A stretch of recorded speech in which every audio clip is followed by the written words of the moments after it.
Hello everyone and welcome to this AWS full course by Intellipaat. While the world was focused on AI and chatbots, AWS was quietly building the most powerful supercomputing clusters to host them. Just months ago, OpenAI and AWS finalized a landmark of $38 billion partnership, officially turning AWS into the primary engine for the next generation of ChatGPT. This means the smartest AI models are now powered by AWS' massive network of superfast computers. This one deal changed everything, proving that if you want to work in AI or tech today, you must know AWS. And because of this rapid cloud adoption, AWS jobs are growing faster than ever, and the momentum is only increasing. For you, this means the cloud engineer role has already evolved.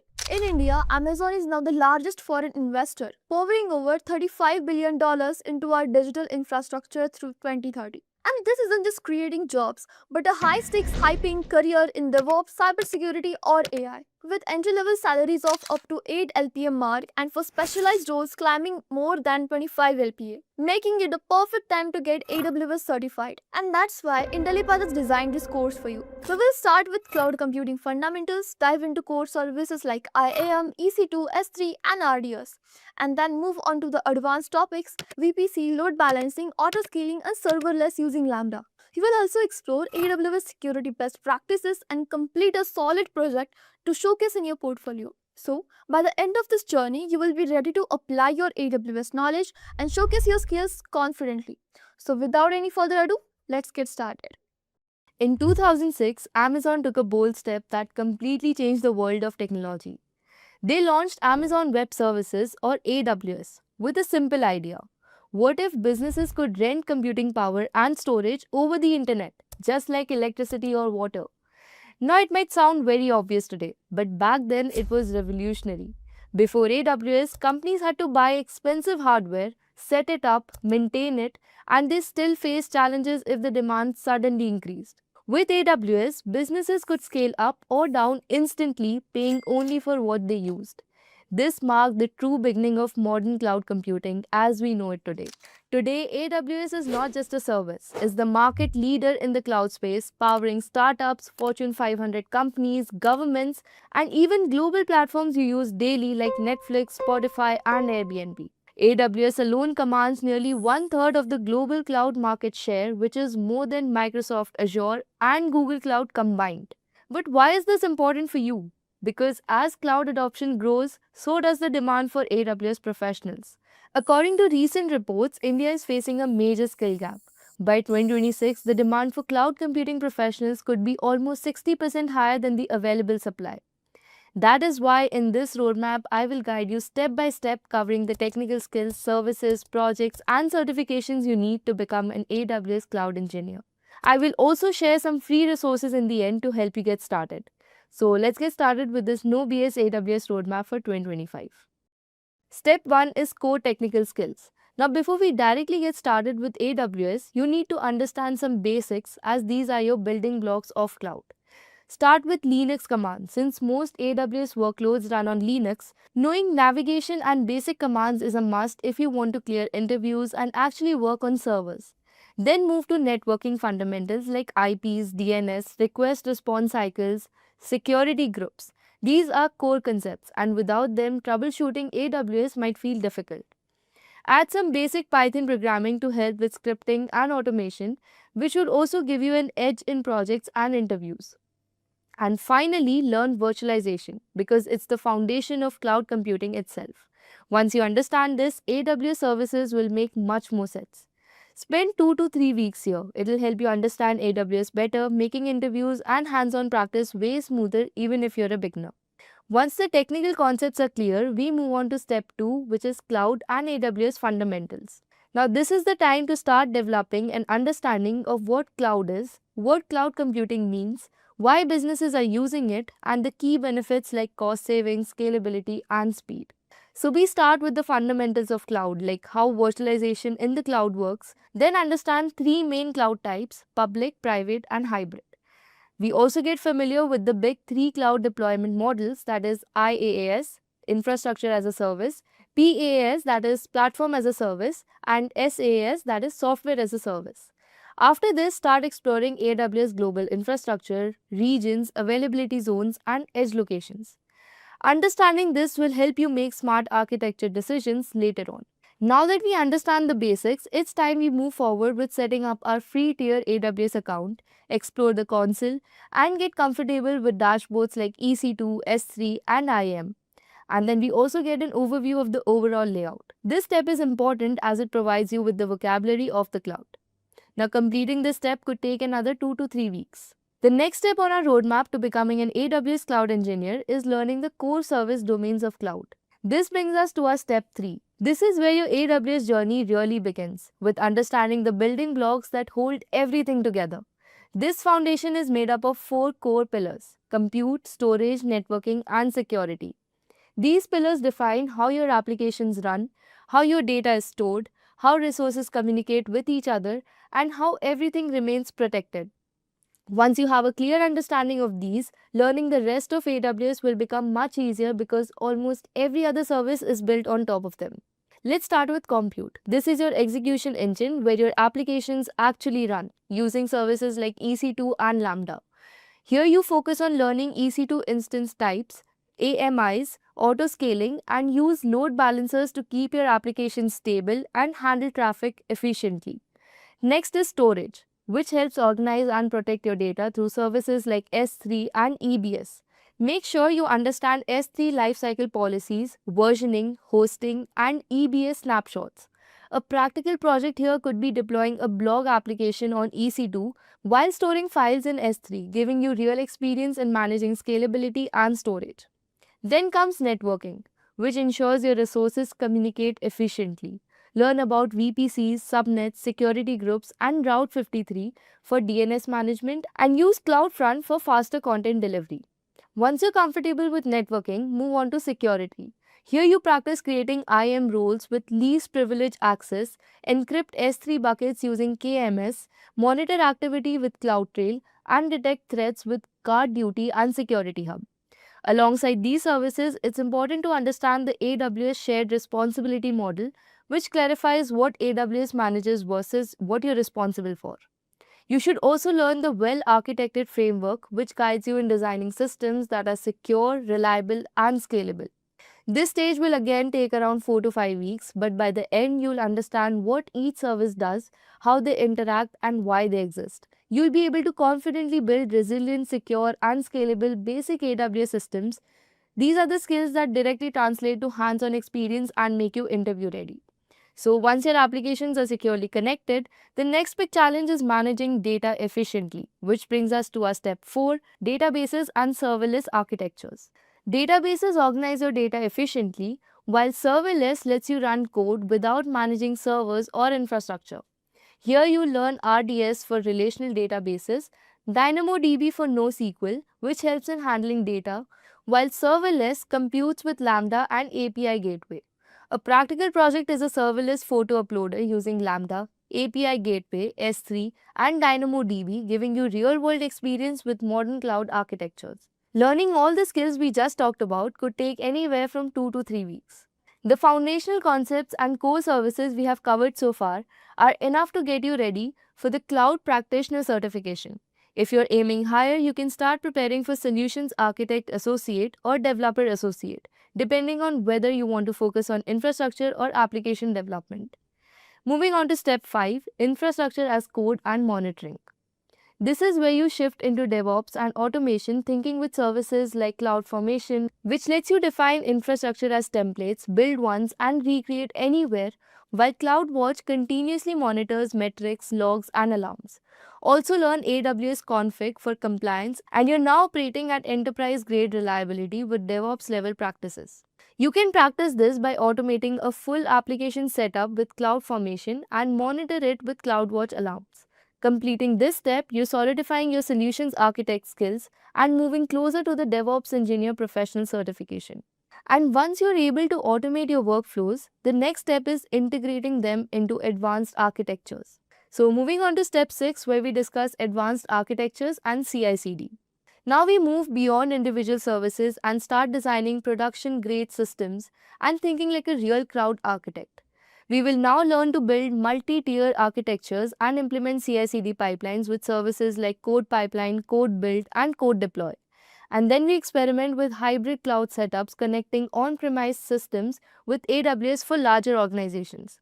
A perfect project could be deploying a 3-tier web app fully automated with CI/CD. By this point, you're ready to position yourself for Solutions Architect Associate certification and be preparing for DevOps Engineer Professional and almost job ready with all the necessary hands on experience required. And finally, once you've built the foundation, it's time to choose your specialization, tailoring your skills to the career path you want to pursue in the cloud. Finally, the last step for our 7-step roadmap, which is specialization paths. AWS is vast and your path can be tailored to your interests and career goals. That means whether you want to become a cloud architect, a DevOps engineer, a data specialist, or a security expert, AWS has specialized services and learning paths. If you like automation and streamlining workflows, specialize in DevOps. If security excites you, pursue the AWS security specialty.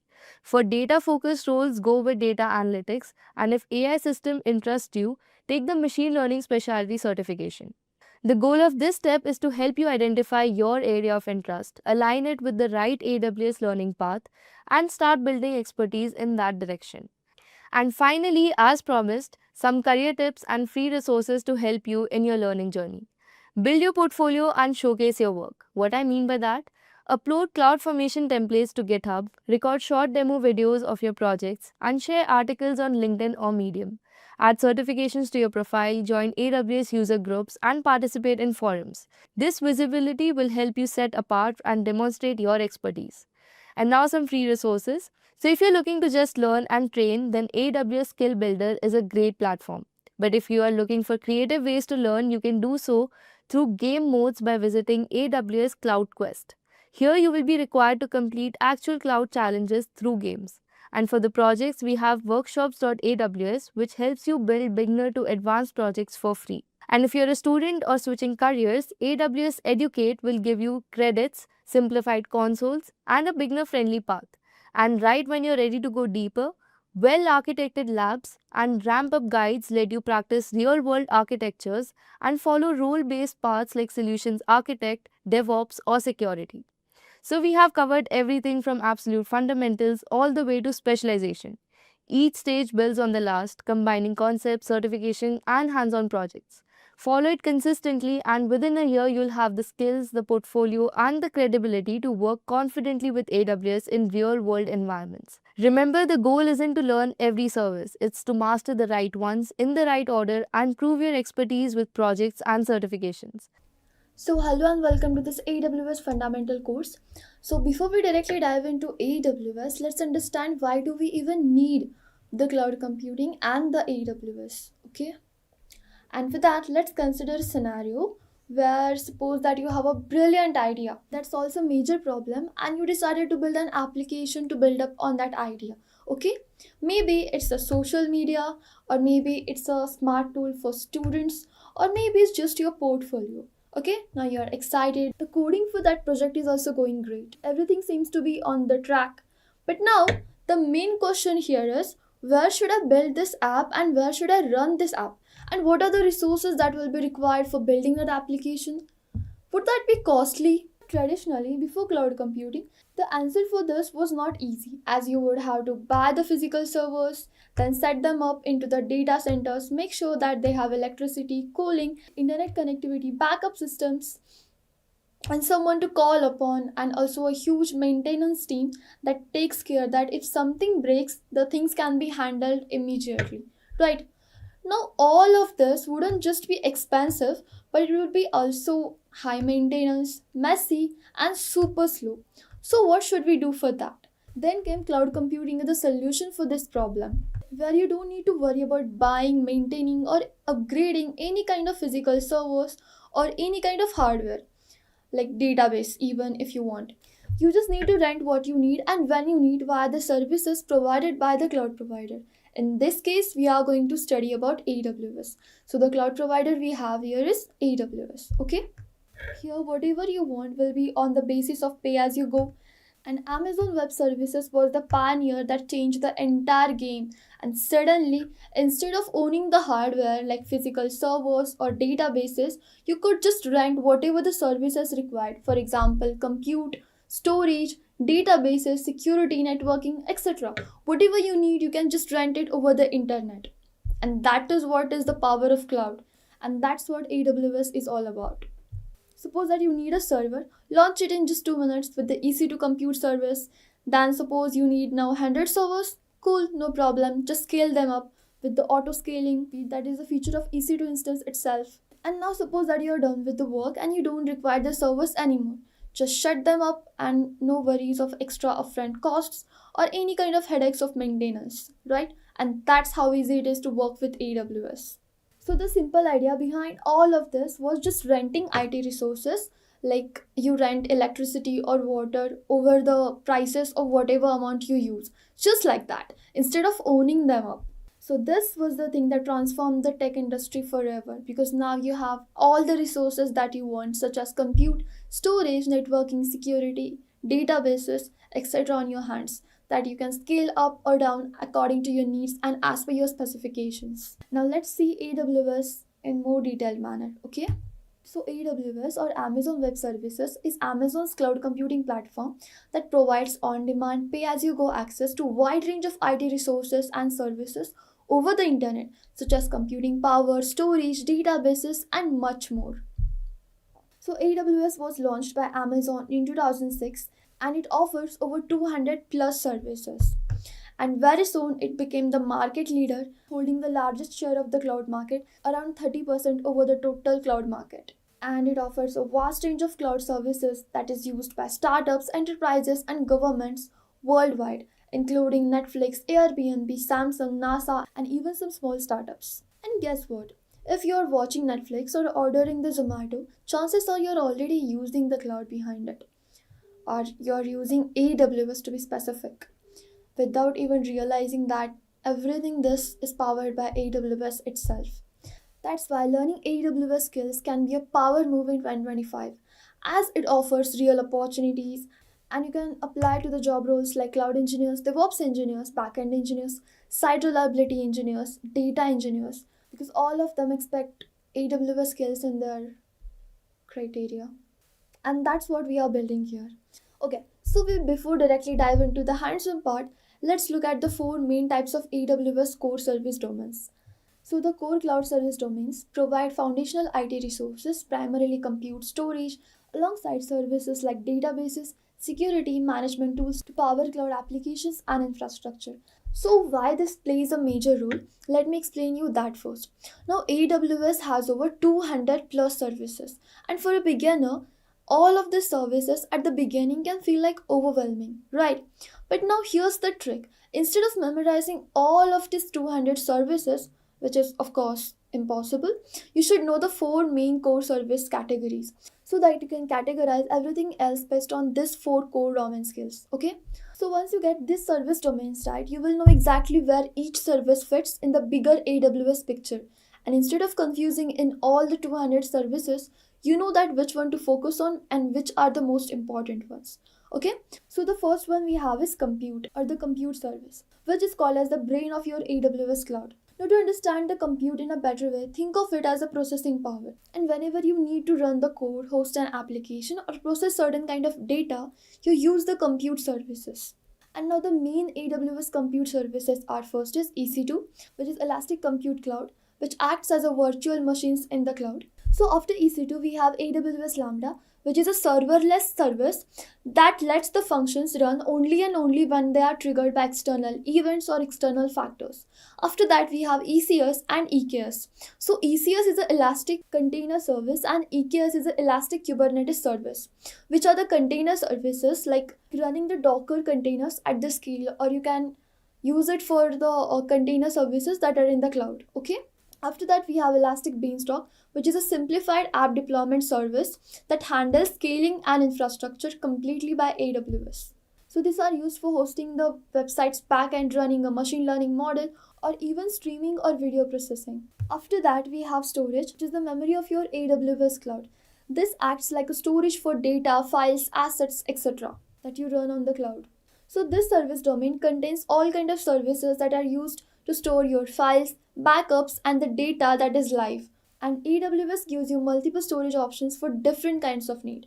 So first we have S3, which is an object storage used for storing files, images, videos, backups. Okay, so in this we also have a sub object storage that is called as S3 Glacier, which is a long-term archive storage which is both cheap as well as reliable.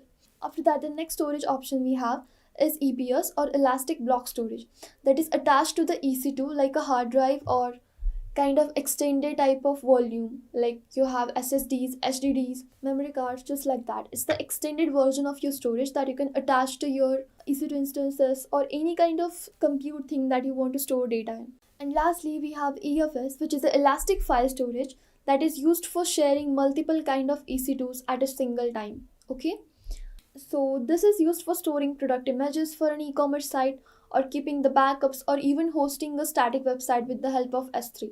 I hope that is clear about the storage.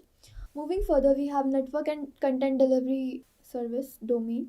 So to understand this in a better way, networking is the invisible road system connecting all your services together, and content delivery is the courier service that brings your content closer to the users. So the main AWS networking and CDN services are, first is VPC, which is virtual private cloud. That is basically your isolated AWS network. After that we have Route 53, which is a domain name system or DNS and traffic routing. After Route 53 we have elastic load balancing, which distributes the traffic equally to multiple servers so that no server gets overloaded and get crashed. Okay, and lastly, we have CloudFront as a content delivery network or CDN, which provides us fast delivery of files over the globe. Now, this is used for routing traffic from any kind of website to your EC2 server in the specified region that you want to select.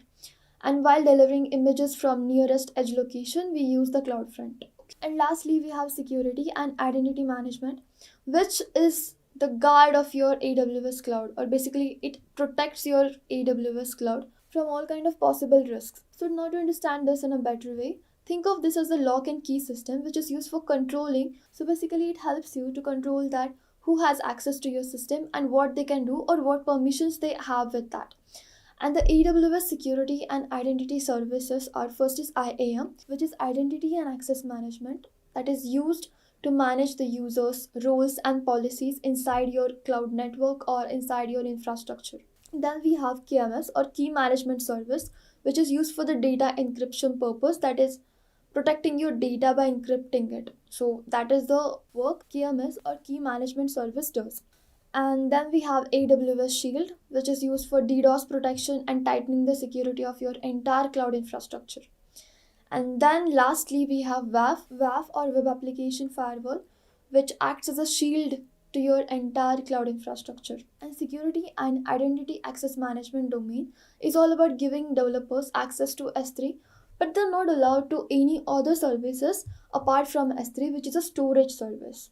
Thus, it helps us encrypt the sensitive customer data and secure all the necessary services properly.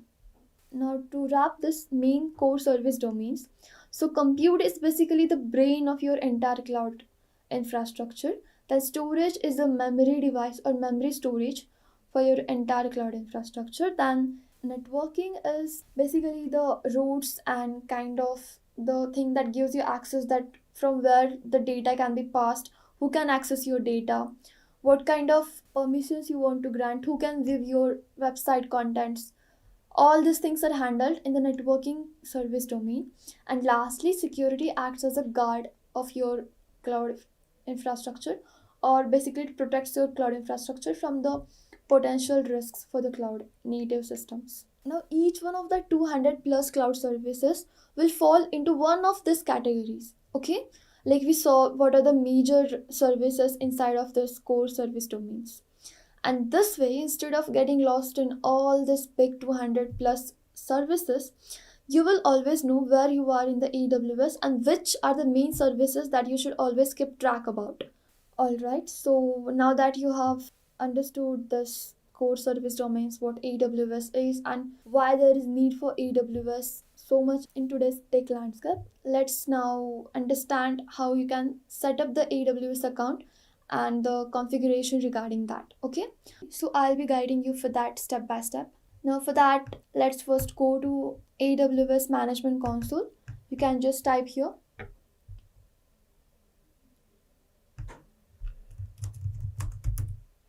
Just like that, and now click on this first link that you will see.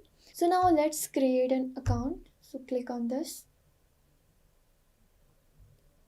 Now this will redirect you to the sign up page. So now the thing is, previously the free tier account or free tier version was up to of 1 year, but now it has reduced to 6 months. But there's something new they have added which was not there previously when I started working on AWS. So now they're providing $1,000 USD AWS credits which you can use. Plus you can also earn 100 more USD dollars by completing various activities maybe on the dashboard. So let's see that. Now for the account creation, here use your root email address, whatever it is. Since I've already used this one, I'll use a different one.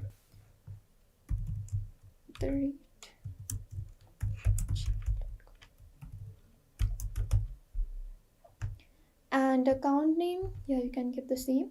So now it will ask us to verify the email address. Let's click on it. Okay, so now let's see if we have received the email. Yeah, as you can see here, this is the verification code that we received. Now we need to copy this and paste it over there. 982956. So this will obviously not work for yours. So repeat, paste, verify. So now it said it's you, your email address has been successfully verified. Okay, after that we need to set a password. So now since this is your root account, you need to set a very strong password over here, because if something happened or if you entered a weak password, this account can be at risk of very harmful things. It can be used by someone you don't even know. That's why it's very important to set the password right. Now let's move forward. So I will set the password.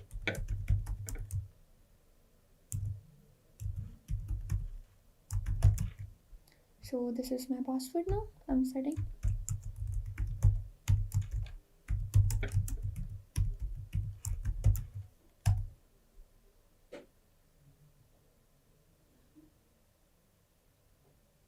Yeah, and the password has been set, and now it is asking us to choose the plan. So we are going to go with the free plan since we are going to practice it and we are a beginner, right? So now here it is asking you how do you plan to use this AWS account. So select on the personal one as you are going to use it for your own projects. After that, enter your full name,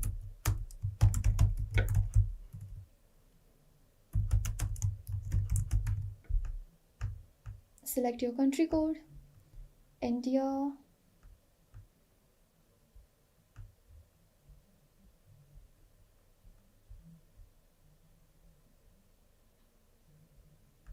here it is, type your number,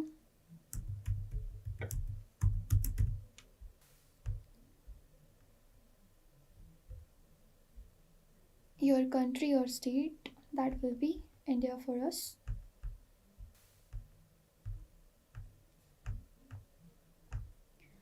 Provide your address, city, state, province, like whatever your state is, Maharashtra, Karnataka, Andhra Pradesh, Madhya Pradesh, whatever it is, just provide it. Your city will be here. Then your postal code, which is the pin code of your area, will be here. Then you have to click. Okay, we have to fill this. So I will just type randomly anything. Now agree and continue. After that, it will ask you for the billing information. Now for the billing purpose, like choose the country. Now here mention your debit card number that is written on the debit card or even credit card, whichever you want to. Then mention the expiration date, the year of it. After that, mention the security code, whatever the card holder's name, like whatever your name or your father's name, mother's name, anything can be okay. So then safeguard and charge, no, don't click this, okay, just leave it as it is, blank. And do you have a PAN card number? If yes, then click this, or else you can just skip this. So obviously cannot go to the next step, but the further two steps are really easy. Since I don't have the payment details right now here, I can't do that. So yeah, that was it. Now here you can just go ahead. Now they will ask for certain two three documents like your PAN card, photo, your image, etc. Just provide that and you're set with it. Okay. And initially you will charge for 2 rupees, which afterwards, once the account has been properly activated, after 1 month you will receive that 2 rupees back in your account. Okay, that was it for the account creation. So alright, now that we have seen the 4 core service domains of AWS, now let's see the AWS dashboard or AWS management console and how to navigate it. Okay, so as I said, AWS offers over 200 plus services. And now this here that are displayed over here, these are the recently visited services by me. So if you want to view all the services inside AWS or AWS provides, this is the list of it. Here it is written all services. Now services by category like compute, container, storage, quantum technologies, management and governance, security, identity and compliance management. So here we also have databases, media services, migration and transfer, machine learning, networking and content delivery, business applications, developer tools, end user computing, Internet of Things, analytics, and much more. Right? Now, as we have explored already, the main or core service domains are compute. The containers are again the part of the compute only. We have saw that already. After that, we have storage, database, and then security, identity and compliance, and the networking part lies over here. So I hope that it is clear. And now suppose that you're working with analytics or your domain is particular to the analytics or data analytics, business analytics, whatever it is. We have the services such as AWS Athena, AWS Redshift, Cloud Search, Kinesis.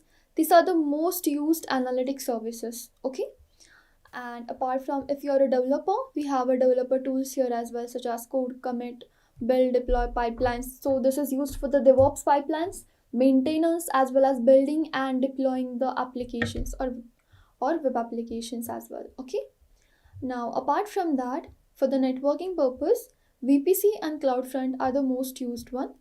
And when it comes to machine learning, Amazon SageMaker and Amazon Bedrock are the most used services as per my knowledge. And when it comes to front-end web and mobile application development, you can use AWS Amplify, AWS AppSync, okay, as per the requirements and specifications. And for the basic or the core services, we have databases for SQL, Aurora, and RDS. When it comes to the NoSQL or NoSQL databases, we have DynamoDB for that. And for the storage, as we already discussed, that S3 is for the object storage, EFS and FSX is for the file storage. Then S3 Glacier is again the subservice of S3 as well.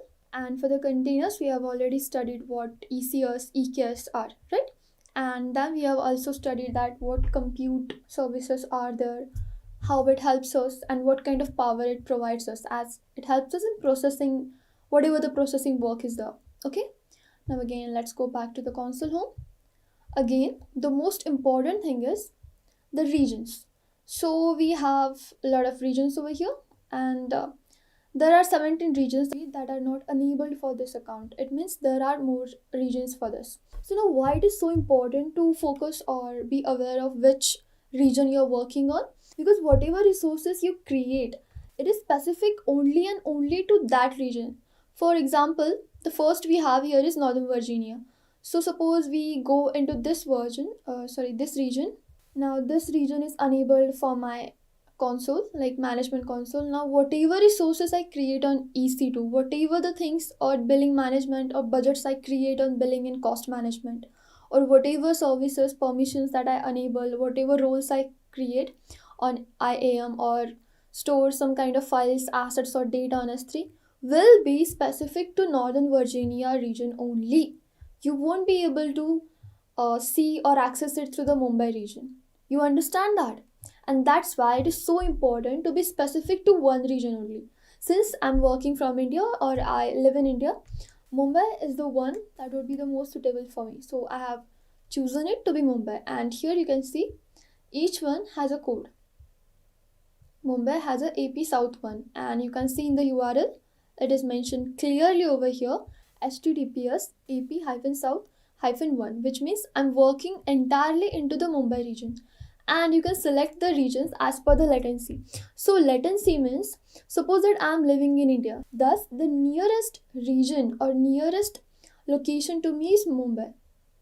If you're working from Korea or South Korea, then Seoul will be the one for you. If you're working from Japan, Tokyo would be the one for you. So whatever location country wise you're working or you live in that country, please select the regions as per that. So the less the latency, the more faster everything gets. Okay, I hope that this is clear. And one more thing, you should be specific to that region only, because suppose now you have created some resources in the Northern Virginia region, and after that you switch to the Mumbai region, and now what happens is when you're working on the Mumbai region, you forgot about the resources or the instances that you might have created on Northern Virginia, right? And now the cost, the billing and charges are coming for that resources which are active in Northern Virginia region. Since that now you have switched to the Mumbai region, you are completely unaware that you have some resources over here. So that might create an issue and might incur some extra or additional charges. So we don't want that. To make this things easier, just choose one specific region according to your workstation and be specific to that only. Okay, I hope this region thing is clear as well.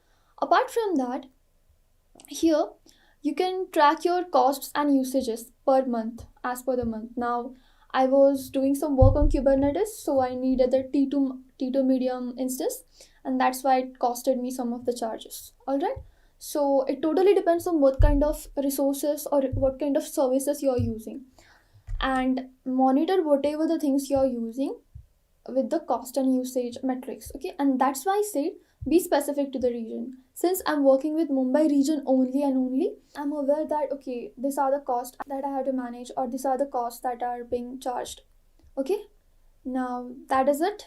Apart from that, nothing is important much as per my knowledge. Nothing is required, but this services, the region, that is very very important. Apart from that, this cost and usage. Okay, so these three things are the most important, and you should always monitor these things. Okay, that's a good practice. So since we are clear for the dashboard things, and if you're working on AWS, you won't be needing a lot of services. There are few services like 30 to 40 which are used in day-to-day works or day-to-day projects. Apart from that, it totally depends on the specification and requirement as per the tech stack of it. Okay, now with that all said, let's go to billing and cost management, because this is very important to set the budget for your AWS account, so that whenever you're working on something extra services and you have forgotten to turn it off or terminate the instances, you can be aware that okay, the charges are incurring from that specific service or that specific region. Okay, so for that, go to the billing and cost management. After that, scroll down in the budgets and planning section, select budgets, and from there go to create budget. Once you are here, you have an option to choose budget type. Now in the budget setup, you have two options: use a template or customize. That is the advanced option, so I'm going with the customize option, and it is recommended as well. So in the budget types, we have four, and out of this four, cost budget is the one recommended by the AWS itself, and it's considered as a standard one. So click on this, then click on next, and then you are here to set your budget. So name your budget as 0 budget. Okay, and now you can set the period for budget amount. Now it is very easy to track when it is monthly, so that you can pay as per the month, because the billing charges or the bills you receive are monthly. Okay, so it's better to select on monthly, and then recurring budget, keep it as it is. Starting months you can select as your preference. After that, keep everything as it is. then enter your budgeted amount. I will keep it as $1. Okay, so keep everything as it is. Click on next. Now that this is done, again add an extra alert notification threshold. So click here one. So summary is, when your actual cost is greater than $1 or 1%, that is $0.01 of your budgeted amount, that is $1, the alert threshold will be exceeded. So now this helps us to track the expenses, as well as it gives an alert that some of your free tier eligible services has been started charging you because you have exhausted the free limit. Okay, and now here, so I'm giving here my email. So now you can type here the email that you always check on or stay updated with. That should be the email over here, because that would be easier for you to track your expenses. Okay, so now click on next, and now here you can view everything that you have configured here. And since everything is good to go, click on next, and again a last review or last preview of it, and then just go with it, create budget, and that's it. Your zero budget has been created, as you can see over here. Now just refresh it,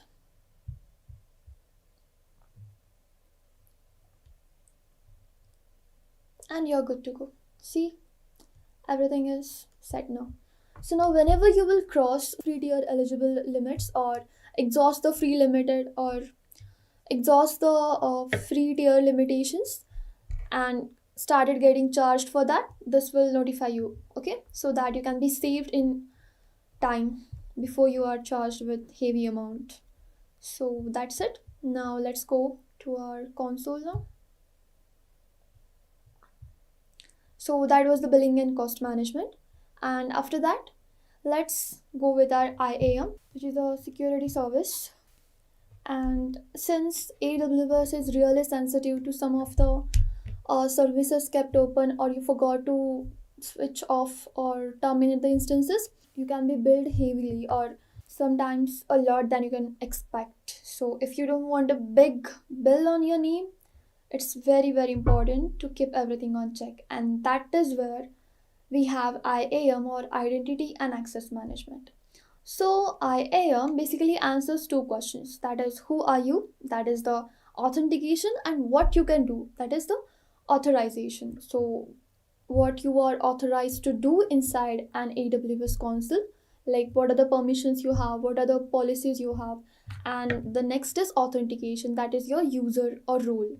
Like, okay, this is given to you, you are the user for this, and that is your role kind of, or authentication. Okay, so since we are set with that, let's understand IAM in an easier way. So IAM is mainly used for setting and management users, roles, policies, and then like creating user groups.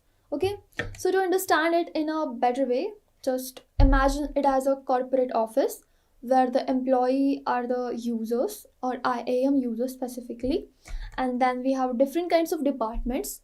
Those are the IAM groups. Okay, after that there is a job description, and that is what IAM rules. Now different kinds of departments require different kind of employees with different tech stacks, different job roles, and different kind of permissions. For example, the guy who works in the accounts cannot be roaming around into the IT sector or IT department where everything technical is going on, right? He has the work with the accounts, and he is solely tied up with that department. Or you're not allowed to go to the computer department or IT department and see what stuff they are using or what resources they have access to. And that is what is the job description or IAM policies. Like, you're only aligned with that policy. Your policy is that you should be focused totally to the resources and services regarding the finance department, while the other guy who is working in the IT department should be aligned with the policies and resources, services aligned with the IT department. Okay, that is what is the IAM policies. And now apart from that, everyone has a job role. For example, someone might be a DevOps engineer, someone might be the finance auditor, someone might be something else like growth performance or growth associate. Okay, anything. So that is it. Now, to understand this in a proper way, that why we need IAM. IAM basically what it does is there are certain kind of job roles, or there are certain kind of roles that are assigned to that user and with the aligned policies. Now that user is only allowed to access those services, those resources. He cannot just go to any kind of service and do whatever he wants. No, he cannot do that. And that is what is privileged by identity and access management. So the basic idea behind identity and access management, that it only gives you whatever that is required. Anything that is not needed or that is not required for you, it doesn't allow you to do that. If you are supposed to do totally on S3 and EC2, you are not allowed any kind of extra service access. You are only and only allowed to work on S3 and EC2 because that is what is required for you. Anything else apart from that which is not in your requirement list is not given to you. Okay, I hope this is clear to you. So now there are certain kind of concepts that should be clear for you. So first is the user. And user is an individual with credentials to log into the system or log into that user account. Okay. Apart from that, we have groups, that is user groups. So in the user groups, there is a set of users with the shared permissions. Okay. For example, there are 3 or 5 people who are using the same resources, same services. Now that all 4 or 5 people are put in a group where they have access to the similar kind of services and similar kind of resources and similar kind of permissions. Okay, so that is what is a user group. Apart from that, we have policies. So a policy is a JSON document defining allowed or denied actions. Like suppose that finance department guys or the finance group can only perform the audits, the logs, and they can only view the financial data or whatever the companies having in their transactions or audits. Apart from the finance group, no other person from any other departments can view it. Okay, and that is what is called as policies. So there are policies that okay, these are allowed for you, but other people cannot have access to it. And if you're allowed, you're only allowed to that particular thing. You're not allowed to any other things. Okay, so basically it is specific to the user group, specific to the user only.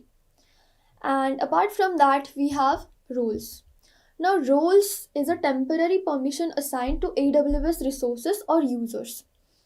Now we are going to see that in the practical so that it becomes very easier for you to understand. And then we have identity providers. So identity providers is like providing you an identity that okay, you are this and you are like admin, or take it as example for admin. Okay, he is the identity provider. So you are given with specific identities and you are only allowed to work with that identities. Okay, so I hope that these concepts are clear for you. Now apart from this, there are certain best practices that you should follow that we'll see later. So let's get on the practical side for a better understanding. Now that we are already inside the identity and access management, let's go to the users. And okay, so these are the previously used things. Apart from this, we are going to create a new one. So create user, then name it as, suppose you are working as a developer user hyphen user. So here we have an option that provide user access to the AWS management console. Now this option, if you clicked on this, it gives you an access of entire management console. Everything that is in the AWS, you get access to it. But we are not going to do that. So let me tell you in what cases you can do that. So suppose that now that you have seen that we have logged in by our root account or root user. Now if you want to use a shadow account to log into your AWS account to reduce the potential risks of data tampering or whatever the potential risks are, to avoid that, you can use this. You can create an user based on your name. Whatever the permissions you require, you can give yourself, or you can even provide the complete access to the AWS management console, because obviously you are the one who is going to work there. If you're solo or if you're working just for the learning phase, you can do this. Okay, so since we are going to assign a user here, we are not going to do that. because this gives you all the admin privileges. So as soon as I unchecked it, the options reduced. But see here, are you providing console access to a person? Specify a user in identity center, that is recommended.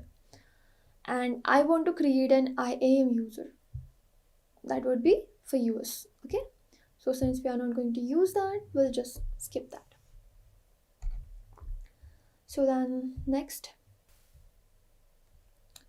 so now it is asking for the permission options.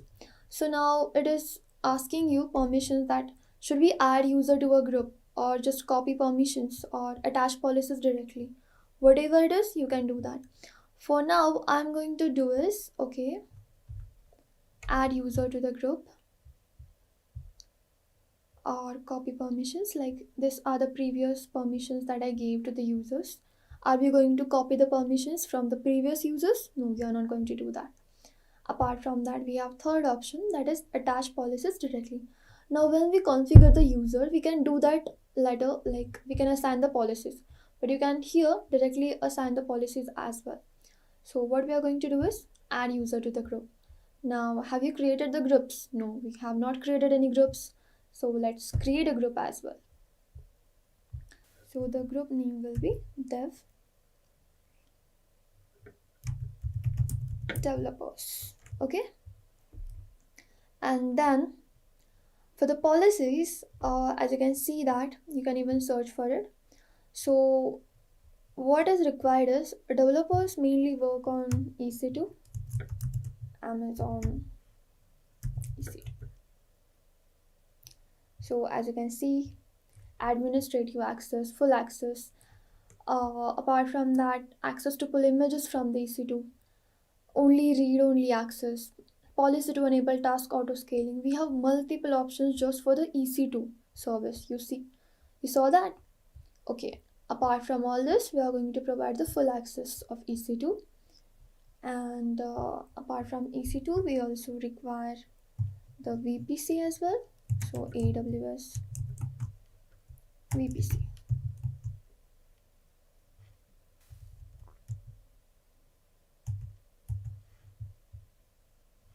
Okay, just let me search VPC. Now we have a lot of options over here. From that, we are going to go for the full access again. So yeah, and that is given. Okay, so just create user group. So as you can see here, we have attached the policies for Amazon, just a minute, for Amazon EC2 instance as well as VPC full access. Okay, now as we have created the developer user and a group name called as developers, so this both of them can only work with this. Okay, the user is not yet added to this. So now we are going to click on this and yeah, next. So now this is done as permission summary, that is group name developers. Okay, so there's no need of tag, just create user. And now we have a user called as developer. Okay, now let's refresh this. And now as you can see, our developer user is in the group, that is the developers group, and whatever policies or permissions they have. So the permissions policies they have is VPC full access. It got ticked on the wrong option. Okay, we will add more policies. So it went on and got assigned with Amazon EC2 container registry power user. So we can add the permissions from here as well.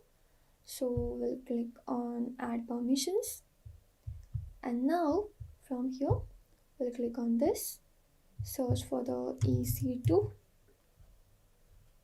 full access, and here it is. And then next, add permission, and that is it. Now you can see here EC2 and VPC. So EC2 is our compute service that we are going to see next after this, and then we have a VPC full access. So EC2 is the compute and VPC is the networking. So yeah, that is it. That was the requirement for us for now, as per the specifications again. So that was it for the user role. Apart from that, now this developer user can only work with these three policies. He cannot access other services at all. He can only access these three. And not only the user but also the group. As we have created the developer, now okay, so I guess that we should add the policies over here too. So I hope that you understood how to do this. So add permissions again, attach policies. Now search for EC2 full access. And here it is. Click attach policies. It's that easy. Okay? And now we have the developers group and the same permissions which are assigned to the user. Alright? So I hope that this thing is clear for you. So now that we are clear with the user groups and user, let's move forward with the rules. So click on the rules. Now here, these are the previously created rules. Now go to the create rule. Now here, you can select on AWS service from the trusted entity type. So once you've selected this trusted entity type and AWS service, for the use case, choose EC2.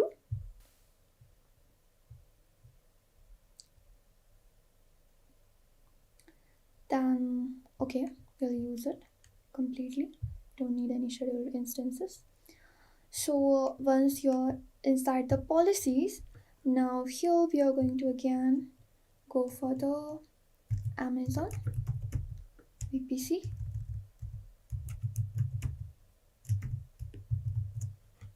Full access and Amazon S3, that is the bucket storage. Yes, object storage. So attach this as well. Now name the rule. Okay, so what are the services we selected here? First we went for the EC2. Okay, EC2 VPC S3 rule. Alright, so now the description says allows EC2 instances to call AWS services on behalf of on your behalf. So these are the selected or trusted entities, that is the assume rule and EC2. Okay, so what are the permissions we have allowed here? S3 full access and VPC full access. So then this is real and now this is ready. So now any EC2 with this role can read from S3 and VPC without storing any kind of keys. So this is secure as well as keyless. Then you can directly access S3 as well as VPC from any kind of EC2 instance where this role is been called out. Okay, so click on create role. So this role has been created. Okay, now that we have understood what policies are, what users are, we have already created the user and a user group, and we also created a role for that. Okay, now let's move forward and now click on the security credentials.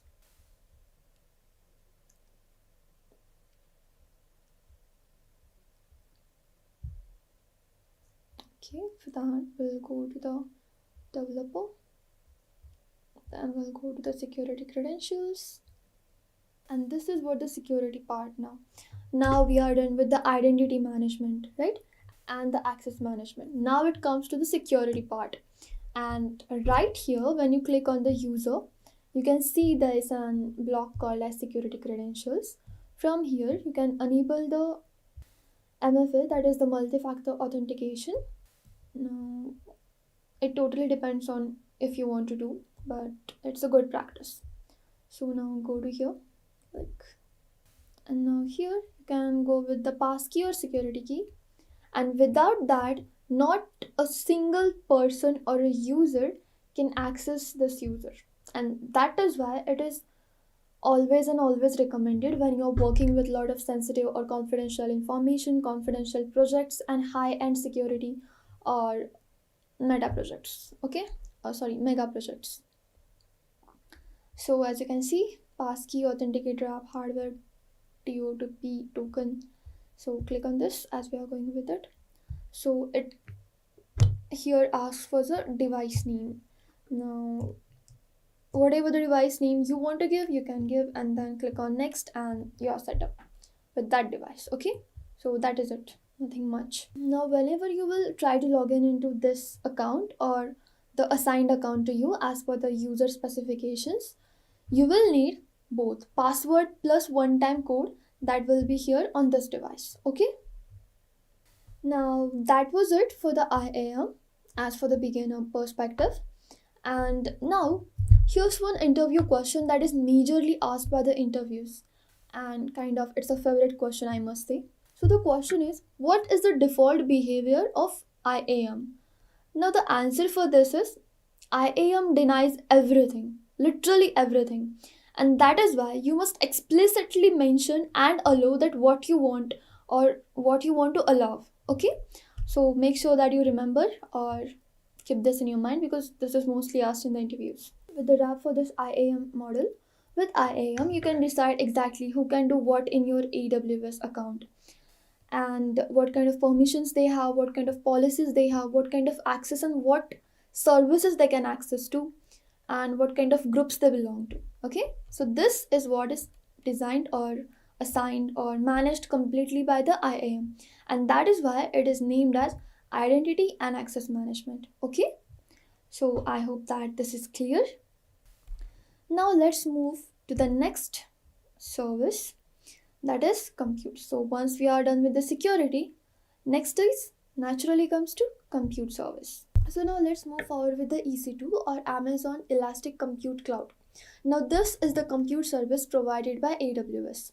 Repeat, EC2 offers ultimate scalability and control, and it is best in case where you want the highest level of control of the entire tech stack, allowing the full integration with the AWS services, and it has the widest variety of service size options as well. There are variety of instances that you will get based on the preferences, availability, and the kind of resource you want. Okay, the major and the most important benefit is that it provides you the utmost level of freedom as well as control over the tech stack that you want, as EC2 provides the servers where you can install different types of databases, where you can install different types of softwares, and then you can run everything we are manually installing on the EC2 servers, no matter which tech stack you want to use. Okay, and that is why EC2 is the main or the core compute service that is provided by the AWS.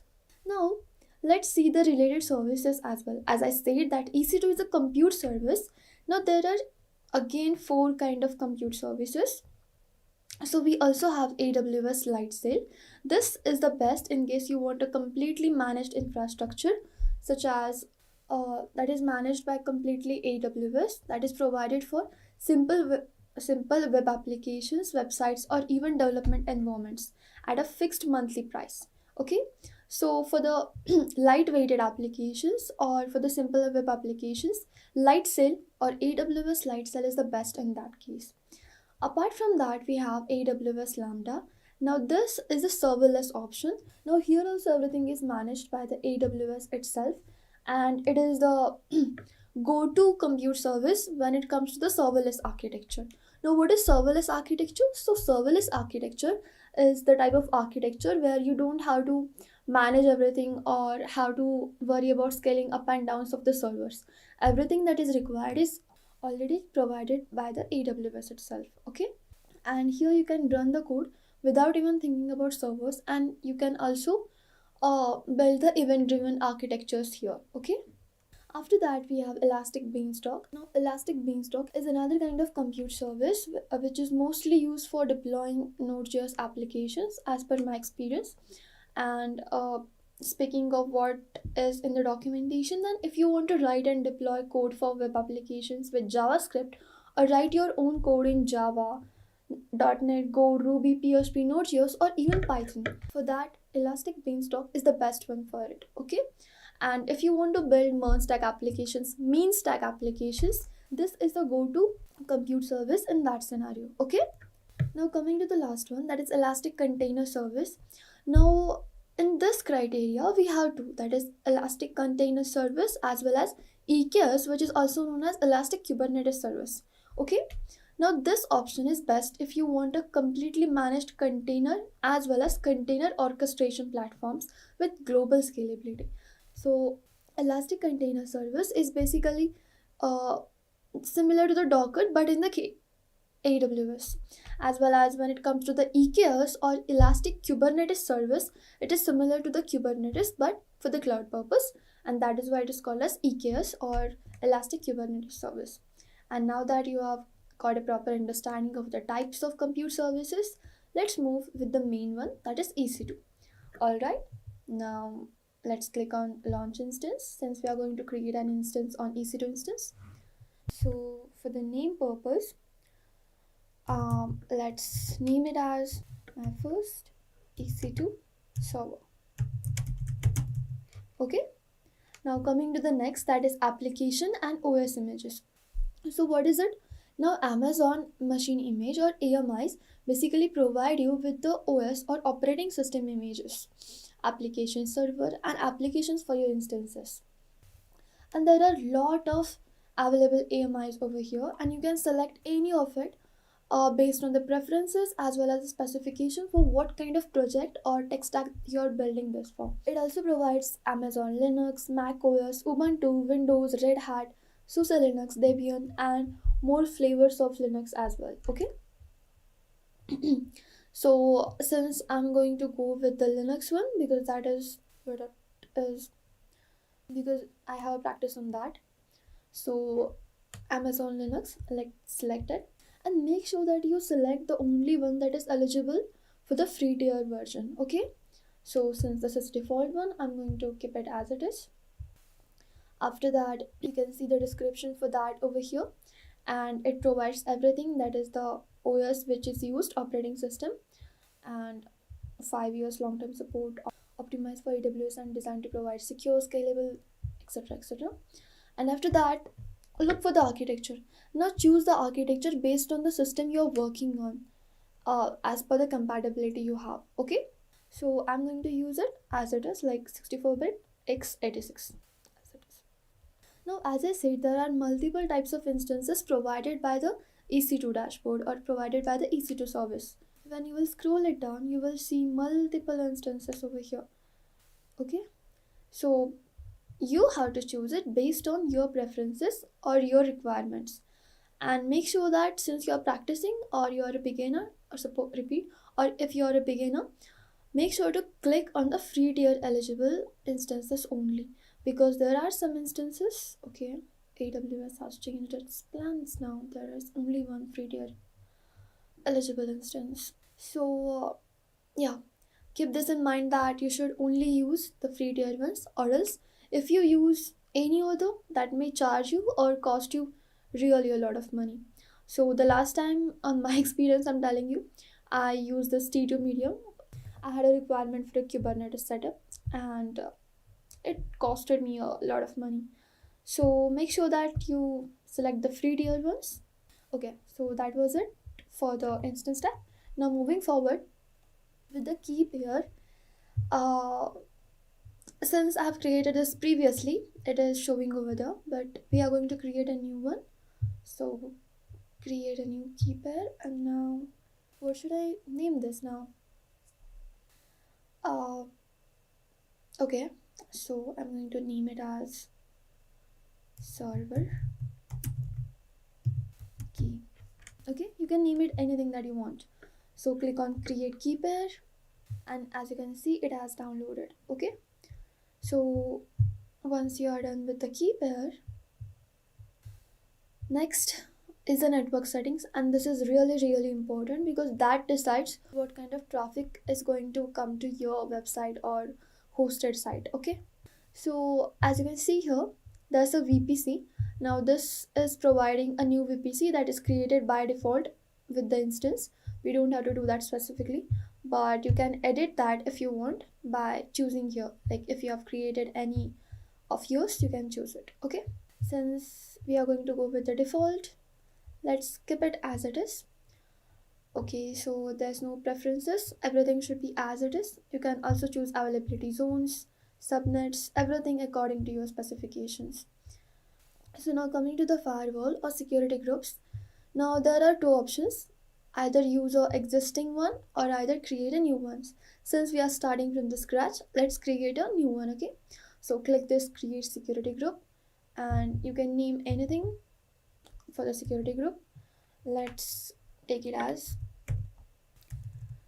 EC2 server SG, which means security group. Okay, so let's name that. Apart from that, keep everything as it is. Now I hope that everything is okay.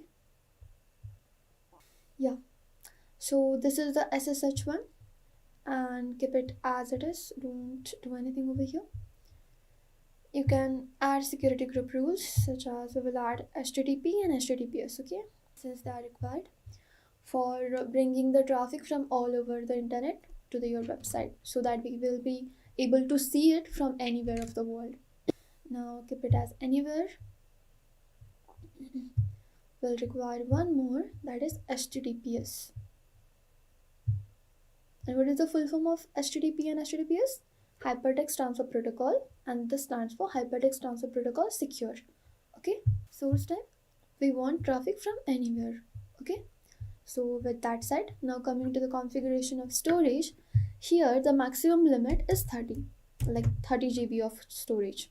But since we don't want to exhaust all the quota given by the free tier version at once, we will keep it as 8, since that is minimum requirement. So apart from that, keep everything as it is, and with this configuration you will also get 3000 input output processes, so that is enough for us. So this is an advanced option and it completely depends upon how much experience you have with the AWS and what kind of project you're working on. So for now we are going to skip this. Okay, and now again here you will have a summary of whatever configuration you have configured in this instance, and then if everything seems right, go with the launch instance.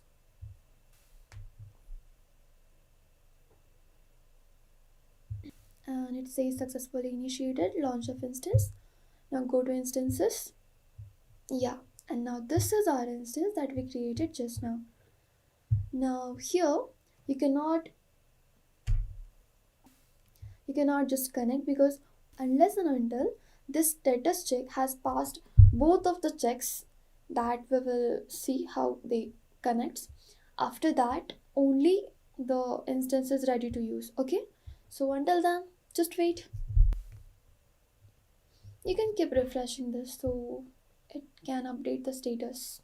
Okay, now as you can see, so now that our instance is ready to use, we will go to this, that is connect.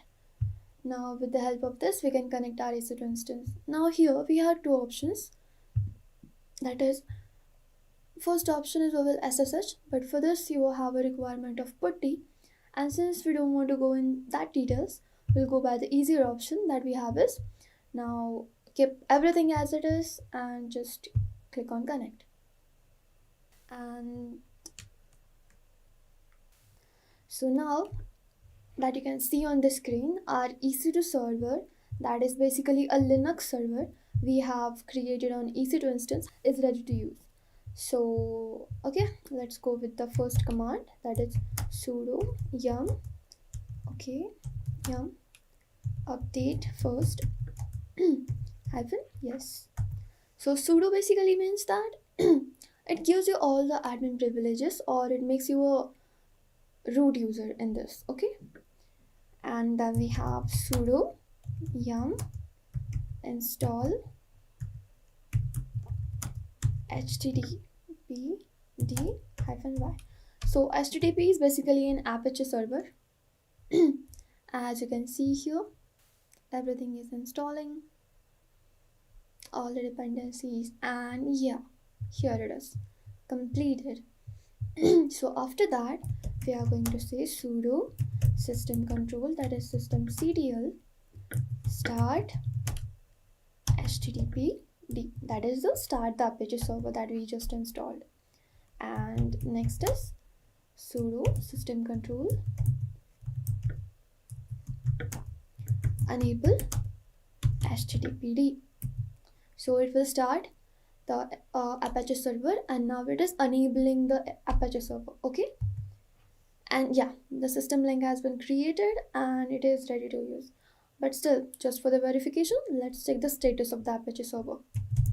So you can use any kind of server, nginx, apache, or whatever you want.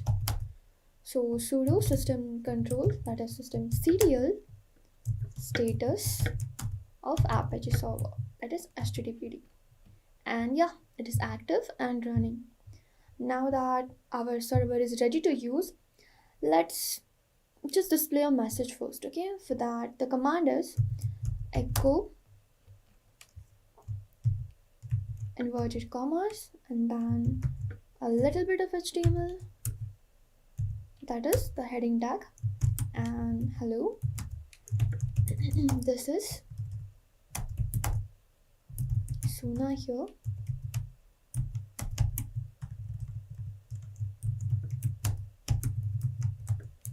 and it's my first EC2 server.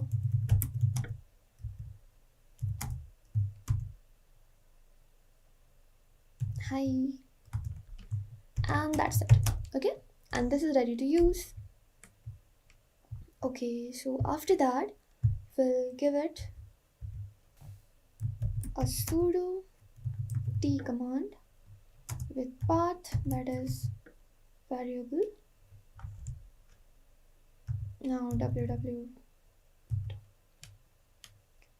since we are doing it in html, and that name the file. Okay, let's see what happens. And yeah, here you can see the message has been displayed, but again we have did a mistake, we haven't closed the tag yet.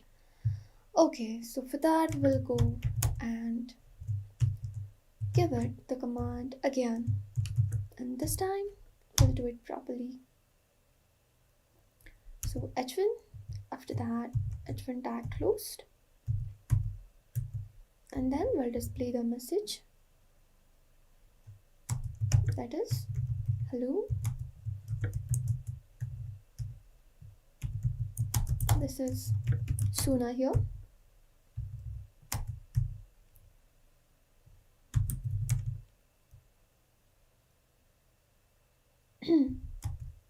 and this is our first EC2 server. Hi.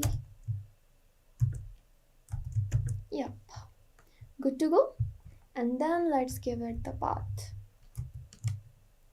that sudo t var www hyphen html index.html. Okay, and now let's enter this, and yeah, that is it. So now let's see if it is visible on the server. So now copy this, let's see this if it is visible on the browser as well. For that, copy the public IP from here and then open a new tab.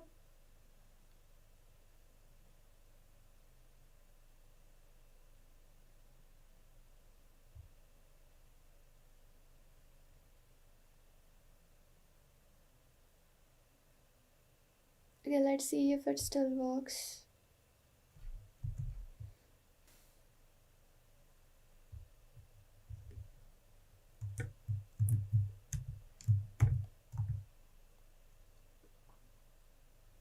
And yes, our message has been displayed on the browser. That means, yeah, everything is working just fine. And we just deployed a live web page from a server you created in the cloud. especially the EC2 one, okay? And yes, you can write it anything here. You can even display your index pages over there. And for that, let's see you in the next tutorial. For now, this are the fundamentals, so we have to keep it to the basics. So that was it with the deployment of a live web page right from the EC2 instance, okay? And that means even though the session has been cleared, it has all the data. It means everything is working just fine. And that is why cloud deployments are always and always a plus point in the development, okay? Now that you're set with the EC2 instance and everything is just working fine, don't forget to come here on the instance state and click this option, that is terminate, means deleting the instances. Because if you didn't, it might go on just like that, okay? So make sure you delete all the resources you create after practicing, okay? That is a major thing you should keep in your mind. And just like that, you went from knowing zero about cloud to having your own live web server and application running in AWS. And this is the first test of what cloud engineers do daily, and you just did it yourself. Though they do it on the major or a big level, we have just stepped into the ocean. Okay, so now this is done. Now let's move forward with the storage, that is S3, and it is also called as the Google Drive for developers. Let's see what it means. So then we are coming to the S3 or simple storage service. The short form for that is S3. Now let's see that. Now let me introduce you S3 or Amazon Simple Storage Service. Now as the name suggests, this is used for the storage, and specifically this is used for the object storage. Now what I mean the objects is files, documents, backups, data, that kind of things, okay? Now, yeah, so here are the benefits, features, use cases, case studies, everything related to this. So how it works, we also have a short video by AWS itself. If you want, you can watch that, okay? So the very fundamental you should do is create an account. Know all of the things that it might cost you heavily, or it might give you the unwanted charges. All are myth, nothing like that. It will just cost you 2 rupees and everything will be properly done without any kind of whatever the confusions that may be in your mind. There's nothing like that. Everything is smooth with the AWS. Just go and create your account and start working and exploring in that.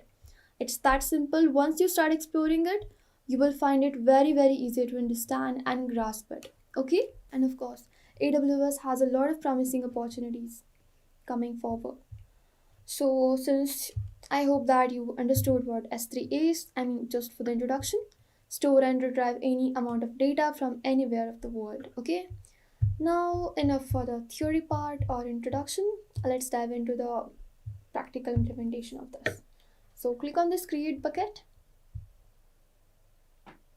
and trust me, just now we hosted a website over here, right? So now that we are done with the EC2, we can deploy the websites or host websites on S3 as well, and that too in a simpler and faster way. How? Let's see that. Now for that, since we are already creating a bucket, now keep it as it is. Now the name of the bucket should be in small letters only, as you can see over here. It's a good practice that all the things that you name in the AWS should be in the small letters, okay? Keep this in your mind. So we will give it as demo. We'll name it as demo bucket. I hope that this name is available. Let's see if it is. Okay. Then you can also copy the settings from existing bucket if you have created some buckets earlier, and if you want to choose the same settings for that, you can just copy it, okay? So since we don't want to do that, we are going to skip that option. And then the object ownership, that is the ACLs, or ACLs, the full form for that is access control lists. Now ACLs, what is the role of it? It provides the object ownership and defines who can access your objects, okay? Since we don't require this, we are going to keep everything as it is. And now again, so this by default is public access for your bucket that you are creating, by default it is blocked for all the public access. Now we are going to turn it off, or you can turn it on as well based on your preferences. But since we are going to use it to host a website, we are going to turn it off. Okay, not here, afterwards you can turn it off here also. But uh, yeah, turning it off means your buckets become public. And yeah, I want my bucket to be public because I have a website to host over there. So since I know all the things, I'm going to click on it. And you can also select the specification like public access to buckets and objects granted through new public bucket or access point policies. There are a lot of things that we can modify over here.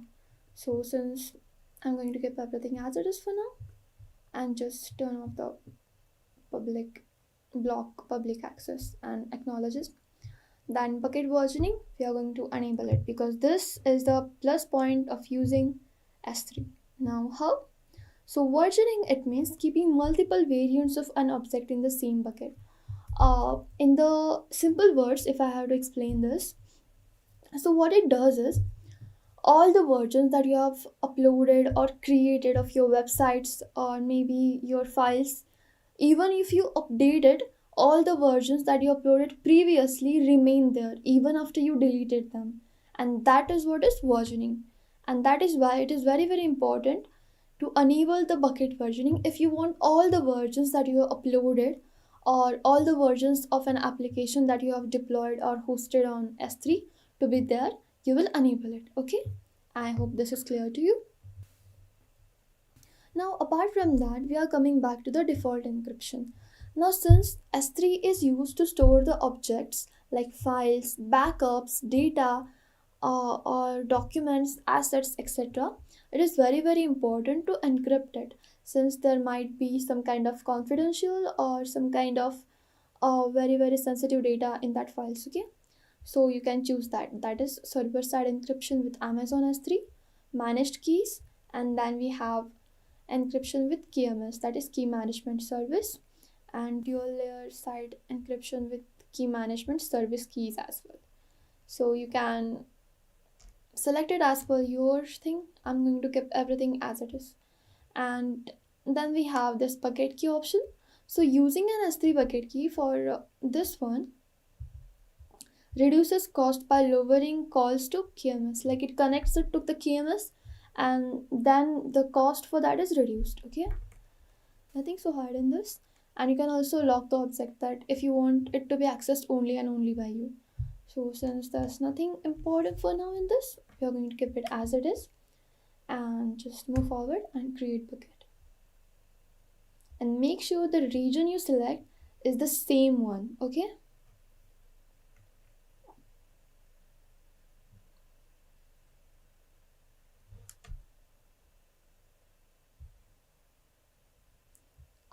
I told you there is a name issue with this. So this name already exists, that means we have to search for another name, that is demo bucket of S3.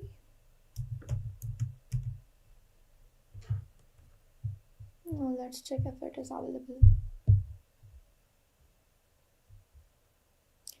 That name is again taken, as you can see. To make your bucket name unique, you can try adding your account ID to be specific. That would take a lot of time. Now, what should we do it? Something unique.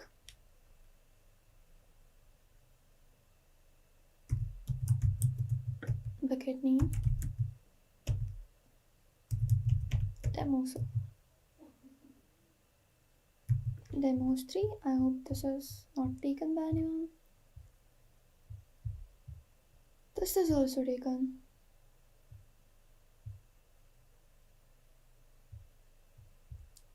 Okay, as it says, let's add the ID.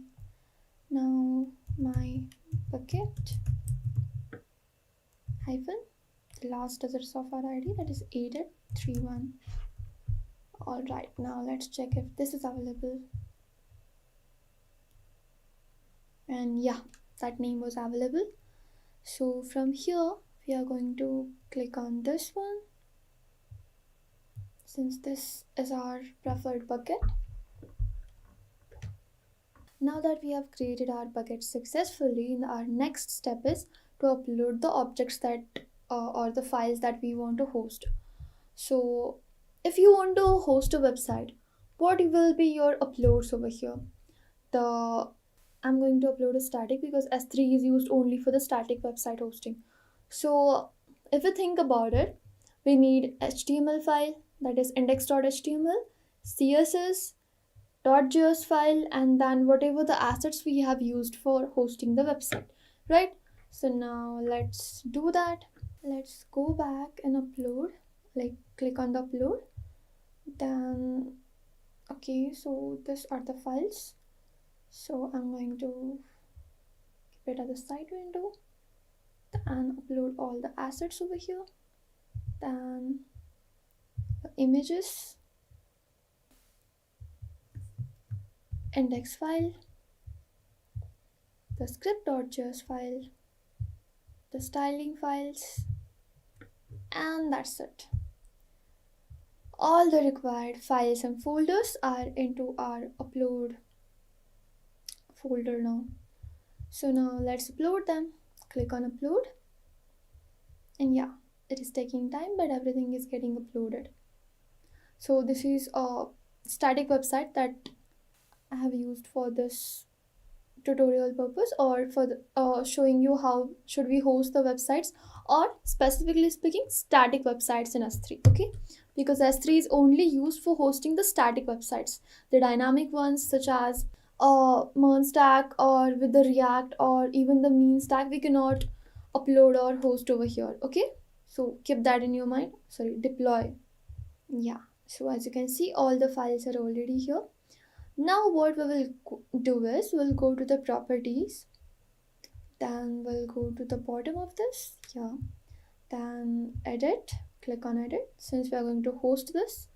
So yeah, static website hosting. If your static website hosting is disabled, make sure to click on the enable, or else you won't be able to see all the further options. Okay, so once you are done with that, next type over here, like it should be index.html, your main file here, or in whatever the static website you are going to deploy over S3, it's the main document should be index.html. Okay, the one that holds all the integrations together.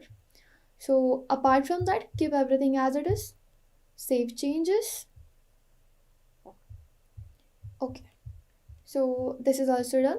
Now what we are going to do, now all the steps are done, the last thing is updating the bucket policy. Okay, and make sure that this block all public access is off, because without that your website won't be accessed through the browser. Okay, so now for the bucket policy, go here. Now here, just go to ChatGPT, ask it to generate a bucket policy for making it public, and it will give you. Just replace the name with your name. Okay, and just paste it here. Yeah, so this is my bucket name. So make sure that you replace this name with whatever the bucket name you have given to your bucket. Okay, yes, so we are done, and then again move forward with the save changes, and everything is smooth. So now again go to the properties and just refresh it once. Okay, now click over here, and right here we have our website live and running. So this is basically a McLaren landing page I have used to just showcase the S3 capabilities. So as you can see, everything is running smooth, everything is going great until now. Yeah, all the effects or whatever the things are, they are great as well. Okay, the experience is smooth as well. So that was it for the S3. I hope that you understood and liked how to do this, and it's easier, right, compared to the EC2 ones. Yep. So yeah, now let's move back to our bucket. And now I'll show you what is bucket versioning. Now let's go to the objects. And now listen carefully. If you want the previous uploaded versions of your website and all the assets that were paired with that folders, files, whatever the things are, that can be accessed even after deleting the objects. And to view that objects, just click on show versions and see here this delete marker. This delete marker tells you that these files were there previously, then they were updated.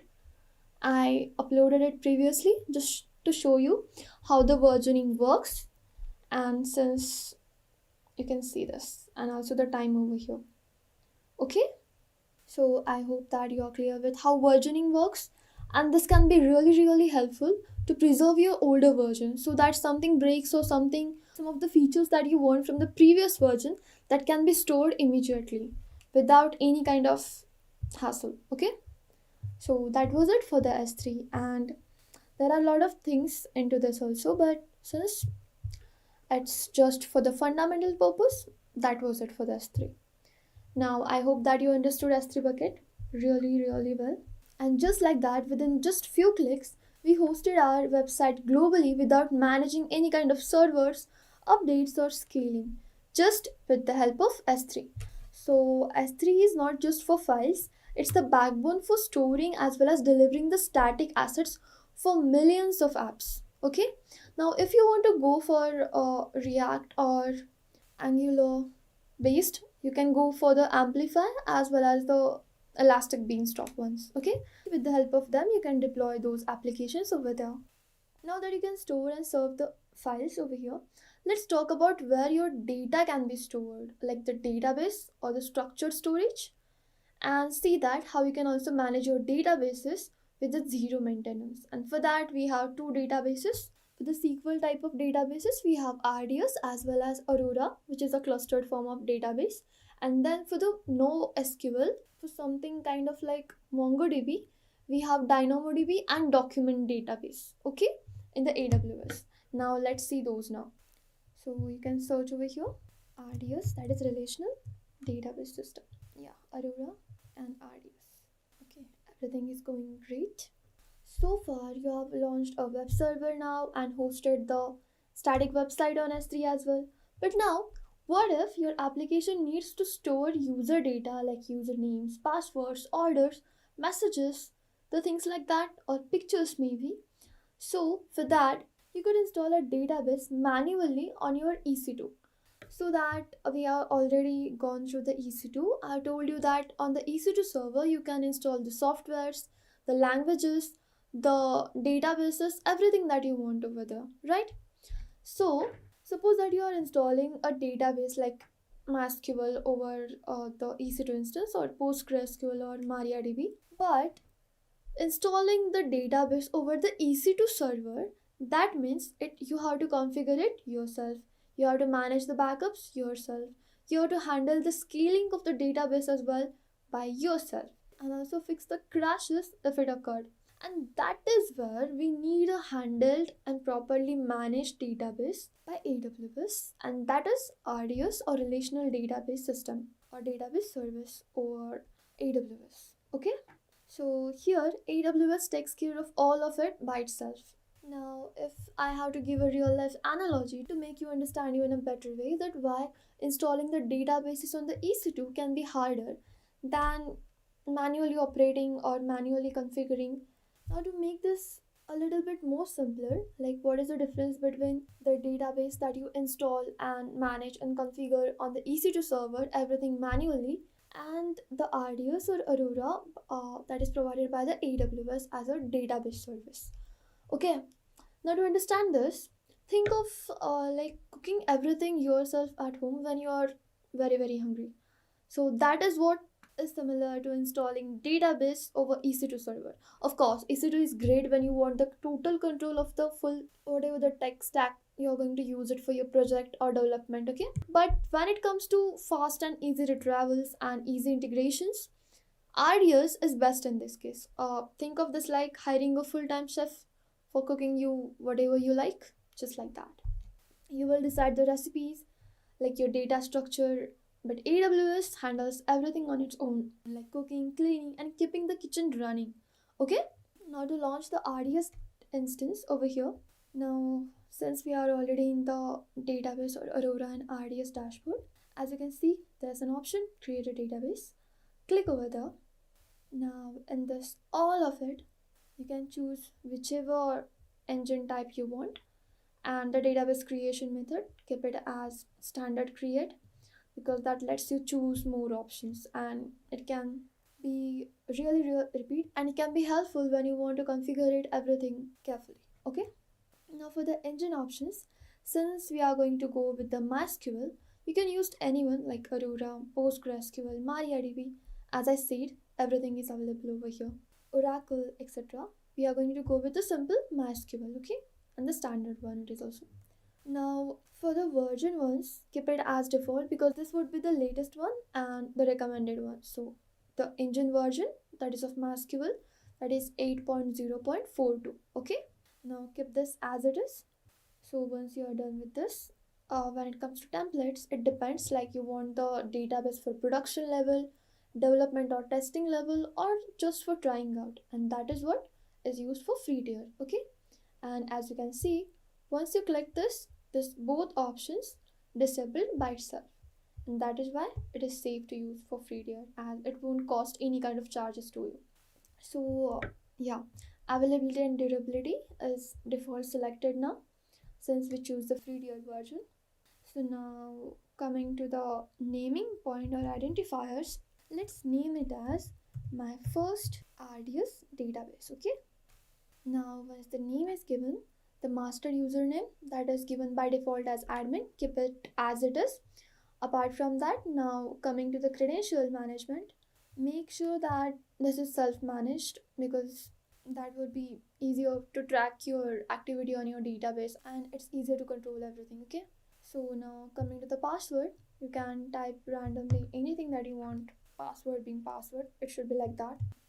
So yeah, it accepted it, so it doesn't take @ symbol, and this is done.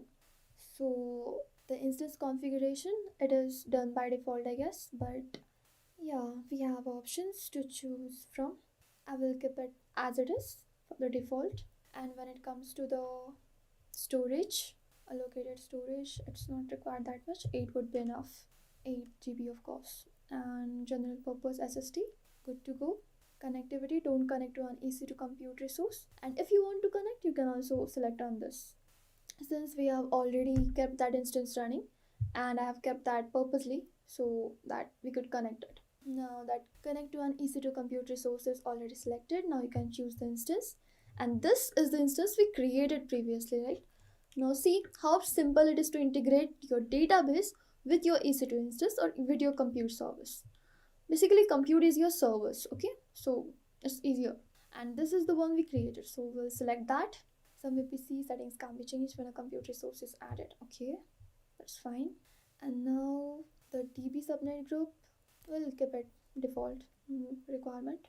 Then the public access, okay, so we'll keep this as it is. And then again, security group, choose existence, and existing one will choose this one, EC2 server, since all of it is connected.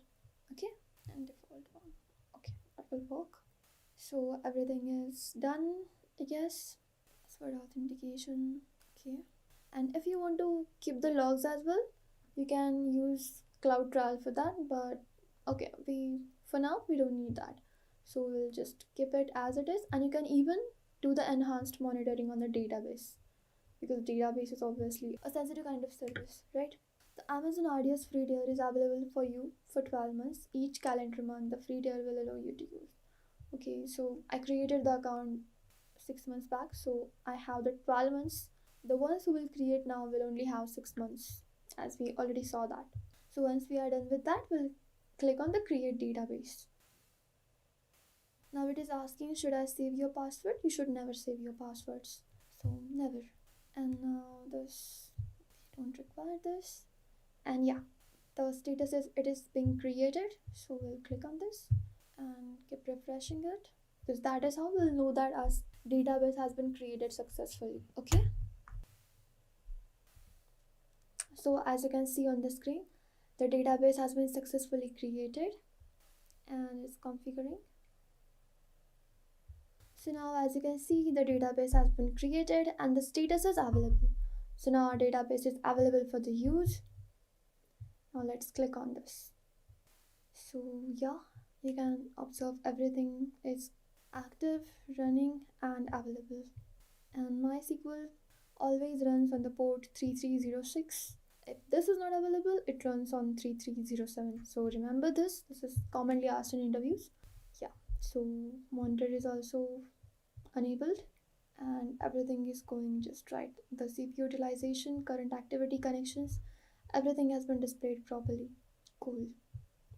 Okay, now you can also modify this and even delete it, like set up a EC2 connection, set up a Lambda connection, or migrate data from EC2 database as well over here. A lot of things you can do actually.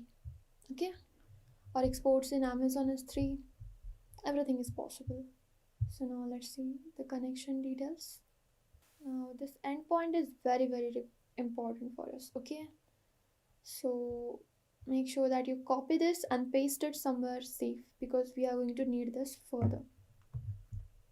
And now that was it for the fundamentals of AWS, where we had the basic understanding of cloud computing, got hands-on with the core services like IAM, EC2, S3 and RDS, and now you're ready for the next step in the course. So up next, our industry expert trainers will guide you deeper into AWS, where we will dive into advanced AWS concepts like VPC, load balancing, auto-scaling, serverless computing. We will also explore the AWS security best practices, where you can design robust, scalable and secure cloud solutions. And this is where your learning moves from foundational knowledge to real world application, bridging theory with the skills companies are actually looking for. And on top of it, you will also get to work on hands-on project that you can showcase on your portfolio. Regions and availability zones. So why is it important to know about regions and availability zones? Because there will be few services which will be region specific and there will be few services which are global. Let us say if you are interacting with EC2 service, then that particular service is an regional service. But let us say if you are interacting with S3 service, then that particular service is going to be global. So now let us understand what exactly is a region. So you can see these are the particular regions that have been available for the time being. In the green color you can see these things and the red are the ones that are going to come up. So a lot of new regions are being and going to be enrolled by the AWS. So now let's try to understand what exactly is a region. Let us say here is a particular name that is known as North Virginia, North California, Mumbai, Frankfurt or Tokyo. So those are known as regions. So what happens in region? Regions are those geographical location where our AWS data center lies. Now the things come, what is a particular availability zones? Let us say in North Virginia, you can see it is also known as US East 1. There we will be having availability zones. So what are the availability zones? You can say US East 1A, US East 1B, US East 1C, 1D, 1E and 1F are known as availability zones. So each region is independent of one another.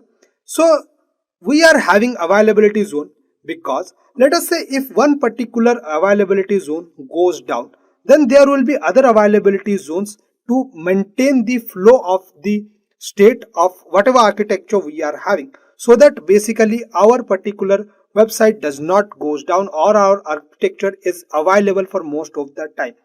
Let us say if we want to reduce the latency, then we can do it. If we are having our particular servers running in different availability zones, if one of the availability zones goes down, then the other will come into the picture and we will be getting an uninterrupted service for whatever thing we are using.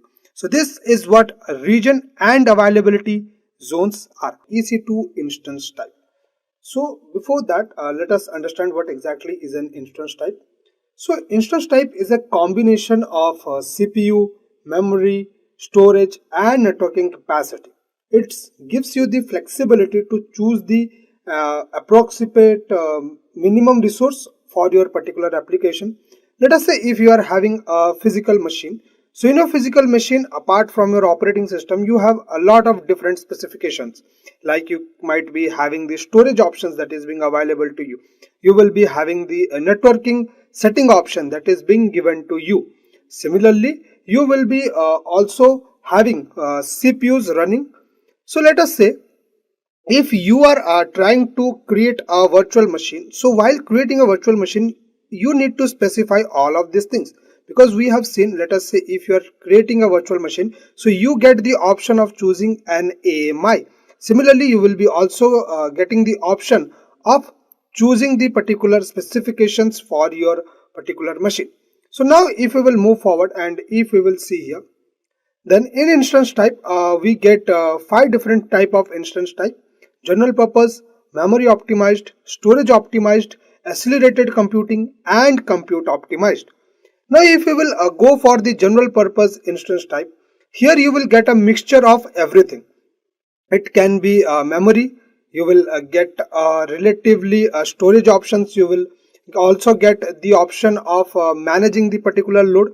So in general purpose you basically get a mixture of memory, storage, networking, everything you get, not very much, but yeah, in a limit it will be, in a packed manner it will be available to you.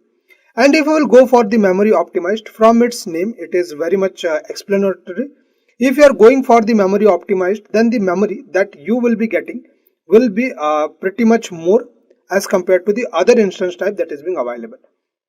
Similarly, if you go for storage optimized, then the storage class you will get a lot as compared to the other particular aspects. Now if we will look into the accelerated computing, here we basically use it for let us say if there is a sudden spike in the particular users that is coming to your architecture or to your traffic. Let us say now currently with your website 2 users are interacting, and in next 2 minutes 10,000 users came up. So suddenly the interaction of the user has gone tremendously up. So there you can use your accelerated computing. Now comes when exactly do we used compute optimized? We use compute optimized in those particular scenarios where we need a high performing CPUs. So if you need a high performing architecture, then you can definitely go for compute optimized. So what is an AMI? AMI is basically Amazon Machine Image. So you can think AMI is like an ISO file, or in more layman term you can think AMI is like an operating system that you choose for your particular machine. Let us say if you are having your physical machine, so there you have the operating system that is being working upon, and because of this operating system you are able to interact with the hardware and you are able to do the things. Definitely GUI will be also there. So if you are choosing the AMI, then basically you are specifying what type of operating system your particular machine should be having. It can be Mac OS, it can be Windows, it can be Red Hat Linux, it can be Ubuntu, or it can be Amazon Linux as well. So if you are choosing the AMI, not only you are choosing the operating system, but also you are choosing the architecture. It can be 64-bit architecture or your 32-bit architecture, or ARM 64 is also being supported. So that depends upon what type of AMI you are choosing, and upon that it will be given. If you are selecting the AMI, with that AMI a particular storage options also get attached with it. Storage in this sense you can say a root volume will be there, and this particular root volume will be a EBS type only. And let us say if you are choosing this AMI, so based upon this AMI it will dictate how exactly will you be using the things. So this AMI you can say is an important aspect if you are going to choose a particular machine. How exactly, let us say right now you are upon your particular system and suddenly your requirement changes. Now let us say in your physical system you are having Windows and now you want to use Mac OS. So there are two ways out to use that. Either you can install the virtual box and you can basically install the Mac OS in that, or else you have to entirely buy a new system for using the Mac OS. But let us say if you are having the access to the cloud, then simply you can choose the AMI and start using a particular machine of your type. So whatever thing you want to have, you can use that. So now if we will look in creating and copying an AMI. So if you will be able to launch an instance, then you will get the option of creating an AMI out of the particular instance. So now the question comes, why exactly are we creating the AMI? Let us say if you are having a particular machine and your machine is somehow due to some error it is not working. But if you could somehow able to trace back your particular operating systems or whatever architecture it was in, then let us say if you take that operating system, put it in some other system, then you can say that you have actually replicated your previous machine which was not working. So that is the particular advantage that we get if we are able to copy our AMI, because instance replication is not supported in the AWS. But let us say if you are able to create the AMI of an instance, then you can do the replication. Let us say if your particular instance is present in one region, then you can with the help of the AMI you can launch another instance in different region with the help of AMI. Public IP and elastic IP. So what exactly is an public IP? So let us say if you have launched an instance and it is in the public subnet, then you are going to get the public IP. This public IP is not associated with your account, but let us say if you are using an elastic IP, then that particular elastic IP is going to be associated with your particular account. Now comes the thing that if you are using public IP, then it can be basically get freed once you stop your instances. Let us say if you are having a particular IP and it is associated with your particular instance, you stop your instance, it get freed up, and once it is free it can be used by other. But let us say if you have associated a particular elastic IP with your instance, till the time you don't free it, it will not get free. So if you are using in elastic IP as it is being available to you every time till the time you don't release it, so it is also chargeable, but the public IP is not chargeable. So now let us try to understand why exactly are we in need of elastic IP. Let us say if there is a particular company, AWS, and they have a domain aws.com. Let us say if they are having a particular elastic IP, they can basically map their domain name to that particular to that elastic IP. So whenever someone will type aws.com, or even if let us say if they in the future changes their domain name to something else, let us say to aws.com to aws.tk, if they are having that elastic IP, they can map n number of domain name to that particular elastic IP, and all of the traffic will be then redirected to the particular website they want. But let us say if you are using the public IP, every time they stop their instance of, or you can say if their particular website does not function properly, so public IP can get lost. Then the direction of the particular traffic can go to anywhere, and they will not be able to properly manage it. So if you are having a particular elastic IP associated with your particular domain name, so you can map n number of domain names to the particular architecture you want. So that is what public IP do and your elastic IP do. Now if we will move forward and if we will see here, now let us see what exactly is an elastic network interface. It doesn't matter whether it is your physical machine or your virtual machine, you will be having an elastic network interface. So basically let us say this is the particular first point of interaction of your machine to the internet. If you are trying to get the internet, or you can say if you are trying to make the connection, then from your particular machine the first point of connection will be done through the network interface card only. Your network interface contain elastic IP, public IP, private IP, and the security group of your machine. We have already discussed what is elastic IP, a particular elastic IP which is static. It does not get released till the time you don't release it. Public IP is attached with your machine. If you stop your machines, then it will going to get free and it is going to be allocated to someone else. Private IP is the internal IP of your particular machine. And what are security groups? Security groups are nothing but the virtual firewall that is being present in your machine. So EC2 is a particular service that is being available to us, and in this service I am going to use this instance resource. So basically this instance is nothing but a virtual machine. So if I want to work with anything, let us say if I want to work with my website, then I need a virtual machine available with me, then only I'll be able to work. So what I'll do, I'll go into instance, and right now I don't have any instance running, so I will create an instance of mine. I'll click on this launch instance. At the very beginning I have to specify the name. Let me give it a name, let us say Shubh. After this, what I'll do, I have to choose an AMI. So before moving forward, we need to understand what exactly is this an AMI is.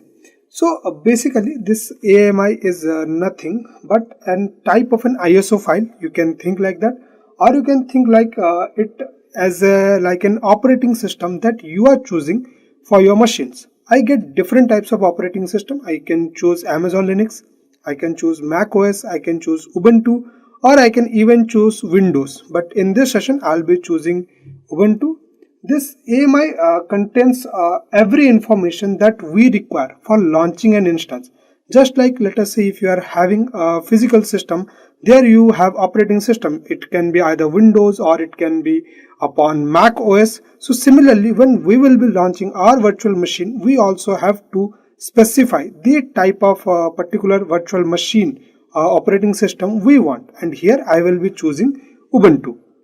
After this, I'll move forward. I will not do any changes to here, and make sure to choose the type of AMI which are having this free tier eligible criteria only, or else you might get charged. So if I will choose of Ubuntu, you can see in Ubuntu I am having this as free tier eligible. This type of architecture is also having a free tier eligible. If I'll move to the end, I am also having Ubuntu Server 1804 LTS as also my free tier eligible. Similarly, if I would have chosen Amazon Linux, so here also I might be getting 2 or 3 different types of free tier eligible. So if you are choosing any of those, make sure to choose a free tier eligible only, or else you might get billed. Yeah, so let me show you. Yes, so here it is. You can choose only the free tier. You can definitely choose other one, but it's better to go with the free tier eligible, or else you might get charged. After this, similarly, just like we have architectures, here also in the virtual machines, the architecture comes up. We will not do any changes here. Now we will come into an instance type. Now before selecting an instance type, we need to understand what exactly is an instance type. So instance type is nothing but a combination of, you can say, CPU, memory, storage and networking capacity. Okay, so let us say if you are having a virtual server, so there, let us say if you are working on a Windows operating system, so apart from operating system, you have a lot of different things that is being, you can say, fixed in your machines, like the type of processors you go, like you can have i5, i7 processor, you can have some generations based upon that. So similarly, instance type will do that work. If you are choosing a particular instance type, you can get different types of virtual CPUs, you will be getting different types of memories, and depending upon your need, you can choose. In this demo session, we will be choosing T2.micro. Why? Because it is comes under free tier eligible criteria. Apart from this, you don't get any other instance type having free tier eligible criteria. After this, what I'll do, I will have to make a key pair. So now let us understand what is a key pair. Basically, key pair is a type of security credentials that you get. Let us say if you are creating instance, then you have to specify this key pair. Only if you have this key pair, then only you will be able to log in into your instance, or else you will not be able to do. The type of key pair, let us say if I will move into here, create a new key pair. If I will move here, then you can see I have to type a particular key pair name. So let me write a name. Let us say Shubh. I'm working in North Virginia, so I'll specify that North Virginia demo key 1. Okay, so this is the name of my key pair. Here also you can see the thing. You will need it later to connect to your instance. So whenever you will try to connect to your instance, you need this key pair, and the key type that I will have is RSA, and the particular format of my private key file will be .pem. Okay, and this ppk is for putty. When we will be working with putty, we will see how to convert this pem into putty. So this key pair that I am creating right now is the private key. Okay, and there are two types of key that I will be having. One is public and one is private. I will be having this private key with me, and the particular public key will be there with AWS, and it will resides in my machine. Whenever I will try to connect to my machine, then AWS will check whether my private key is matching with my public key or not. If everything goes well and fine, then only I'll be able to connect it. After this, I will click on create key pair. So right now this particular PEM file has been downloaded. After this, what I'll do, I will move into this. I'll move into network settings. For the time being, I will not do any changes here, but yes, in the security group, what I will do, I'll move here, and in the type, I will keep it all traffic. So why exactly I am keeping all traffic? Because now you need to understand, if I am having all traffic, that means I am allowing connection of my machine through any port, and it will be able to connect from anywhere. Okay, so for the time being, you can choose this. Once we will move forward, then you will be able to understand much more better that why exactly these security groups are having different types of port. But for the time being, you can just keep in mind that security groups are nothing but they act like a virtual firewall for your machine. So here I am specifying, okay, through whatever ports I want my machine to get connected, it can get connected. After this, what I'll do, I'll go down. I'll not do any changes. Here is the summary of the thing. If you want, you can review it, and after reviewing the things, you can simply click on launch instance, and it will get launched. Yeah, so now it has got launched. If I'll click on view all instance, then you can see right now it will be in pending state, and after some time it will be available. How to connect our EC2 instance using directly from the AWS management console, and we will also look in how to connect our EC2 instance from putty. So let us start. Right now in the previous session we have already launched an instance. At that time the instance state was not in available, but now it is running. You can see. Moreover, the status checks has also been passed. It will take some time. For that, you can wait for that, and once it is passed, now we can move forward. So after launching the instance, you can see a lot of information that is being available to you, like the public IP, the private IP, and the instance ID is also being provided to you. Moreover, whatever VPC it is in, those things will be also visible to you. The instance type that we have chosen, there will be also now visible to you, the VPC ID and everything you can see.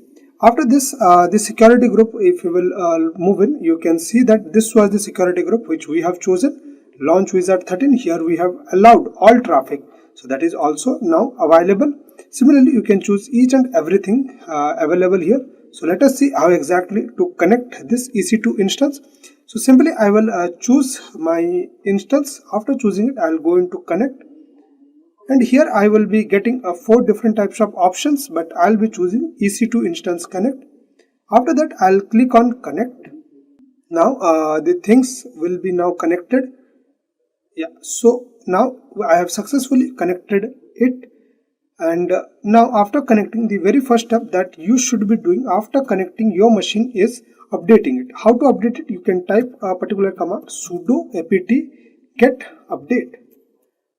And this will particularly update your machine, just like in your virtual in your physical machines you do refresh once you start a new session. Similarly, we will be updating our machine. What is the significance of this step? Let us say if you are having a physical machine, so why do we exactly refresh our machine? So that if any port or if any terminal is busy in some work, and if the efficacy of our machine is not that much, if we want to restore that efficacy or efficiency, we can use that. Similarly, if I want my machines to be available, if any updates are being there, it should be updated. If any port is not working properly, if all the connections I want to have properly, then I can use this command sudo apt get update. The significance of this particular thing sudo is that let us say if I'm using a particular software, there are two options. Either you can straight away open it and start using it, or there is another option of run as an administrator. So why do we get the option of run as an administrator while working with any of our software? Because there are certain privileges, those are being reserved only for the administrator. Similarly, if I will try to update the machine without this sudo, it will tell me, okay, you don't have the permissions to do that. That's why I will type here sudo, so that I will specify to my machine that okay, I am a super user do. Basically, I am an administrator and I should get the particular, you can say, facility to update my machine, and to update it, the package from where I will be updating it. Okay, the thing from which I will get the update is being residing upon here, apt get update. After this, what I'll do, I'll hit enter, so it will update my machine. So now my machine is being updated. Now let us see how to connect our machine using Putty. Basically, Putty is a third-party software that you get. Okay, so if you want to use Putty, then you have to download Putty. Once you will download Putty, with that Putty Gen by default will come. So what I'll do, first I will show you what exactly will Putty Gen do. This is Putty Gen. Okay, you have to download this thing.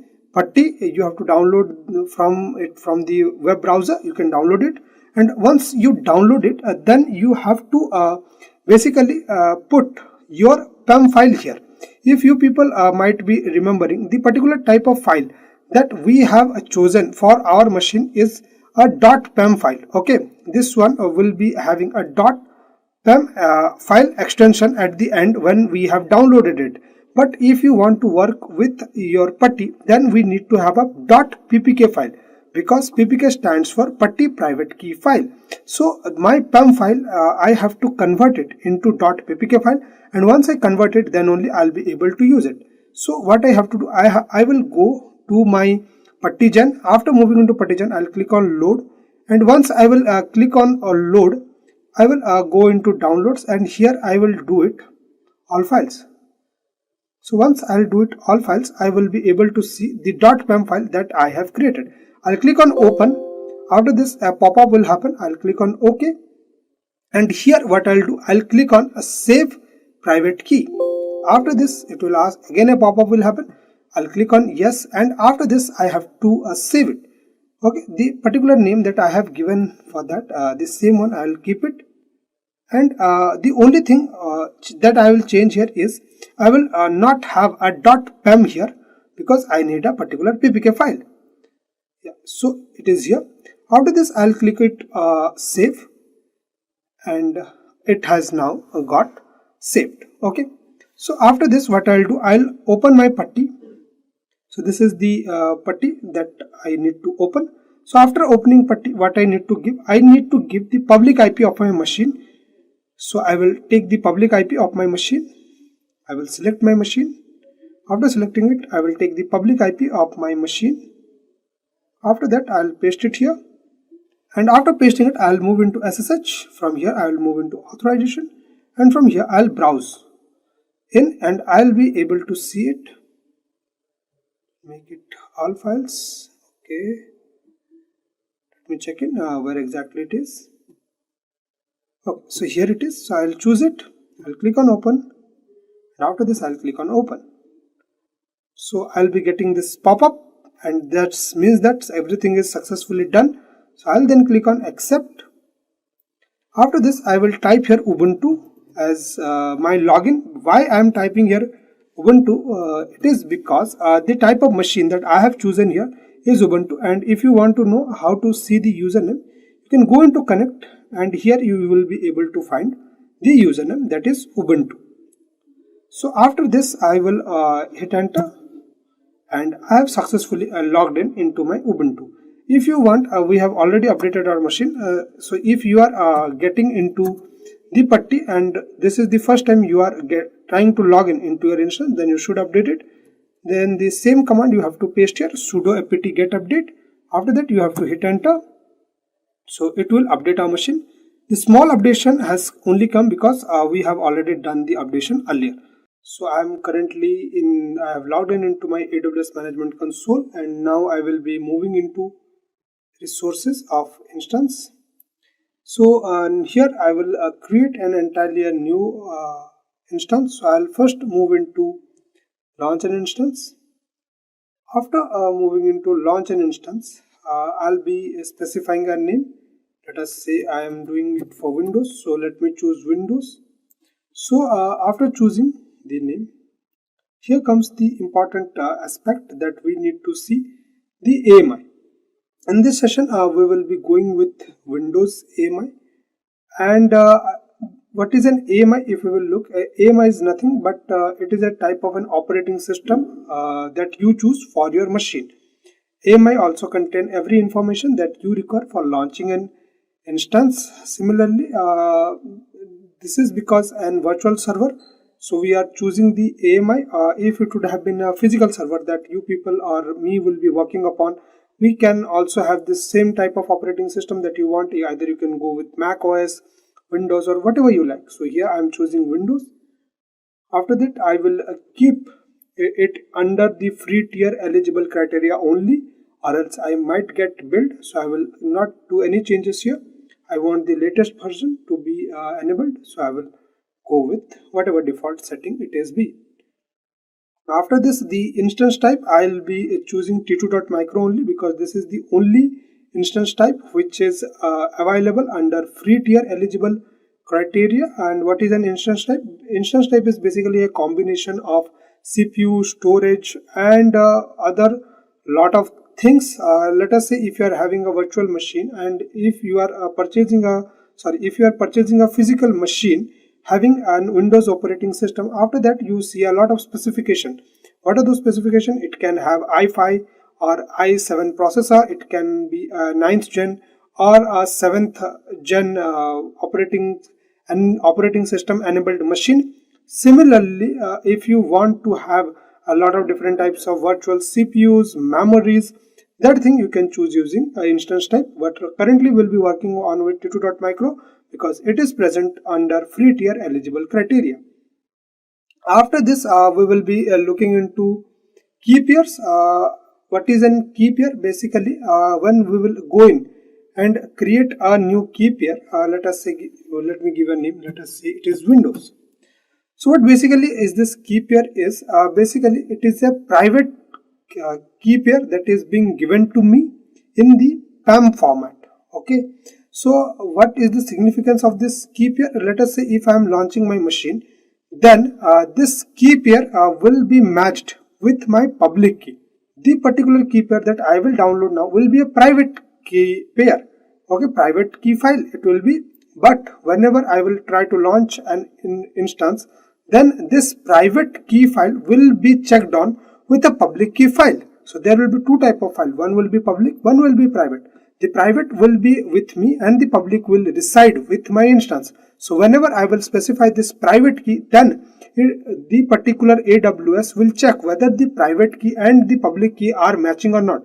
Basically, you can remember key pair is a type of a credential that has been given to us, and if you want to launch an instance, then you need to specify the particular key pair. If you are not having a key pair, you can click on simply create a key pair. Okay, you can click on it, and after this it will get downloaded.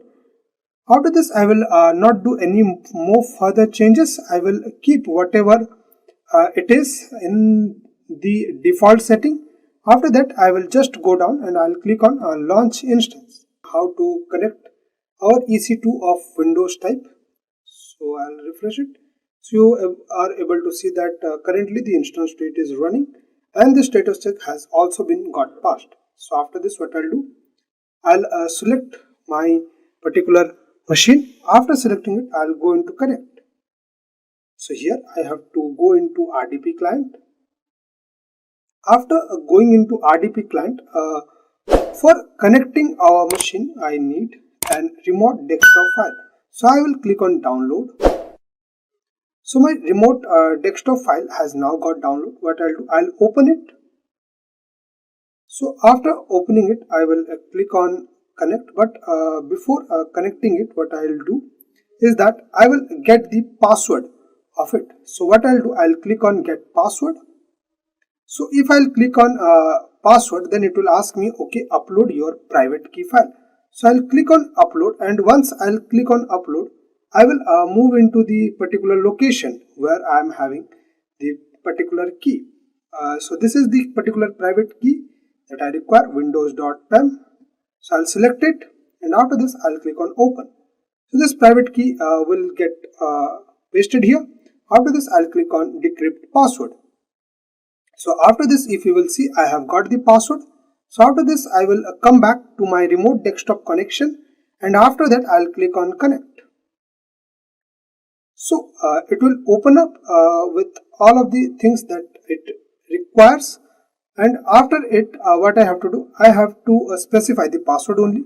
Here you can see the public DNS is already taken care of, and the username is administrator. So if you people can see here, the username is administrator, and that is also being reflected. So after this, all I have to do is to give it the password. I have copied the password. I will go into a remote desktop file. I'll just simply paste it, and after that I'll click on OK. And after that it will ask me for few verifications, and I'll do that.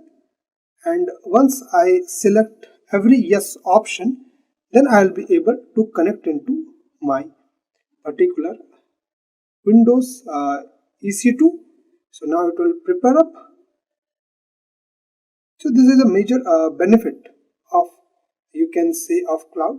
Here if I would have taken some other thing, let us say VirtualBox, or there what if I would have tried to install an operating system of Windows type, then it would be consuming my resources. But here you can see this is the major benefit that I get using cloud.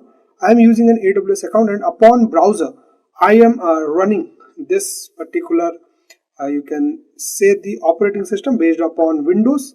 This is my EC2, and here I am running my Windows. And after this you can basically give the permissions, and after this you can just move in and do whatever you want. If you want to open the Chrome, you can open it. So whatever work you want to do, you can do it starting from here. So you can open your Chrome, and you can do whatever you want. There is another way also to connect to your particular RDP. Okay, I'll show you that also. So let me minimize this. In my system, if you people are using Windows, then you people will be having a remote desktop file. You can either open it. So this is another way of connecting to your machine. You can take the public DNS. After taking the public DNS, you can paste it here. After pasting the public DNS, you can just simply click on connect. So it will ask for the password. You can take the password, and once you take the password, you just paste it here, and then you can click on OK. And if you are having a remote desktop file, if you are using Windows, then you will be definitely having a remote desktop file.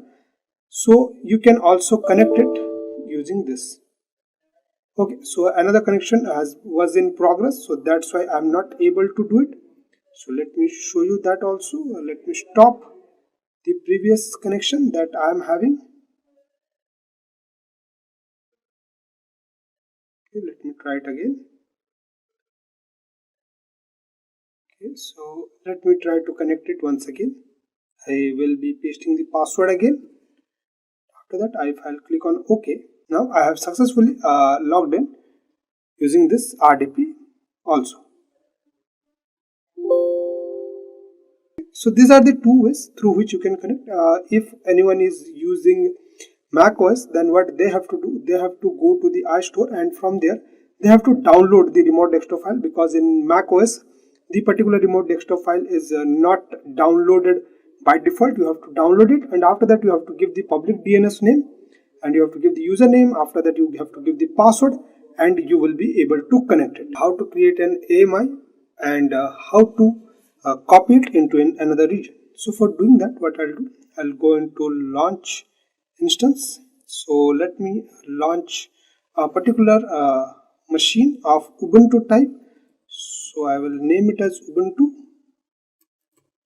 After naming it as Ubuntu, I'll choose the Ubuntu AMI. After choosing the Ubuntu AMI, I will choose a key pair.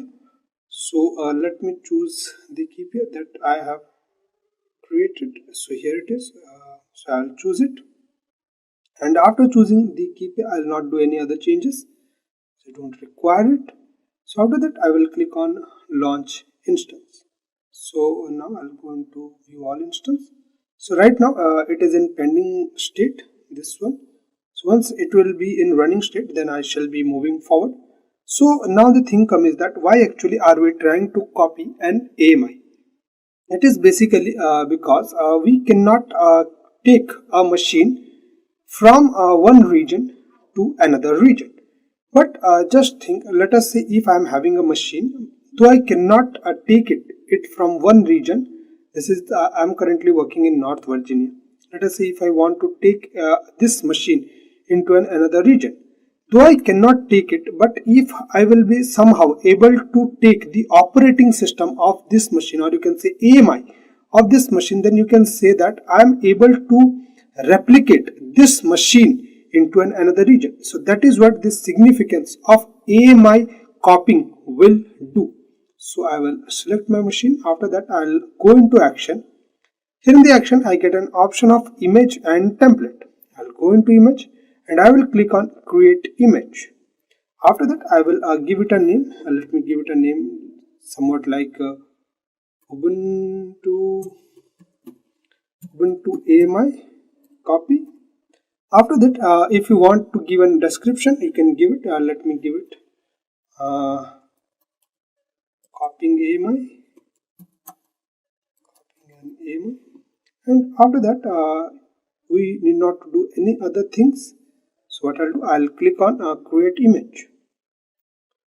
So after clicking on create image, if I will now move into AMI, you are able to see this is the image that we have just created.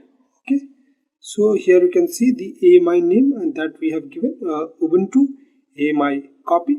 I misspelled the copy, no worries in that. So right now the state is pending. You can see other details right out there. So let me give it a name. Let us say Ubuntu copy.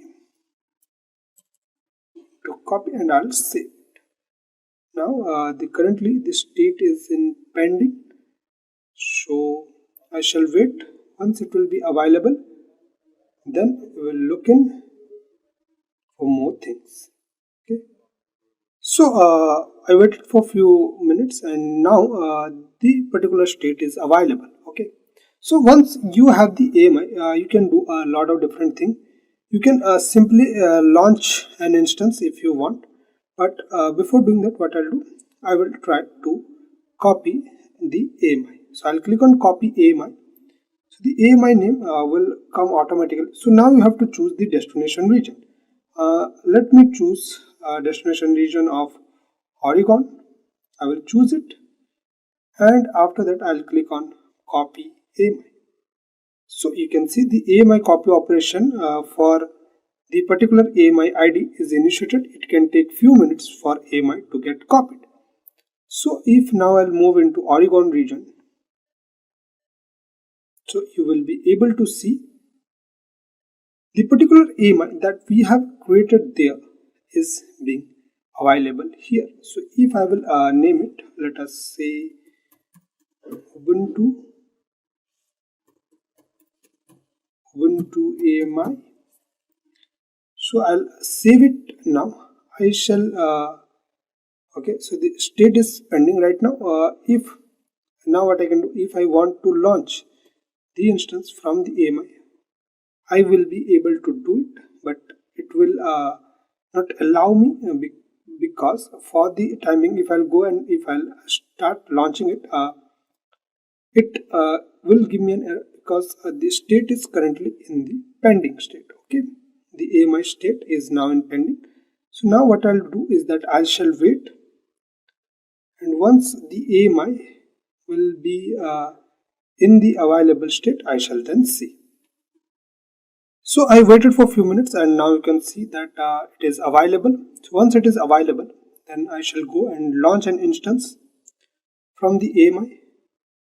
So here the very significant step that you will notice here is that let us say if I am creating a particular instance, let me give it a name, Ubuntu.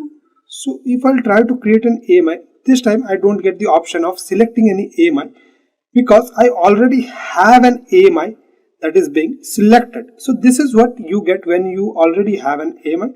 Apart from that, you have to give an key pair, and after giving the key pair, you can simply click on launch instance. So let me do the things.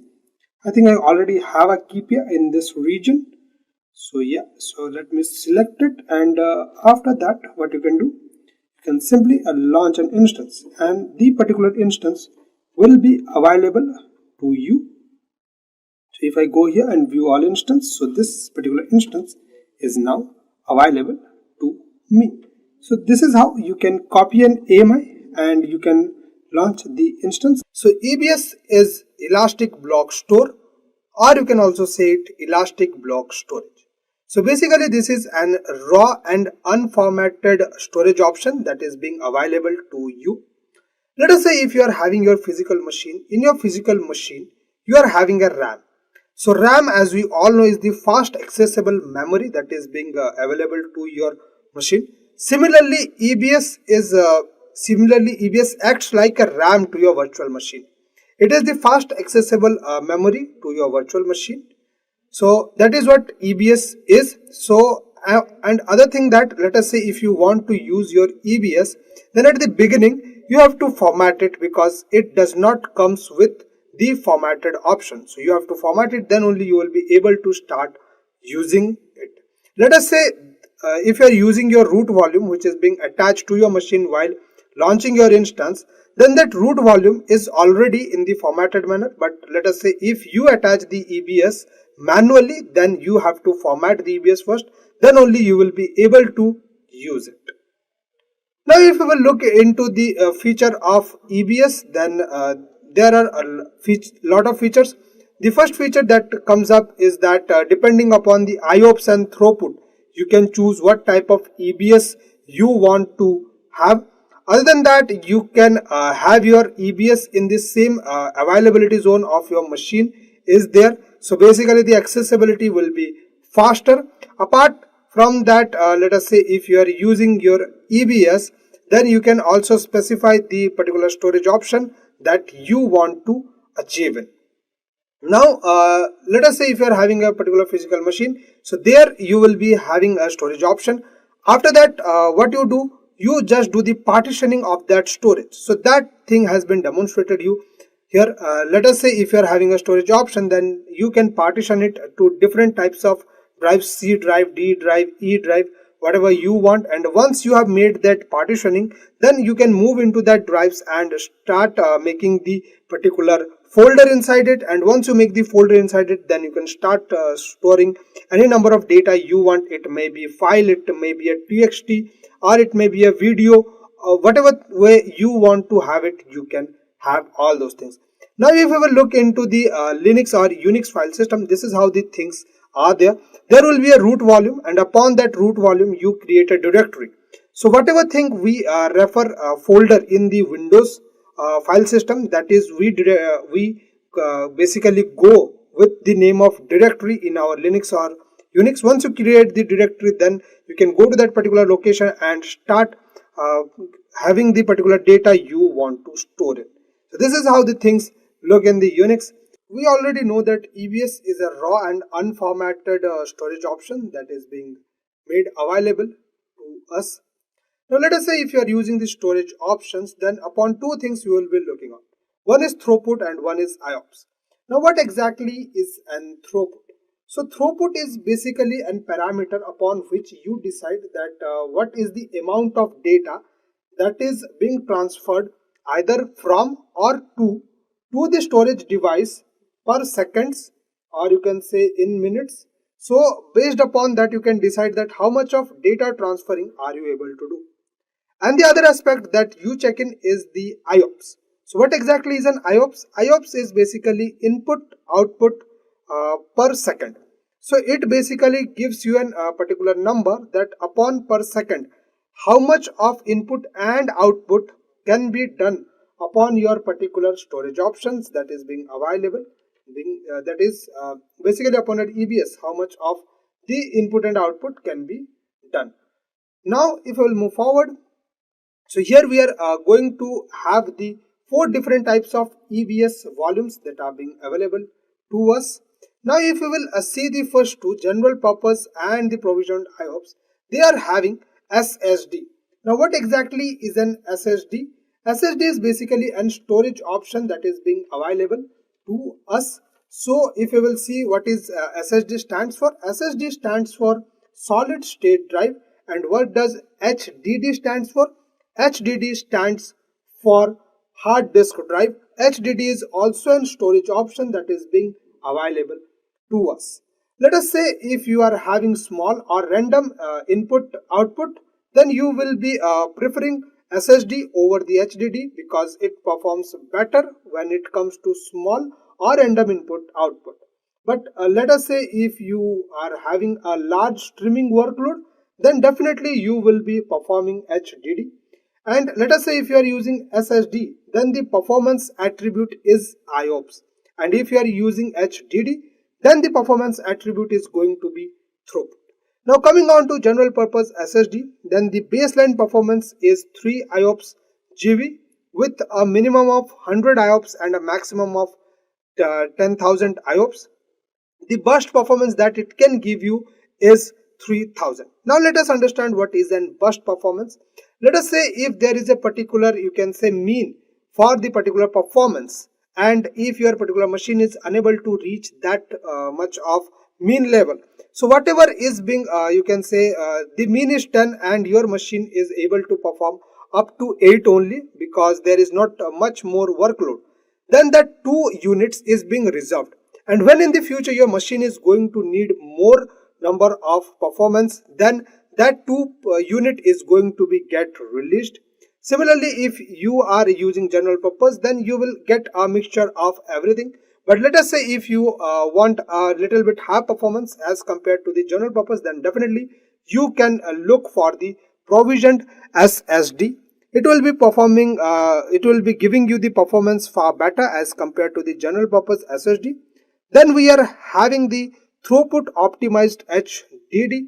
Then as you already know that being in HDD storage option, the major focus of this particular storage is upon the throughput. If you want the more throughput, you can definitely go for throughput optimized HDD. And we are having cloud storage HDD. Let us say if there is a particular data whose retrieval is not that much frequent, and if you want the particular attribute in that particular storage is throughput, then definitely you can use the cold storage HDD.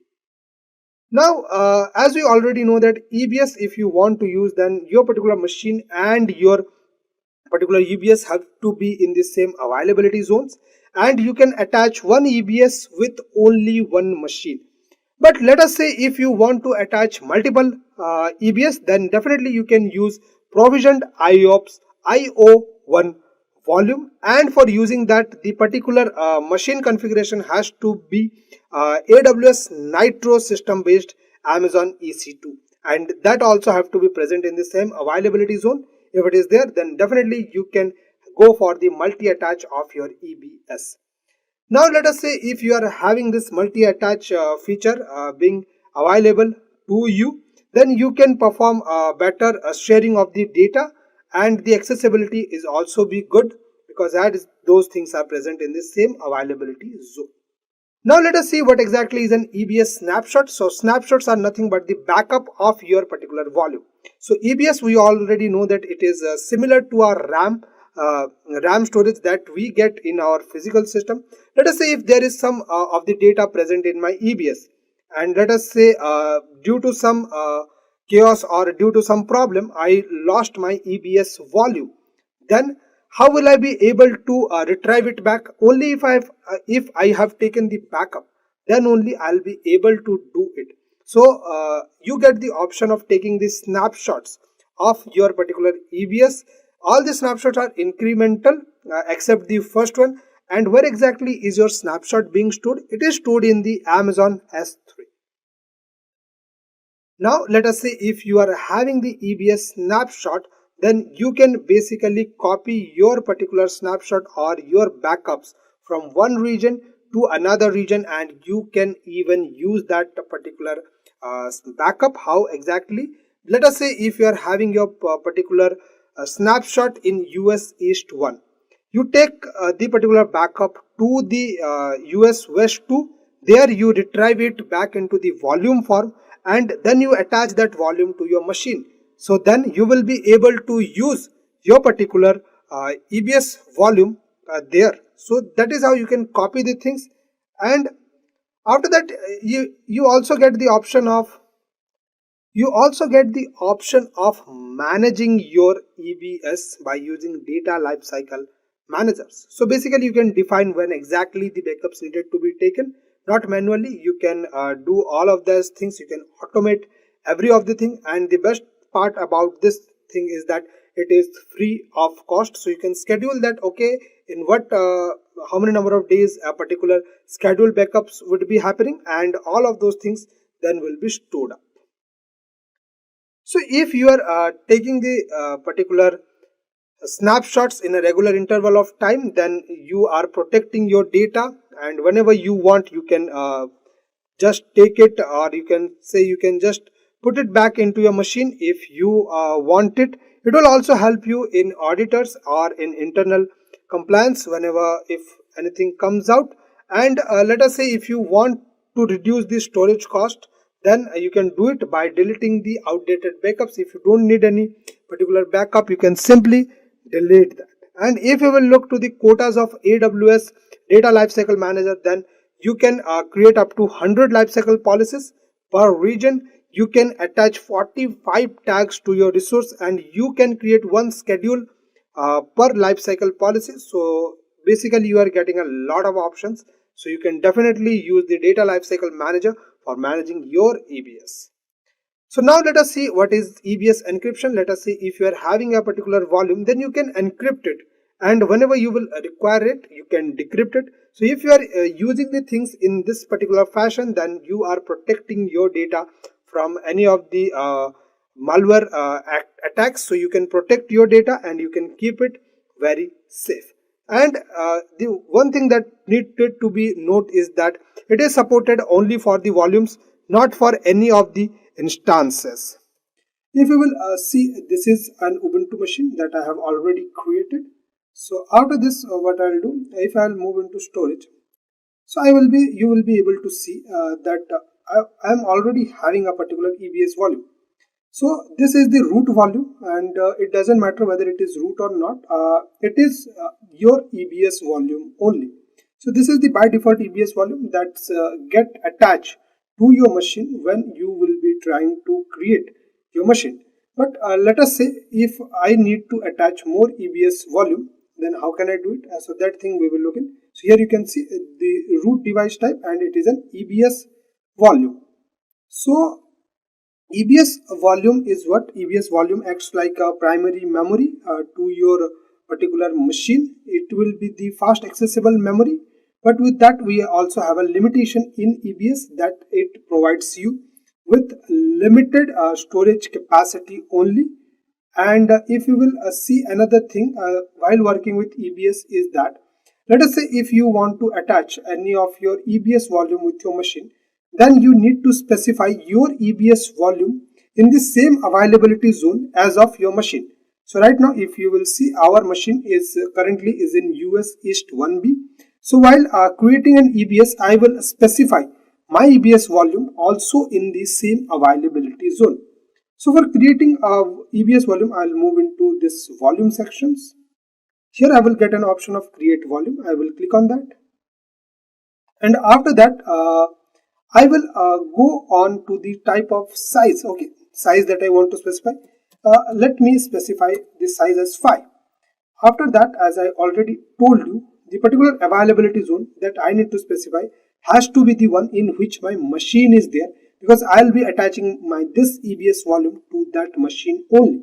So I will select the availability zone. After selecting the availability zone, what I'll do, I'll go and click on create volume. So right now, if you will see, with the available volume, this is the only volume that is having 5G IP, and I just created it. Just because I created it right now and I have not attached it to any of my machine, you can see the current volume state is available. So first of all, let me name it. Let me name it as Ubuntu EBS. Ubuntu EBS. I'll do that and I'll save it. So after doing that, what I'll do, I'll attach this EBS volume to my machine. So I'll go into action, and here I will get an option of attach volume. So I'll click on attach volume, and here if I will type, I will get the particular machine name that I want to attach with. So I will select Ubuntu, and once I select the Ubuntu, a particular device name will come up, that is dev/sdf.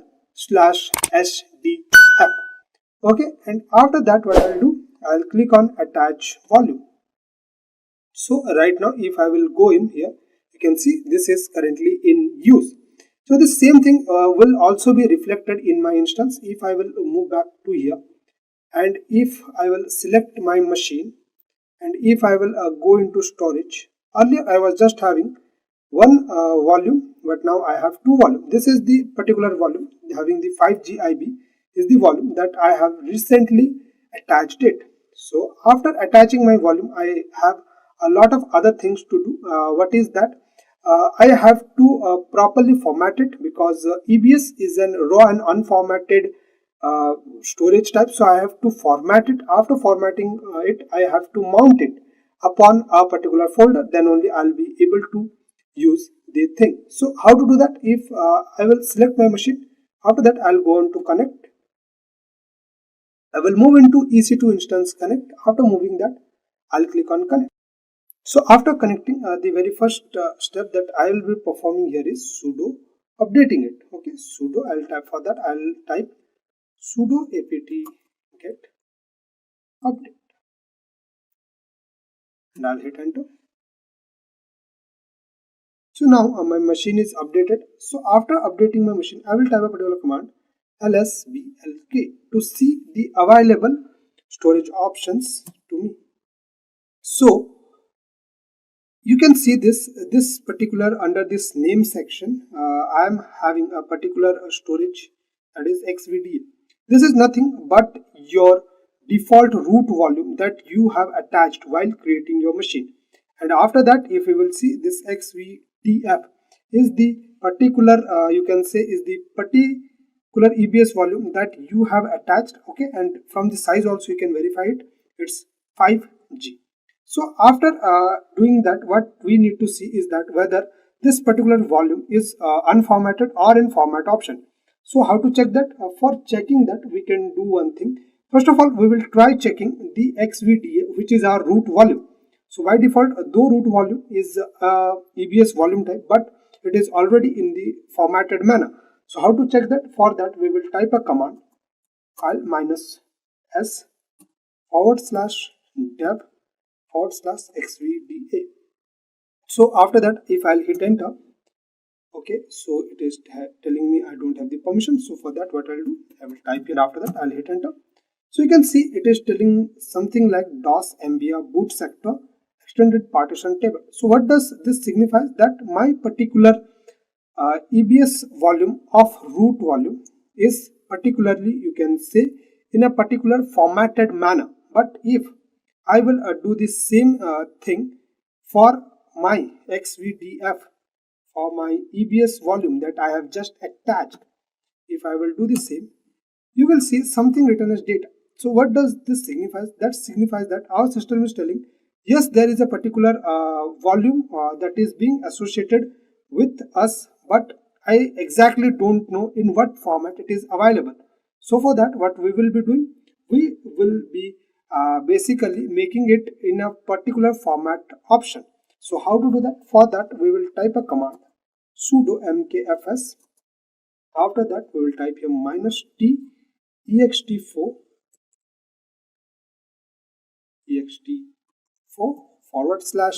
/dev /xvdf. So what does this doing? This is basically making a particular format option. ext4 is a particular formatted option that we get, and we are trying to format our particular xvdf. After that, I will hit enter.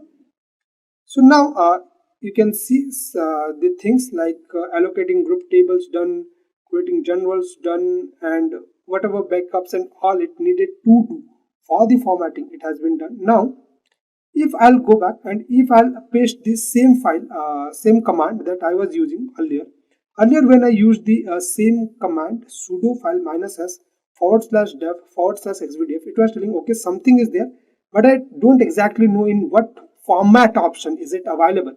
Now if I will type this same particular command and if I'll hit enter, you can see that the things it is in this particular things tells us that yes, now the things are been properly formatted and now we can start working upon it. So after this, what is the step that we have to do? We have to create a directory and we have to mount this volume onto that directory. So how to do that? For that I will type a command sudo mkdir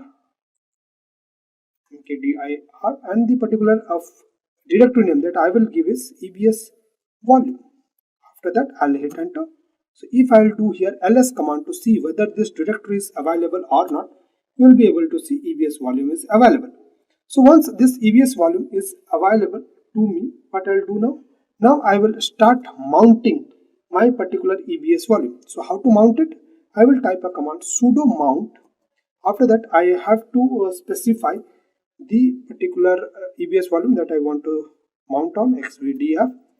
After that I will just simply write the directory name upon which I want to mount it. After that I will hit enter. So now here if I will do ls blk and if I'll hit enter, you can see my xvdf is now being mounted upon this EBS volume. Okay, and if I would go back and if I would see here, earlier this same thing was not there, but right now it is available. So with this we are able to see that yes, now we are successfully able to do the things. Now the another thing that we would be looking in is that let us say if I'm typing here another command df-h to see exactly how much things are been available, to see that okay, in this xvdf, though it has been specified that I'll be getting 5G of storage option, but in exact if you want to see how much is being actually allocated to my particular xvdf, you can see this using this command df-h and it is 4.6G only. So let us say if you want to increase it, how you can do that? If you want to have the particular size that is being specified, for that you can type a command size to fs. After that you can type here dev/xvdf. Okay, and if you will hit enter, now you can see okay, permission denied because I have not written sudo here. So let me type here sudo. If I'll hit enter, now nothing do, the file is already long block. Okay, so whatever things it needed to do, it is already has been given, that's why it is showing me. But let us say if there is some particular scenario where the things are not given, but the storage option whatever it needed to give you is not available, if you want to make it available, then you can use this command sudo resize to fs /dev/xvdf and you can just hit enter and you will be able to do the things. And after this the last thing that we need to see is that let us say if you want to unmount this particular EBS volume from this particular directory, how to do that? For that you have to type another command sudo umount. Though we are unmounting, but the command will be umount. After that you have to specify the device name, or you can say the particular volume that you want to disassociate, and after that you can hit enter. After that if I will do here ls blk and if I'll hit enter, you'll be able to see that we have successfully unmounted. How to attach our EBS volume to our Windows machine. So I already have a Windows machine running. You can see this. And what now I'll do is that I will create a particular EBS volume and I will attach it, and then I will try to do the mounting upon this particular machine. Okay, so before creating an EBS volume, I need to check out what is the availability zone of my machine, because EBS needs to be in the same availability zone as of my machine. So my machine is available in US East 1B. So I'll create a volume and I will keep that particular EBS volume in the same availability zone. I will go into create volume. After that, this size that I'll specify here, let us say it is 10. And after this, let me choose an availability zone. Let me go for US East 1B. After that, I'll click on create volume. So if you will see, this is the particular volume that I have just created. You can see the time from that also you can know, and from the volume state it is creating right now. So I'll select it.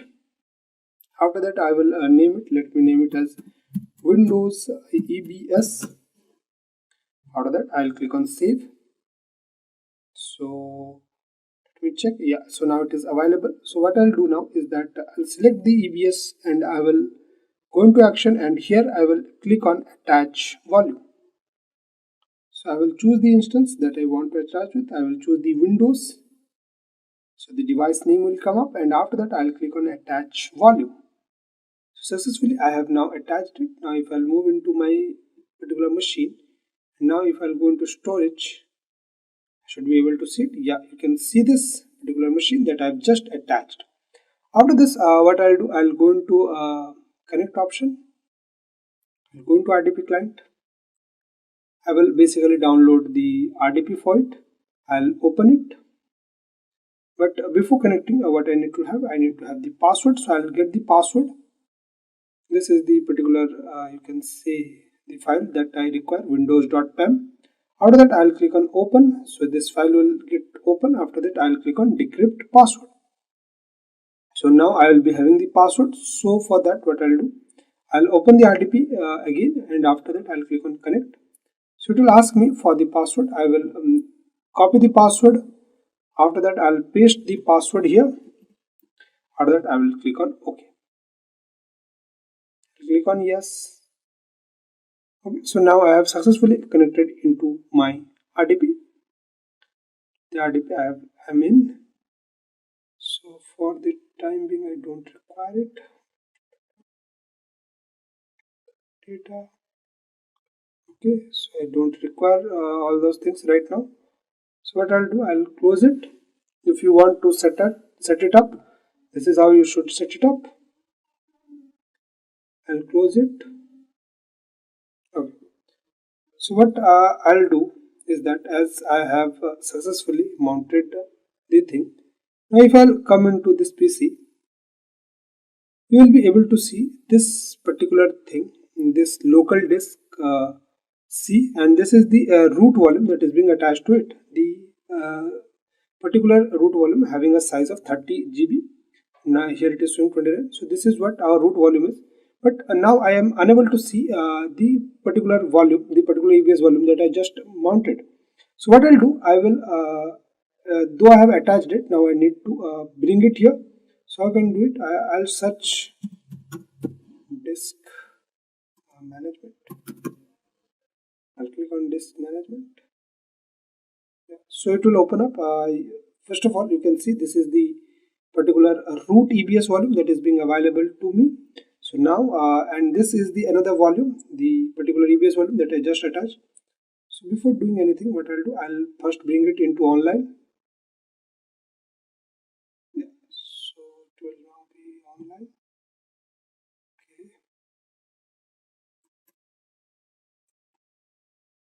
Okay, so it is taking time. We shall wait.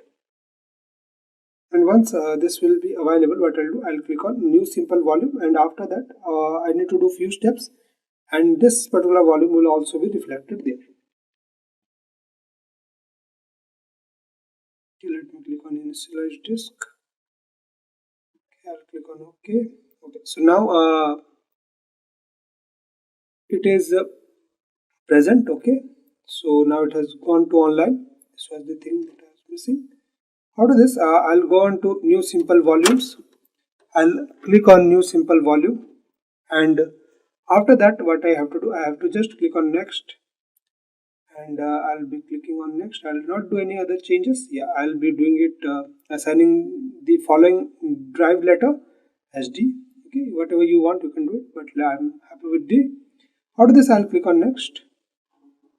After this I will go with NTFS only. I'll not do any changes. I'll click on next.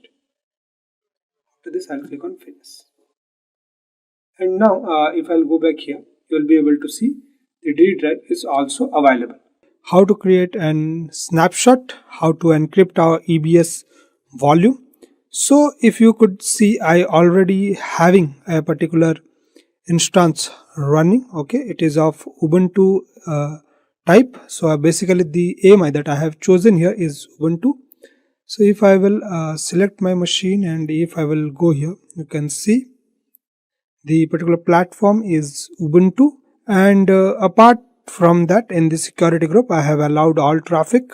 So now if I'll move into storage, now here you can see only one particular volume is present, that is my root volume, that is also of EBS type. And now what I'll do, I'll attach, and I'll also show you once I modify the EBS volume, this same will be reflected here. So for attaching my EBS volume, I need to be aware of where exactly is my machine available. So you can see it is available in the availability zone US East 1C. This is my machine. After this what I'll do, I'll go down and then I'll move into volumes. So here I'll be creating a volume. I'll click on create volume. So volume type will be general purpose SSD. The size that I'll have here will be 6 GB. After that, the availability zone that I'll be choosing here is US East 1C, because my machine is available in the same availability zone. And after this I will encrypt my volume. How to encrypt your volume? You have to click on encrypt this volume. Once you click on that, it will ask you for the KMS key. If you want to have it, you can give a specific custom KMS key. Otherwise, you can go with default AWS EBS KMS key also. Once you select it, all these things will be available. Your KMS key description will be there. KMS key that protect my EBS volume when no other key is defined, and all other particular thing will be available to you. Okay, so these are the things that you will get. And what exactly is this KMS key will do? Basically, it is a service that is being available to you. It is key management service. And why is this service being created? So that you can in a better way control and cryptograph your keys, so that you can protect your data. And once we are done with that, I will click on create volume, and now my volume is being created. Okay, so this is the volume. It is right now in creating state. If I'll refresh it, you will be able to see this is available. Okay, this is the 6 GB size that I have specified. So if I'll refresh it, you can see it is now available. So I will give it a name, Ubuntu EBS. After that I will save it. So this is how you can encrypt your particular key. You can see the particular KMS key thing is also available to you. You can see it, and the KMS key ID is also been associated now. So after this, what we will do, you can also see the encryption thing that is being also leveled here is encrypted. So after this, what we will do, we will attach it into a machine. So let me select my volume. After that, I'll move into action and I'll click on attach volume. Here I will have to choose the particular instance that I want to attach with. Ubuntu EBS is the one machine that I want to attach it with. After that, I'll click on attach volume. So now my volume is being attached with my machine. Now if I will move back into my machine, so now if I'll refresh the thing, you will be able to see Ubuntu EBS. I'll go in here, I'll go into storage. You can see this is available. Okay, and you can see whatever thing was there, it is also present here. Encrypted, yes. KMS key ID is also available.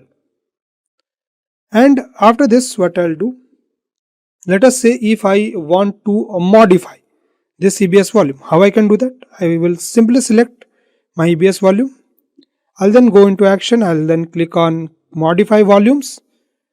And one thing that you should know is that you cannot reduce this size of the volume that you have specified at the beginning. You can only increase it. If I'll try to decrease it, let us say, you can see this particular pop-up will happen. The size of the volume can only be increased, not decreased. So what I'll do, I will then just increase it. Let me increase it to, let us say, 9. After that, I'll click on modify, and here it will ask, do you want to modify it? I'll click on yes, modify it. Now you can see, if I'll refresh it here, you can see it has been successfully modified. Now if I'll go back to my instance, and if I'll refresh here, now you will be able to see the updated thing here. If I'll move into storage, you can see the volume size is now 9. Okay.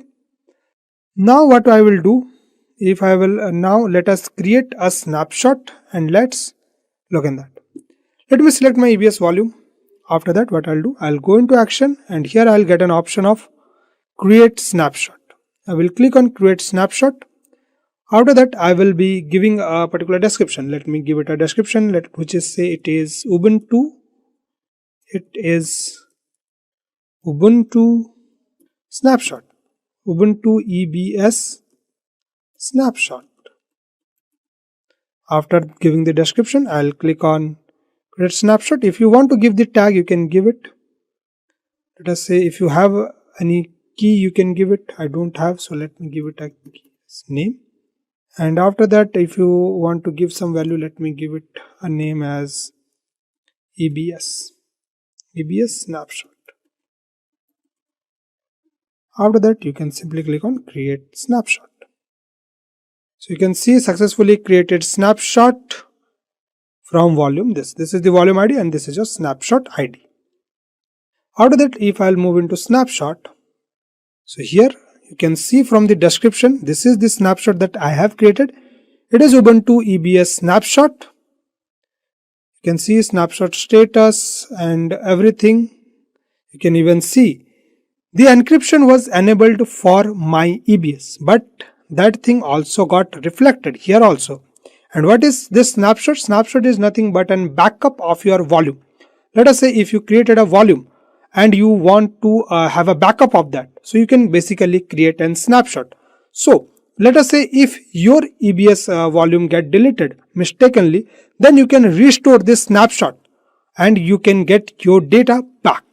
So you can see here, this is my particular snapshot that I have created. Let us do the thing. Let me give it a name, Ubuntu snapshot. Ubuntu snapshot. After that, let me save it. Now let us say if I am having my volume this, if I go to here and let us say, let me force detach it. Now if I will go here, successfully force detach a volume. Now let us say if by mistakenly this volume of mine got deleted. Okay, let us say by mistakenly this volume of mine now got deleted. So what I can do now, the thing that I can do here is I can bring this same volume back from this snapshot if I am having. So how to restore the particular EBS volume that has just got deleted mistakenly? You can select your snapshot. After that, you can go into action, and here you get an option of create volume from snapshot. So you have to click on that. Okay, everything will come in the manner that you have specified, and after that you can just have to select the availability zone. Let me select it 1C. Able to select the snapshot, first snapshot restore. No need to do any other things. You just have to click on create snapshot, and this snapshot will be becoming your particular EBS volume. So you can see here snapshot ID, that is 051, And this is our Ubuntu snapshot that we have just created. After that, if I'll click on create volume, and now if I will move in here, you will be able to see the snapshot that we have just created. Okay, so let me go in and show you. So basically, this is the snapshot that we have created, and right now it is available, and it is having everything same. Encryption is encrypted. You can say the encryption thing has been specified as encrypted. It is having the KMS ID. So our exactly same EBS volume we are able to restore if somehow you delete it. So this is the major benefit if we are creating snapshot. So if we will see Elastic Load Balancer, what exactly it do. Let us say if any traffic is coming to your particular website or to architecture, then the distribution of the traffic is entirely dependent upon your load balancer. So load balancer will distribute the traffic, and it will send the traffic only to those instances which are healthy. So with this, load balancer will increase your availability and the fault tolerance of your particular application. Now if you will look into the Elastic Load Balancer, then Elastic Load Balancer is the single point of contact for your client. If any of the request is coming to, or if any of the request is going out of your architecture, then it has to first of all reach the load balancer. Then only either it can go out or it can come in. So Elastic Load Balancer even scale itself for necessarily to handle the load. So that is what Elastic Load Balancer basically do. It basically monitors the traffic, and those traffic which are having the particular rules specified, which are able to pass the particular protocols which has been specified, it will let only those particular traffics to either come in or to go out of the architecture. So that is what Elastic Load Balancer will do. So if we will see, primarily there are 4 types of load balancer. Classic load balancer is there, network load balancer is there, application load balancer is there, and gateway load balancer is also there. If you will see, classic load balancer has now been deprecated, so it is not available. Recently AWS basically you can say retired classic load balancer out of its services. So now majorly we are having 3 types of load balancers, that is a network load balancer, application load balancer, and the gateway load balancer. Now if we would see, when the classic load balancer was operating, it was operating at the layer 7 of the OSI model. So basically the amount of traffic that it can handle was not that much enormous, but yes, at that time when it was launched, it was doing pretty much good work. Now if you will see into the application load balancer, now this is the you can say load balancer which is still in use. It functioned at the 7th layer of the OSI model. Let us say if you are interacting with a website, or your architecture or your website does not require heavy usage of the traffic, you are not in need of high performance for your particular architecture, the amount of traffic that is coming to your architecture is not that huge, then definitely you can go on with the application load balancer. So it will whatever the load balancer will do, all those feature is being there in the application load balancer. So it will direct the traffic, it will check the particular traffic is following the particular protocols or not. So the only thing that application load balancer will do is that it will not give you a high performance, or it will not be able to handle enormous traffic if it comes up. So let us say if you want to handle a particular website where enormous traffic is coming, then what you can do, you can definitely choose a network load balancer. So network load balancer will provide you high performance, and it can even handle a lot of request. You can see that it can handle million of requests per second and maintain low latency. So the latency also that you will get will be pretty low. So you can expect a good performance out of the network load balancer. So ideal for the load balancing TCP traffic, and support elastic and static IP. So that is also the thing with the network load balancer. Now if we will move in, then we will be able to see another type of load balancer, that is gateway load balancer. Now, if we will see to the gateway load balancer, what it does from the previous two load balancer, that is application load balancer and our network load balancer, is that gateway load balancer can help us to deploy or scale or manage our third party virtual appliances. Let us say if there is any third party virtual appliance, then for that purpose we will be using gateway load balancer. You can basically test, you can find out what is the problem, or even you can buy the virtual appliances from the third party vendor directly in AWS marketplace, and after that you can integrate it with the gateway load balancer and you can see what exactly it is doing.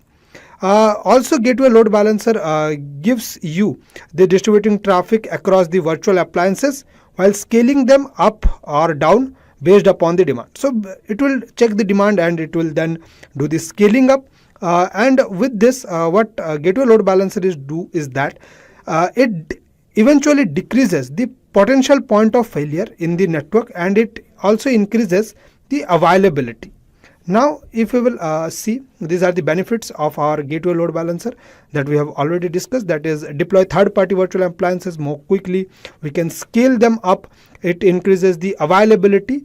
And in gateway load balancer, the another feature that is not present if you look into the previous two is that gateway load balancer works upon an endpoint. So if you are using an endpoint, so then what you will be having is a sort of a private network, or you can expect a private tunnel to be available.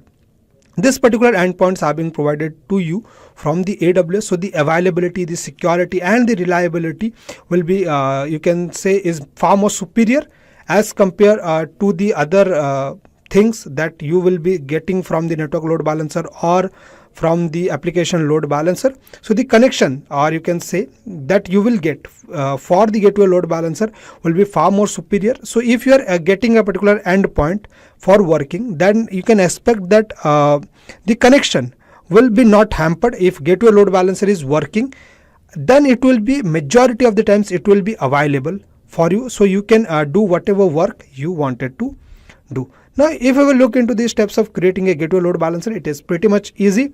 You just have to go to create a load balancer. There you will get an option of gateway load balancer. You have to click upon that. You can give a name to that, and once you do that, then you can choose the client for communicating. It has to be IPv4 address. You have to select the service provider VPC, and after that you can select all of the availability zones so that majority of the times the gateway load balancer will be available and it will be sending the traffics to the particular instances. After that you can choose a target group upon which your traffic will be routed, and the protocol that you need to specify in your target group is going to be Geneve protocol, because upon that only gateway load balancer work. After that you can review the things and you can simply create a load balancer. So creating this particular gateway load balancer will be far more available as compared to network load balancer and application load balancer because of the endpoint, because endpoint is like a private network that is being sponsored by the AWS. And why exactly is AWS providing you that endpoint? Because AWS charges you more for that particular option. How to create an application load balancer and how exactly does it work? So before that, what we have to do, we have to create instances for that. So let me create an instance. So let me name it as Ubuntu APL application load balancer, and for that I'll choose the AMI as Ubuntu type. After that I will choose keep here. So let me do the things quickly. After that I'll move into edit option, and here in the security groups I will make it all traffic, and after that I'll go down and I'll click on launch instance, but the number of instance that I require here will be 2. After that I'll click on launch instance. Okay, so these are the 2 instances that are currently in pending state. So let me do few things here. I will name it, I'll rename it so that things will become more clear. I will name it as Apache 2. Why exactly am I naming it as Apache 2? Because I will be running Apache 2 web server in it, and here in this machine I'll be launching Nginx. So these are the two machines. So now it will take time before they become available to us. So in the meantime, what we will do, we will go into load balancing options and we will explore.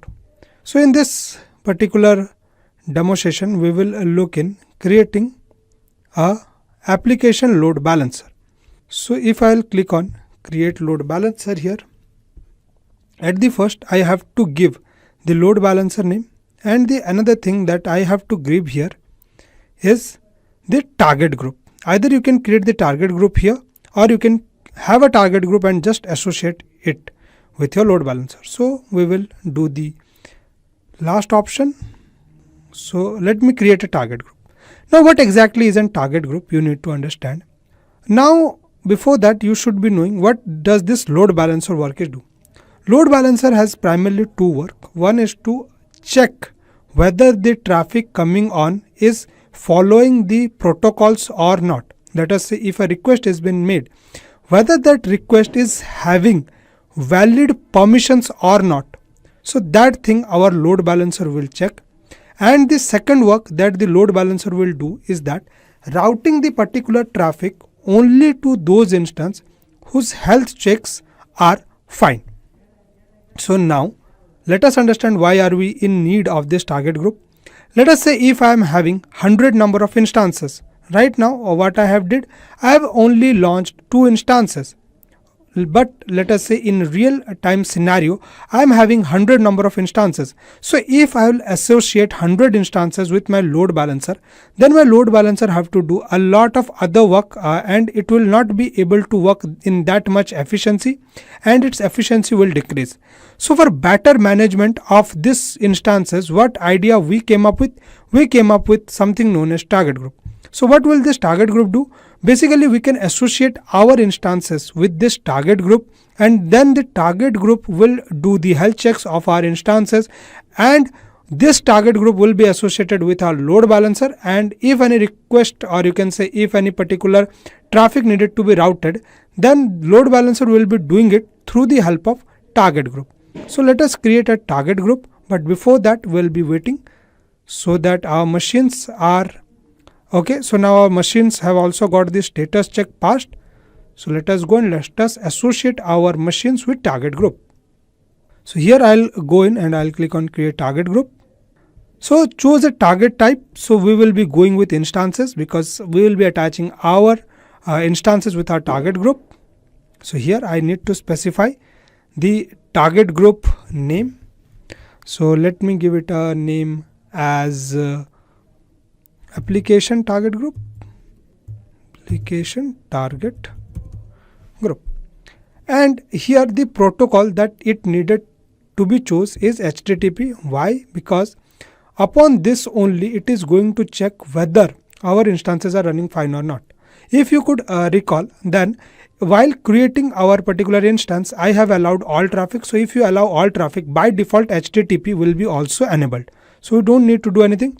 And the VPC that we will choose will be default type because we are having our machine in this VPC only. After that, you can also see the health check protocol is going to be HTTP. So we'll keep it whatever it is. After that, I will click on next. So let me remove the underscores. Let me give the hyphen. After that, I'll click on next. Okay. So now this number of instances are been running. So what we will do? We will select those instances which we have launched. Okay, so this is Ubuntu Apache 2 and Ubuntu Nginx. So we'll click on that and we'll then click on include as pending below. So now these two things are there, and after that I'll click on create target group. And now my target group is available. You can see application target group. After creating this, what I'll do? I'll go to load balancer and here I will create a load balancer. The load balancer that I'll create is application load balancer. I have to give a name. Let me give it a name. Application load balancer. So after giving the name, The schema that I'll have is internet facing and the IP address will be IPv4. The VPC that I'll choose is default, and after this I want the mapping to done to each and every subnet. So that in whatever instance or in whatever availability zone will be my instances in, they will be attached to it. So I'll select each and every one. After that I have to choose the security group. By default is there, but I will choose the security group which is being attached with my machine. Okay, so 21 was the security group that is being attached with my machine. After that, what I have to do, I have to choose a target group. This is the target group that I have created, so I'll choose it. And upon this listener, what it is trying to signify that how will the traffic will be routed. Let us say if some traffic needed to be routed. So to where it should be routed? It should be routed to target group. From target group, it will be moving on into the instances in a round robin manner. After this, what I'll do, I'll go down and I'll click on create load balancer. I'll click on view load balancer. Now it will take time, so that only after that the states will be inactive. And if we go down into our target groups and if we will refresh it, now here if I'll choose the target group that we have just created, so now the health checks are also been performed. So we need to wait. So till the time, what we can do, we can go back to our instances and we can launch the web servers that we want. So first of all, let us go to Ubuntu Apache 2. Let me select it. Let me click on connect. After that, I'll move on into connect. So before installing, what I'll do, I'll update my machine. Sudo apt get update. So this is an Ubuntu type AMI machine. So I'll type this sudo apt get update and it will basically update everything. So after the updation, what I'll do, I will install the Apache default web page here. So if I'll go back here and if I'll take the public IP and let us say if I'm pasting it here, and now if I'll hit enter, then nothing will come up because we are not running our default web page. But now let us say if I install our default web page, how to install it? Sudo apt get install Apache 2 and if I hit enter, so now my Apache web page is running. So if I'll go back here and after I'll refresh it, you can see Apache default web page. Similarly, what I'll do, I'll go back. This time I will install Nginx. I'll click on connect. After that, I'll click on connect. So here, if I will take this instance public IP and if I'll paste it here, you will be able to see nothing coming up because we are not running our default web page. So here, let me update my machine first. So after updating my machine, I will install Nginx here. So why I'm exactly having two different web server? Because I need to show it in the application load balancer is that if I will take the DNS name of my application load balancer and if I will refresh it, then in the round robin manner, it will distribute its traffic to two different instances. So that thing I want to demonstrate. So let me install here Nginx. So now my Nginx is also been installed. So now if I'll refresh it, you'll be able to see the Nginx page. Now let's do one thing. Let me go into EC2 here and then let me go to application load balancer. So if I'll go back to application load balancer, I'll go into load balancer. This is the load balancer that we have just created. The state is active. And in the target group, if we will move into our target group and we can see the health checks has been also been passed and both of our machine are healthy. Now if I will go back to the load balancer and if I will take the DNS name From here, if I'll take it and if I'll paste it here and if I'll hit enter, you'll be able to see this time Apache is coming. If I'll refresh it, Nginx will come. So in the round robin manner, now our application load balancer is sending its traffic. Okay. Let me take the DNS name again. Okay. So maybe due to internet connectivity issue, that was the problem that we are facing. But now you can see it is coming in round robin manner. So our application load balancer, what it is doing, it is sending the traffic to two of our instances which have been registered. In one instance I am running default Apache web page, in the other I am running Nginx. So you can see when I am refreshing it, it is sending the traffic in an alternate fashion. So I am having two of my instances already running. In one I am running Apache 2 web server and in the another one I am running Nginx. So now let us go and create a network load balancer. So I will basically associate those two load balancers, those two instances with my target group. So now the question comes up is when we will be using application load balancer and when we will be using network load balancer.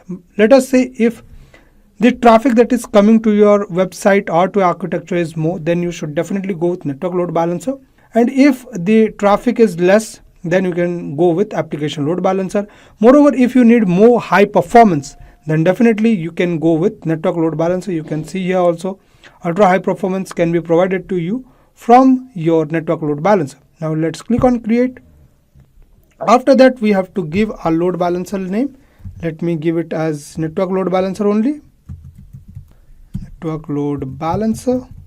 After that the scheme I'll have it as internet facing. The IP address I'll keep it as IPv4 only. Then the VPC that you should be going on is default because the machines are also running in the same default VPC only. So I'll choose all of the availability zones in the mapping. After that, if you will come here, then you can see in the protocol it is going for port 80. So basically in your machines you should be allowing all traffic. In that all of the ports will be getting covered up. So I have not created a target group. So we have to create a target group. I'll click on create target group. So a new tab will open up. Now I'll be creating a target group for network load balancer. So the basic configuration, choose a target type. I'll choose it as instance. After that I'll give a name, network load balancer target group. Here the protocol that is being given by default is TCP. So I'll not do any other changes. I will keep it as TCP only. After that the health checks will be also performed on TCP. So in your machines you should be enabling all traffic, or if you want only specific thing then do allow TCP. After that I'll click on next. So here whatever machines will be running, they will pop up. So I'll choose the two machines that are of mine, that is Ubuntu Apache 2 and Ubuntu Nginx. After that I'll click on include as pending below. After that I'll click on create target group. So successfully I have created my target group. Now it will take some time for all the health checkups, but in the meantime let me associate this target group with my load balancer. So I'll select the target group. This is the target group that I just created. I will have it. After that I'll go down and I'll click on create load balancer. Okay, you already have a okay. So let me create another one, network load balancer demo. Let me give it a name. After that I'll click on create load balancer. So now my load balancer is also ready. Okay, I have created it. Now it will take some time for coming up in the active state, and the health checks will also going to take some time. In the meantime let us explore what we have in our EC2. Okay, if I'll go back here, then in this instance if you will see, I am having the VPC that is default, and in the security group you can see the VPC is default. That's why I have selected default VPC in both of my target group and in the load balancer. And if I'll move into security, you can see launch user 21 is there and all traffic is being enabled. Similarly, if I'll go into Nginx, there also the security group that is being attached is launch wizard 21 only, and the VPC is also default. So this thing you need to keep in mind if you are trying to launch and load balancer. So it will take time. After that only it will be having all the health check passed up. Now you can see the health checks is been going on. Similarly here also it will be in provisioning state. Once the provisioning will change into active state, then I'll take the DNS name and then I'll paste it there. And after that we will see that network load balancer will be transferring the particular traffic into our EC2 instances, and in my machines I am running, in one machine I am running Nginx, and in the other I am running Ubuntu as my default web servers.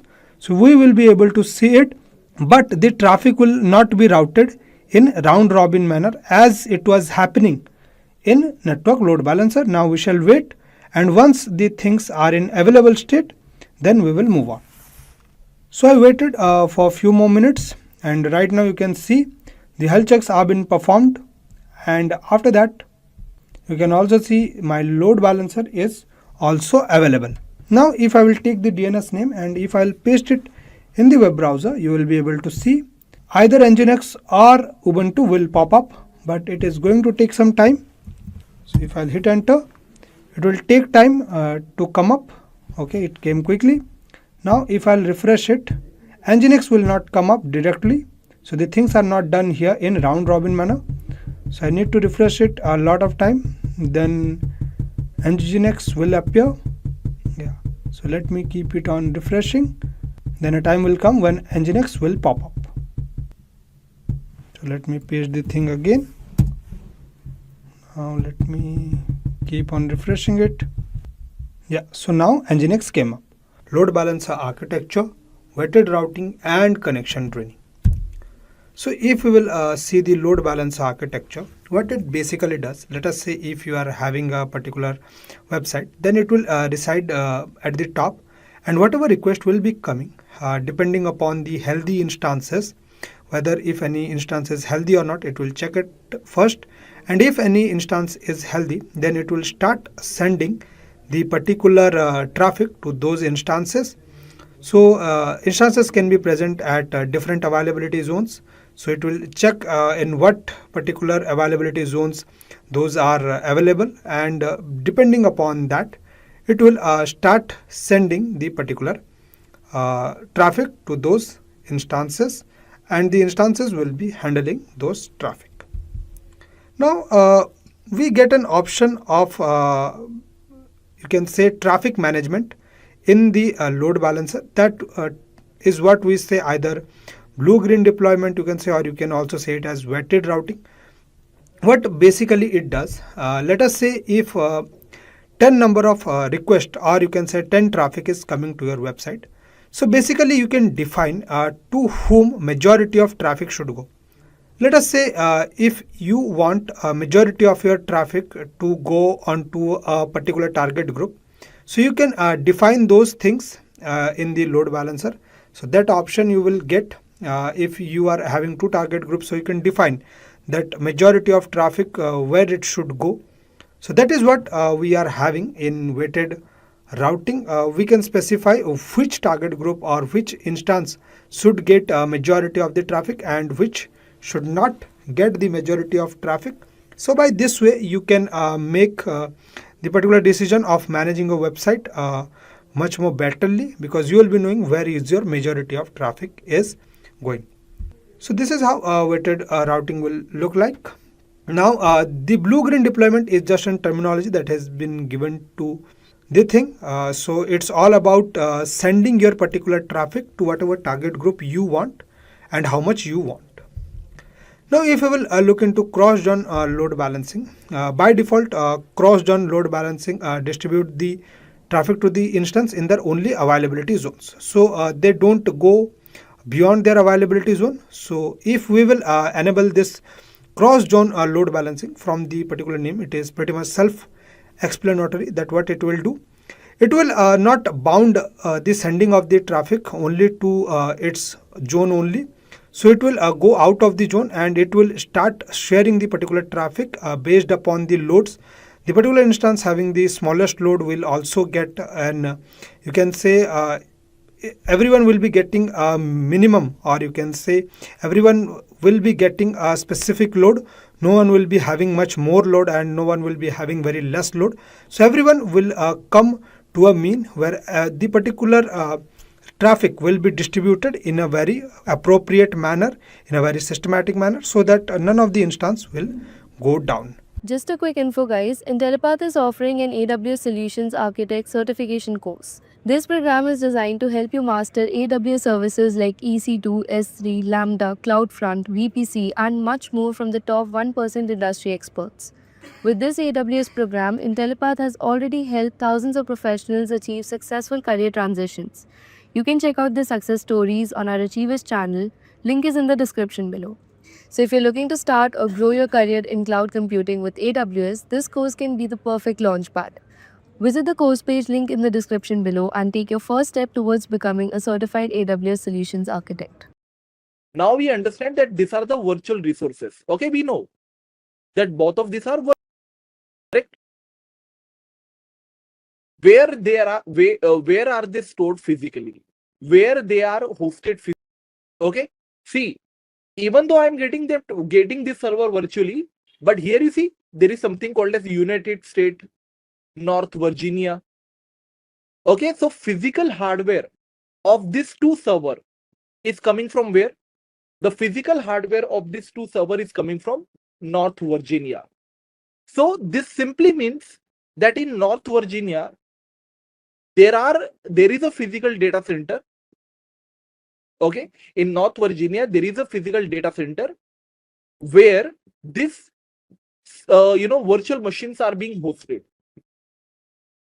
Okay, so this concept, all of this, names you can see here, North Virginia, Ohio, Oregon, Mumbai, all of these things that you see here, they are called as regions.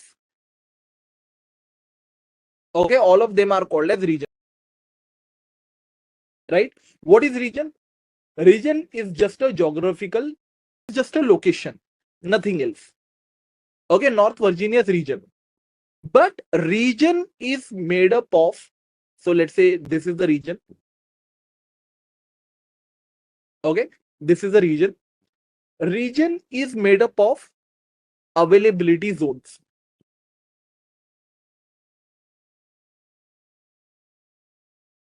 Okay, region is made up of availability zone. What is availability zone? Availability zone means data center. Okay, availability zone means data center. This basically means that in North Virginia, there are these different data center. Okay, inside one region, there can be multiple data center. So if I created a server, there is a chance that my server is hosted in this data center. There is a chance that it is hosted in this data center or this. Okay. So if we are creating server, or let's say in cloud, when we upload our data goes to this data center. So whatever you see here, this North Virginia, Mumbai, these are just a location. They are called as region. But a region is made up of data center called as availability zones. Okay, so this is the concept of region and AZ. AZ means first method was EC2 instance connect. Another method was SSH method, SSH command method. So this is the concept of region and AZ, right?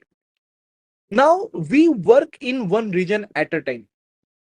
That's why I created this server, because if you see, if I let's say go to Mumbai, now here you will not see those server. See, there is no server here because our servers are created in North Virginia region. So at a time you can work only in one region. Okay, you cannot do half of the work in one region, another half of the work. I hope that is clear. Now, if here a question comes to mind, if there are so many regions, okay, and there are 16 more regions, if there are so many regions, then which nearest and most secured zone? See, all of them are secured, but you are correct with the part that nearest. See, a logic is very simple. Let's say my development team is in Mumbai. Okay, my development team is in Mumbai. We are working from Mumbai. and we are developing a app that is targeting Australian. Okay, then which data center we should work with? Should I should my team work in Mumbai data center, Mumbai region, or they should select Sydney region? Which one? We will select Sydney region. Why? Very easy. Performance matters. Okay, if my customers are physically closer, to my data center, right, then they will get better performance. Do you agree with this? See, developer distance does not matter. It is okay that developers are not the users. Developers are developing the app. For them, this performance does not matter. Performance matters for customer. If your customer, okay, if your customers are closer to your data center, then obviously they will get better performance, because closer the distance, lesser the lesser the latency, and better the. Okay, so we will always go with the region which is close. Your next. Okay, Pratik, if I had customer from Australia, then I will go with Sydney region. But what if I have customer from all over the world? What if I have a global audience? Then which region to go with? In that case, we will go with North Virginia or Ohio region. Because North Virginia region and Ohio, see, North Virginia is anyway by a default region.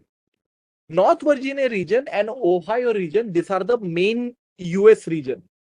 Whenever AWS releases any new services, whenever AWS releases any new feature, they release those new services and feature in North Virginia and Ohio. Okay, so and slowly they release those services and feature in other part of the world.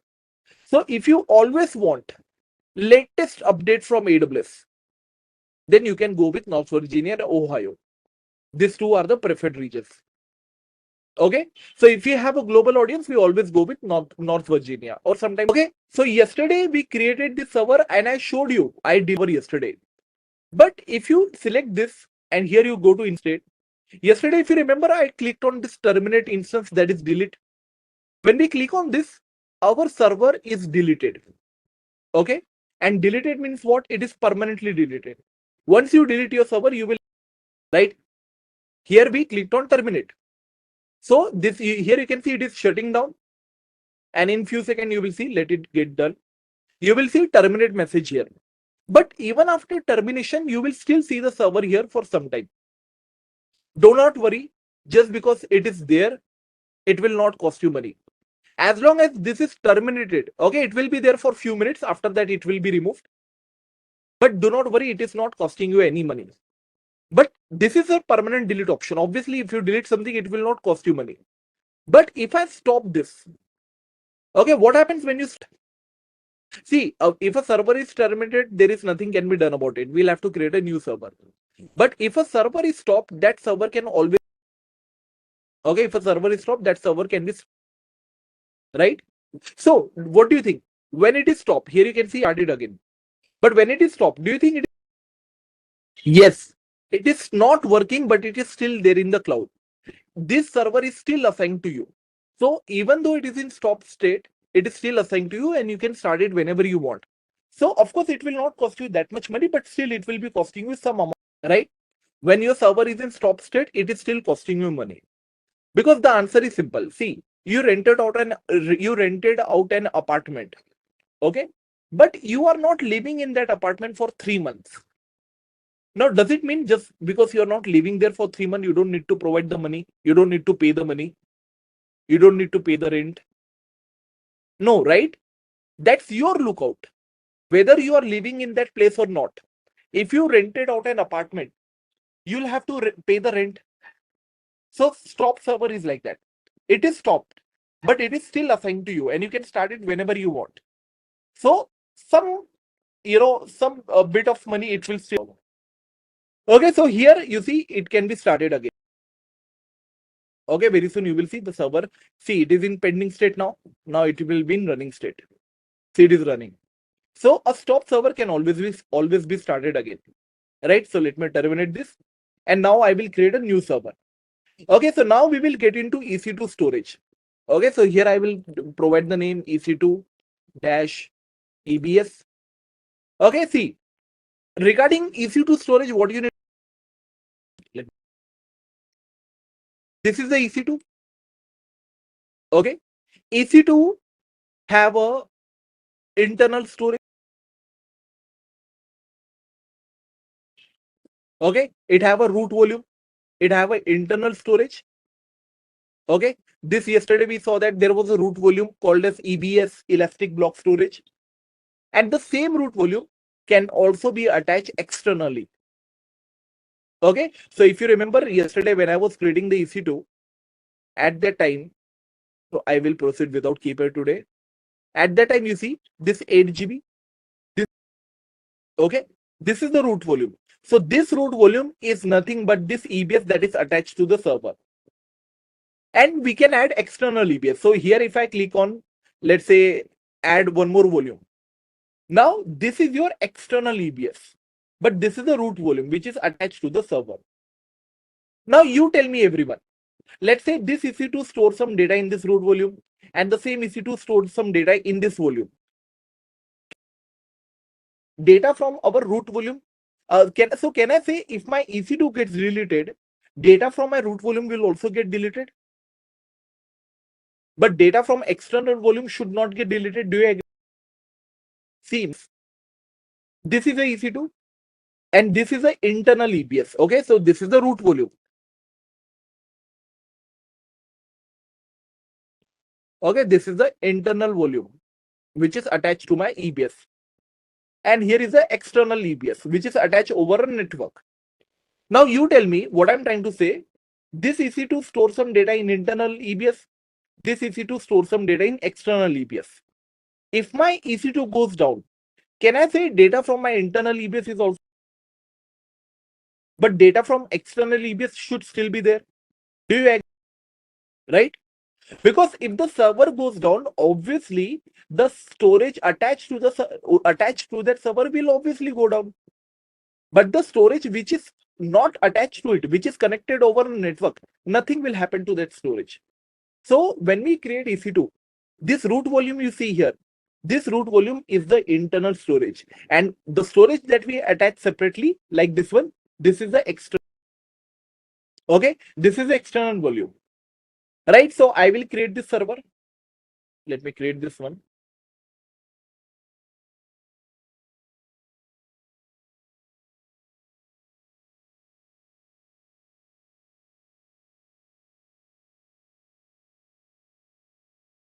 Okay, so here you see, I will go to the server.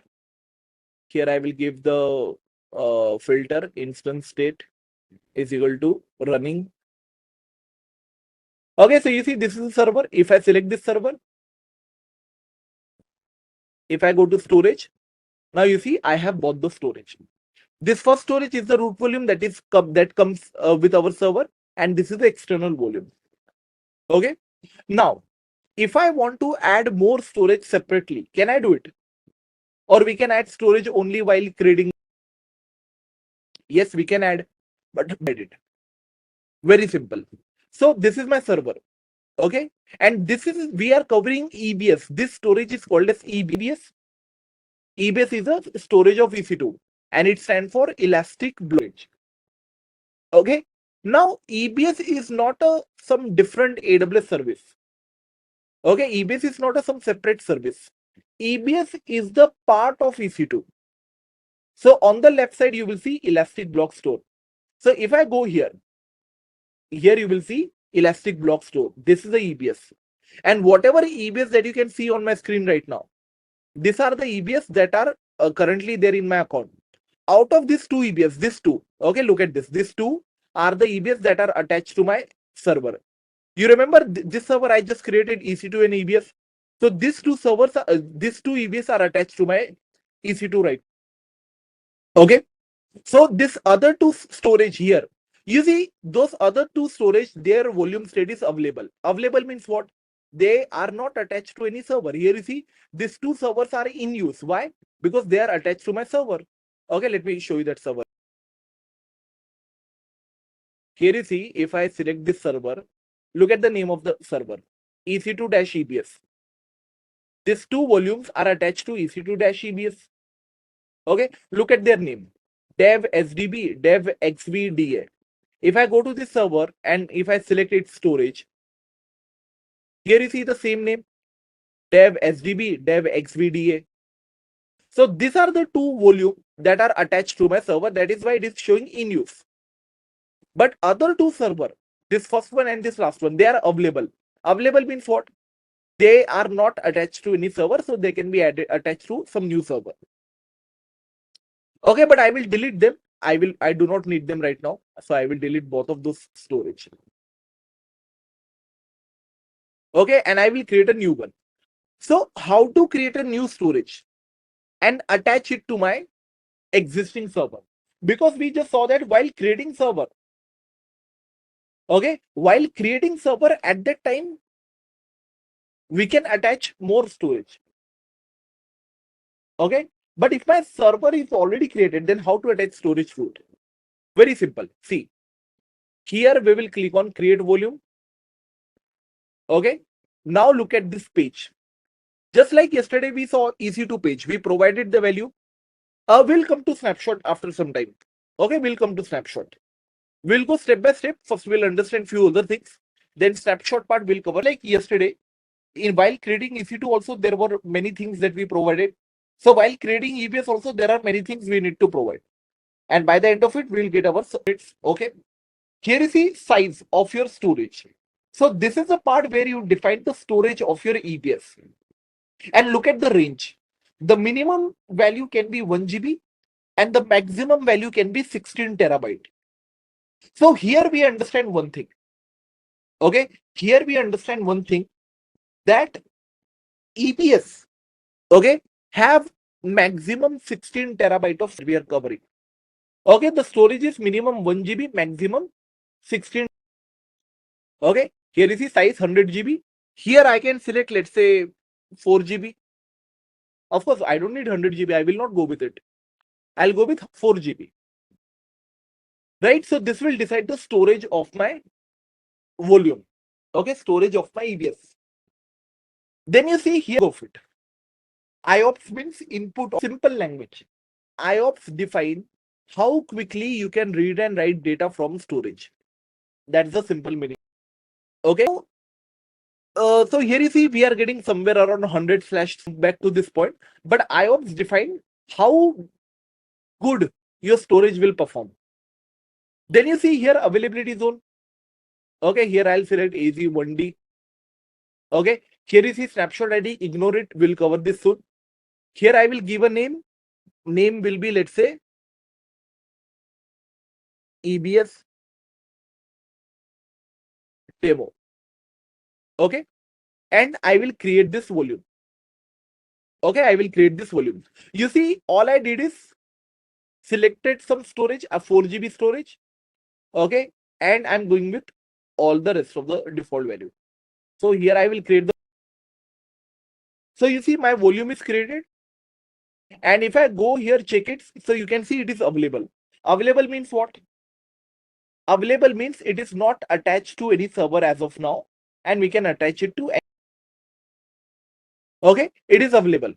Now what I can do is I can select this EBS. How to attach to my server? Very simple. Select the EBS, click on action. Here you see attach volume. When we click on attach volume, here you see instance, just click on this and it will show you your running server. So you see in my account right now, there is only one server, EC2-EBS. Same server I can see here, EC2-EBS. So I will select this server. Here I will select the device name. You can take any device name, whatever you want. Okay, it doesn't matter. You can go with any one of them. So I will select this SDC. So this is the device name. So you see, I clicked on attach volume. I selected my server. I selected my device name. And now I can attach it. But before I attach it, let me show you. I will go back to that server. You see, our server had only 2. Okay. Here you see, there are only 2 volumes. But the moment I click on attach volume, okay, the moment I clicked on attach volume here, if I come back here, can you see the third storage is also added? 4 GB SDC. Can you guys see the third volume is added? This is how you can attach the volume even after server. But let me show you the same example again. I will create one more volume. Okay, for this volume also, let's say we go with 4 GB. Okay, and let us go with the same value, 100 out of 300. Here I will add a tag, name EBS2, and I will create this volume. Okay, here I create one. All right. Why its name is not reflecting? Its name should be there. Okay, no problem. Let me give it the name again.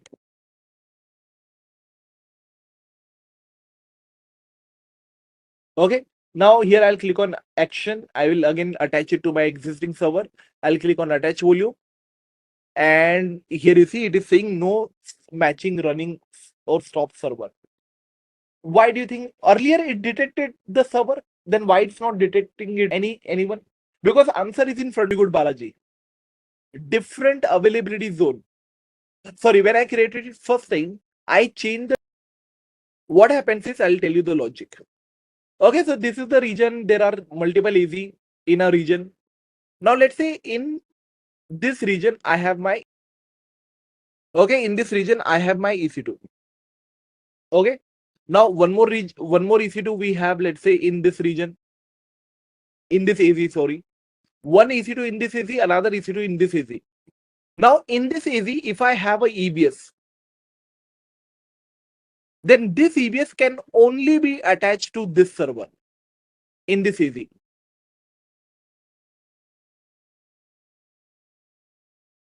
Okay, but this EBS cannot be attached to this EC2. Why? Why it can only be attached to this server? Because EBS have that limitation, right? You can also write down their EBS have mainly two limitations.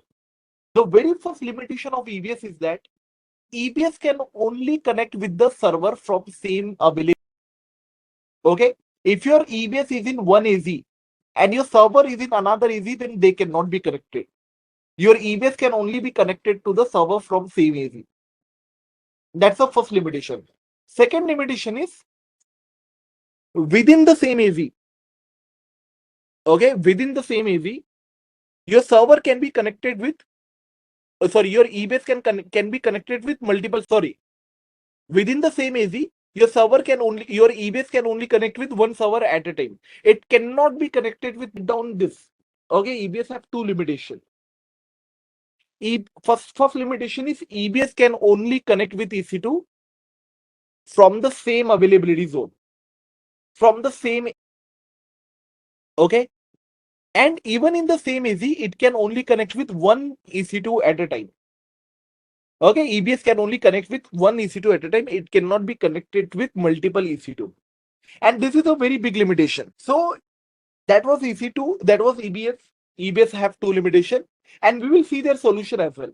Okay, EBS have there is a solution in AWS for this two limitation of EBS. Okay, we will see that solution clear. Now what I'll do is I will go and delete this EBS.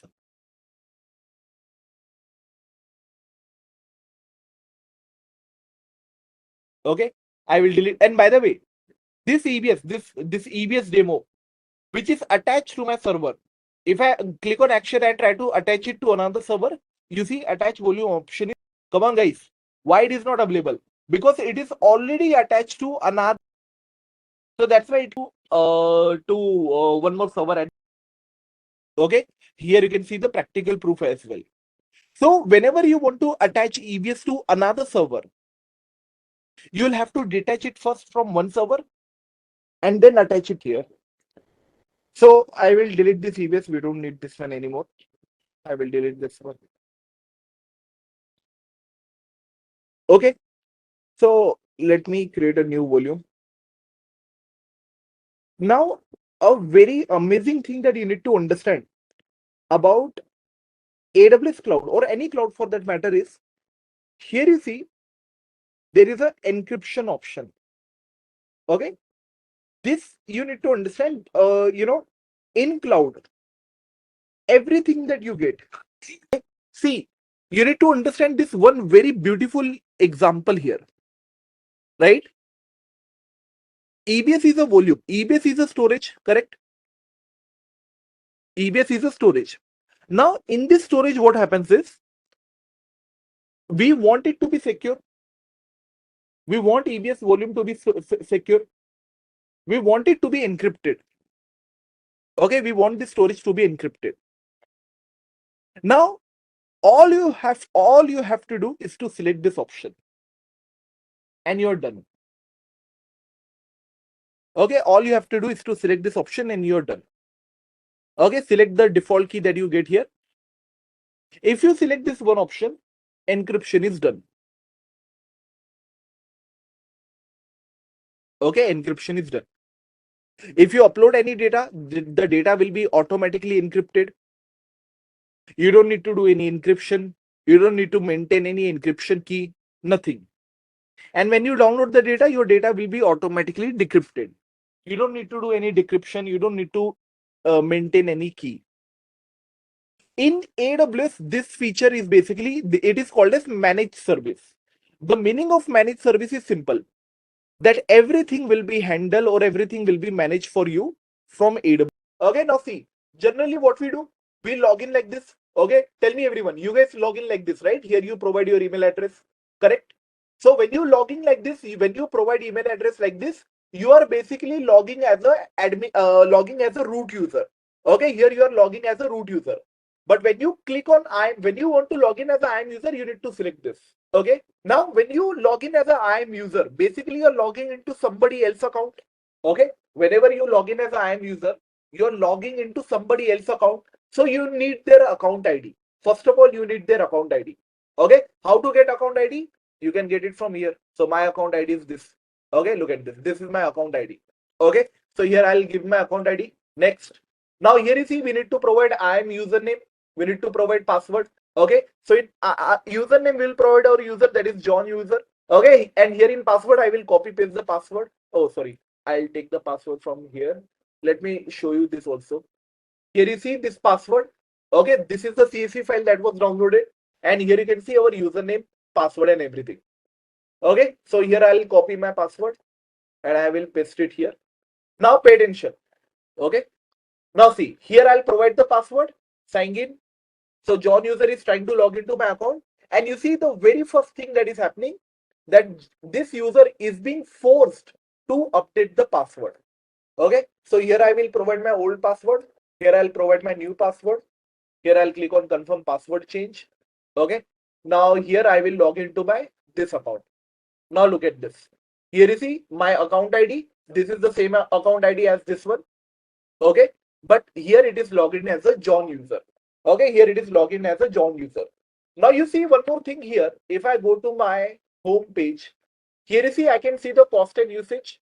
I can see it because I'm the root user. But here you see my IAM user cannot see that. For my IAM user, it is blocked. Why it is blocked? It is blocked because remember, by default, whenever a new user is created, by default it have no access. That's why when we give access, we just give access to for service. We did not give access to see the cost. Even to see the cost, user require access, right? That's why here you see access denied. But if I go to S3, now look at this. If I go to S3, here you will see my IAM user can see all the bucket. Okay, so here you see my IAM user can see all the buckets, right? And similarly, if it goes for, okay, now here you see all the buckets, but I will go back to my root user. I will go back to IAM. Now, can we remove this permission? Okay, so here I'll go to my user. Here I'll go to my John user. Now here you see in the permission tab, here you will see all the permissions. Okay, so here you see I will, let's say, remove this S3 permission. Now look at this. The moment we remove this permission, and if we go here, and if I just simply refresh here, and there you go, now we are getting access denied error. So guys, you understand now. Earlier my IAM user was able to see all the bucket. And when we give full access, you cannot just see the bucket, you can delete the bucket, you can create a new bucket. But the moment I remove the policy, in the next second, we lost access. Okay. So here if I go to, let's say now EC2, if I go to the EC2, see what happens. Okay, we can see all the information, right? Now let me remove EC2 permission. Okay, now see, here if I just simply refresh this page, and you can see we are immediately getting all the error. Okay, if you want your user to get able to do this thing, then you have to give the permission. Do you see? Now look at this. Just wait for it.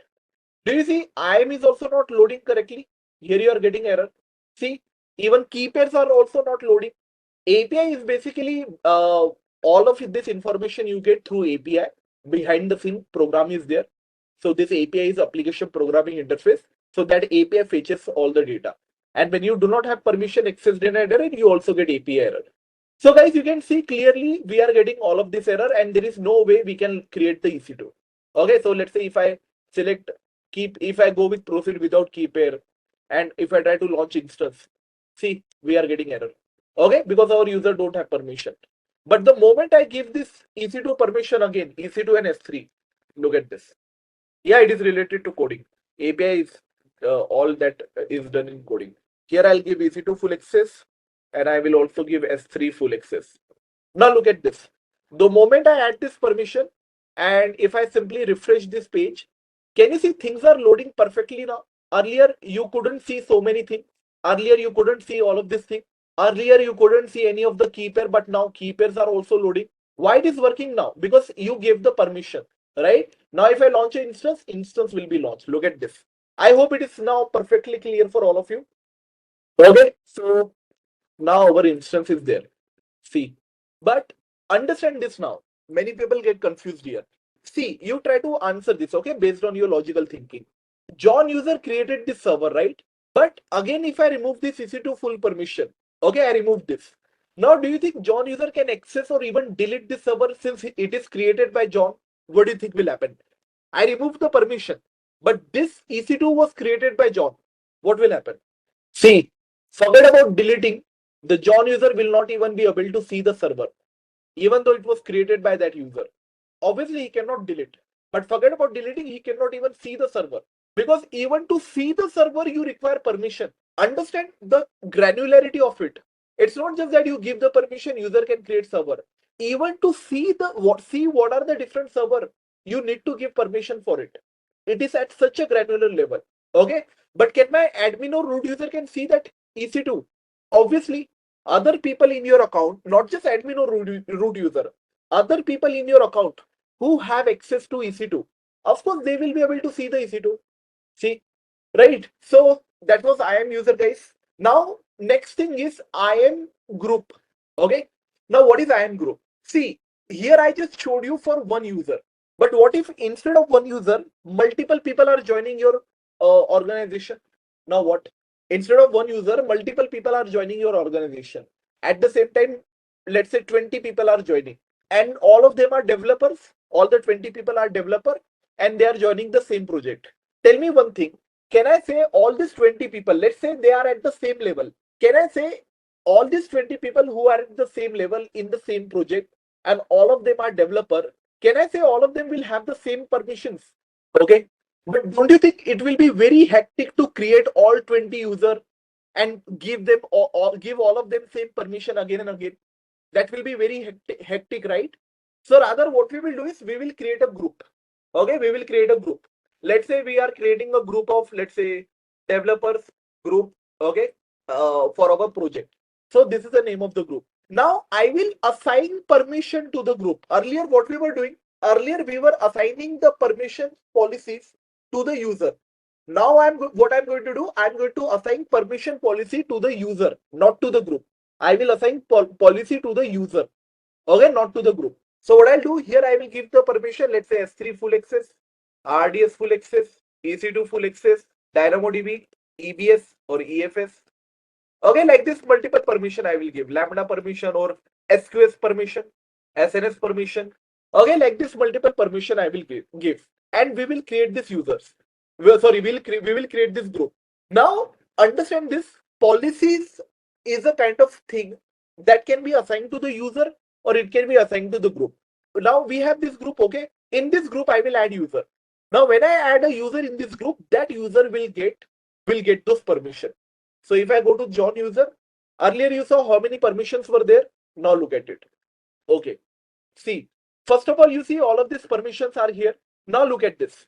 EC2 permission we provided directly to my IAM user John, and it is also coming from group. Oh, sorry, DynamoDB permission. And EC2 and S3, EC2 and EFS permission.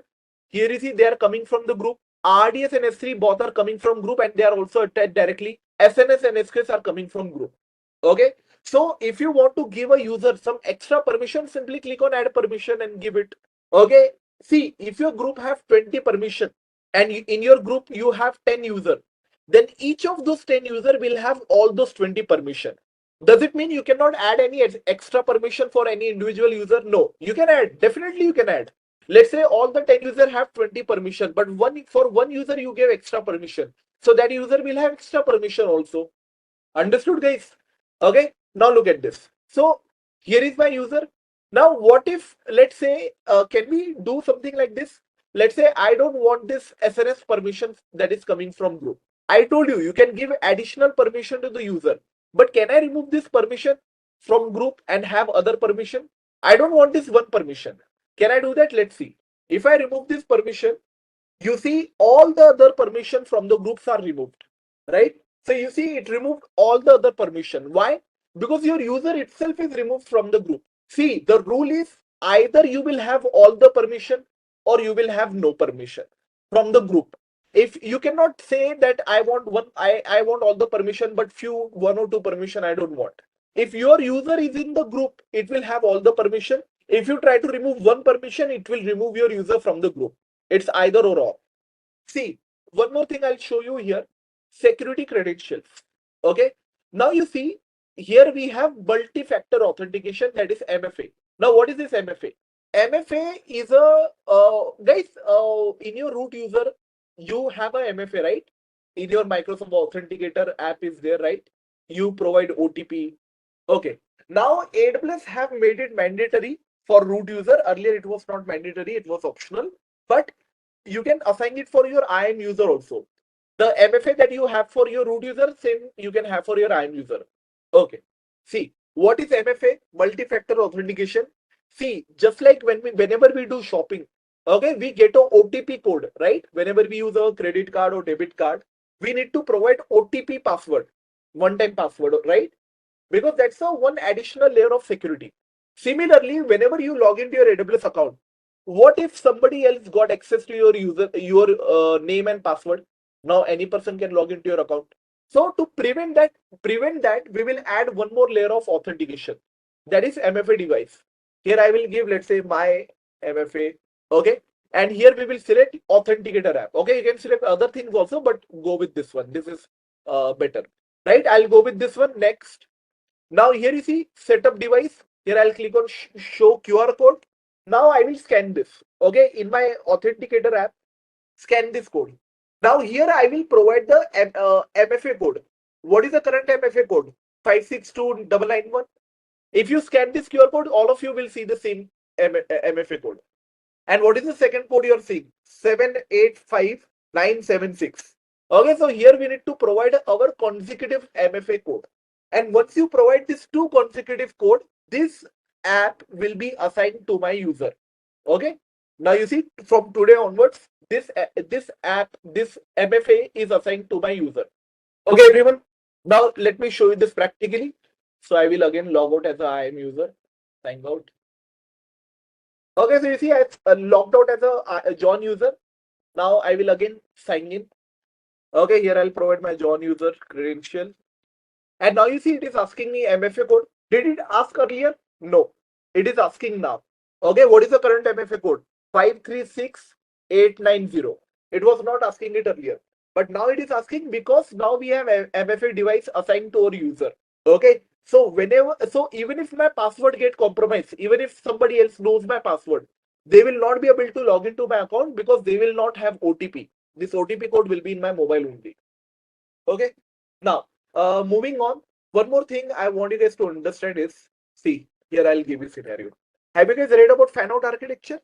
See, let's say there is a person. Okay, this person wants to work with EC2.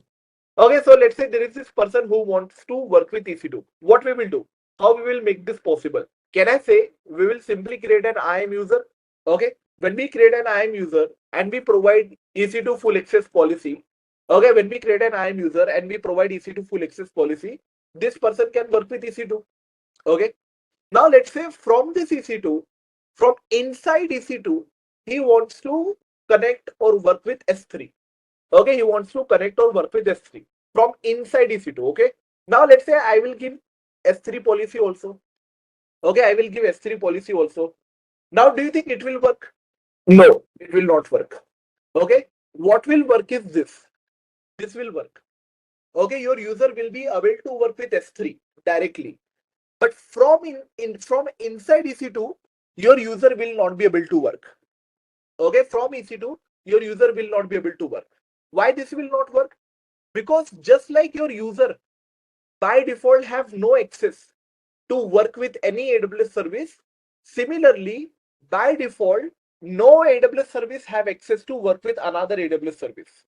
Okay, any AWS service cannot directly work with any other AWS service. Understand this as a rule. Okay, I will tell you the solution also, but understand this as a rule. Any AWS service cannot work directly with any other AWS service. See, understand it as a rule. When you create an IAM user, you understood this thing that IAM user cannot work with any AWS service by default. Similarly, one AWS service cannot work with another service. So when this person as an IAM user log into EC2 and from EC2 he's trying to work with S3. So this person credential does not matter. Here what is happening, EC2 is trying to work with S3. Even though this person is driving the EC2, but EC2 is trying to work with S3. So this will not work. Okay, but how to make it work? For this we have something called as IAM role. IAM role. Okay, so for a person who want to work with service, we create IAM user. For a AWS service that want to work with another AWS service, we create IAM role. Right? Understand this three entity: IAM user, IAM group, and IAM role. Okay, we create IAM user and IAM group for whom? We create it for a person. And we create IAM role for what? We create IAM role for a AWS service. Okay, see, understand. Person to service access. Let me write here. Okay, so this is a person and this is a AWS service. Okay, see, this is what I was saying. When a person wants to work with a AWS service, we create IAM user. And when one AWS service wants to work with another AWS service, we use IAM role. Okay, all right. Now we will see IAM role. IAM role is something that allows one AWS service to work with another AWS service. Okay, so that's what we will see. So let me go to my user. Okay, here I will give my IAM user John EC2 permission. Okay, so you can see John already have S3 permission. I will also add EC2 permission. Okay, I will also add EC2 permission. Now I will go to that John user. Here you will see if I open S3. Here you can see the John user can see all the S3 bucket. Right? Now I will go to EC2. And since we have given EC2 permission, full access, it should be able to create EC2 server. Okay, so it will launch, I will launch a new server, EC2 IAM role demo. Okay, we'll go with all of this default value, proceed without key pair, and we will create this one server. Okay, so here is our server. Let's wait for it. Let me terminate the older one. Okay, so you see my server is running. Now what I will do is I will connect with this server, and here you see we got error. Okay, while connecting with this EC2, we got error. Why do you think we got this error? Okay, so guys, you remember whenever we create EC2, SSH rule is there by default. So it's not a security group issue. Then what is this issue? This is the issue of EC2 itself. This is the issue of permission. Okay, so understand this. We have given EC2 full access to our John user. See, we have given EC2 full access. But sometimes what happens? There are few things that are beyond full access. For example, this feature of EC2 Instance Connect. This feature is beyond full permission. Okay, for this there is a dedicated different permission that is required. Now if you Google this, and generally this is what we do, you cannot memorize which permission is required for what. You cannot memorize so much. So what we generally do, we Google, and if you do Google, you will see that there is a service, add permission. Okay, you know what? Let's take it as a task. How we can make it connect? Here you see access denied for by EC2 instance connect. Okay, so here you see these guys googled and they found out that some permissions are required. So here I will search them EC2 instance connect. See this one. Okay, this is the permission required, right? And this is exactly what is required. So understand this, it happens sometimes. Like if you provide EC2 full access permission, you might think that that will be enough to connect with EC2 as well. But what we found out is that to connect with EC2, separate permission is required. I know that that doesn't sound right, but that's what it is. And we have to deal with it. Okay, we have to deal with it. Right? So I will select this policy. Next, add permission. Okay, now if I again go here and or if I simply refresh this, now you see it will work. So here you see shows again. See here I added that policy, this one, EC2 instance connect. This is the policy we added. Okay, so here we learned one thing, that sometimes not everything is covered in in full access. Sometimes we have to Google and find out what is the missing permission, and we have given that. And you see, the moment I give that permission, immediately it is working. Okay, it is working here, right? Now we got access to EC2. Now from this EC2, I will try to work with S3. How to work with S3? Here I will type AWS command. Okay, now I will show you how to run CLI command in AWS. How to work with AWS through CLI. So here you see, I will type AWS S3. Okay, AWS command always start with AWS. Then we provide the name of the service, and then we provide command. Okay, so you guys already know what is ls command, right? Now if you run the ls command with AWS S3, then this command will give you list of all the bucket. So if I enter, and you see we are getting error. Okay, so this is what I was telling you. See, my IAM user can see all the bucket. Look at this. This is exactly what I was saying earlier. My IAM user can see all the bucket. Okay, but when my IAM user go to EC2, from inside when my IAM user try to work with S3, here you see it cannot see the bucket. Okay, so you see we are getting error. Now how to solve this error? We will solve this error using IAM role. Okay, so now so here what happens? Let's say there's an employee who is getting such error. So that employee will reach out to you if you are a DevOps engineer. He will tell you that here I'm getting error, and you as a DevOps engineer, you will have to create a IAM role for that person. Okay, so what I'll do here, I will go to roles, right? And here you see there are many roles in my account. So these are related to my account. Here I'll create a new role. Okay, now you see when we click on create role, here you see I will create role for AWS service, and here I will select the use case. Now basically what I was telling you earlier, AWS IAM role allows your one service to work with another service. And here you can see list of all the AWS service. Okay, here you see list of all the AWS service. So you can create role for any one of them. But do you see Lambda and EC2 is mentioned separately? Why do you think EC2 and Lambda is mentioned separately? See what is happening here. Lambda and EC2, these are the services where you can write code. In EC2 you can write CLI command. In EC2 you can write programming code. You can do anything. In Lambda also we can write code. So obviously wherever you can write code or CLI command, can we say there it increases your chances of working with other AWS service? Lambda is also AWS service where we can write code just like EC2. Okay, so these two services are mentioned separately because these are the two services where we can write code and CLI command. So here it increases chances of working with your other AWS services more. It's also a compute service just like EC2. Lambda is very similar to EC2, but it works differently. Okay, so now since I'm working with EC2, here I'll select EC2. So I'm creating role for my EC2. Okay, next. Now, just like we have given policy for IAM user, just like we have given policy for IAM group, now similarly, we will give policy to our IAM role. Okay, we will give policy to our IAM role. So here I will select, let's say S3 full access.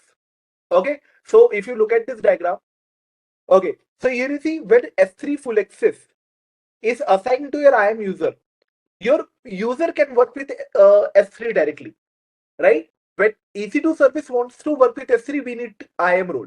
So you need to provide this, or you need to assign this permission to your IAM role. Okay, then your IAM role will work. Okay, so here what happens? I will, in the role, I will select S3 full access. Next, here I will give a name, EC2 S3 IAM role 20th July. Okay, so this is the role name I have given. Now, IAM role is doing what? Here you see this trust policy and all. What exactly is this? Okay, you don't need to know all of this in detail. But here what happens? When we use this IAM role, your EC2 will get temporary credentials to work with S3. Basically, you can say behind the scenes, some temporary password is given to your EC2 so that your EC2 will be able to work with S3. Your EC2 will be able to access S3. Okay, so it will give temporary access and I will create this role. Okay, now what I need to do, role is created. Okay, but you need to attach this role to your EC2, right? So I will go to my EC2. Here I'll click on action. Here I will go to instance setting. Oh, sorry. Here I'll go to security. If the role is created for EC2, it can be attached only to EC2. Now see how I will attach. I will simply select my EC2. I'll click on action.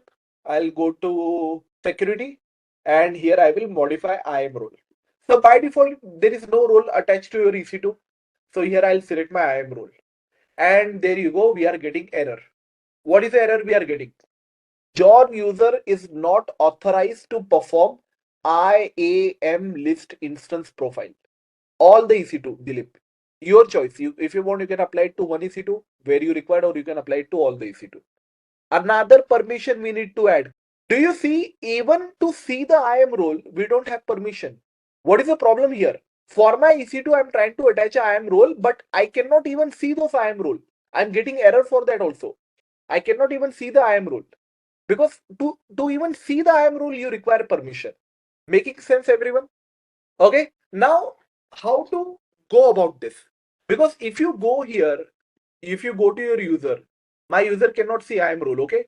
Here, if you go to user, here if you click on add permission, here if you give IAM full access. Okay. Next, add permission. And if you go back here, if I refresh now, see, now my user can see the permission. But do you think it is correct to give IAM full access? Don't you think giving full access of a critical service like IAM can be very dangerous? Now this John user can remove other user, right? Now this John user can remove other user if you have given it IAM full access. So generally, it's not recommended to give full access of services like IAM because these are the critical services. Okay, so what we will do, I will remove this permission. I will remove this permission. Here I will click on add permission. And here now I will see. So I will not add any permission from there. Here what I will do, I will create an inline policy. Basically, we will create our own policy. Right? Now, either you can write JSON code for it. Okay, you can write a JSON code for it. Or you can use this visual editor. Okay. So what is the permission that is required? This permission is required. This permission is inside which service? Okay, so we require this permission inside IAM. Okay, so this permission comes under IAM. But I don't want to give other permission. I don't want to give IAM full access. I just want to give this permission. So here in the visual editor, I will select the service. So my permission that I want belongs to which service? It belongs to IAM. So I will select IAM here. Now which permission I want? I want list instance profile, this one. Okay, here you can click on info and you can read what this permission will do, right? When you give full access, basically you are giving all of this permission. Okay, so many permissions are there when you go with full access. Do you need all of them? Absolutely not. I just need list instance profile. I just need this one permission. Okay, that's it. And you will see behind the scene a JSON code will be created. Okay, so I will create this permission. Do not worry, I will show you this in more detail, but understand the process. So here I will give a name, IAM inline policy, 20th July, create policy. Okay, so here I attach this inline policy to my user. Now, do you think we should get this error? If we have given correct permission, we should not get this error. Refresh, and there you go.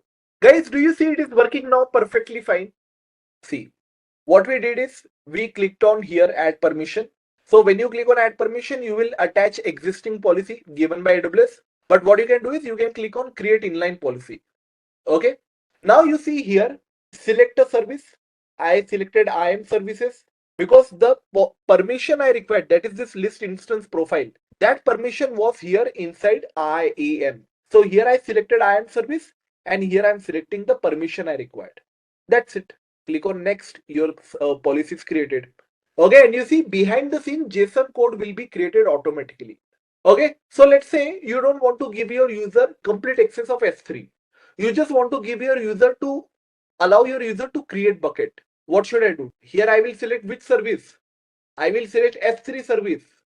Then here I will select which action. I will select create bucket action. See, understood now? Okay, so now what I'll do, I will attach that role to my EC2. And again, we got error. Just take it as a rule. Even any little action that you want to do in AWS account, everything require permission. Not only via root user, it can be done by admin user also, right? You don't need to remember this. None of this you need to remember. Understand the process, and whenever you get error, Google it and you will do the job. Nobody expect you to remember this. Okay, so you see again the same thing. So this time we require which permission? This time we require pass role permission. This time we require pass role permission inside IAM. So can I say instead of creating a new inline policy, I can simply edit our existing inline policy? I will edit this one. Okay, so here I will come to visual, and what I will do? Earlier here we selected list instance profile. Now I will search for pass role. Are you guys understanding how simple it is to solve this error? You just need to Google. See, I know this error because I've been working on this since many years. You guys just need to Google. That's it. And nobody expect. I don't know. I hardly know few rules. I myself hardly know few policies. Nobody expects you to know all the policy. Not even one. Okay, just Google it at runtime. Nobody will ask you this in interview. So I will select this pass role. Now you see in my JSON, along with list instance profile, pass role is also added. Now if I update this, so I added pass role to my John user. I added pass role to my John user. So if I go here, now if I click on update IAM role, do you think it will work this time? Yes, it will work this time and we will not get error. This time role will be attached. See, it is not giving any error. See, it worked this time. Okay. Now if I connect with this EC2, okay, here I'm already connected. Now if I run this ls command, okay, now if I run that ls command, do you think it will work this time? Yes, obviously it will work. See, now I can see all the bucket. Why am I able to see all the bucket now? Because IAM role is there, and IAM role give the permission of one AWS service to work with another service. So these are all the buckets created. Yes, these are all the buckets in our account, and we can see them here. Okay, so now, okay, we understood IAM role. Now, finally, we will cover IAM policy. Okay, how to create policy. See, you already understood here while creating inline policy. Okay, but I will formally explain it one more time. Okay, so let's understand the scenario. Let's imagine a scenario. Okay, now let's imagine a scenario. Let's say we hired college grads. Okay, and they don't know AWS. Okay, they don't know how to work with AWS. So obviously we will train them. We will give them AWS account to practice for practicing. Okay, we will train our grads. We will give them AWS account for practice. Correct? Now, when these new grads, they are working with AWS, let's say in our S3 bucket. Okay, let's say in this S3 bucket, let's say this two bucket, 25th Jan and 6th June. These two buckets are important bucket. These two are our project bucket. Now, obviously, if a fresh grad who don't know AWS, if they try to work on AWS, there is a chance that they might accidentally delete something. Okay, there's a chance that they might accidentally delete something, right? So what I want is, if if those new grad, if they delete any other data or any other bucket, it is okay for me, no problem. But if they try to delete anything inside this two bucket, or they try to delete this two bucket, then they should get error.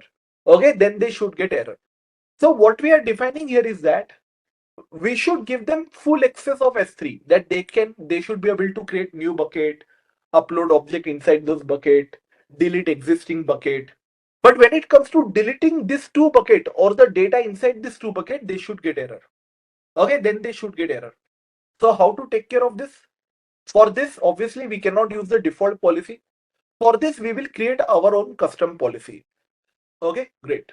So we will go to IAM. Here we will create a new policy. Add permission. Oh, sorry, not add permission. Here we will go to policies. Okay, now you see these are all the policies that are these are the AWS policy, AWS managed policy. Basically, these are the policy given by AWS. Okay, but we will create our own policy. Okay, and again you see the same thing.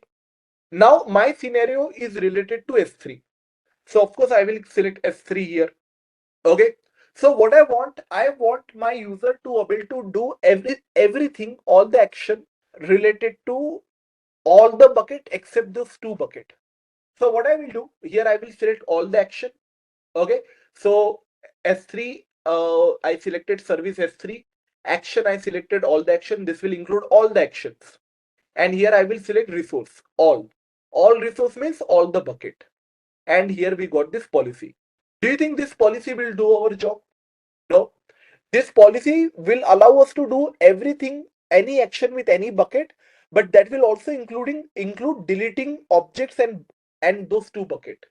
Deleting object inside those two bucket and deleting those two bucket. So how to take care of it? I will add one more permission. Again, I will select S3, but this time here you see effect. Okay, this time instead of allow effect, I will select deny effect. Here I will select deny policy, deny effect.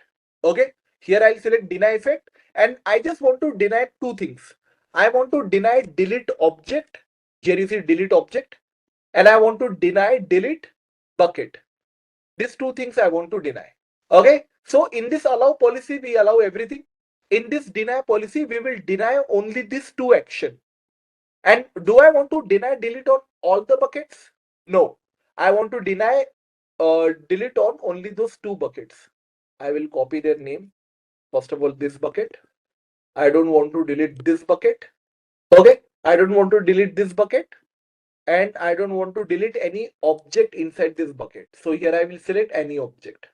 Okay, if there is only one object that you don't want to delete, give the name of that object. Let's say in this bucket, there is file.txt that I don't want to delete. Other than this, any other object can be deleted. So I will provide only this name. But I don't want to delete any object. Okay, so any object in this bucket should not get deleted. Now I will add the second bucket. This one, 6 June. Okay, I don't want to delete this bucket, and I don't want to delete any object inside this bucket. Okay, asterisk means all, or asterisk means any. Add ARN. Okay, now look at this. For this also, our JSON will be created. Now look at this policy. Okay, a policy is made up of statements. Here you see there is one allow statement and there is one deny statement. A statement is made up of 3-4 things. First is SID. SID is nothing but unique ID. Okay, anything, Visual Editor 0, Visual Editor 1, you can give anything, just give a unique ID like a primary key. Then effect defines what this statement, whether this statement will allow or deny. Okay, effect is allow, it means it will be allowed. Effect is deny, means these things will be denied. Sorry, these things. But what is allowed, what is denied? So here you see action. Here in this deny statement, there are two actions, that is delete object and delete bucket. Means these two actions are denied. Okay, here you see in the allow statement, S3 colon asterisk means what? S3 colon asterisk means all the actions are allowed. Okay, then you see resource. In the resource section, you see asterisk, but here in the resource section, you see those two buckets. And slash asterisk means object inside those two buckets. Okay, so resource represent the actual resource. Like for example, in case of S3 bucket. Now, do you see there is a conflict here? Can I say in the allow statement, delete is allowed on these two buckets, right? In allow statement, can I say delete is allowed on these two buckets? But in the deny statement, delete is not allowed on these two buckets, it is denied. Now what will happen? Will it allow or will it deny? Always remember, deny will always take priority. Okay, when there is a conflict between allow and deny, always remember deny always take priority. Okay, whenever there is a conflict between allow and deny always take priority. Now here I will give you one scenario. Let's say my user is in a group. Okay, my user is in IAM user is in a group, and in that group a S3 allow permission is there. But my user have S3 deny permission, what will happen? Will my user will be able to work with S3 or not? My user is in a group and that group have S3 allow permission, but there is a S3 deny permission attached to my user. So will it be allowed or will it be denied? It will be denied. Now tell me, my user is in the group and the group have deny permission, but my user have allow permission. Then what will happen? I told you, whenever there is a conflict between allow and deny, deny always take priority. Doesn't matter whether deny is at the group level or is at the user level. Okay, if there is a deny, no matter what, it will always take priority. And think about it. Why this is the case? Don't you think deny is always safer? Giving priority to deny is always safe. Let's say you are accidentally given a deny permission. What is the worst that will happen? Your user will be denied. Your user can raise a request to the admin, and that admin will allow the user. But if allow permission takes priority, don't you think there is a chance that your user might accidentally delete something? There is no priority between user and group. IAM group is basically a collection of user. The policy you attach at the group level are given to the underlying user. User will inherit policy that are attached to the group. But there is no priority between user permission and group permission. Priority is there between allow and deny. And deny always take priority. Doesn't matter whether deny permission is coming directly to the user or it is coming from the group. Deny will always take priority no matter what. Okay, here you see my policy is created. I'll go to next. Here I will give S3 custom policy 20th July. Okay, and I will create this policy. Okay, so I created the policy.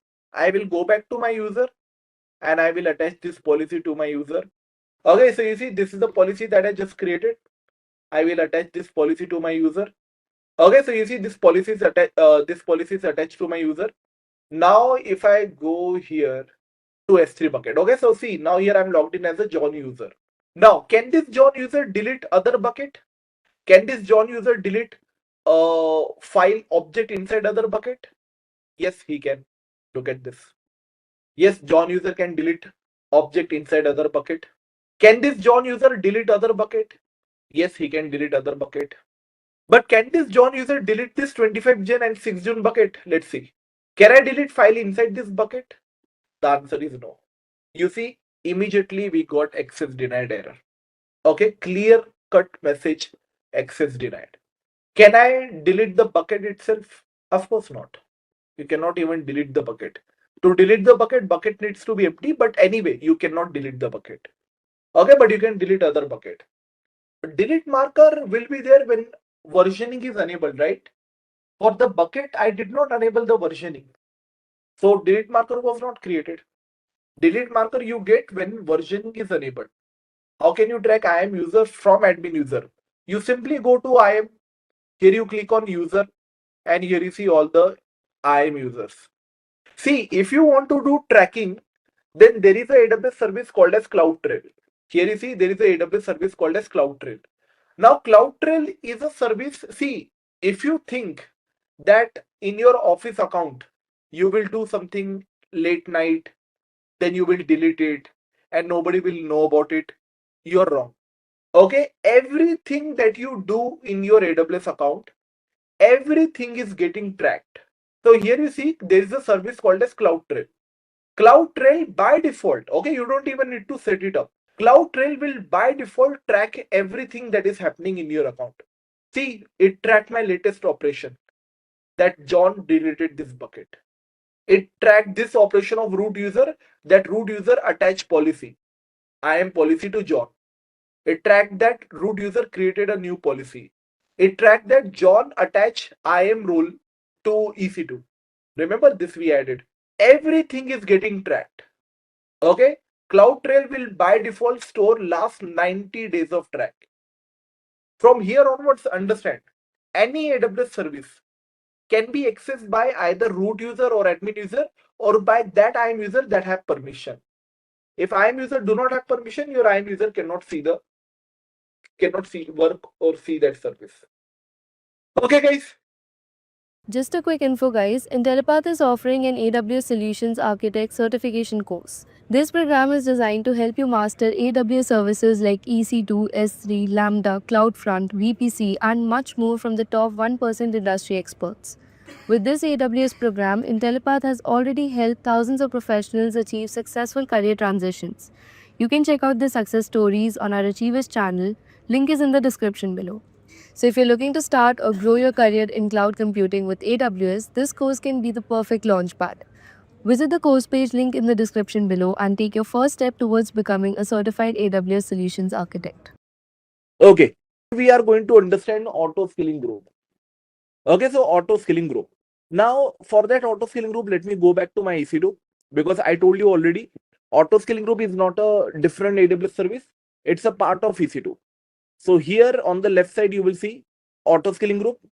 Okay, here I will go to auto scaling group. I'll click on create auto scaling group. And now again, you see there are certain steps that we need to follow and we will get our auto scaling group. Okay, here I will give the name demo ASG. Okay, here in the launch template, I will, okay. Now you see there is something called as launch template.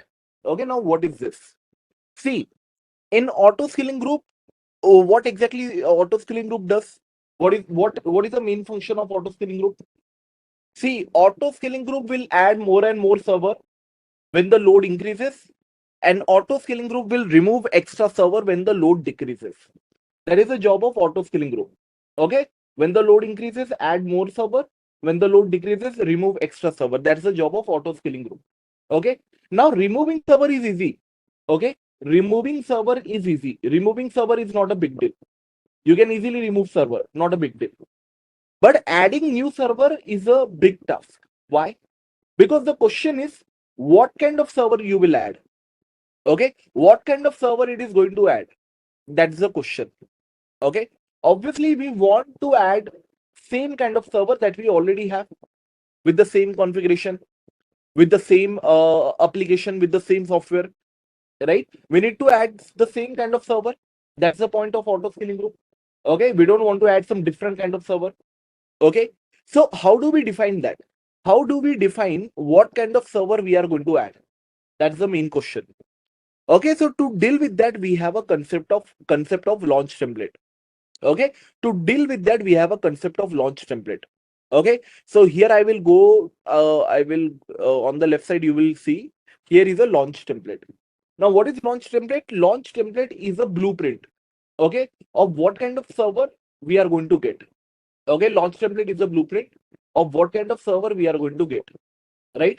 Launch template is a kind of blueprint, is the blueprint of what kind of server we are going to get. So that's why when we create launch template, at that time you will see all the same option as of EC2.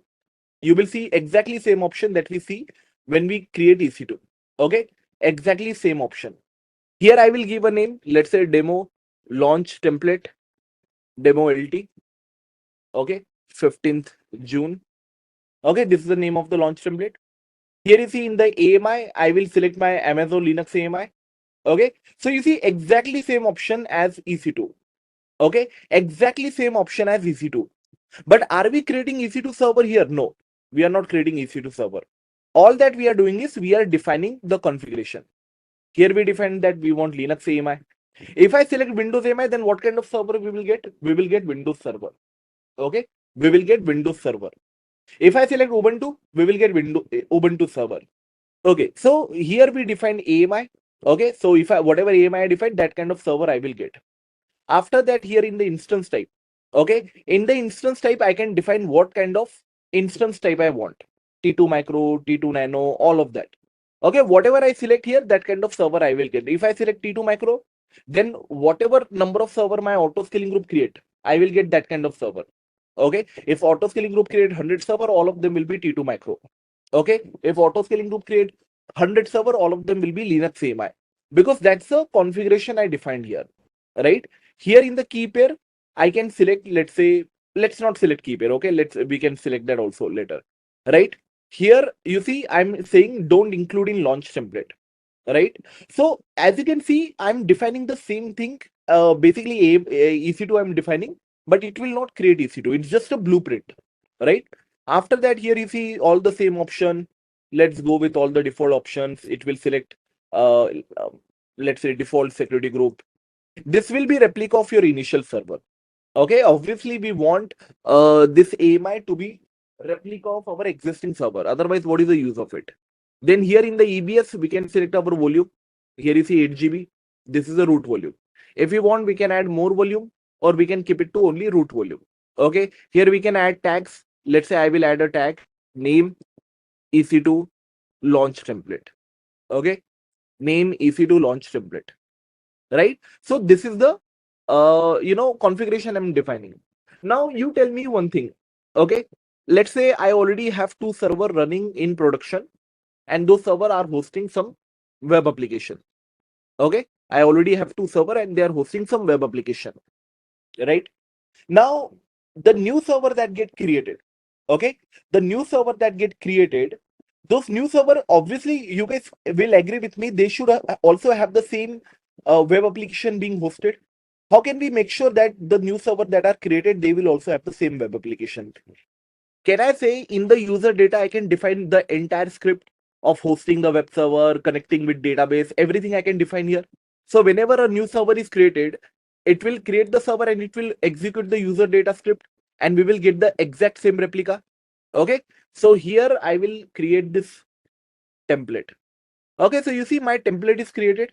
So what will happen if I go with this template? I will get a T2 micro instance. I will get a Amazon Linux AMI. Guys, think about it. When we work with EFS, how we made all the connection, how we set up everything. We set up everything by running commands in our EC2. So the command that I can run in EC2 by login inside EC2, don't you think I can provide the same command in the user data script? Now here is my template created. So this template defines us. Did it give us any EC2? No. Okay. So what I'm saying, here we will get T2 micro. Here we'll get our AMI ID. But what if tomorrow my requirement changes? Okay, tomorrow my requirement changes and we have some other requirement. We have a requirement of some other kind of EC2. How we will get that? So what we will do is, either we can create a new template, okay, or we can edit this template. So when we edit this template, let's say today we are working with T2 micro, but tomorrow we have some other requirement. So what I'll do, I will simply update the template. Here I will provide the description version 2. Okay, and here I'll select, instead of T2 micro, let's say tomorrow we have a requirement of T3 medium. Okay, I'll modify the template. Now you see this template got 2 versions. See, in one version I will get T2 micro, in another version I will get T3 medium. Look at this. Okay, now do you think this launch template will cost us money? It will not cost us money. Why? Because it's just a template. It's not creating anything. It's not creating server. It's not creating anything. Using this template, when auto scaling group creates a new server, then the server that are created using this template, those server will cost us money. Template will not cost money. Okay, so here is my template ready. Okay, I am done with template part. Now what I'll do, I will click on here. Now here I will go to auto scaling group. Okay, now here I will create an auto scaling group. Here I will give a name, demo ASG. And the very first thing we need to do after giving the name is to select the template. Okay, we need to select the template. What kind of template we are dealing with, what kind of template we want. Okay, what kind of template we want, that we need to select here, right? So here you see all of my templates are available. I'll go with this one, and here I can select version. Tomorrow, if my requirement changes, I can simply select the version of the template. I can simply change the version of the template. In this way, you can go with the same template. You don't need to create new template every time. In one template, you will have all the version, and you can keep modifying it as your requirement keep changes. Okay, so we'll go with this one. I'll go to next. Now here in the next screen, you see here we define instance launch option. Okay, now I will also show you a way where we can define where we are getting our server, in which AZ we will get our server. So here we can do that. So here you see, when I click on this again, I can see all the 6 AZ. Now if I select this AZ1A and I just select that one AZ1A, okay, it means I will get all of my server from this one AZ. Okay, I will get all of my server from this one AZ only. If I select, let's say 2 AZ, now if 100 servers are created, 50 server will be in AZ1A, 50 server will be in 1B. If I select 3 AZ, 33 here, 33 here, 34 here, or here you will get 34. Okay, so now we get that guarantee. So can I say if I select AZ, if I select only this 3 AZ here, AZ 1A, 1B, 1C, okay, if I just go with this 3 AZ here, can I say we get a guarantee that now now if I create load balancer, now I know where I will get my server, so I don't need to select any random AZ. I can only go with the AZ that I want. Yes, now I get that guarantee. Okay, so if I select all the AZ, then equally and see, when auto scaling group create the server, it will equally create server in all the AZ. It's not that it will overload one AZ with more server, second AZ with less server. No, if it creates server, it will create server equally in all the availability zone. Not that in one AZ you will have all the server. How? There is no answer for how. It basically, see, for example, load balancer. You saw that there also equally we were getting response from underlying both the server. I told you that's a round robin fashion. Exact same fashion is exact same pattern is also followed here. When auto scaling group creates server, it will create the server. I mean, see here, you want high availability. High availability means what? You have presence not in only one place, in multiple places. But it's not that in one place you have all the presence. No, you have equal presence in all the AZ. Okay, so let's say today I will not select all the AZ. Today I will go with only 3 AZ. It means what? If I create 100 server, 33 will be here, 33 server will be here, 33 will be here, and the next server will start again from here. So here 34, 33, 33. Okay, so here we can define that. And here you see balance best effort. Here you define the distribution. Okay, so for example, if launch fail in one AZ, auto scaling will attempt to launch in another healthy AZ. So for example, let's say here while launching let's say 33 here, 33 here, 33 here, or let's say first server it is launched here, second here, third here. Now while launching fourth server in AZ1A, if some issue happened in this AZ, it will move forward to AZ1B, right? But if you go with balance only, here you see if launch fail in one AZ, auto scaling will continue to attempt launch in unhealthy AZ. Okay, so for example, let's say it is launching it is launching 6 server. So if you go with balance, if you go with best effort, means what? First server will be launched here, second here, third here, fourth server will be launched here. But let's say while launching fourth server, some issue happened, then it will launch fourth here, fifth here. Then it is launching sixth here, but again some issue happened, it will launch the sixth here. So in AZ1A, how many server we have? One. We have one server. One server we have in AZ1A. First server is launched here. Second server is launched here. Third is launched here. While fourth being launched here, it failed. So it will launch the fourth in second. Then fifth is launched here. While launching sixth here, it failed. And it is launched here. So in AZ1A, how many server we have? We have only one server. In AZ1B, how many server we have? See, AZ1, AZ2, AZ3. Okay. Let's say here server 1 is launched. Okay, here server 1 is launched. Okay, and it was successful. Okay, it was successful. Then it launched server 2 here. Okay, successful. Then it launched server 3 here. Successful. Okay, while launching server 4 here, it failed. So what it will do? It will move to second AZ. So it launched server 4 here. Now here it is trying to launch server 5. Okay, server 4 successful, server 5 successful. Okay, now it is trying to launch server 6 here. But again, does AZ have some problems, so new servers are not being launched? So again, it will fail. It will launch here. So how many server we have in AZ2? We have 3 server. Okay. In AZ3, we have 2 server. Okay. So this is the distribution we get. All right. Now moving forward, we'll go with best effort. Let me again select 3 AZ, AZ1A, 1B, 1C. Now here you see, we can skip to review also. Okay. Till this point, it was mandatory. Here we can skip to review now. Okay, because other options are not so mandatory, they are optional. But let's go through them also. And here comes the load balancer. How load balancer will know about auto scaling group and all? This is the answer, right? Here we can select our load balancer. So while creating auto scaling group, we can select load balancer. Does any load balancer cost money? Obviously, it will cost money. It is giving you some facility. It is giving. See, understand this. There are some things that are available for free in your free tier account. Okay, but if you talk beyond free tier, understand everything that you create in AWS except few things, except launch template, except few things, and I'll tell you whenever those things comes. Understand everything will cost you money because you are using it for your real world project. You are actively using it. So it will cost you money, no doubt. Okay. Very few things are there that does not cost you money. I'll give you something, 1 minute. Okay. On this web page, here you will see all the limitation of free tier account. Okay. All the limitation you will see. Okay. Understand this. If free tier account is expired, everything that you create will cost you money. Okay. So whether you create auto scaling group, whether you create load balancer, everything will cost you money beyond free tier account. Yes, there are few things like launch template that doesn't cost money.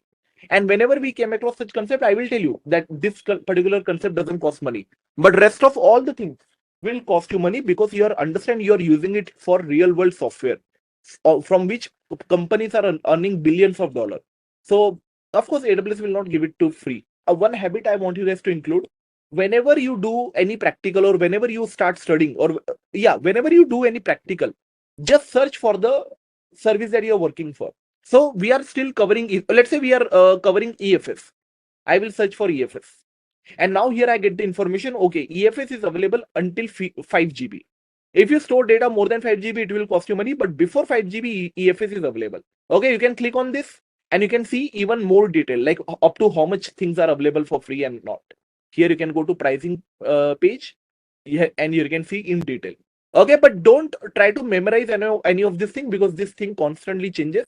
So it's not there's no use of memorizing it. Don't try to memorize this. Okay, whenever you are working with anything, check the documentation, check the latest documentation. Okay, so here you see, while creating the auto scaling group itself, okay, while I create auto scaling group, at that time itself, I can select my load balancer. I can select my existing load balancer target group, or I can create a new one.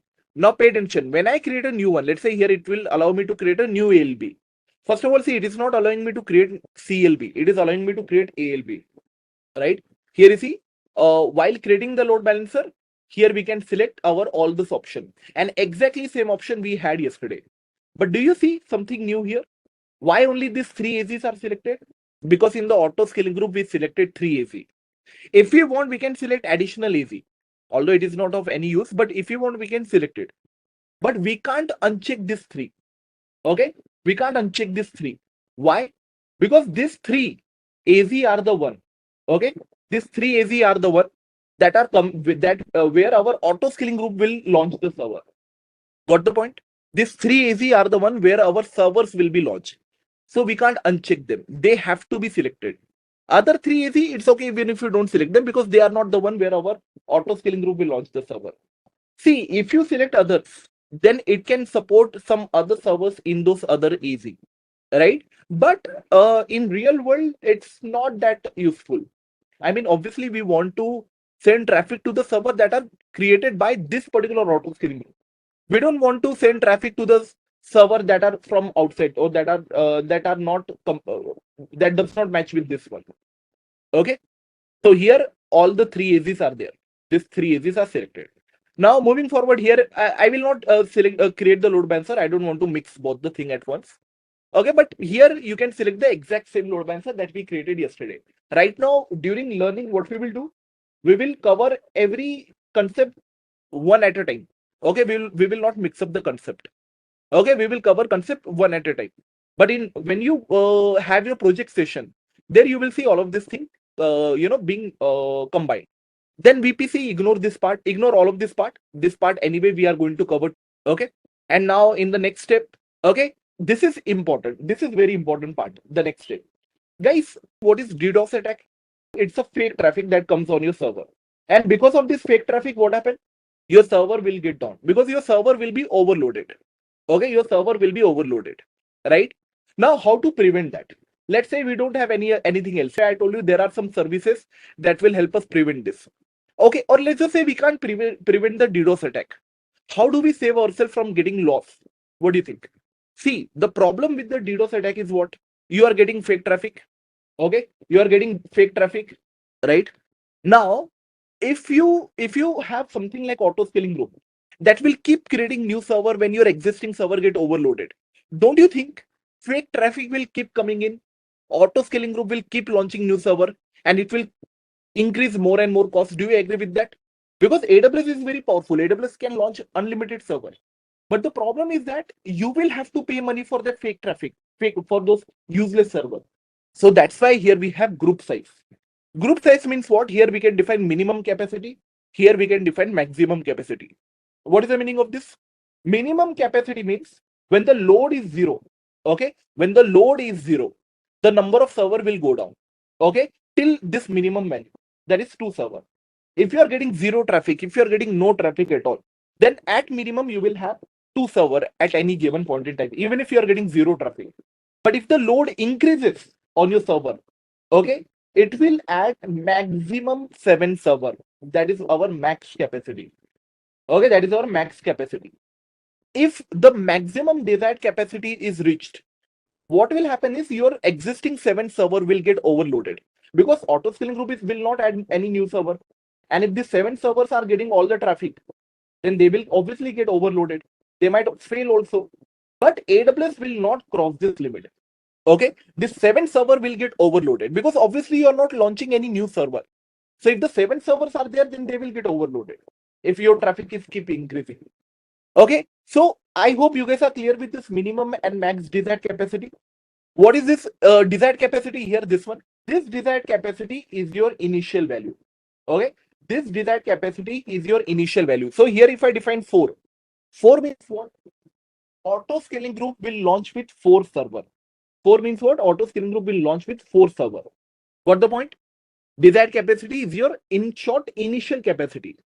All right, I hope you got the point. This is very important. Okay, this group size is very important. After that, here you see rest of the things are related to dynamic part. So I mentioned this earlier also. Minimum should be less than desired. Yes.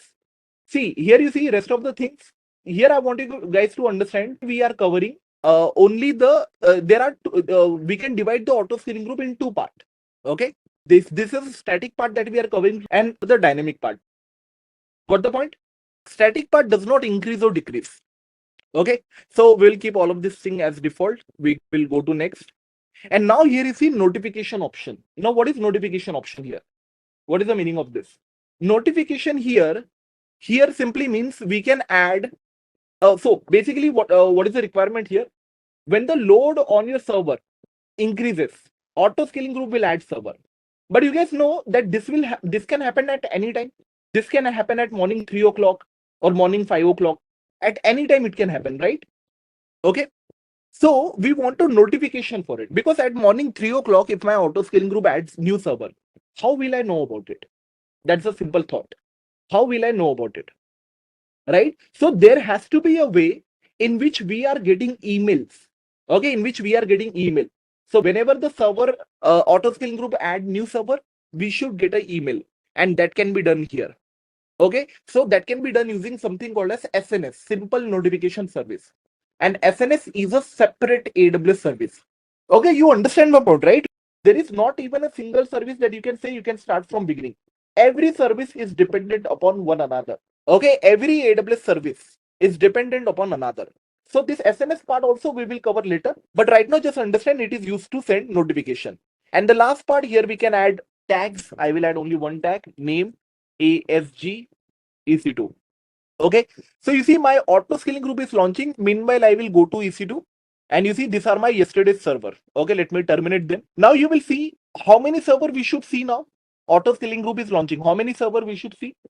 We should see 4 server, because that was our desired capacity. And I told you desired capacity is the initial capacity. So while auto scaling group is launching here, okay, we should see our server here, and you see the same tag, ASG EC2. Got the point, guys? This is how auto scaling group works, right? We can see, obviously here I will not be able to show you the dynamic part. Static and dynamic difference basically means here, if you see, if the load on this 4 server increases, you will not see new server getting launched. Okay, right now there is 0 load on this 4 server, but you still see 4 server, you don't see 2 server. And if the load increases, you will not see 7 server. Why? Because this is not dynamic right now. In static auto scaling group, server will not increase or decrease automatically. Okay, so this shows you the fact that for auto scaling group to work, to do its job, for auto scaling group to do its job, it requires some other AWS service as well. Okay, see, auto scaling nobody uses in this static way. Okay, by default, see, if you remember, while creating that auto scaling group, I skipped that part. Okay, I skipped this auto scaling part. Obviously, if we scale this part, then we can't expect it to work correctly, and that's why nobody works with static auto scaling, and there is no words like that as well. I just made it up to explain you the concept, because this concept have a dependency on another AWS service. So we need to understand that as well. Then only you will understand this. Then only we will see auto scaling group as a complete entity. But as I said, every AWS service have a dependency on one another. We have to start from somewhere. And this is the problem, guys. I mean, this is the issue that with the cloud, that there are some services that are recommended to start with, like EC2 or S3, but all of them have some little bit dependency at least. Okay, because there are some, see, it depends on the service. Metrics and pricing, these are the two things that depends from service to service basis. Okay, the kind of policy you have for EC2, they are totally different from storage policy. Okay, and also if you delete the auto scaling group, naturally all the servers that are created by auto scaling group are deleted. And this may not be a big concept, but this is, many times your interviewer may try to ask such question to confuse you. If it is dynamic and they are not getting any load, so they will be removed till the minimum value, right? So your interviewer might ask you, if I delete auto scaling group, what will happen? If you delete your auto scaling group, your server should get deleted. Okay, here you will see server are also deleted. Now here in exam or in your interview, not so much in exam, but in your interview might try to confuse you, that if I delete the auto scaling group, okay, my servers are already created, my servers are separate entity. Then if I delete auto scaling group, why my servers are getting deleted? Do you understand my point? They will try to confuse you like this. But yes, and they are correct also. Your auto scaling group is a separate entity. Your servers are separate entity. Okay, both of them are separate entity, right? But still they are connected.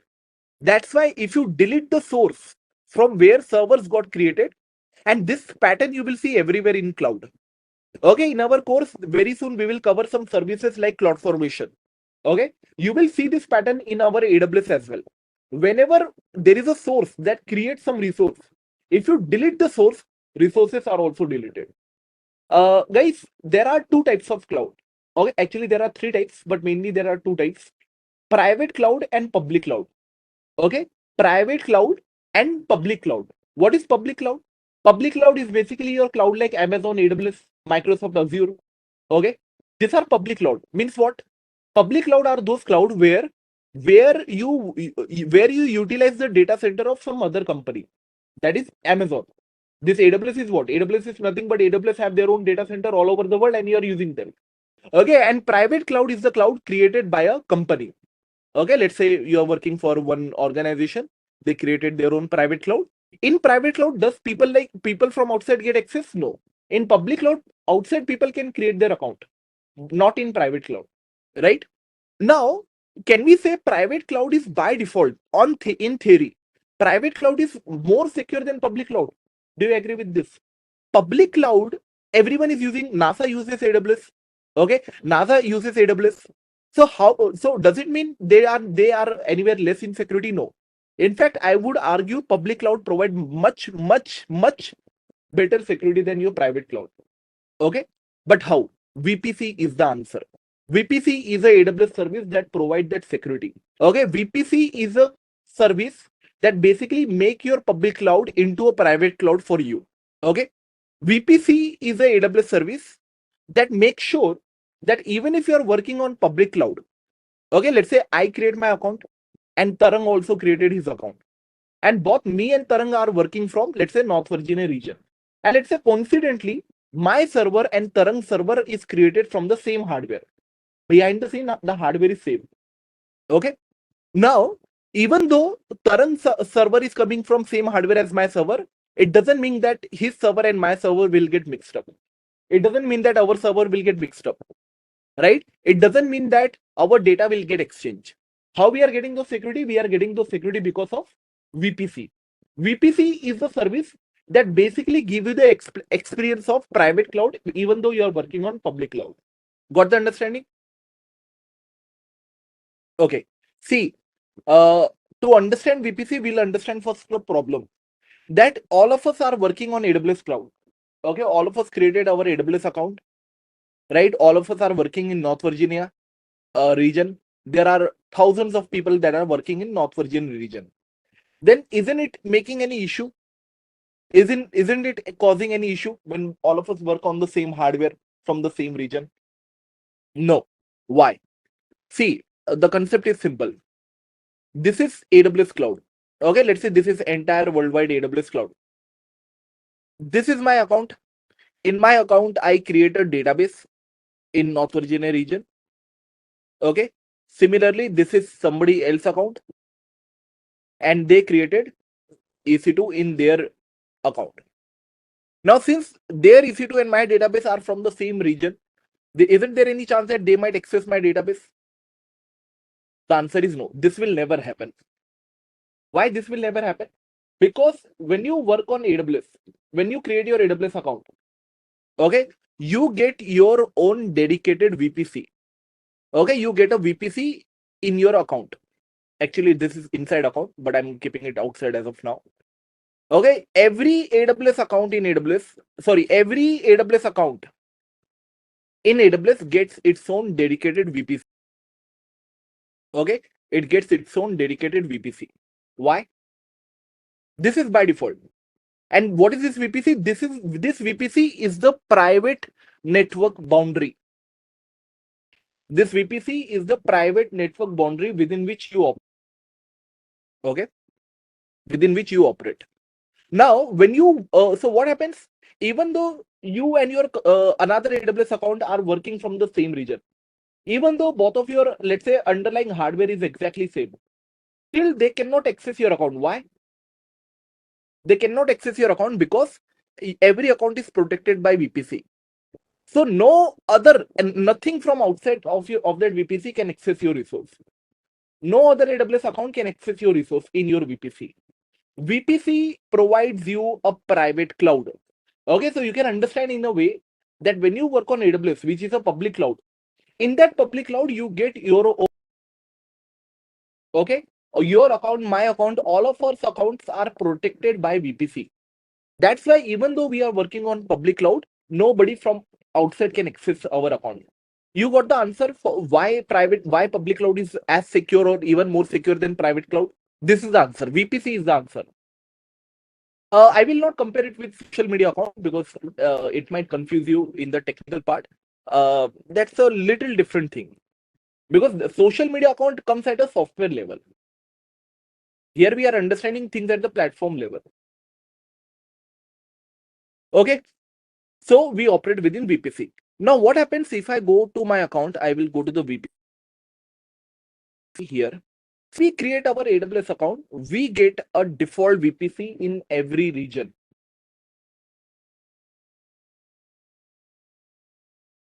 Okay, we get a default VPC in every region.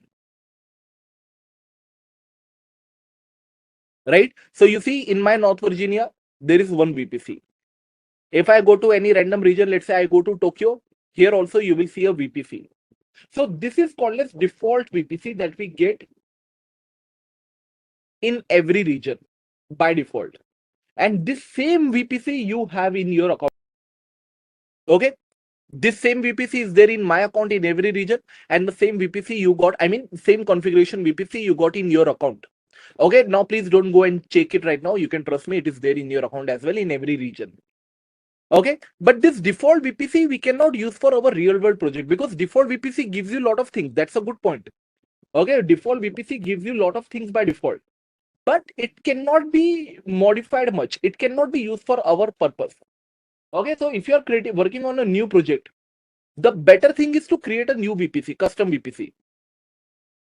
VPC ID will be different. ID is a unique identifier, so it will always. Okay, now see, I will come back here. So before I get into custom VPC and all, I will explain you few more things. So I'll first of all tell you why VPC. VPC is such a tough service because VPC includes so many things. On your screen, you can see a VPC architecture. And you can see VPC is not just one thing. It's a collection of so many things on that you see on your screen. That's why people find it very difficult. Okay, but do not worry. I will show you VPC from scratch. In fact, I will create one diagram right now, and we'll understand the entire introduction. I mean, we'll understand the entire overview. Okay, and after that overview, we will do a deep dive into each and every topic, and then we will do the practical as well. Okay, but first of all, I will give you a good overview. So let's say this is my VPC. Okay, this is my VPC, and my VPC is a regional service. Okay, this is my VPC. Okay, this is a VPC in any of the region. Let's say we are creating a VPC in a Ohio region. Okay, now VPC is made up of few things. VPC is at the region level. Okay, so if VPC is like a region, then what do we have inside? Within region we have AZ. Okay, so here I will write within region we have AZ,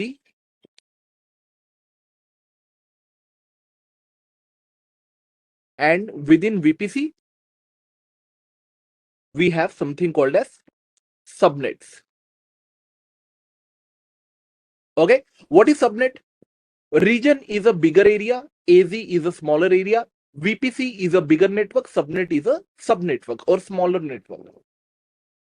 All right, VPC is a bigger network, subnet is right. So here you see in this VPC we have called as, yes, you can say logical subdivision at a network level, right? So here in VPC we have one subnet, or let's say two subnet. We can have sorry, we can have even more subnet, but I'll put right. So subnets are of two types. There's a public subnet,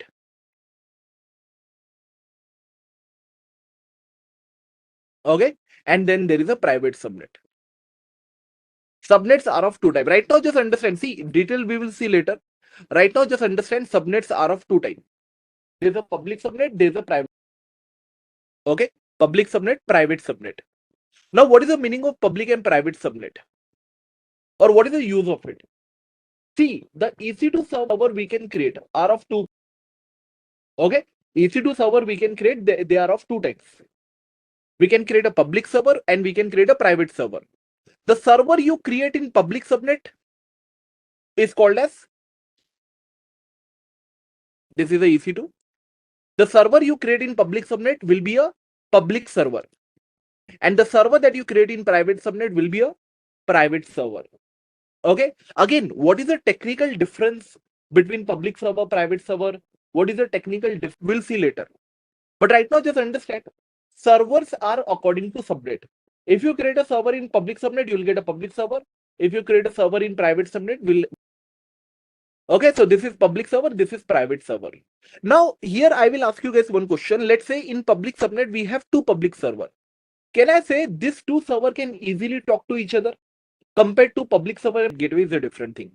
But see, what I want you guys to think in a way is that if there are two server in public subnet, means both of them are public server. These two server can easily communicate with one another compared to public server in public subnet and private server in, right? Because see, the logic here, I mean, I will give you an analogy. If me and my colleague, both of us are working from office, do we need any tool like Microsoft Teams or Zoom for? No. We are working from same office, we can directly talk to each other. But let's say me and my colleague, both are working from home. Okay, my colleague is working from their home, I'm working from my home. Now can I say now that we need something extra for communication, like some on. Now we good. Okay, so now we need something extra. So here you see, this two server can easily communicate because they are in same subnet. But when it comes to server in different subnet, there we need something called as implicit router. Here we need implicit router. What is implicit router? Implicit router is basically a tool And we don't use this tool. This is used by AWS. It is created by AWS. It is used by AWS for its internal communication. Implicit router is a tool that provide communication between server from different subnet. Okay, it helps between communication. It helps for communication between server from different. Okay, we don't configure implicit router. That's why it is called as implicit. Implicit router will be created by default because we don't even use it. Okay, our the communication that we set up, they are done separately. This is for internal communication between server in different subnet, and this is created and used by AWS themselves. That's why it is called as implicit, so that we don't need to set router. Now here I will ask you one more question.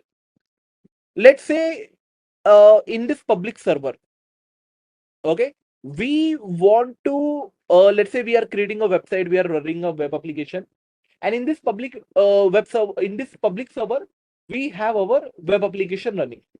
Now we want to download something. Do you think we will have access to public? The answer is no. Guys, think about it. Here we are talking about private network. In private network, if you have public internet, don't you think that will, do you agree with this? That if we are talking about a private network, virtual private cloud, then having public internet there defeat the entire purpose. If we have a default access to public internet, don't you think it will defeat? I'll come to that. So, but do you also agree that, okay, we require internet? There is nothing like private internet. We require internet. Otherwise, if we do not have internet, then how we will download any library for our development? If we do not have internet, then how we will update our database with the latest security patch? If we do not have internet, then how we will do any of our work? Without internet, we cannot do anything in server, right? So we don't, now the fact is we don't have access to public internet. Okay, that's a fact. We don't have access to. On top of it, we require internet. So how do we get it? So for that, we have something called as internet gateway. Earlier, some people were talking about this. For that, we have internet gateway. What is internet gateway? Internet gateway is a component that brings internet in your VPC. Okay, how do you get internet in your home?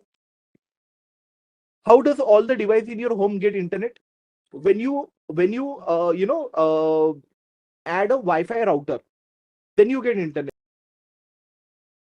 Similarly, when we add a VPC router when we add internet gateway in this VPC, okay, when we add internet gateway in this VPC, then we get internet for our underlying server. Internet gateway is that component that will bring the internet for our server. By default, we don't have access to internet, but we need.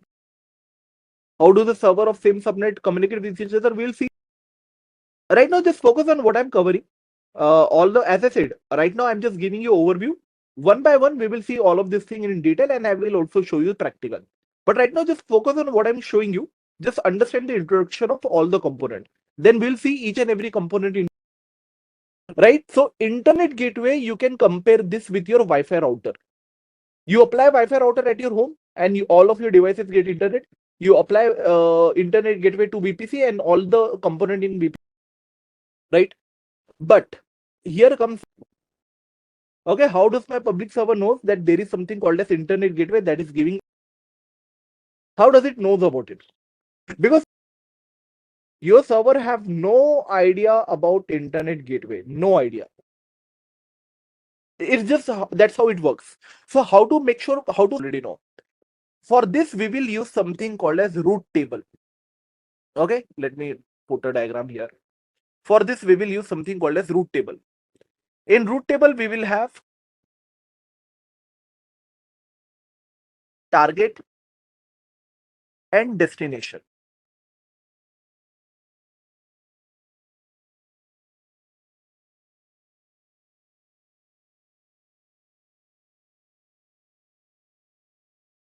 Okay, and here we will add the root that if anybody wants internet, then go for internet gateway.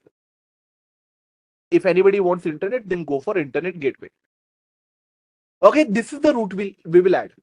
Now, whenever EC2 server wants internet, it doesn't know about internet gateway. It have no idea about internet gateway. So what this EC2 will do? This EC2 will go to root table. Any component in VPC always go to root table first. And when it goes to root table, there it will see that if you want internet, then go for IGW. So that's how it reaches to internet gateway. And when it reaches to internet gateway, my EC2 will get internet. Okay. EC2 requires something through which it can get internet. It goes to root table. There it see if you want internet, go to IGW. Then it get the IGW. That's simple. Younger folks, this is like a Google map. Let's say I'm moving to London for, let's say, for few months. Okay, and I want to drink coffee.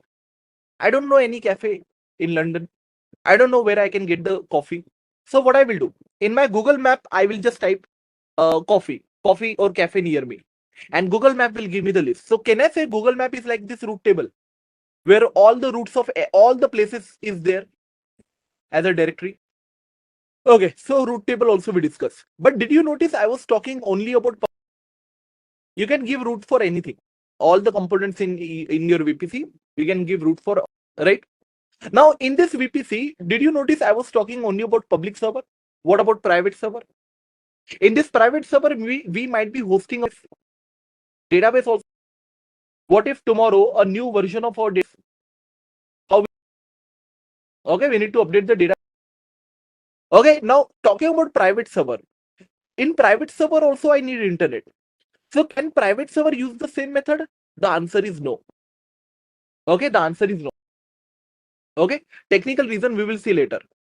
Right now, just understand that if my private server needs internet, it cannot follow the same approach as public server because it's not a public server. Public server have different approach. Private server have, right? Now, how does private server get internet?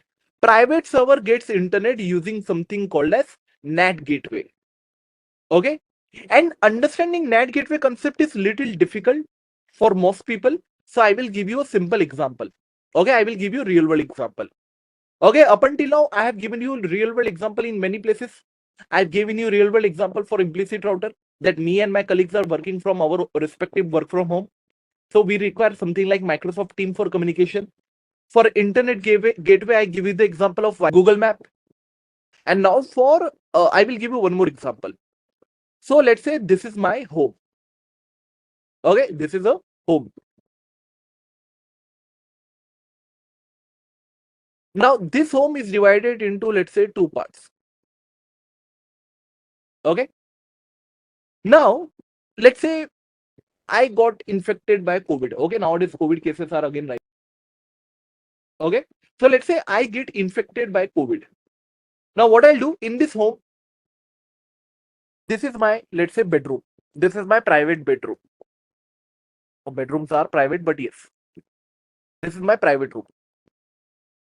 Okay, so I got infected by COVID. So can I say the very first thing I should do is to isolate myself here?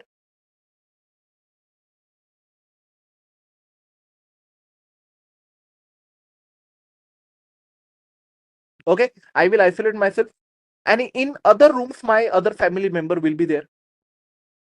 Okay, in other rooms other family member will be there,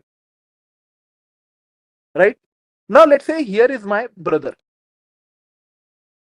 Okay, my brother is not infected by COVID, so he lives in different room.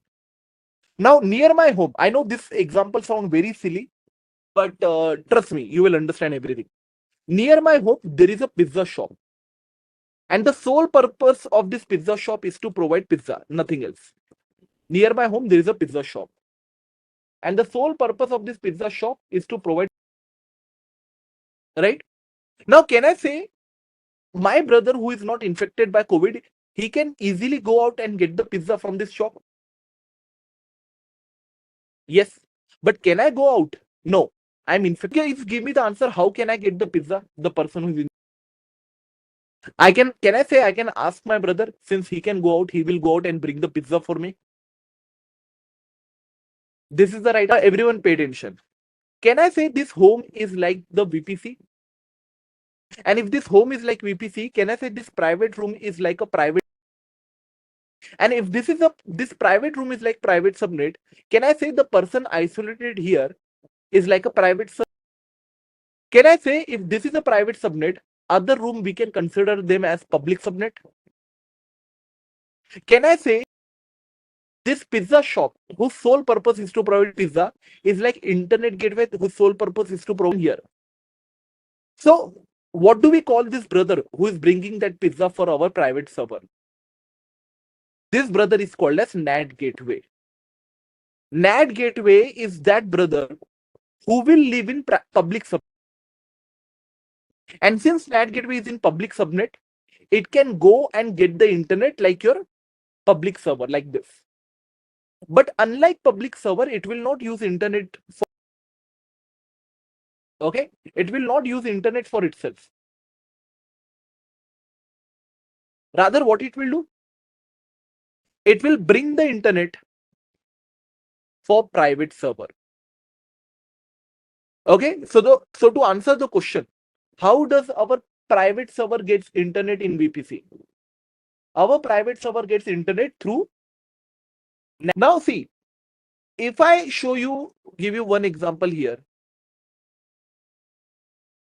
Let's say 192.136.11.22/32. If I give you this example, this is an example of an IP address.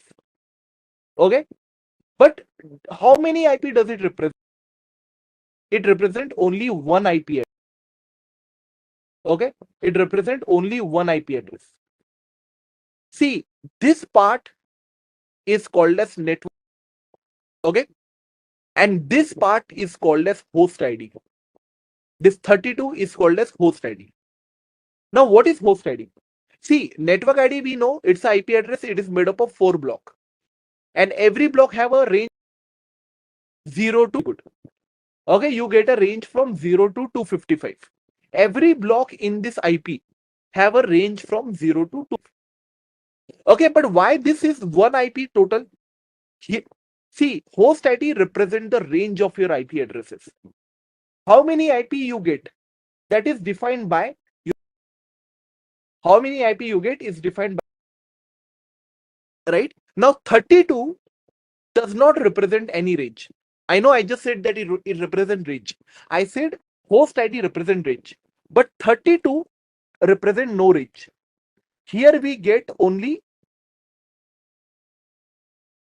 one IP. Okay. Now everyone pay attention and try to understand the pattern. Okay. 192.136 or 163 anything .11.22/24. Now 24 represent the change in last one block.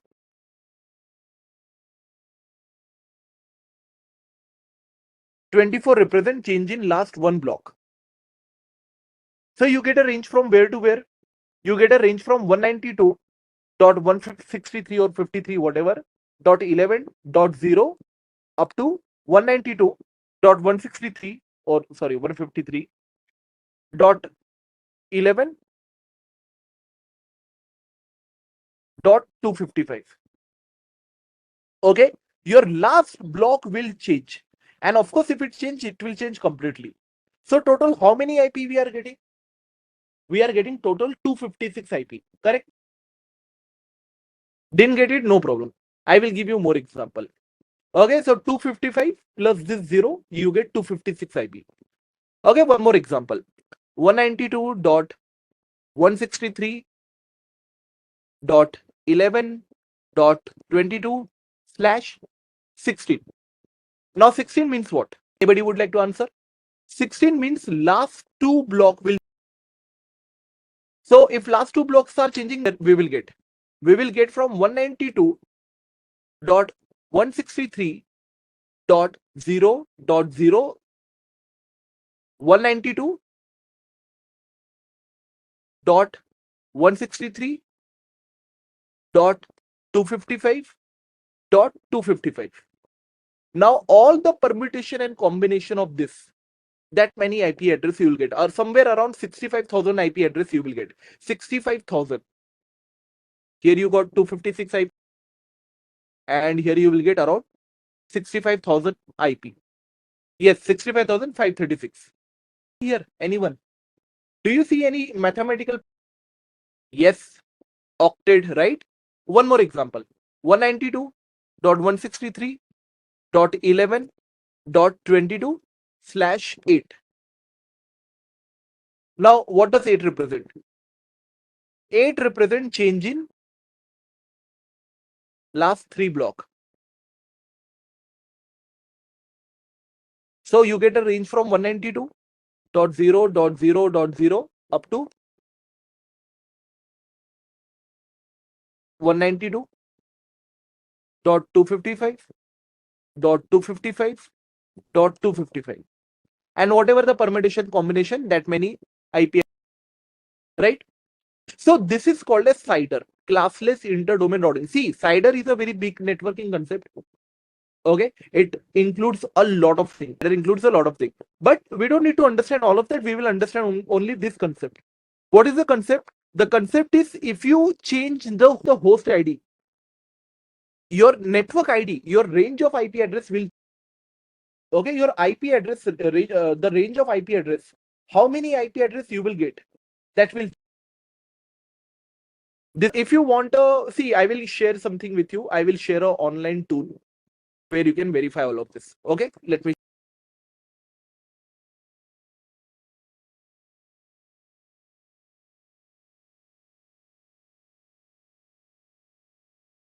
Okay, look at this. Let's take 32. Okay, 10.0.0.0/32.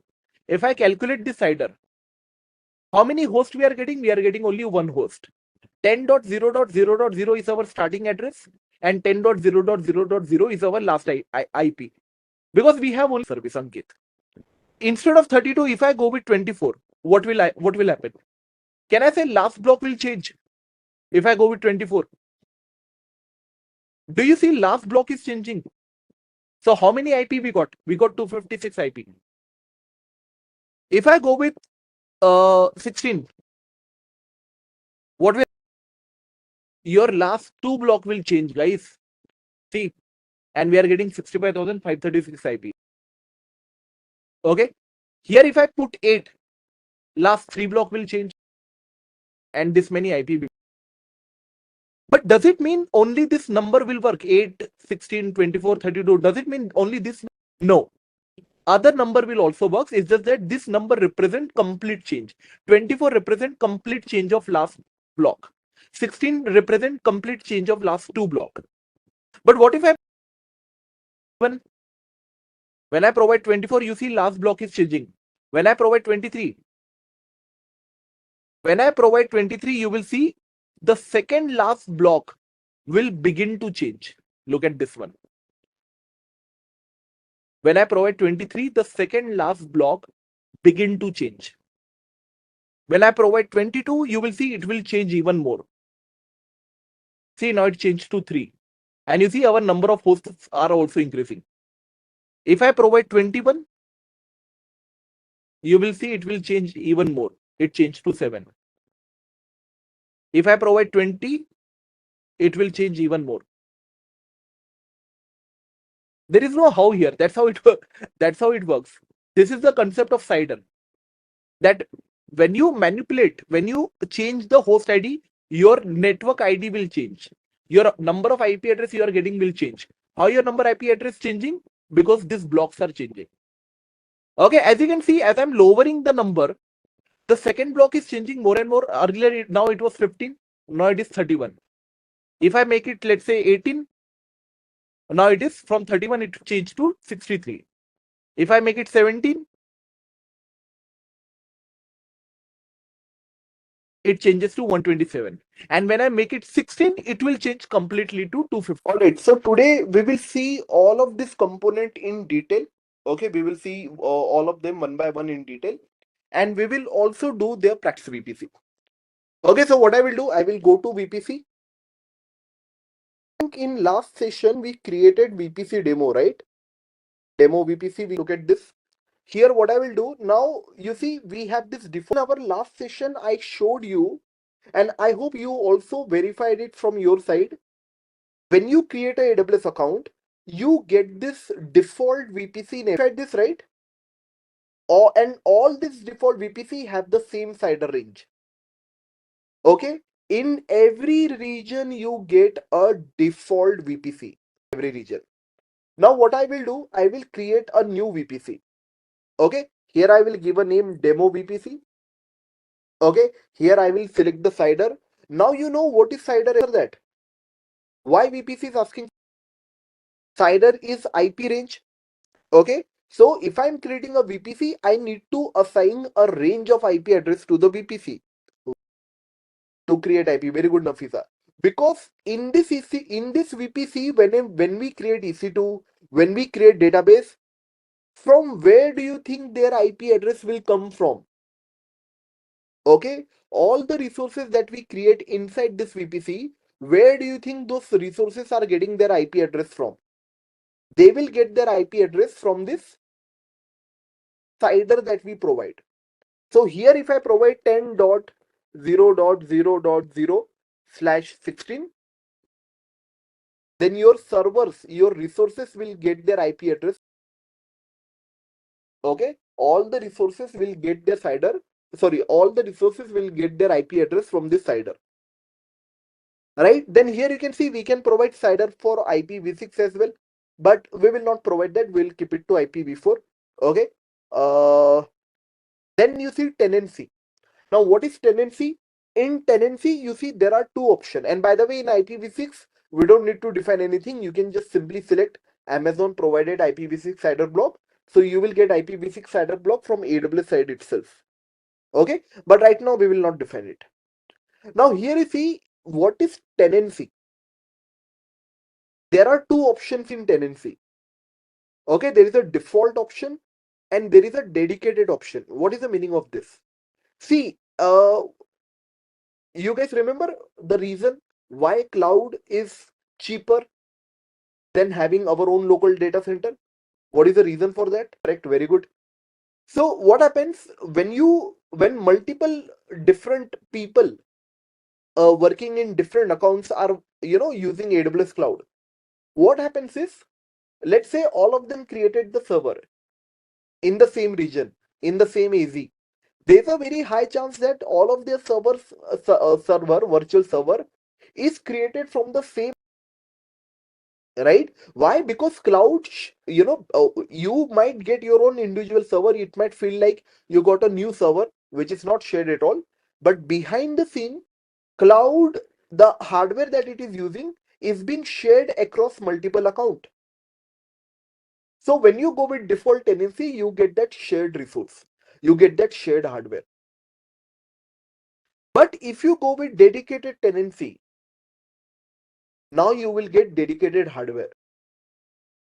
Okay, dedicated hardware means what?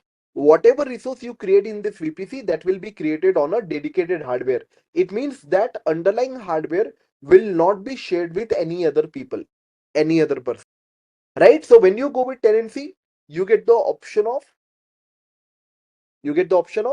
shared hardware, and when you go with dedicated your hardware, you will get a dedicated hardware. Obviously, if you go with dedicated hardware approach, you will have better security, you will have better performance, but also it will increase cost. Right? Having dedicated hardware is much more costlier than working on shared. Right? So this is how you create. Today we are able to create VPC in 5 minutes. Okay, provide the name, provide the CIDR. Mostly everyone go with default tenancy, and when you go with default tenancy, you also have an option of getting dedicated hardware. But if you go with dedicated tenancy, you have only dedicated hardware option. So mostly people go with default tenancy. Okay, no need to change here. Here just provide CIDR and provide name.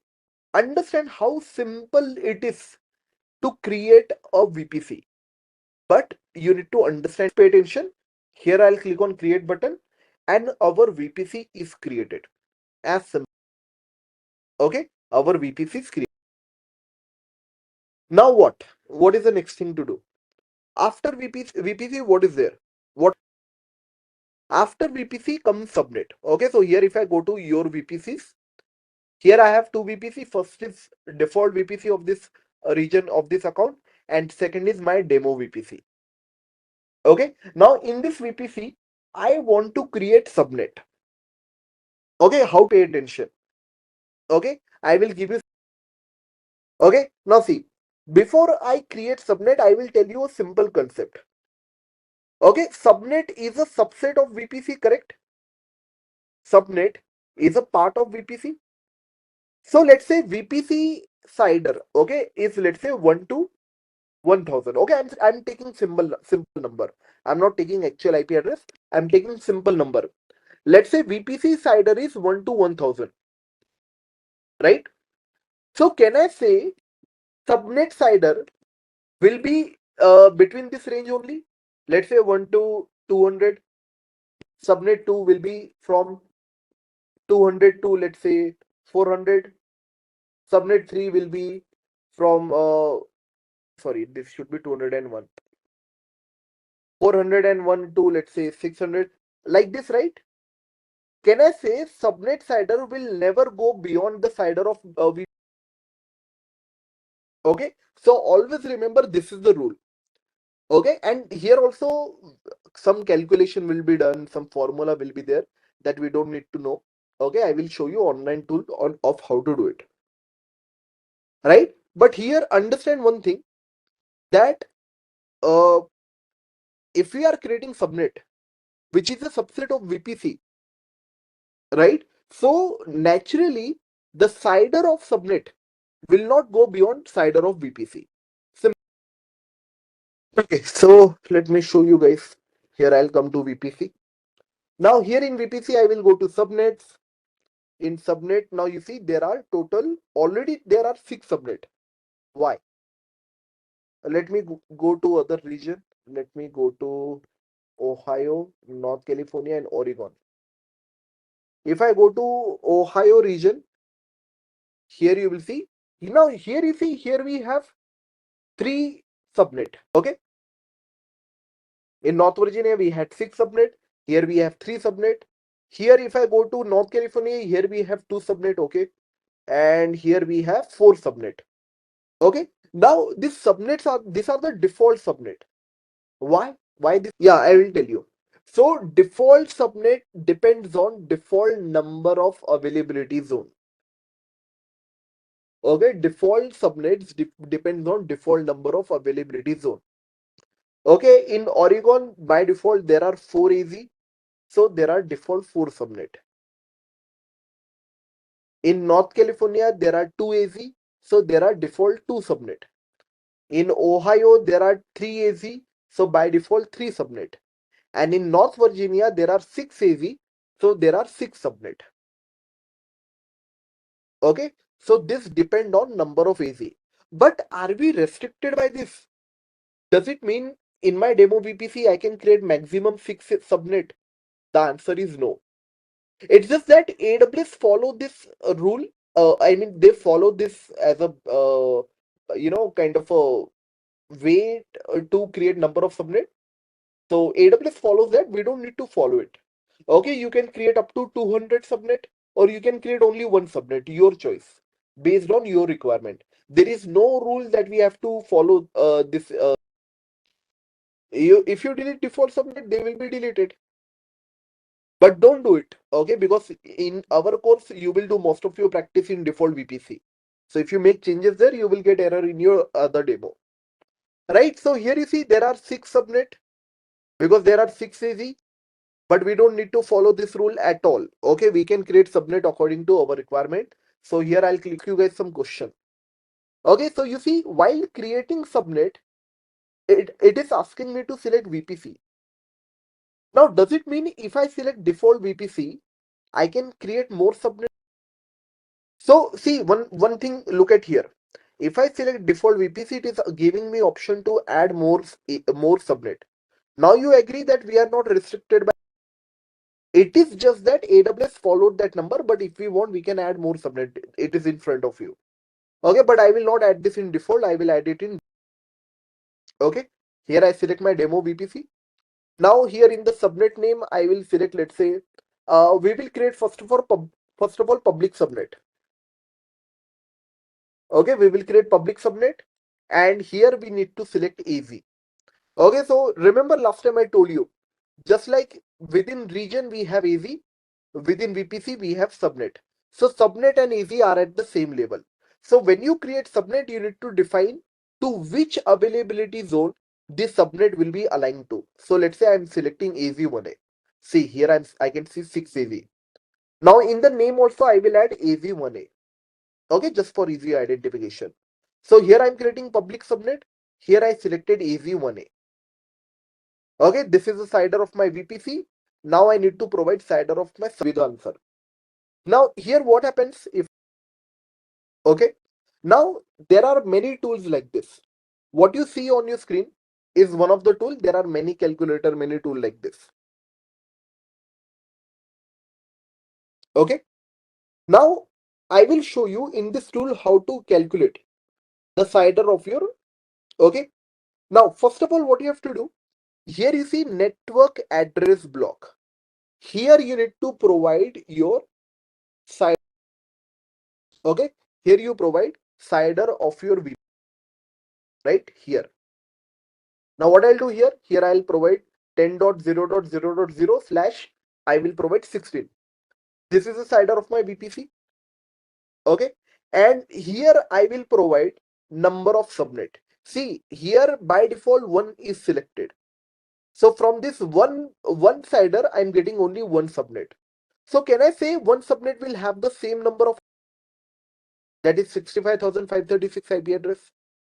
Anything divided by 1 will be the, right? But what if I want 2 subnet? Can I say that number will be divided by 2?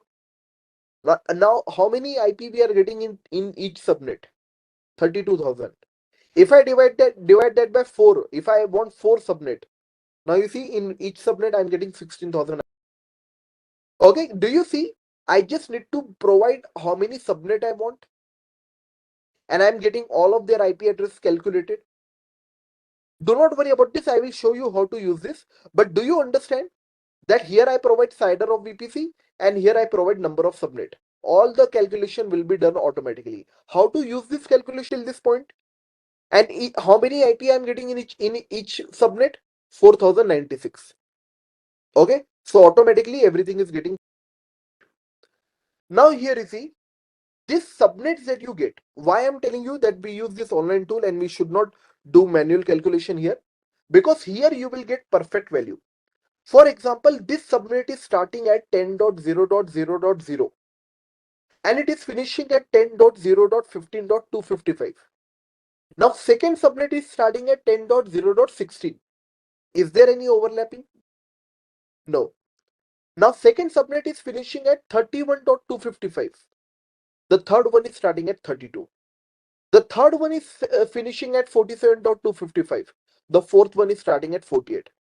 Do you see any overlap here? No. Just like your VPC, your subnet also should not overlap. Okay, when you create subnet, your subnet should not overlap with each other. Their CIDR should not overlap with each other, not at all. Now, how to use this? So here when we create subnet, it is asking CIDR for subnet. So from where I will bring this which mistake gets to overlapping? Manual calculation. Nafisa. That's why I use this online tool. Okay, now here you see, we will take any of the subnet address. Okay, pay attention everyone. I'll show you multiple example. Everybody pay attention. I will copy this one. Okay, I'll copy this header. Okay, and I will paste. Now what is remaining? Host ID. Okay, how to provide host ID? Host ID we will provide from here. Look at this. As you change your number of subnet, your host ID will update. Look at this. Okay, so for 16, what is the host ID? 20/20. So I will provide here /20.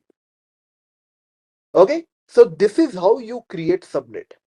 Okay, and I will click on create subnet.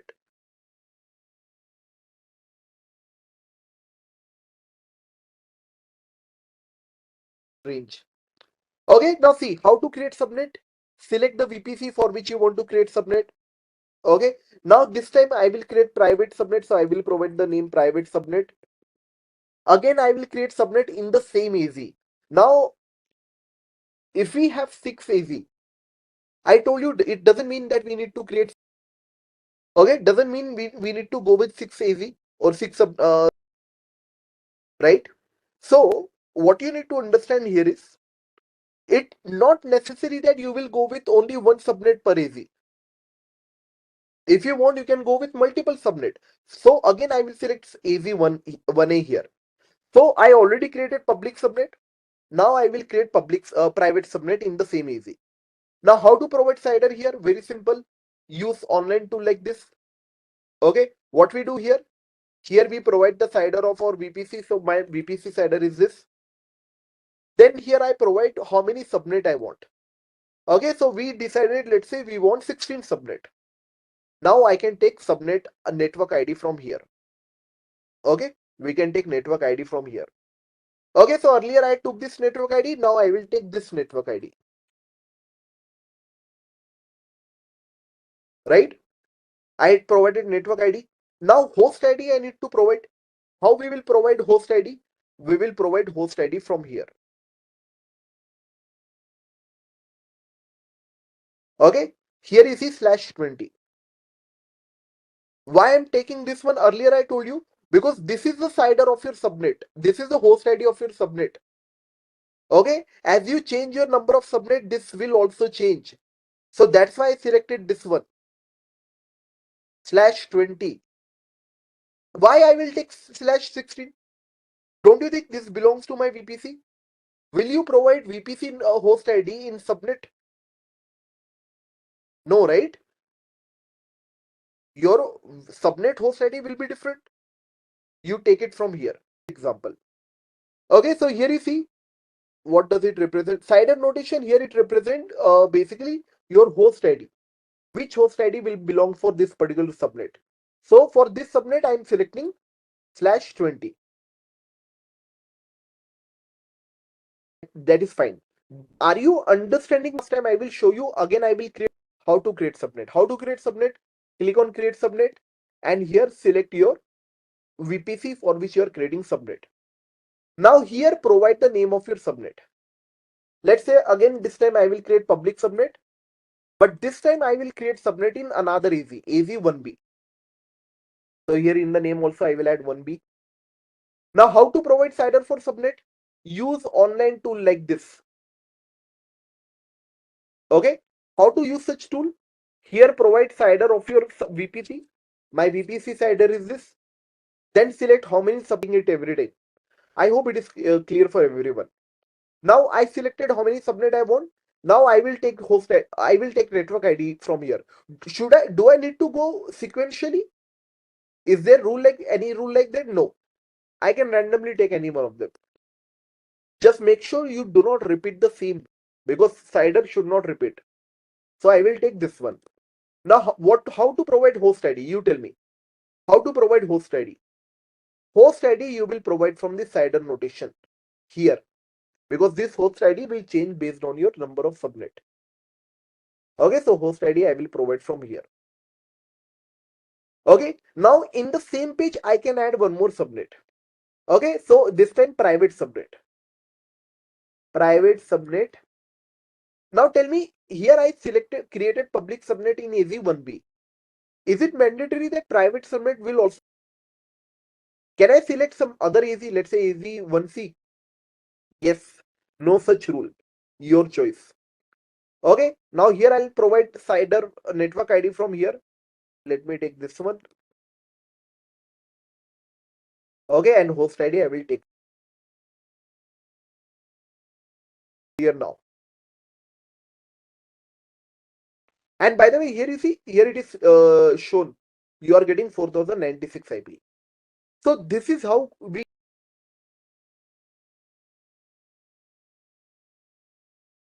Very good. Now I will ask you guys.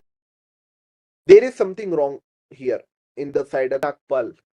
Guys, when I created this subnet, do you saw there was any option of selecting public or private, Ravi? Guys, was there any option of selecting public or private? Don't you think I just provided? Don't you think I just provided name public?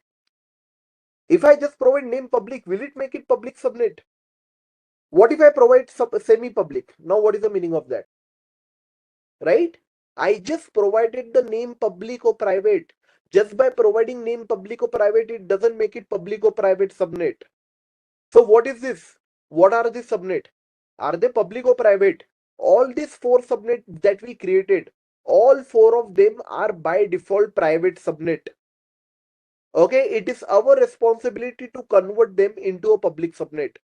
When you create a subnet, see the subnet given by AWS will already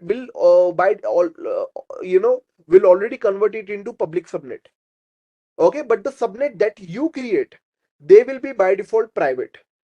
So it will be your job to convert them into a public.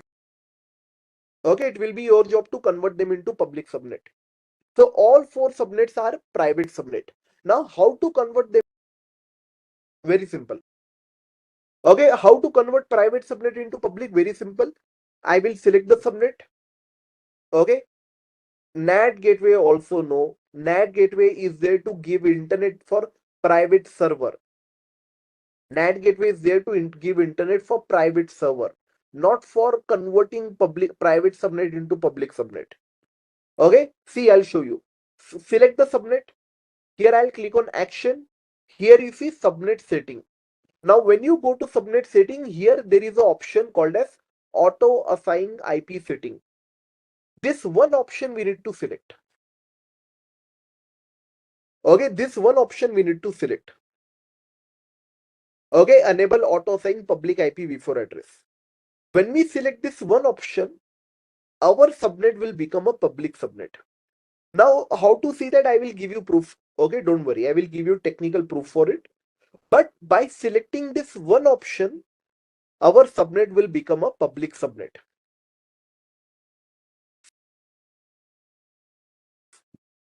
How to convert? Here I'll select the public subnet, click on action. I will go to subnet setting, right? And here I will select enable auto assign public IPv4 address, right? And here will state that. But now, how to see the how to verify this? How to verify this? Oh, I told you that we got public and private subnet, but what is the proof? Okay, I will show you. When we create subnet and when AWS creates subnet, we create subnet when we create VPC. Okay, I will give you proof. I will go to EC2. I will launch the EC2. First of all, I will launch a public server. And here I will go with default values. Proceed without key pair. Now, do you remember when I covered EC2, I skipped all of this, right? Now, what I'll do, I will edit this. Here I'll select demo VPC. Okay. Now, here I'll select public. Now, you see, this part is simple, right? Now, I am creating EC2. I just need to select in which VPC I want EC2, in which subnet I want EC2. If you remember, when I was covering EC2, I told you on this part today, and we will cover this after VPC. So I want to create public server. So I will select public subnet. As simple as that. Go with all the default value and click on create server launch instance.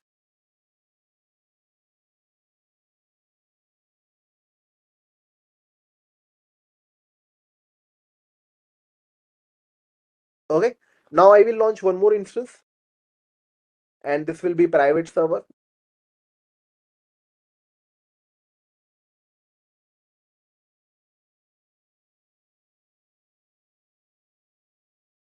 Okay, and here proceed without key pair, and we will edit this again. We will select demo VPC, and this time we will select private subnet.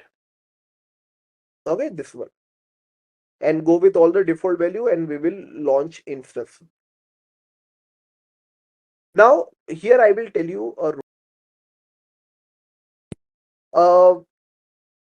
you get public subnet. Okay, if you create a server inside public subnet, you get public server.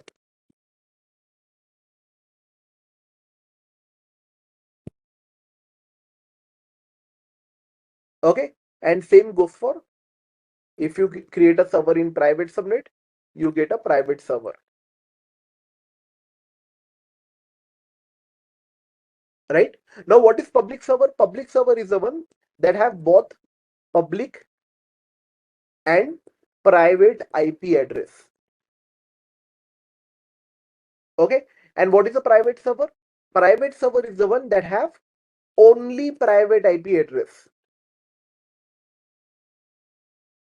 Okay, this is the difference. What is the difference between public server and private server? Public server have both public and private IP. Private server have only. Okay, see, I'll show you the proof now. Yeah, I'll show you the proof. So here I'll select public server, and do you see it have both public IP address as well as private IP address, right? This is the proof that this is a public server. And if it is a public server, it means we successfully converted private subnet into public. Okay. Now here you see private server. Do you see private server does not have public IP? It has only private one. This is the proof. This is the proof that our subnet got successfully converted. Now one more point I will tell you, and this is important from internet. For this, I will show you the official document. Now, we saw that when we created the subnet, how many IP we got in that subnet? 4090. We got 4096 IP. Do we get all of those IP? The answer is no. Okay, so whatever big or small subnet you create, you will always get 5 IP less. Right? You will always get 5 IP less. Right? So first IP will be and these are the 5 IP which are reserved for AWS. So you will get 4091 IP, not 96. Okay, so what happens? First IP. Okay, one like let's say your CIDR is 10.0.0.0/24. Let's say this is the CIDR of your subnet.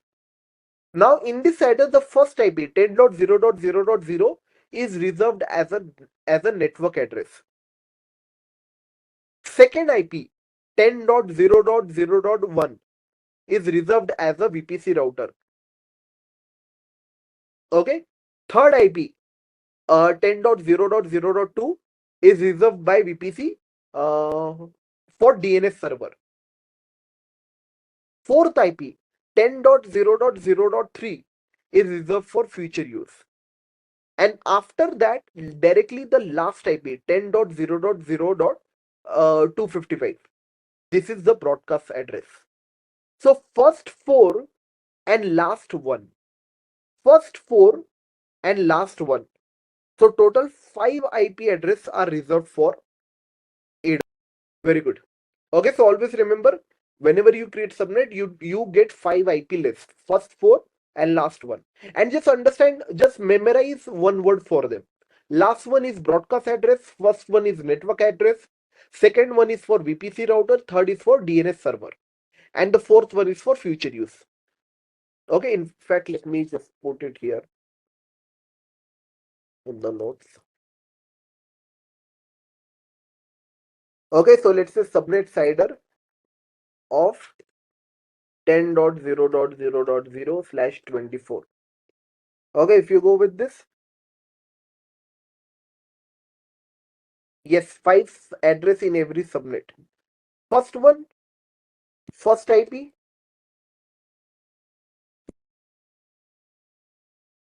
right? That is the network address. Then second IP,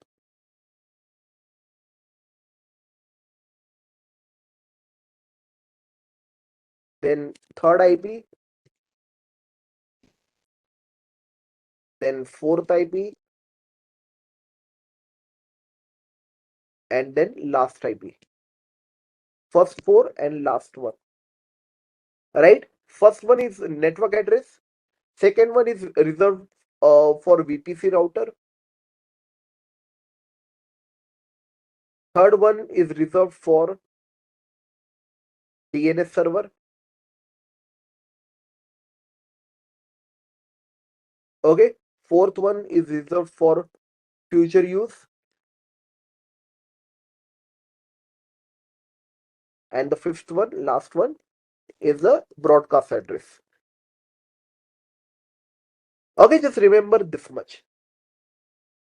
Okay, so let me come back here. Let me show you a few more things.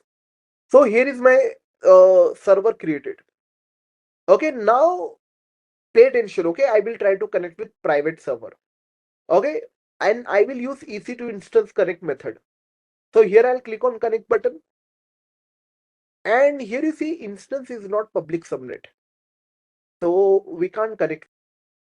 Yes, 5 IP for each resource.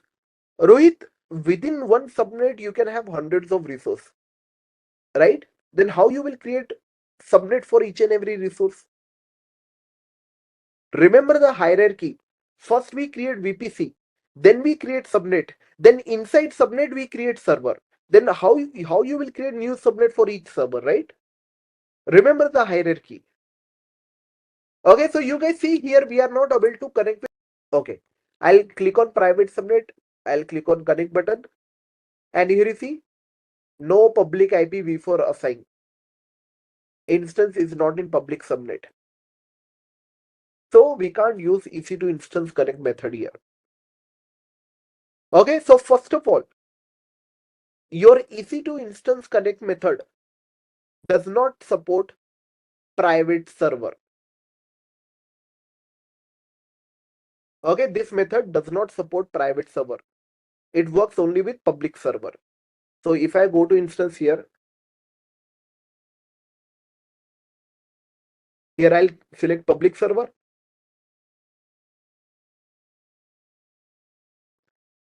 Okay, now I'll connect with public server. Here I'll click on connect button, and here we can connect with it. Oh wait,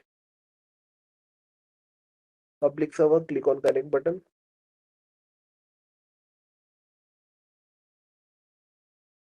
Okay, here I'll click on connect button.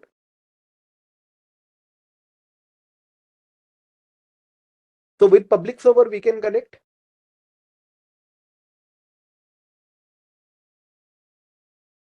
And there you go, we got it. And tell me, what do you think could be the guys? Tell me a simple first time. I told you what is this EC2 instance? This method open your EC2 right within your browser. Can I say if it is opening the EC2 right inside our browser, it require internet, and that is the issue. That is the real issue. Okay, SSH is already there, but internet is not there. Now you'll say, Pratik, then how did it work in our demo or when we created EC2? Yes, because we ran it in default VPC, and in default VPC, default internet gateway. All right. Now let me show you the how to solve this problem. Okay, so to solve this problem, what do we need? We need okay. So what I'll do, I will go back to my VPC. Okay, I will go back to my VPC, and here I will go to internet gateway. Okay, I will go to internet gateway. We didn't create any public private VPC here because remember when I showed you that overview, did I say that there are public? Previously we had different. Okay, now we have our demo VPC. Public or private concept is there for subnet, not for VPC. Okay, now see, here you see by default internet gateway is there. This is that default internet gateway because of which we did not get error, right? This default internet gateway will take care of internet or VPC. But when you create VPC, now you need to define your own internet gateway. Okay, so here I'll click on create internet gateway, and it's very simple. all you have to do is to provide the name. Let's say my IGW, and you can click on create internet gateway.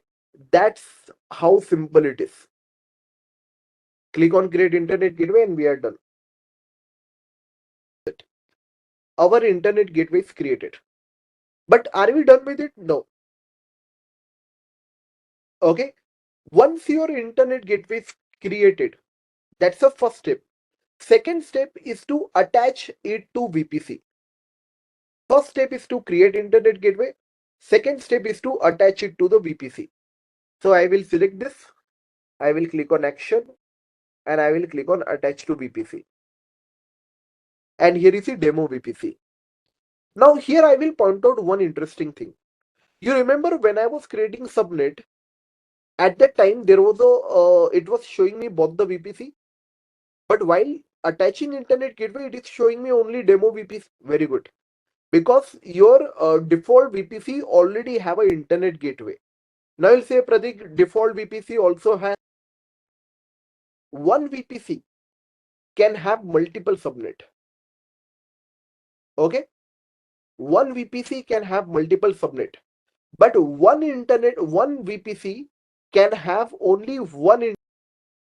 Okay, one VPC can have only one internet gateway, or one internet gateway can be attached to only one VPC. Between internet gateway and VPC, there is only one. Between VPC and internet gateway, there can be only one-to-one layer. So here I'll select my VPC, and now now that we attach internet gateway to our VPC, will we get access? Refresh. No. Why no? What is remaining? Table. Root table is remaining. Gateway. Okay, so we did those two things. Now one more thing is remaining, that is to add a root in root table. Okay, in our root table we need to add a root. Okay, how to do that? Very simple. Go to root table. Okay, now when I go to root table, here you see, I can see two root table already. Okay, I can see two root table. One root table, as you can see, is for our default demo C, the first one. But you see, for demo VPC also there is a root table. This is something new, right? Up until now, what we have seen? Up until now, we have seen that when we create VPC, we need to create subnet, we need to create internet gateway. But you see, for the very first time, we got something on its own. Okay, we got root. Okay, very good. Now, why we got this separately? We also need to understand the reason why we got it. Because here you see, I will go to root tab, and here you see there is a root. Okay, by default there, yeah, we'll do that. But here you see a default root is already there, and this is the reason why we got root table. Now continuing, here I will add a root. Okay, now we need to add our own root. What root we will add? We will add the root that if you want internet, and internet is represented by 0.0.0.0/0.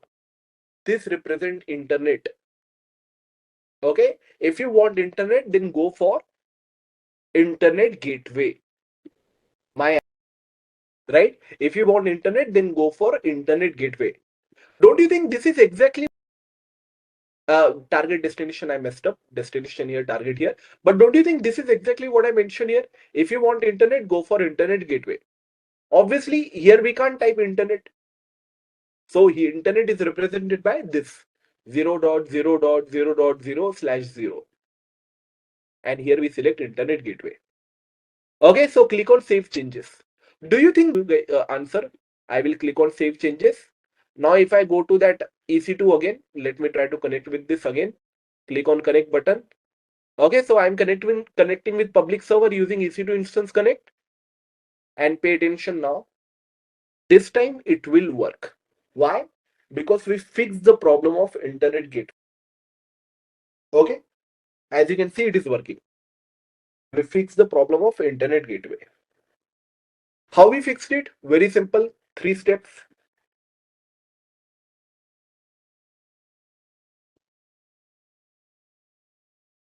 Create internet gateway.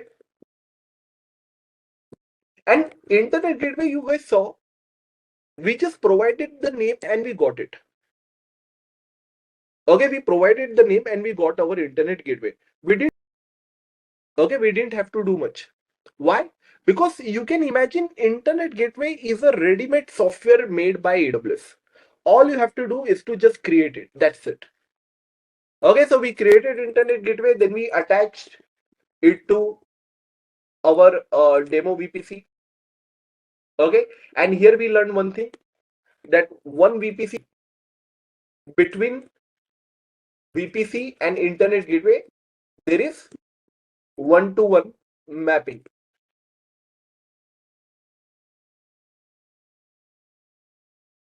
Okay, and the third point, that was the second point. The third, we added route in route table. What route we added? If you want internet, go for internet gateway. Moving on. Now we got internet access here. Okay, so we are able to access this server. Okay, here we will understand one more concept now.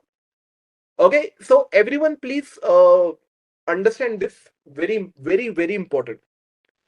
Here I will give you a real world example. Take an example of a, let's say, bank. Yeah, all of this is available in free tier. Take an example of a bank. Okay, let's say you are working on a banking application like, let's say, HDFC. Okay, now you have a website. Okay, everyone at your website have a front end where people log in. Okay, they will access the website. Now, whenever, so everybody can view the website. Okay, any person in the world can view the website, but only a valid user can log in. Right? Now, when a valid user log in, okay, when that valid user log in, that user want to check, right? So where that balance will come from, where that information will come from, DB. So do you think your web app server or your database, both of them you can host on same server, or both of them you can host? Can I say the web app server, okay, which is used by public internet, will be hosted on public subnet, and the database which is private should be hosted in. Okay, see, I'll draw that. So this is my database server, and here is my web app server.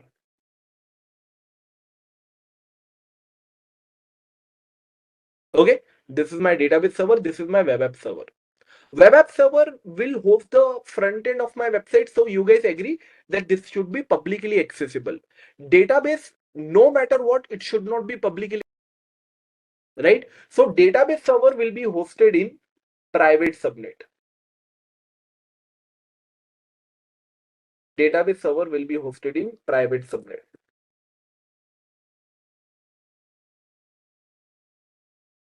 Okay, similarly, web app server will be hosted in public subnet. Web app server will be hosted in public subnet. Okay, and this itself will make sure here this is a private server and this is a public. Just saw that, can we access private server publicly? The answer is no. Why? Because it doesn't have public IP address. So can I say in that way our database will be more secure? Do you agree? Now here a person will, my next point. Now when a user request comes for your web app server, okay, any person can view your website, or let's view your website, okay, and that person will then log in. Okay, now when that person log into your website, and let's say on the website that person see a button called as check my balance. When that person click on that button, check my balance, what happens?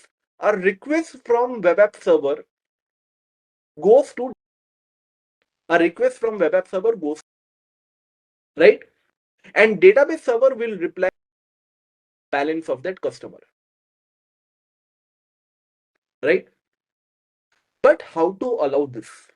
How to make sure that anyone can access our web app server and requests from web app server will be accepted in database server? How do you database server should get requests only from web app server? See, I'll remember when you create server, every server has security group is what? Okay, so there will be a security group here at the server level. Okay, this is a security group, right? And we know in security group by default it blocks. So what I'm telling you, I will show you how to do this practically. But the theory approach that I'm trying to tell you is that this security group of web app server, it will allow SSH request from anywhere. Okay, let's take an example of SSH request. This security group server will allow this security group will allow traffic. Okay, we will keep it open. But this security group will allow traffic only from web. This is the theoric solution. Do you think this will achieve our right? Very good. This will achieve our target. Now, before I show you the practical, we need to discuss a little bit more about this concept. Okay, this is the concept of security group and NACL. Okay, now what is this? See,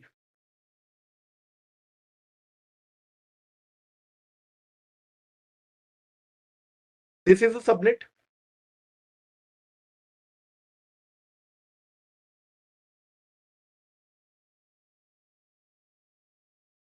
Okay, in this subnet we get a server.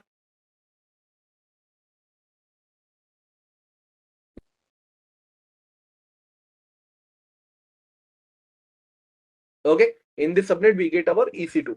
Okay, that is server. Right, now we know around EC2 there is a firewall.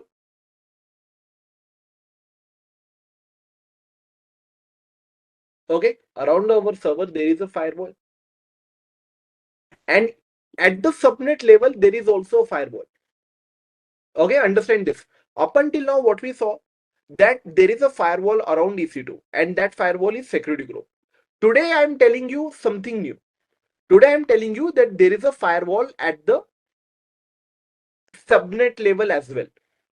Okay, so this firewall,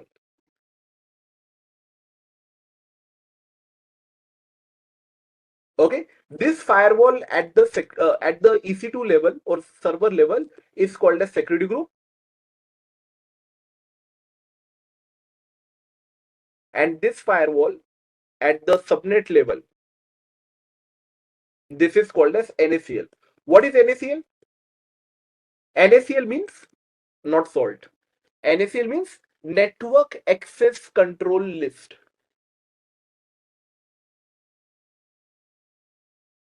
NACL means network access, right?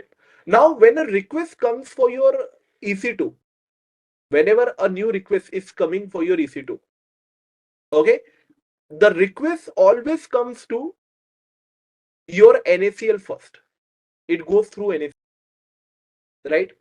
From NACL, the request goes to your security group. Okay, obviously, evaluation happens here.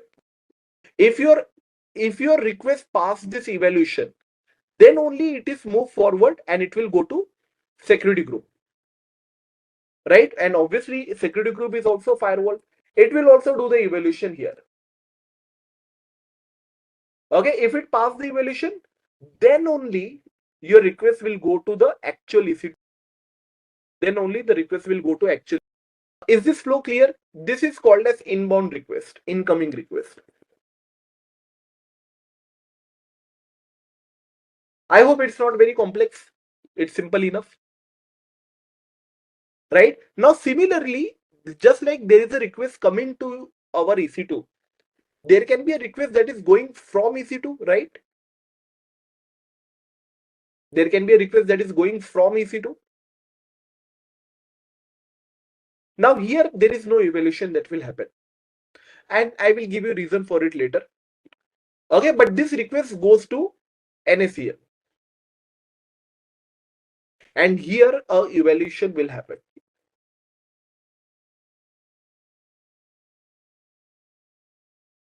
Okay, here a evaluation will happen, and then only request will go out, right? And this is called as your outbound request. Simple enough. So here now you need to understand few things. In security group, okay, in security group, we can only allow routes, outbound request, because EC2 is requesting outside scenario. Okay, so in security group we saw that whatever rule we add, that rule is allowed. Okay, and whatever that is not added in security group is by okay, whatever rule we add, that is allowed, and whatever we do not add, that is not allowed. That is by default.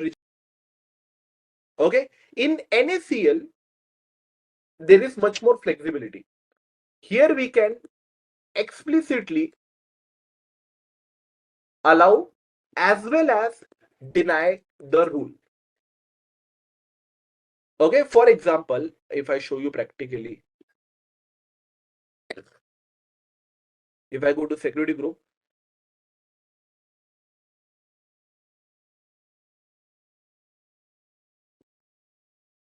here edit inbound rule, here you see SSH is there. It means only SSH is allowed. All the other rules are denied. Okay, there is no explicit deny here. But if I show you NACL, network access control list, in NACL you will see here we can add a rule. Let's say I can add a rule SSH. I can allow this rule, and I can again add SSH, and I can deny this rule. So here you see you can explicitly allow as well as. Okay. Now here comes a question. See, if my security group is the inner firewall, okay, and my request will anyway get rejected. Okay, if my request will anyway get rejected here, then why there is a need of explicit deny? See, my question is, you guys saw in NACL there is a explicit deny. We can deny deny some rule, right? Now, if security group by default blocks whatever that is not allowed, then why there is an explicit need of deny? Do you think this is a valid? Okay, see, let's say here I select all TCP deny, right? Now here I selected all TCP deny, but in my security group, you remember I did not define all TCP.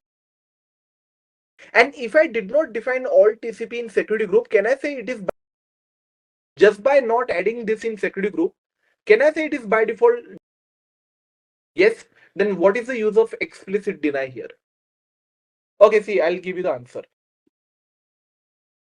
See, now I will give you the answer, and this can be asked in interview. Okay, why there is a need of explicit deny? To understand its need, we will assume explicit deny does not exist. Okay, yes, we will assume why it does not. We will assume it does not. Okay, so to understand its need, we will assume that NACL does not exist. We will assume we have only security group. Now let's say in our security group we created a web app, and in that security group we allowed requests from 1 to 1000. Okay, we allowed all the requests 1 to 1000, right? But later on we found out that there is a IP address 111 that is trying to launch attack on our web app. Now how we will block this? How we will pull thing here? What I told you, whatever we allowed in security group, that is allowed. Whatever we don't allow, that is by default deny. So can I say in security group, I will allow 1 to 110, then I will allow from 112 to 1000. Can I say in this process, triple one will automatically get denied such answer? Okay. Now tomorrow I found out that there is one more IP that is trying to launch attack. Now what we will do? We will again update the security group. We will allow from 1 to 110. Then we will allow from 112 to 221. Then we will allow from 223 to 1000. This is what we will do. Can I say in this way triple one and triple two will be blocked? Whatever that you do not allow, that is blocked by default. Now, don't you think this is a very hectic process? Every time you'll have to update your security group. It's very complicated. Now you understand why there is a need of explicit deny. Because when we have NACL and explicit deny, in security group, we will allow everything. We will allow from 1 to 1000. And in NACL, I will deny my IP. Okay, and if I deny them at NACL, they will never reach at security group. Okay, this is what I meant here. That security group can only allow the rule, but NACL can allow as well as deny the rule. Point. Now you remember this, I told you, for outbound request, security group will not do any evaluation, but NACL will do the evaluation. Okay, so here also I will give you simple example. First of all, one simple example I will give you for NACL and security group. All of you guys, some of you people might be living in a society. Some of you people might be living at your own home. Okay, let's take a society example. Okay, I live in a society. So this EC2 is my flat. Now tell me, if anybody wants to enter inside my flat, can I say they have to pass through 2 gates? Can I say this subnet is my society and there is a society gate? Somebody first have to enter inside society. Once they enter inside society, then they have to enter through my front tarang. Okay, so this subnet is like your society. NACL, which is a subnet firewall, is like a society gate. Okay, when anybody enters here, they have to pass through another gate, that is EC2 security group or my flat front door, and then they can enter inside. Right? So here, why there is no evaluation during the exit? Why there was no evaluation here? See. Now let's say there is a premise.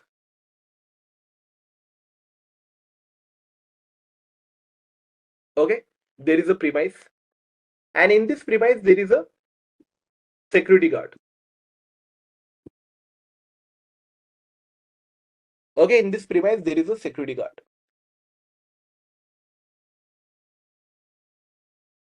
Now what happens?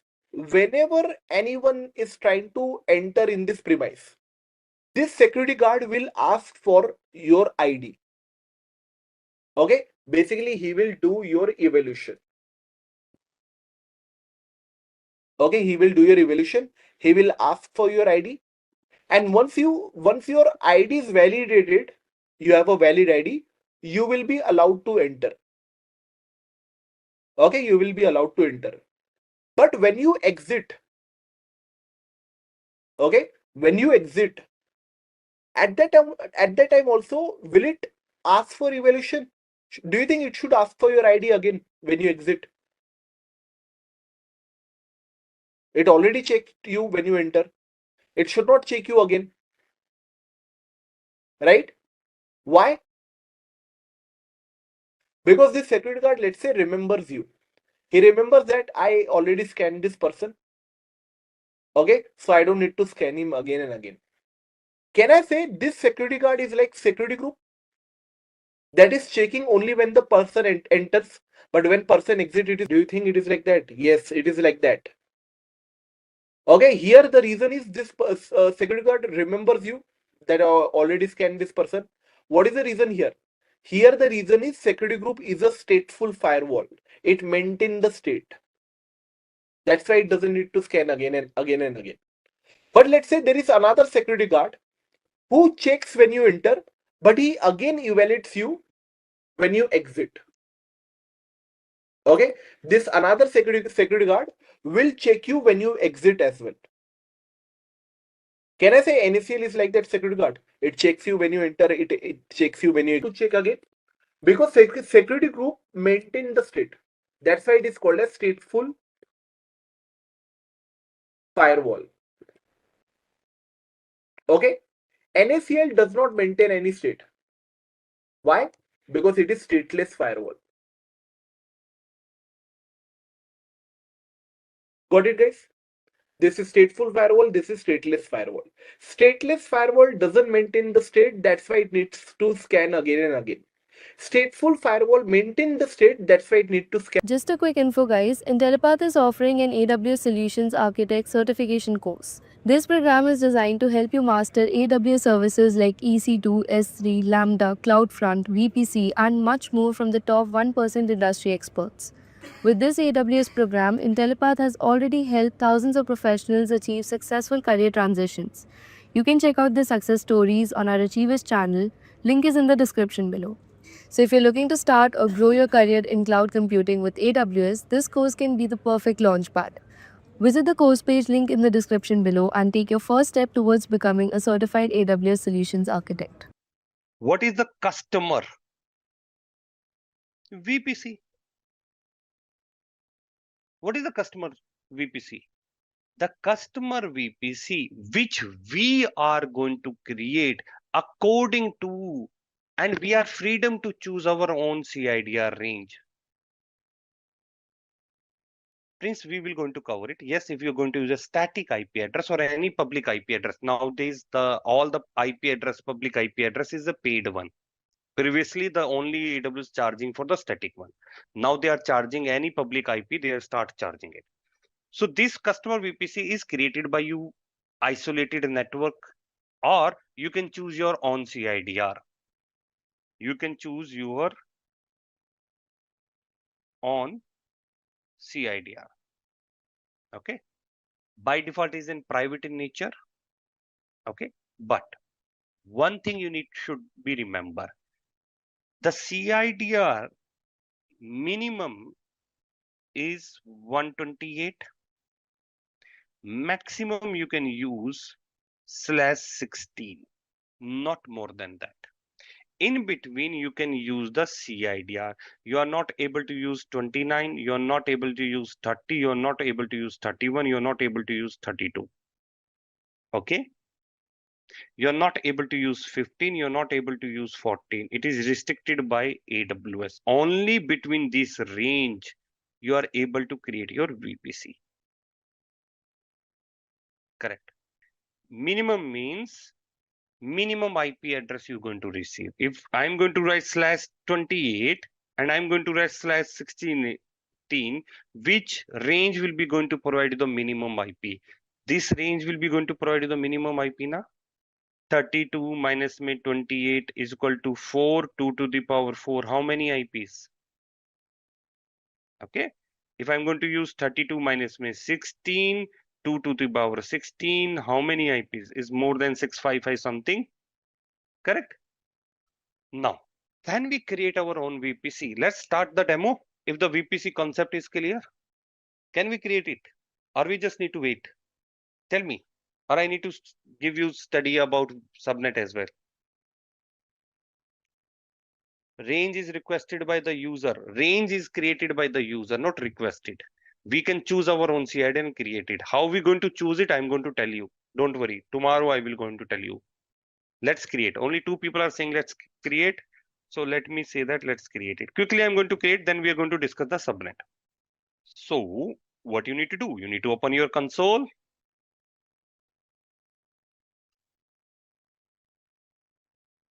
And please make sure, if today you learn VPC, it doesn't mean that the process will be remain same. Yes, overall process will be same, but the layout might be changed. I access VPC, I think 2 months back. Now I am opening it again. Let's see what is changed. So this is the console. Go ahead here and type VPC, guys. If you want to do with me, or if I requested, you can create later. Because if I'm going to ask you do with me, it will take time. There's an assessment session is also going to provide it. Click here, create a VPC. Done. Now, if you find that VPC setting, VPC only, VPC more. What is the difference here? When we selected the VPC and more, that means we are not only just creating the VPC, we also going to create a subnet route table. But tell me guys, did we cover subnets? Did we cover route tables? No, na. We just cover VPC. So what we need to do? We need to just going to create a VPC. Clear? Now, name tag. It is optional. It is not compulsory. Name tag means what? If you know that my name is Rohit, so how you going to call it me as a Rohit na? Same way, if you're going to use this VPC for particular purpose, like if you run the application, which application? App one is going to run on this VPC. So how you going to name it? You're going to name this VPC. It totally depends upon the you.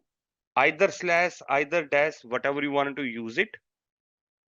Then what you're going to type? You're going to type app one.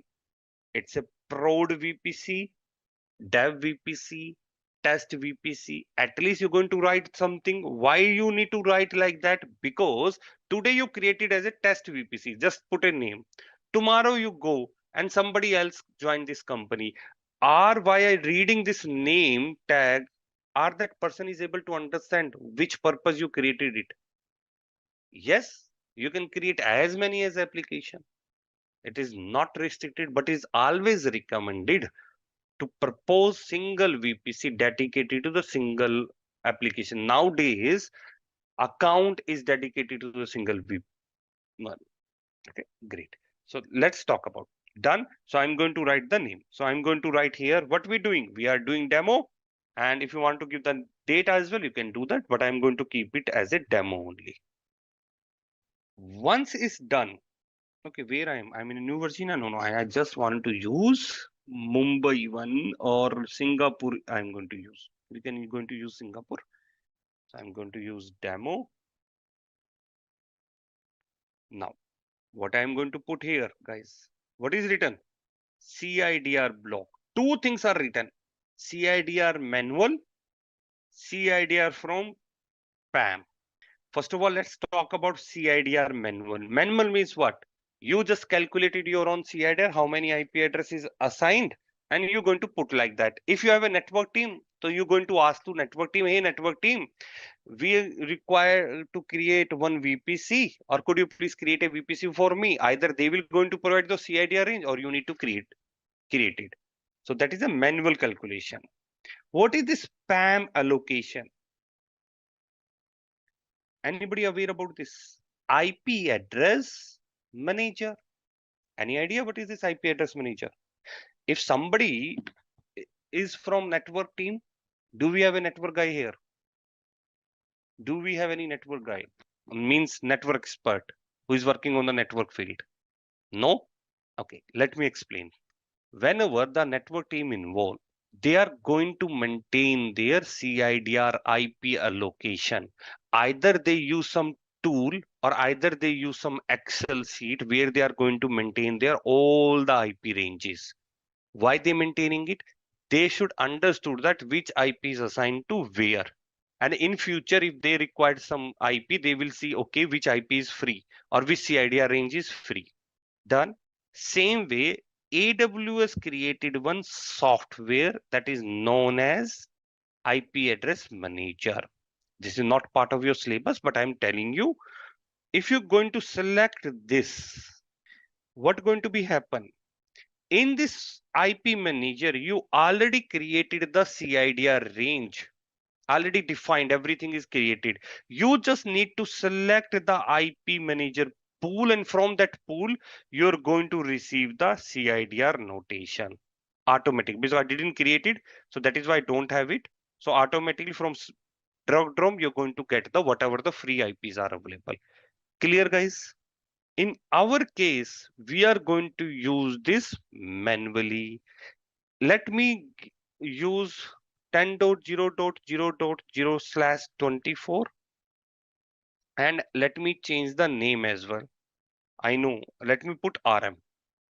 Okay, and this IP range I'm going to put 10.0.0.0/24 is sufficient, I think. Done. Now, are you required IPv4? We say no, I don't require it. Same way, we are not able to create the IP range like CIDR. Right now we are randomly selecting, but there is a logic to choose the CIDR. Okay, hold on questions. Let me cover this demo. Okay, hold your question. Now, what is this, guys? What that mean? Any idea? There are two things are written: default and dedicated. Default and dedicated. Right now, I am just selecting any number. In the I'm going to tell you how to calculate your CIDR range. What CIDR range you require. So right now we are just randomly selecting it. What is this?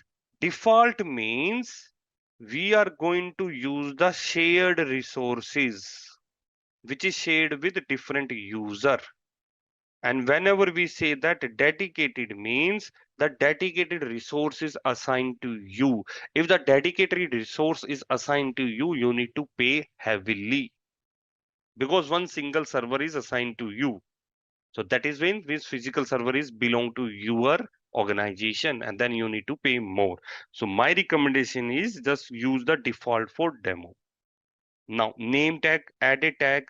Like why we required add a tag? You need to write the owner of this VPC. You need to write the name of the team who is on this VPC. You need to write that it's a production box and which environment is using. So any kind of information you can write here, so that if somebody join later, it will be able to understand this is belong to which team. After that, you're going to create a VPC. Once you create a VPC, what happened? Okay, I think I created 5 VPC. Let me check. Correct. More than, if you see, it is not allowing me to create the VPC. Why it is not allowing me? How many VPCs are there? 1, 2, 3, 4, 5.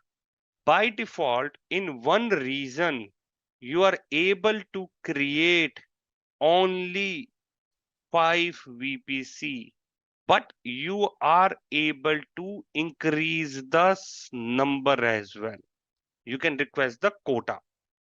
So let me choose Mumbai. Let me check Mumbai mein kitne hai. Let me check. Only 2 is are there.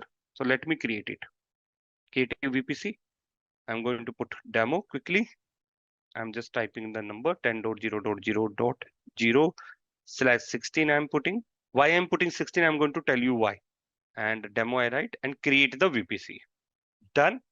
This page will appear. Don't see right now here. Just go here, your VPC.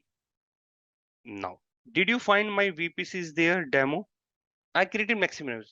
After that, did you see VPC ID? As when you created an account, they will going to assign you the account ID, correct? That is unique to you. Similar way, whenever you create a VPC, it will going to assign you the unique VPC ID.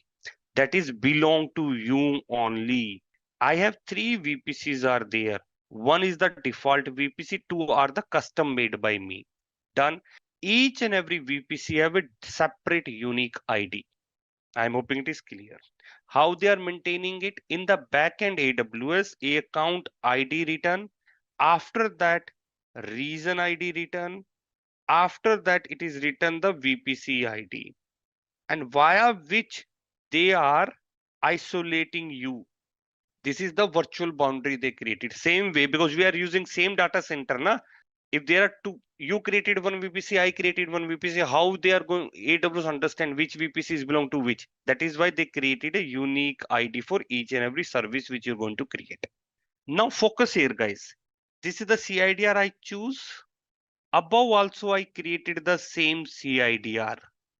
Correct? So it is not like if I given one CIDR to one VPC, you are not allowed to create another VPC with the same CIDR. It is not work like that, because whenever we're going to coordinate or communicate to the VPC, AWS, how AWS is going to do? AWS will be going to do with this IP range, sorry, this VPC ID.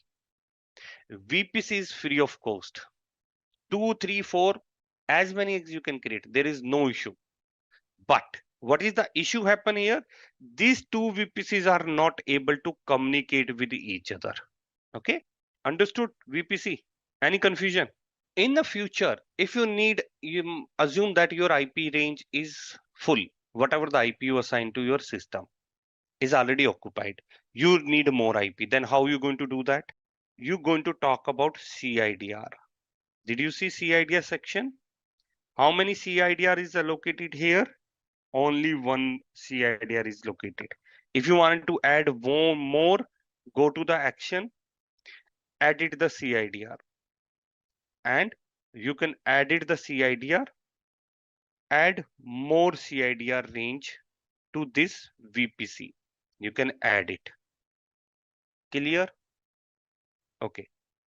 Why VPC is not able to communicate? The question is asked if these two VPCs are the same IP address. Assume that Rohit and your house address is 3420 3420. Same city, same pin code, everything is same. Assume that somebody sending the parcel.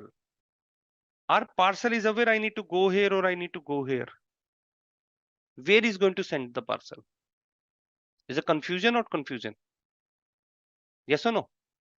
Assume that one IP address is assigned here and one IP address is assigned here.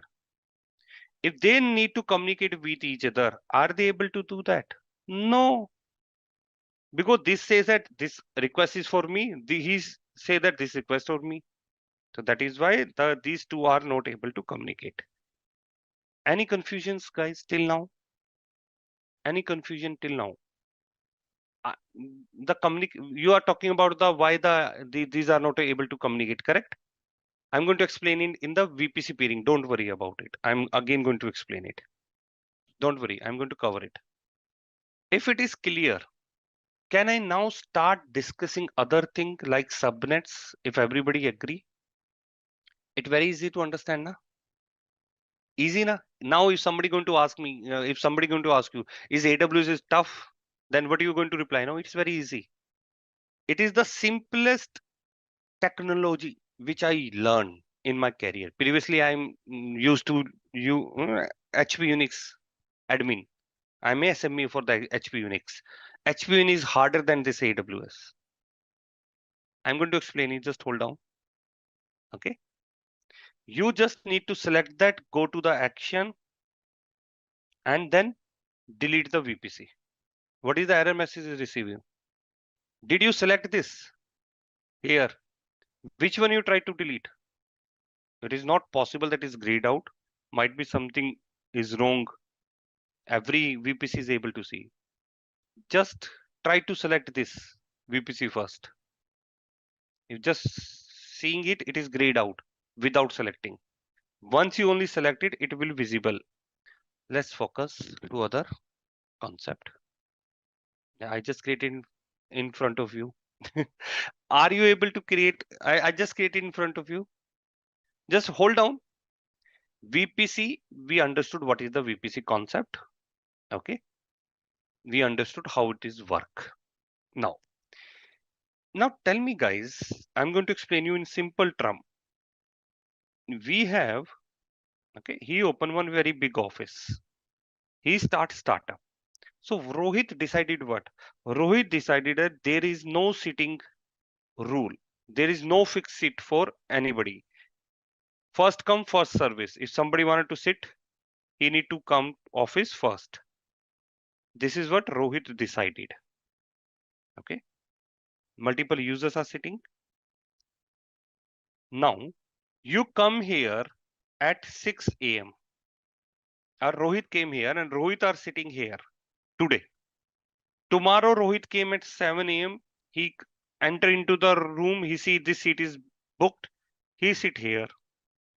At 9 a.m. Rohit came. He find that this seat book, this seat book, this seat book. He find the seat here. So what that mean? This seat is not allocated to somebody. It is be randomly assigned to, or anybody come first service basis. Now assume that in this room 1000 people are sitting. 1000 people are sitting. Okay. And Rohit is belong to IT team. So Rohit is today sitting here. And assume that there is a 1000 people are sitting. HR team is sitting here, or somebody XYZ team is sitting here. This person facing the what? Facing the laptop issue, is not able to log in, some issue in it. What he required? He required to coordinate with the IT team. Hey, could you please check my laptop? It's not working. I'm not able to connect to the internet. I'm not able to raise a ticket. Correct or not correct? So is go here and asking, hey, are you from IT team? Why is asking here? Why it's not going here directly? Because the sittings are not fixed for everyone. Correct? Anybody can sit anywhere. So he said that no, I am not from IT department. Again came here, I'm not from IT department. And here and there go, and finally the person will reach to the Rohit, and then Rohit start working on it. Assume that one day 100 user are impacted from the IT, means some issues there. Did you understand what is the noise level of this room? Everybody is roaming here and there to searching for the IT team. Is it the right approach? Is it the right approach? No, na. So what is the right approach for you? What is the right approach for you? Tell me, how are you going to divide it or configure it so that everybody dedicated place for IT team, correct? Dedicated place for everybody. Create a fixed seats, create a room, correct? Sitting as per department, correct? Everybody is right. So assume that they decided to create a sitting capacity. This is assigned to IT team. This is assigned to HR team. This is assigned to financial team, or this is assigned to admin team. This is assigned to another team. Next time, if they're facing the issue, this guy, what going to be happen? It will know that the IT team is sitting there. So directly come here and coordinate with them. It's easy way to communicate. Yes or no? Great. Just remember this concept. It is going to use in subnetting. Now assume that everybody know that Rohit is living in Delhi. Just take an example. Amit is a one person living in a Bangalore. He hear that Rohit is living in a Delhi. So he thought that, hey, I need to meet with Rohit. He just travel and landing into Delhi. He doesn't know my phone number. He doesn't know my address. Our Amit is able to reach to my house. I say yes, it is possible, but it will take lots of time. Lots of time means years. Amit is need to go each and every door of the house and knock it. Hey, are you Rohit? You are teaching in Intellipaat. Again go here, again go here.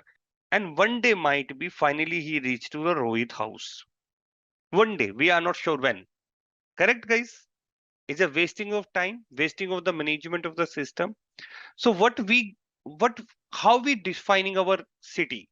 Are our city, like you are living, are divided into small portion areas for better understanding or management? Yes or no? In one city, in a Delhi, we have a Dwarka area, we have a CP area, we have Connaught Place, correct? every city have a different area like sectors, sector 49, sector 29, sector 25, road name, this. We define it now. We divided this sector. Now this Amit know that Rohit living in Dwarka. He reached to the Dwarka. The boundary, he right now, if he need to search Rohit house, it a complete what? Complete Delhi city. But he know Rohit is living in Dwarka. It's a smaller portion. Yes or no? He need to just search a smaller targeted audience. Correct? And what is the better way of doing? Are the better way of doing to define it lies in normal days we also using in our normal life, correct? Let's talk about the subnet. Assume that you created the VPC. In this VPC, you assign 65,000 IPs. All the servers are running here inside the VPC. Now server A wanted to communicate server B with the IP address. So this will going to broadcast the IPs. Hey, are you this IP? Are you this IP? Are you this IP? Yes or no, guys? It increase the congestion in the network. Correct or not correct? And then it finally reach to this B. That is why subnet came in a picture. Somebody experts are working and they created the subnetting concept. What is subnetting concept? This is the bigger pool of IP. VPC is what? Bigger pool of IP. Inside this bigger pool, they created a smaller pool of IPs. Subnet is what? Smaller pool of IPs. This is the bigger pool. Like I will say 10.0.0.0.0/16. We receive 65536 IPs. Okay. This is the bigger network. And then we created a subnet, which is smaller pool of IP. Now tell me, how we defining the IPs, guys? Pool of IPs. How we defining it? Tell me, guys. How I'm defining the pool of IP? I am using CIDR to define the pool of IP, correct? If we defining the VPC pool of IP using the CIDR notation, and again I'm saying that subnet is a smaller pool of IP, then I need to assign the CIDR here as well. Yes or no? Tell me, guys, yes or no? Correct na? But there is a catch. What catch? Assume that Rohit have a bucket of fruit and Rohit have multiple fruits are there, or like an apple is there. Apple 1, 2, 3, 4, 5, 6, 7, 8, 9, 10. Now tell me, guys, if these three apple Rohit assigned to Amit or given to Amit, are this apple is available for Sumit, next person? Tell me. No, na, it is already given. So what is the next available slot? These two or three, whatever the Rohit capacity is going to give, these two is assigned to Sumit. Now Ram came in picture. Is this IPs or apples which is assigned or given to Sumit or Amit is available for Ram? No. Whatever the remaining apples are available, it's going to assign to Ram. Clear?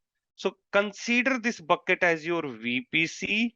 Consider this small grouping like assigned to RAM is your subnet. VPC have this apple means IP address, which is you going to assign to this subnet, subnet 1, subnet 2, subnet 3. I'm hoping it is clear. Clear or not clear? How are you going to assign this? How are you going to assign it? That is true that we are going to assign it, but how, Rohit? If I given 10.0.0.0.0/16 to my VPC, how I'm going to divide it? So if you want to create a first subnet, select this. This is the first IP. This is the first IP or not? Write this IP. And then whatever IPs you wanted to assign, that I need to assign 256 IP to one person. So which CIDR I'm going to use? /24, create one subnet. Done, guys. If I'm say /24, how many IPs are reserved? 1, 2, 3, 4, 5. 255. What is the next IP is available, guys? 1, 0, 10.0. This IP is available for you to utilize. This is already given to this subnet 1. If I'm going to create one more subnet, then from where I need to start? From the next IP address which is available.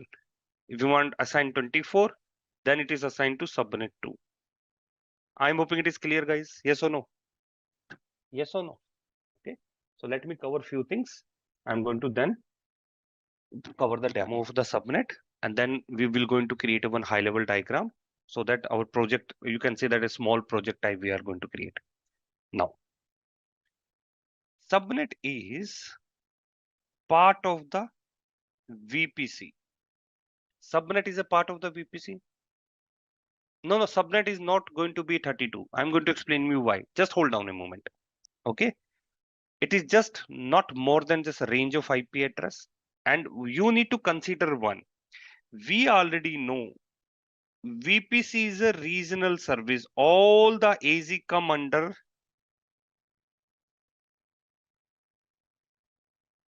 this. Now, where the subnet will be going to create?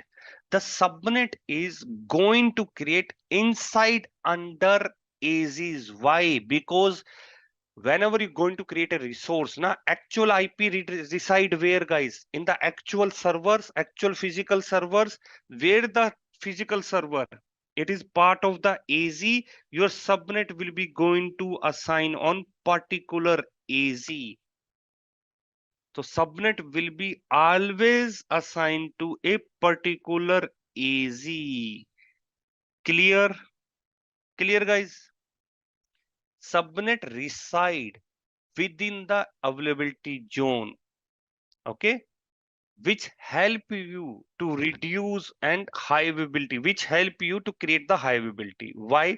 Because you are going to create your server here and server here. That is why you are able to achieve the high availability. VPC is the regional service, subnet is the AZ service. I'm hoping it is clear. Okay, I'm hoping it is clear. As VPC is only allowed to create between /16 to /28. Similarly, subnet is only able to create under this. We are not able to use /32. Okay. There are few IPs are reserved whenever you're going to create a VPC. Whenever you're going to create a VPC. The IPs which is reserved, there are 5 IPs are reserved. And I'm going to show you in the demo as well. Just give me, I'm going to take 5 minutes extra. The first IP address. Assume that I use 10.0.0.0.0/24 to create a subnet. So what is the first IP address here, guys? This is your first IP address. In this case, this IP address is reserved for network address. We are not able to use it. It is reserved by AWS. Second IP address. In this CIDR, it depends upon your CIDR. I'm just taking one example.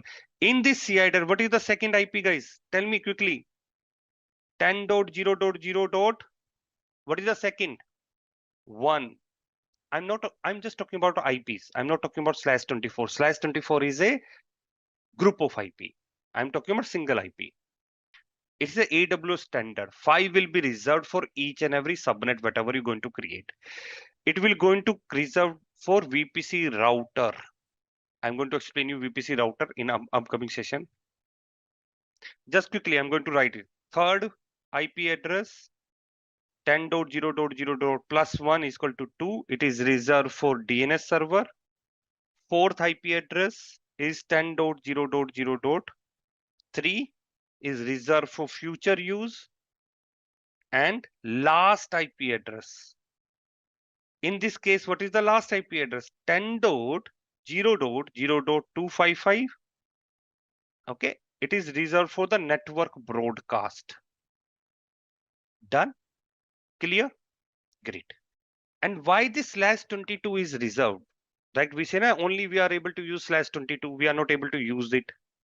Now tell me guys, /22 give you how many IPs? 16. If you given this 16 IP address to subnet, actually how many IP you going to receive? -5, you receive only 11 IP address. If you going to use 30, if you create using 30, total IPs assigned here 4 -5, is it possible? No, na. That is why 30 is not allowed it. /21 is not allowed it. /32 is not allowed it. Then you're going to say that, hey Rohit, why if it 29 is not allowed it? 8 minus me 5. How many IPs? 3. Or it is a make a sense to create a VP subnet only for 3 IPs. It's make a sense? No, na? Clear guys? Let me perform the demo and then we are going to take a question. Creating of the subnet. So we need to open the same tab, go to the subnet level, create a VPC, sorry, create a subnet. So what we required? Subnet will be the part of the VPC. So first we need to select the VPC. After that, subnet will also going to run in AZ. Then we're going to select the AZ. So first of all, you're going to select the VPC. I think we created this. So the VPC of CIDR is mentioned here. Name of the subnet, I will say subnet test. If you remember, I talk about AZ we need to select because it is going to create it inside particular AZ inside the VPC. So I selected AZ1 for example. So prefer AZ. I'm going to select AZ1.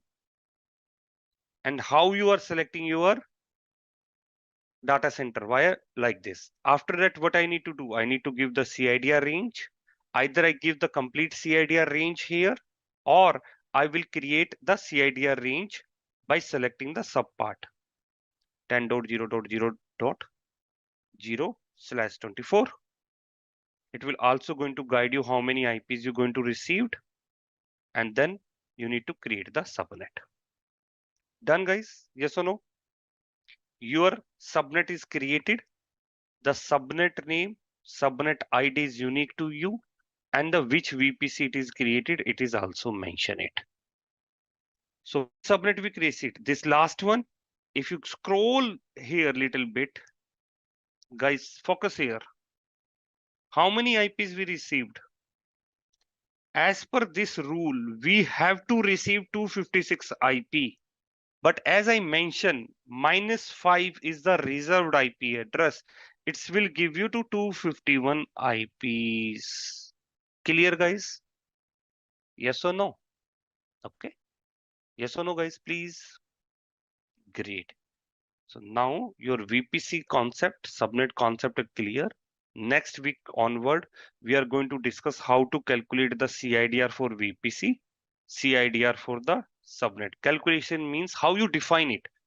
If I say, right, it's not your responsibility. Might be in the future you are in a position where somebody going to ask me, hey, I have a 5 server. Could you please tell me what is the subnet requirement for that?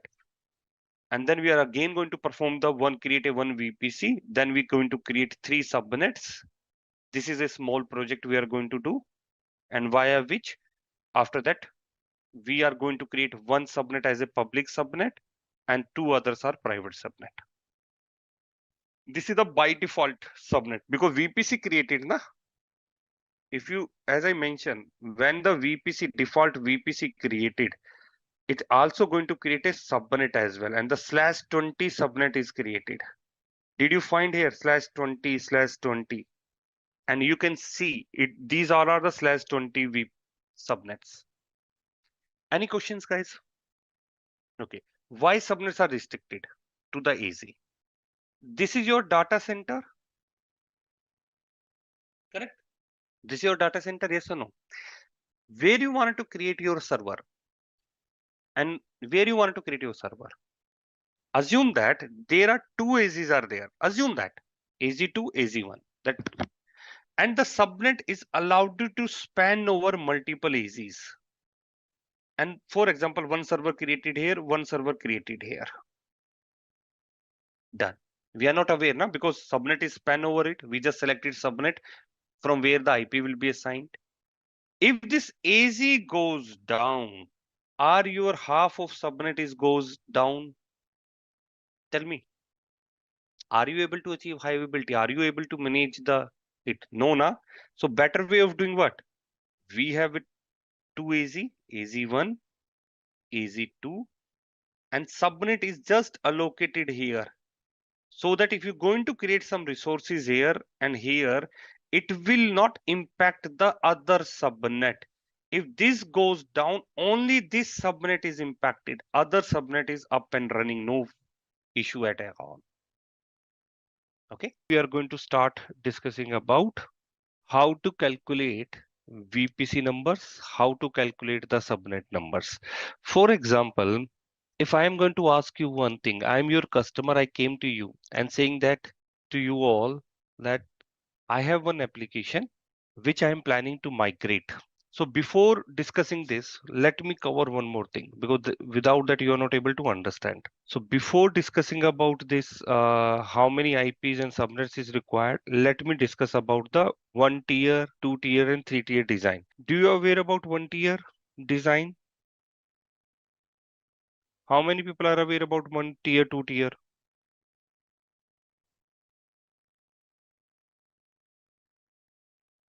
And multi-tier is also there.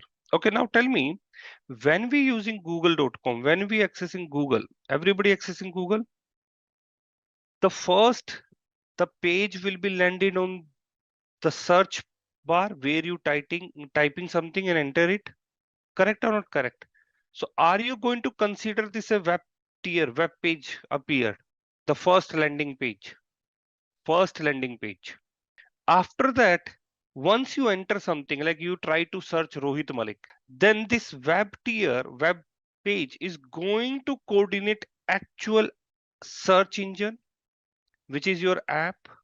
And from where this app will going to give you the data, it will going to give you the data from the database because AWS is, sorry, not AWS, Google is maintaining some records from where they will find the data, and this database will be going to share the information to the search engine application, and the search engine will be going to share and display the data into the web tier. Tell me guys, yes or no? Is that functionality is happening? This is a Google page, it's a web tier. Then you write something here, and that whatever you write, it will going to coordinate with the application, backend application, and the application will be going to search the same thing, whatever the name or whatever the character you're going to search, it will going to search on the backend database, and from the database they are going to share you the output. I'm hoping everybody understood that. So how many layers are there in a normal way? Web layer, app layer, and DB layer, database basically. If these 3 layers are running in one server, either is a virtual, either is a physical server, everybody aware about it. Server. So these kind of structure where all the services like web, app, and DB is going to run on the single server, it is known as 1 tier design. What is the drawback here? Now tell me, if we are accessing web tier, do we require a internet access? These web tier is working on some different port number like 443. We can say port number. This app required internet access? No, na. Are this app is going to work on the port number 443? No. There is some separate port number open for the application. Same way, this DB is also going to work on different port number and is also not required internet access or other things. Now, if these 3 things are running in a same server like your laptop, three applications are running in your laptop. One is the web application, one is the backend application, search engine, and the database. Okay, because the communication happen between the application to application is work on the port number. It's not like it's directly going to access. Some port number is required to access the application. Even though when you're going to connect to the database, it's required a port number. It's not like you just have a IP address and then work is done. Now, are this web tier required access of this database? No, na. This web tier requirement is only access the app tier, this app part. This app responsibility to coordinate with this database, and database only going to coordinate with this application, and this application only going to coordinate with the web and DB both. If it is running in a same tier, same server, is this web application which is running in the same server is able to coordinate with database? Yes or no? They are sitting in the same server. Correct? If somebody have access through internet, so are they are not able to access this app and DB as well? Yes, na? Correct? So it is not recommended. Okay, it is not recommended to run everything in a same server. So whenever you see that your complete application, which include web layer, application layer, and DB layer, is running in a single server, it is considered as a one-tier design. Okay. Now, when you break this web tier, app tier, and DB tier, and we say that yes, web tier required a public accessible. So we're going to say that this should be run in a separate server, and this app and DB don't require a public network. So we are going to run it into the second layer, second server. So there are two different servers are required to execute and run this. If you are logging into any account, like for example, you are accessing your bank account.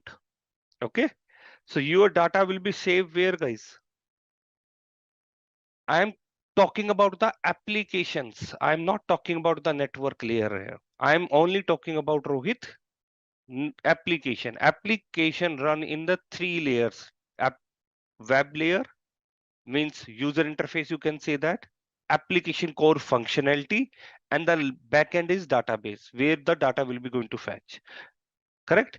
If your company, your data, which data, banking data, is stored in the database, are you really wanna to put them in a public network, internet, so that if somebody hack it, that server where your database is accessible from internet, so anybody can hack it? Yes or no? Hacker will directly attack the database which contain your critical information. Which information? Your banking detail, your username, password, everything is stored here. So are you going to run the database into the internet, connected to the internet, or you're going to run into the private one? Confirm. Okay. So that is why the app and the DB is always recommended to run on private one, because app is your core application, core functionality will be run.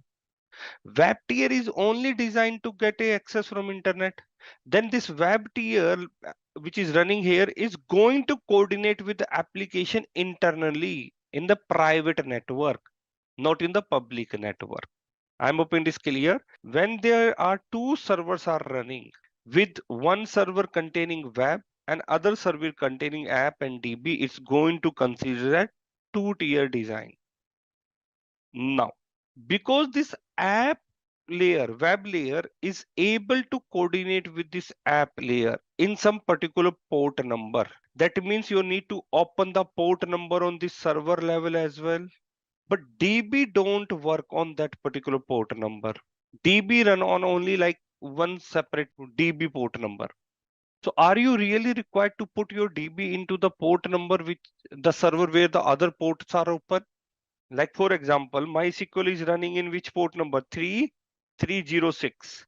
So are you really required to open other port than 3306? No, na, it is not recommended. So what are you going to do? You're going to do what? you're going to run your web, app, and DB in 3 different servers: server 1, server 2, and server 3. Okay, 3 different layers you created. And if there are 3 different infrastructure is there, that is going to be considered as 3-tier design. I'm hoping it is clear, guys. App will only able to coordinate with this DB, not web tier is able to coordinate. Only the particular port number, like MySQL is running, so it is only allowed you to run access the DB on port number 3306, not other than that. I'm hoping now you understand what is web 1 tier, 2 tier, and 3-tier design, and we have a multiple tier as well. Okay, are your application is also running on 3306 port number? Are your application is running on the 3306? No, na. If there is a one server, my app is running here, my database is running here, app required to coordinate with DB on the 3306. Our web layer, which is open here, is going to coordinate on the same 336 to the application. No, na. There is a different port number required, as well as this application might be coordinated with other application. Connectivity is there. This application don't require to access this DB. It is restricted. Only this application need to access the DB. If you're going to open this port to other application, so this app is also allowed you to access this physical server or virtual server. So that is not recommended. Okay, whatever is running, we need to restrict the access. Okay, so there are 3-tier designs are there, or we have a also we can consider that we have a multi-tier where we're going to introduce load balancers and other layer as well. Yeah, API is going to be run. Yeah, correct. Now, if you understand the tier part, 1 tier, 2 tier, 3-tier part, now I'm going to ask you one question and you're going to reply back. Okay, I am your customer. I came to you and saying that, hey, I need to migrate my application. I need to migrate my application. My application is 3-tier application. My application is 3-tier application. Now tell me how many VPCs and how many subnets I required to build for this application in AWS. I have 3-tier application which I need to move to the AWS. Could you please tell me how many VPCs? People are saying the 3 VPCs. Okay. And how many subnets? Somebody say 1 VPC, 3 subnet. Okay. Now your customer again came to you and saying that, hey, I am also looking for the high availability. I am also looking for the high availability. Now tell me how many VPCs and how many subnets are required.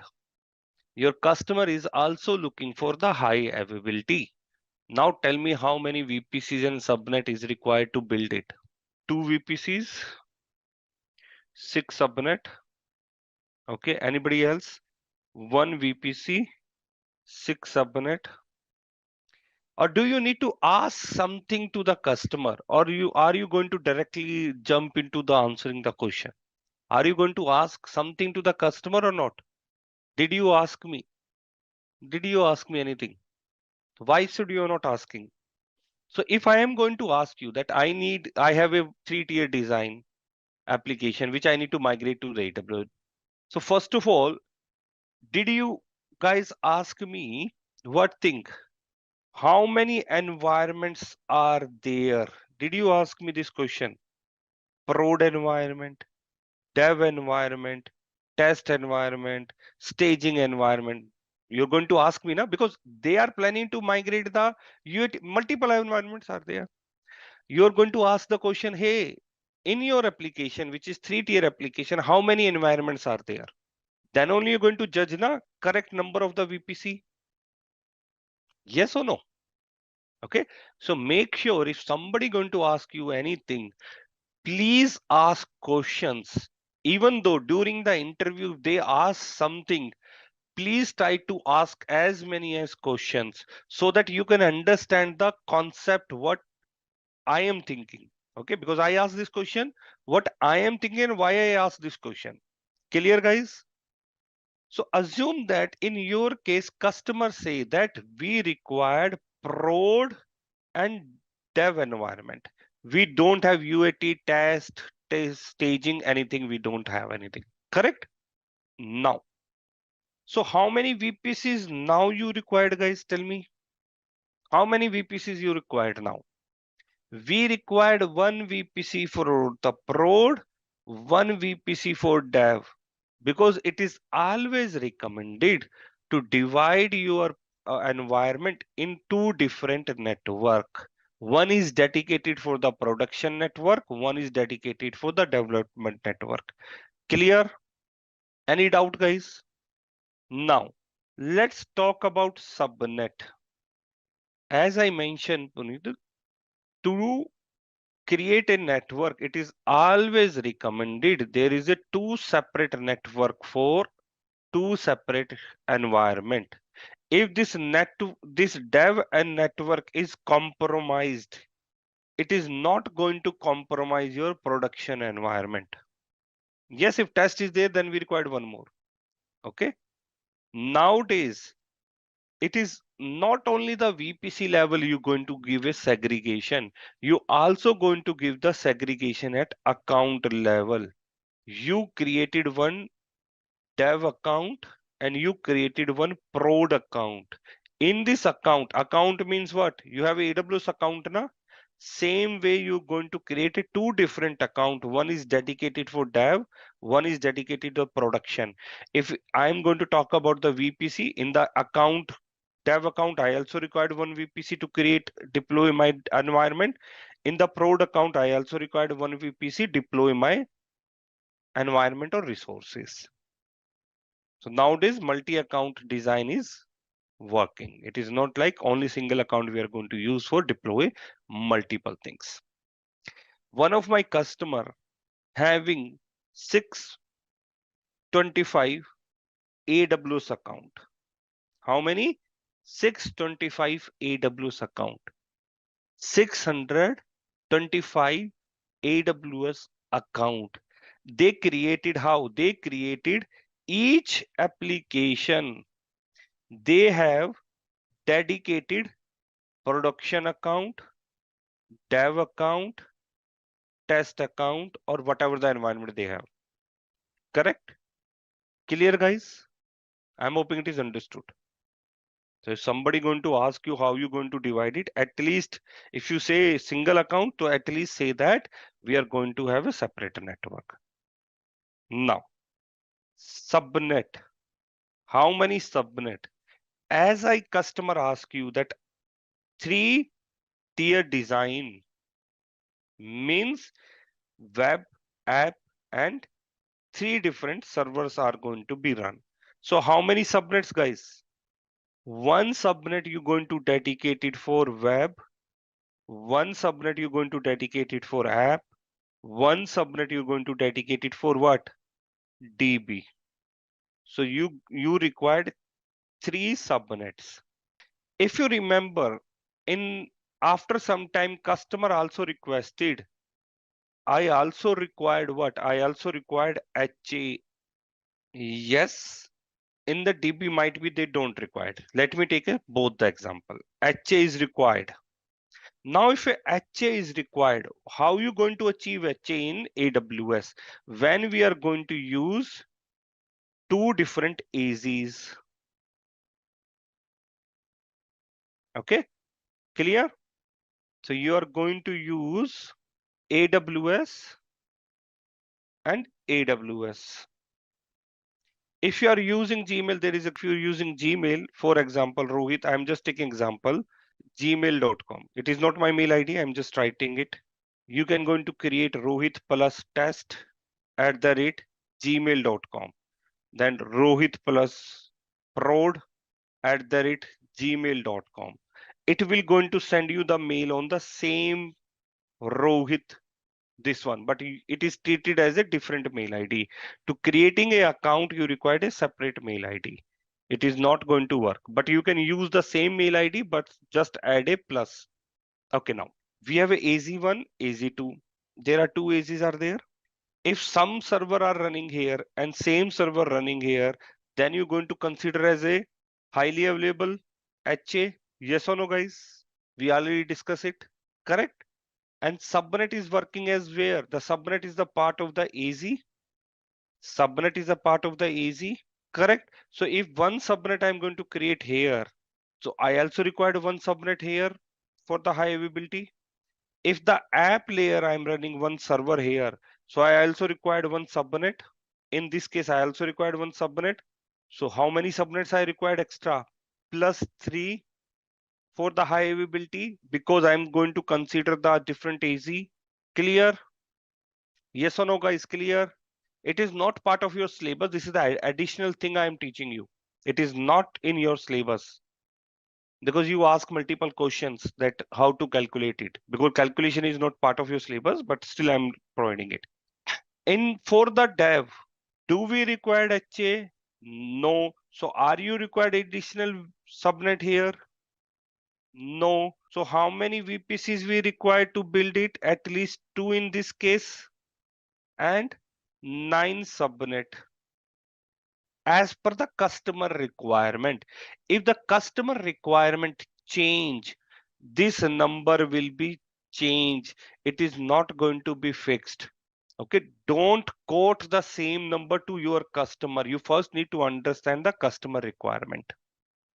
Done, guys? Any confusion?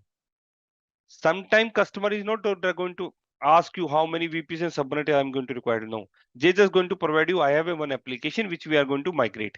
When you designing the solution, then you need to think, okay, how many VPCs we are going to introduce, how many account I need to introduce, how many subnets I need to use. So that is you need to take care. You not okay. Okay, now I am going to ask you. The people are asking why 3 plus 3. So you mentioned 3 subnet. What is high availability? Could you please tell me what is high availability as per you? If I need to achieve high availability of my server level, how can I achieve it? How can I achieve it? I have one server. Okay, backup of what? Different AZ, Uditya, correct? So one server running in a one AZ, one server is going to run in one AZ. This server is going to run where, guys? This server is going to run where? Inside the subnet? Server is going to run where? Inside the subnet? And subnet will be AZ level. It is not multi-AZ, correct? If this is the web layer, for the web high availability, I require 2 servers. So the web layer, how many subnets you required? The person who asked this question, how many subnets you required for web layer? At least. Why 1? Again, you guys confused. Why 1? Tell me why 1. I need a high availability to my, I need high availability of my web layer. Here 2 servers are running in 2 different AZs. So I require 2 subnets na. Same way, I have an app server. If I required a high availability, how many subnets I required? At least 2 for app layer. 2 here, 2 subnets here, and 2 for dev. How many are there? 6 na. HA is meant what? HA is only for AZ to AZ. VPC is a regional service. It is not a AZ service. VPC is what? Regional service. If it is a regional service, what that mean? That means all the 3 AZs come under the VPC. Correct? After that, we only going to talk about discussing it. Now your customer came to you and saying that, hey Rohit, good. You tell me you already given me the VPC and subnet detail. Could you please provide me the CIDR for my both the 2 VPCs as well as the CIDR required for my 9 subnet? Are you able to do that? What question you going to ask to customer? What question you going to ask? The customer say that, could you please provide me the CIDR? Nothing else. Are you going to ask something or not? How you going to calculate the CIDR? First of all, you need to understand. Nobody asked me that. First of all, you need to clarify how many server currently running for each layer. Each layer means for the web tier, how many servers are currently running. If customers say that I have currently 10 server which helping me to handle my web tier. Same question you're going to ask for the web. Customers say that, hey, I have 25 server which is running as a app servers. Then DB mention that I have a 5 DB servers. Clear till now, guys? After that, you're going to ask, because there is a questionnaire we need to send, how many IPs are assigned to this 10 server, this 25 server, and 5 server? Is only one IP is assigned, or there are two IPs are assigned to the physical or virtual servers? So in this case, like customers say that I have one IP for each server, for each server. Done, guys? So that is the information we received: 10, 25, or 5. Are I required any additional thing, or by this number you are able to give them CIDR range? In this web layer, they require 10 servers. So how many IPs are required as per you guys? How many servers are required? How many servers are required or IPs are required to create your subnet? I already provided you the data. Now think and tell me the number. What is the IP requirement here for the web? For the web, I'm not talking about total. I'm talking about the web. 10. So the CIDR should be 10 only, or we need to consider other things as well? Think logical and tell me. 10 CIDR, 10 number of IPs you require. Okay. Let me ask you one thing. So if I am going to assign 10 IP, where is the 10 IP? Where you going to receive 10 IP? In /28, how many IPs you going to receive? 16. And -5 is the reserve IP. How many IP you received? 11. So are you thinking that for the web layer, I need to provide this CIDR range because I require 10 IP address? That is not correct approach. Why that is not correct approach? Yes, for the today use case, we required only 10 IPs in the web layer. Okay, and the closest match for this is /16 and 5 is reserved. 11 IP I'm going to receive. But we are talking about today. Whenever we're designing and providing any solution, we need to consider at least future 5 year. When we say future 5 year, you need to ask, hey, are you seeing any growth in the future? Are the server count will be increased? Is any growth you are seeing in your past experience? And accordingly, you need to design your solution. If customers say that, yes, I am thinking that there is a four more extra server we required in the next 5 year. So this is the projection. It's just an estimate. Correct or not correct? So how many servers now? 14. Is this 4 number additional is the correct? No, na. Why it is not correct? It's just a projection. So as a safer side, it is your responsibility. You need to consider some buffer as well. Buffer means 5 to 20%, depends upon according to your network team, how they are creating the buffer. So you're going to say that, okay, I will going to take a 10% or 12% or 15% of buffer. So 10% is 1.4. So can I consider 2 here directly? 14 plus 2, 16 IPs I required. Okay, 16 IPs I required. Till now clear, guys? This is the actual server. This is the approx estimate, and this is the buffer. Okay, and you received the IP count. Now we are allowed to use /28, /27, /26, /25 until when? Until when, guys? Until /16, correct. So how many IPs in here?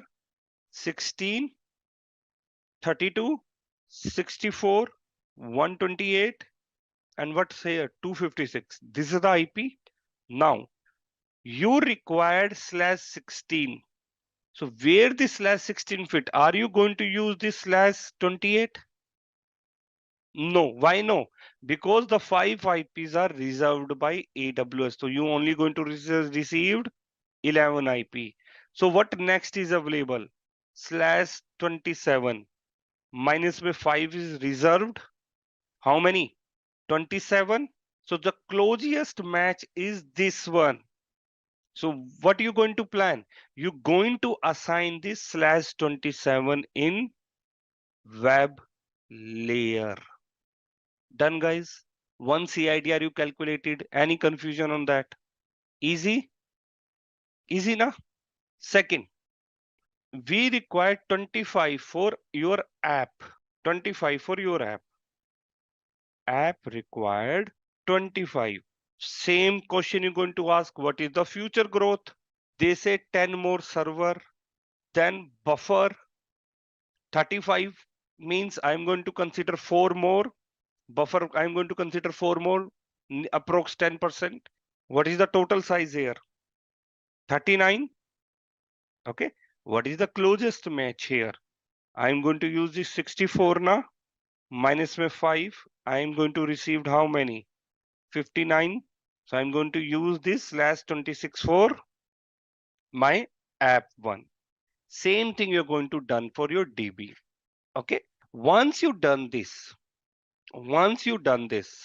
okay, you received what? You received app tier, DB tier CIDR, and you also received what? Web tier. So currently, which subnet we calculated? Only one subnet, 1, 2, 3 subnets in the 1 AZ. We also required what, guys? High availability. Same configuration you're going to do /26, /27, and / whatever the number we received. Yes or no, guys? And total amount, whatever the total number you're going to receive, it will be your VPC CIDR. But to calculate the VPC CIDR, you need to make sure you need to take the buffer, extra buffer here as well. Why? Might be in the future customer is requesting for third AZ as well. So you need to take some buffer at the VPC level. So now I'm hoping you are able to calculate the subnet CIDR and VPC CIDR. Clear, guys? Great. Now we are going to cover other thing which is known as router. Yes, in this case, extra buffer at which level? VPC level or subnet level? VPC level or subnet level? In your region, how many AZs are there? 3 AZ. Currently, your customers say that I am going to use 2 AZ. Might be in the future, customers say that, hey, Rohit, my requirement is change. I am looking for the next AZ as well. Third AZ I'm going to use. So if you don't have IPs in the VPC, are you able to create subnet here or use this AZ? No, na. So that is why we take a buffer at the VPC level. But it's not required. It is, if you say no, I'm not required it. In a VPC, we are able to add additional CIDR.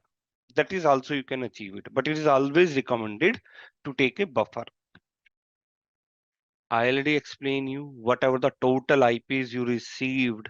You already know that /27, /26, /24 I used. You already get the total IPs here. And if you're going to use the two AZs, guys, AZ1, AZ2, calculate this both IPs, whatever number you received here, the total IP you received. Is any confusion here?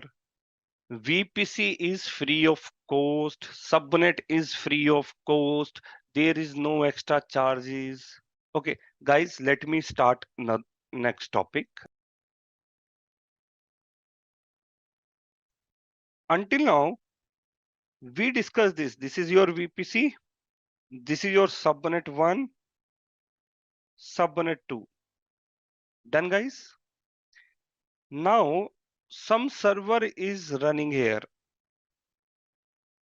A server. This is known as B server. A server wanted to communicate to B. What we required, guys? We required IP address to communicate it. If I need to send a parcel, you required courier guy and my address or your address I required if I wanted to share the parcel. Yes or no? Everybody agree? If this A server need to access google.com,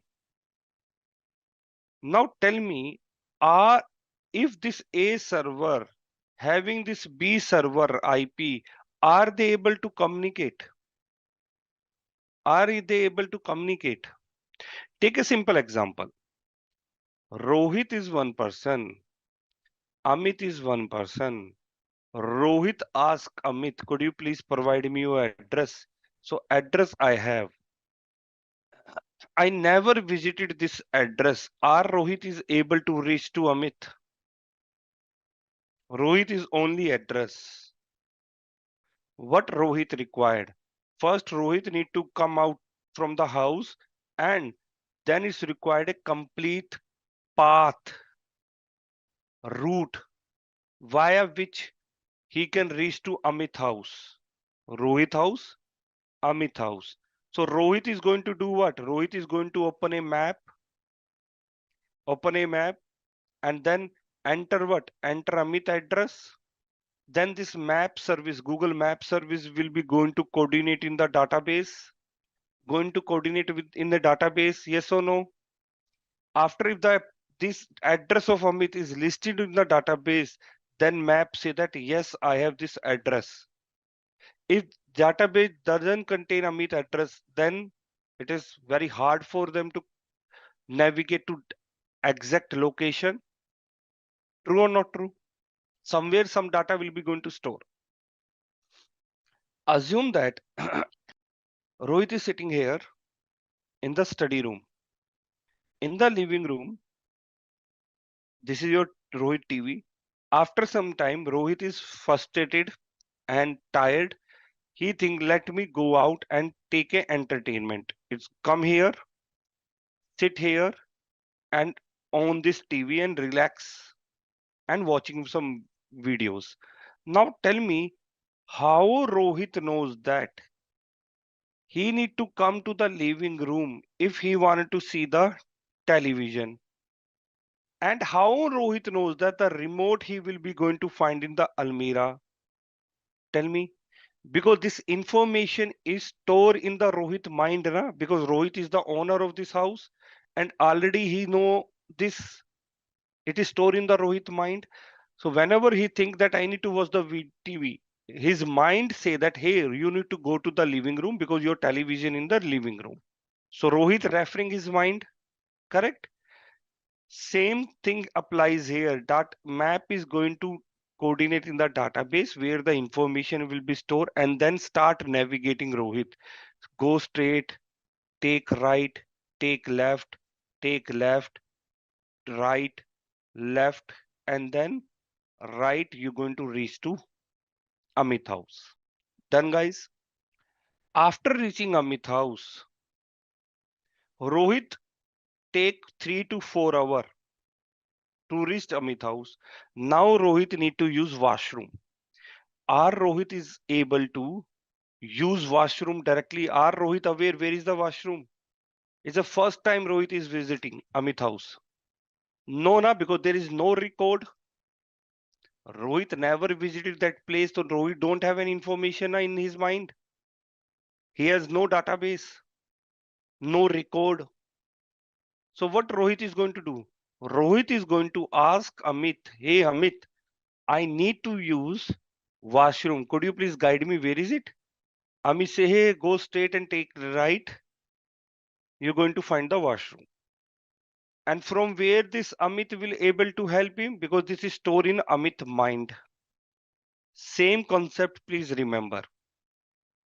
Whenever we traveling in the discussing about the network. In the network, we have a routers. We have a router. This router responsibility to route the traffic into the particular destination, route the traffic and guide the traffic that you need to go there. Okay. No, I'm not talking about ISSP. That is a web layer. I'm talking about the routers. No. This server going to send the traffic to the router, and this router will going to send here at B. So tell me guys, is map is directly going to guide you or map is going to refer some database? Same way, Amit is directly going to guide or Amit is going to refer in his mind that where is the location? Refer somewhere, na? So this router also required data. Which data? Routing detail. Okay, which path you need to use. So that database is known as route table. Okay, till now clear? Any confusion in the logic? Now, whenever you create a VPC, by default, one router is created for you. But this router is not accessed by you. You are not aware where it is running. You have no idea where it is present. But in the backend, there is a one router present, which is handled and managed by AWS. Clear? We are not able to access this router. Here, Rohit, if there is, I'm not able to access this router, means I'm not able to modify my routes. If I need to modify my details that in future you need to use this path, go right, go left, then how I'm able to achieve it? For that, we have a route tables. This route table we can create, we can modify.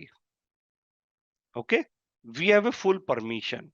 In the when we discuss about the VPC, I already mentioned that by default there is one route table is created, one security group is created, one NACL is created. What else is created, guys? These things are automatically created when you created the VPC. We already discussed it.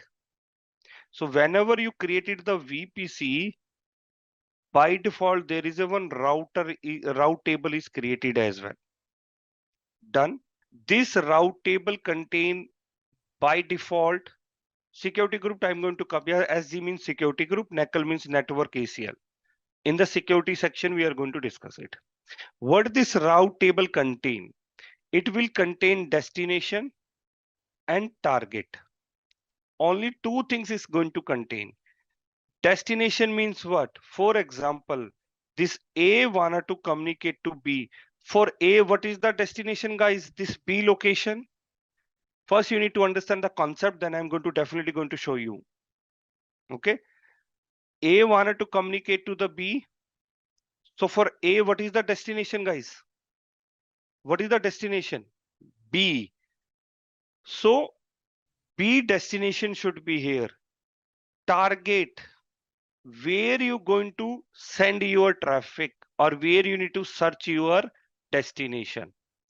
Whenever you create a VPC, by default route table is created. And whenever you create your route table, there is a by default route will be setted. For example, this VPC CIDR is 10.0.0.0.0/16. So by default, there is a one entry will be added. Your VPC CIDR, whatever your VPC CIDR. I'm just taking this example. And what is the target of this? Local. What does that mean?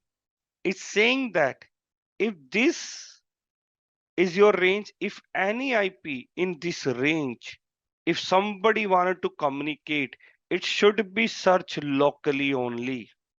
It should be searched locally only. Now, A will be going to send the traffic to this router. A will be going to send the traffic to the router. Clear? Now, router itself doesn't contain any information. router will be going to coordinate with this route table. Assume that there are 2 route tables are there, 3 route tables are there, 5 route table we created. So which route table this router will be going to consult? So this route table will be attached with your subnets. So route table will be going to attach like this. Why they attach? Might be we have 5. Out of 5 route table, this router need to refer which route table. So whatever is attached here, this router will be going to refer that route table. Clear? And after that, this router identify that this route is a locally. Locally means it's need to search only in this VPC, and this router containing all the subnet information. So it's going to identify that, okay, if I need to search locally, what is the subnet CIDR of this? And accordingly, it's going to forward the request to that particular subnet. I am hoping the concept wise it clear. Can I show you in the console? I'm going to show you that. Hold on. I already mentioned the route table will be associated with the subnet. The requester sending the traffic to the router. So router aware the traffic is receiving from which subnet. So he need to check the route table of that particular subnet. Let me show you. To open the routers and all, we are talking about the networking part. If you are talking about the networking part, so where I need to click, guys? What thing I need to open? VPC, great. VPC, I think we created in Mumbai. I'm not sure where we created. Which VPC we created? Anybody have any idea? Which one we created? Demo one. Okay. So we created this demo one. So demo one, we created this 2176 VPC ID. Did you see here route table in the VPC dashboard? Click here route table. Once you click, search for your VPC. In VPC, did you find here? Correct. Did we created the route table till now? No, na. But still there is a route table created. And that route table is yes written here in the main section. What that mean? That means is the default route table created when we created VPC. With VPC, this route table is created. I'm hoping till now it is clear. So let me go here. This route table we created, guys, automatically created by us. So let me select this route table. Go to the routes. Did you find one routes? What is this? Your VPC CIDR. And what is written here? Locally. What that local means? In this VPC, you need to search locally only inside the VPC. Correct. Within the VPC, whatever you wanted to call it out. Clear till now? As well as we created subnet, guys. Correct? We created subnet. Everybody created subnet, correct? So right now I am in the subnet section and I am going to search my subnet. This is my subnet. Let me click here subnet. Once you click here, go to the route table. Once you go to the route table, did you see the route table is automatically attached? During creation of the subnet, did we attach any route table? No, na. But whenever you create a VPC, a route table will be created, and whenever you create a subnet, the default route table will be attached to the subnet. I'm hoping it is clear. Automatically creates attach. Which route table? Main route table, which is default route table, which is created during the VPC creation automatically. Done, guys. In this route table, what is the route entry? Done. Now, I don't want to use this main route table. Why? In our use case, what is our use case, guys? Web layer, app layer. Let me consider two. Route table attach here, route table attach here. It's having some routing rules here. It's having some routing rules here. Are this app and web required the same routing rules? First question. Are this app means some servers are running here? Are this web is going to coordinate and access the same server which this app server is going to access? Or this app will be going to access the same server which web is going to access? Not now. Then how we able to segregate? First of all, you need to understand this web layer app server, this app server required to access google.com or required internet access. Router, route table, route table. Now this web server is able to access internet. Tell me, guys. Question mark. This is my routing entry. R is able to access internet. Think logical and tell me. As my web server is able to access internet. No, na? No. Why no? Focus here. What is our routing entry? I have only one route. IP required or not required doesn't matter. First, we need to understand what is our routing rule. It only say that the traffic will be going to search locally only. Local only. If local only, I'm not able to access any other server. Which server? Which having a different IP address? Which different IP address? Only the IP address is allowed it to access and send the traffic is this CIDR. Means 65536 IP, which is related to this CIDR. Other than that, you are not allowed it to access because there is no routing rule. At the router level, your traffic will be blocked because router doesn't know where to send the traffic. For example, your server try to access 192.168.0.32. The traffic will be sent to the router.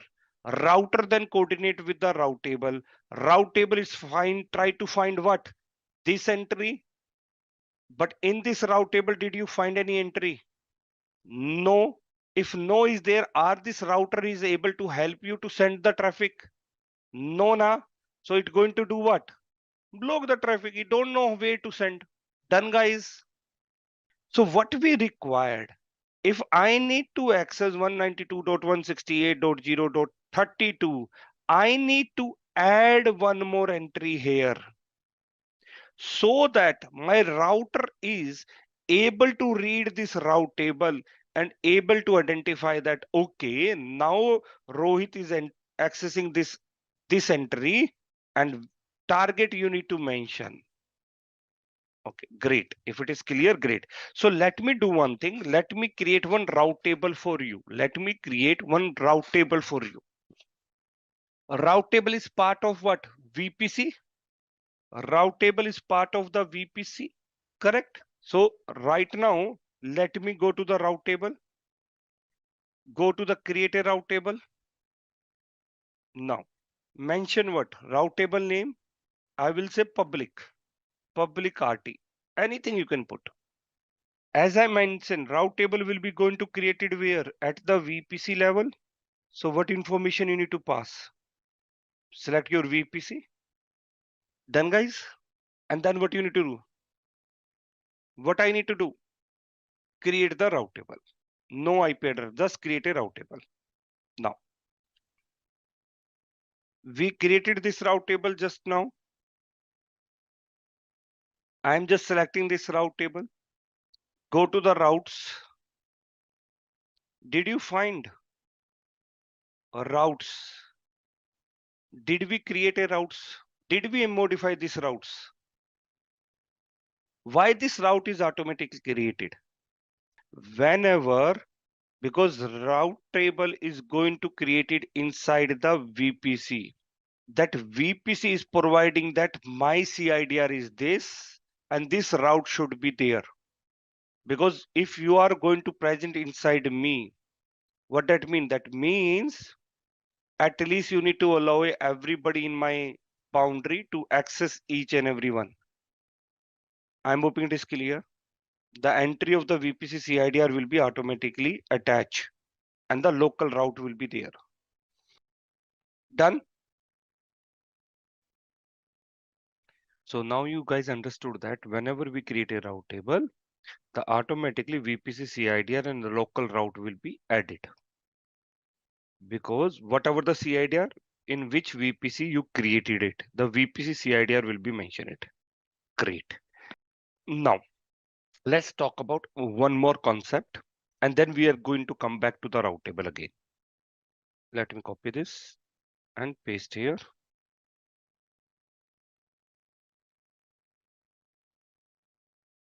Now A wanted to access the google.com, but current routing rules saying that, what is current routing rule? Current routing rules say that target, destination and target of this rule is 10.0.0.0./16 local.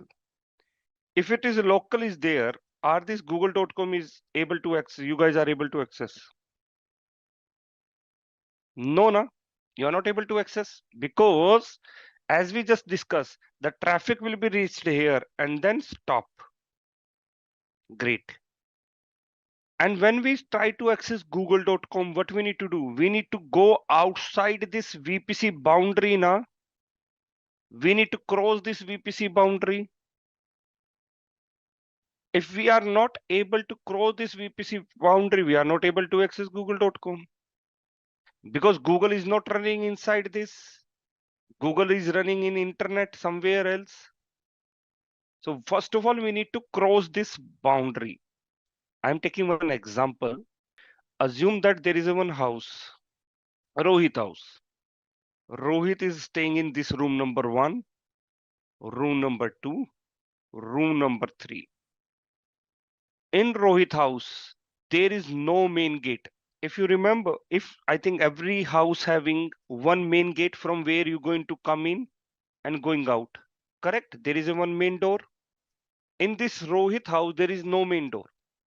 So our Rohit is able to go out from their room number 1 and try to go out? No, na, because there is no door. If somebody wanted to come here and saying that I need to meet Rohit, are he allowed to go inside? No, because there is no door. Nothing is there. No door is there. How is somebody able to enter into your house? Don't say we need to use window.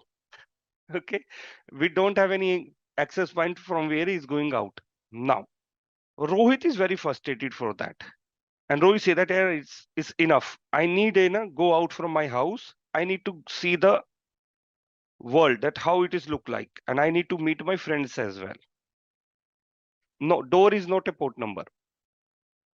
Now Rohit is going to call a carpenter. Carpenter will be going to create a door, correct, in their workshop. And then he need a time for the Rohit. Hey Rohit, yes, the door is ready. Can I come and attach this door to your house? Rohit given that, yes, you come and attach it. So this carpenter come and attach the door here.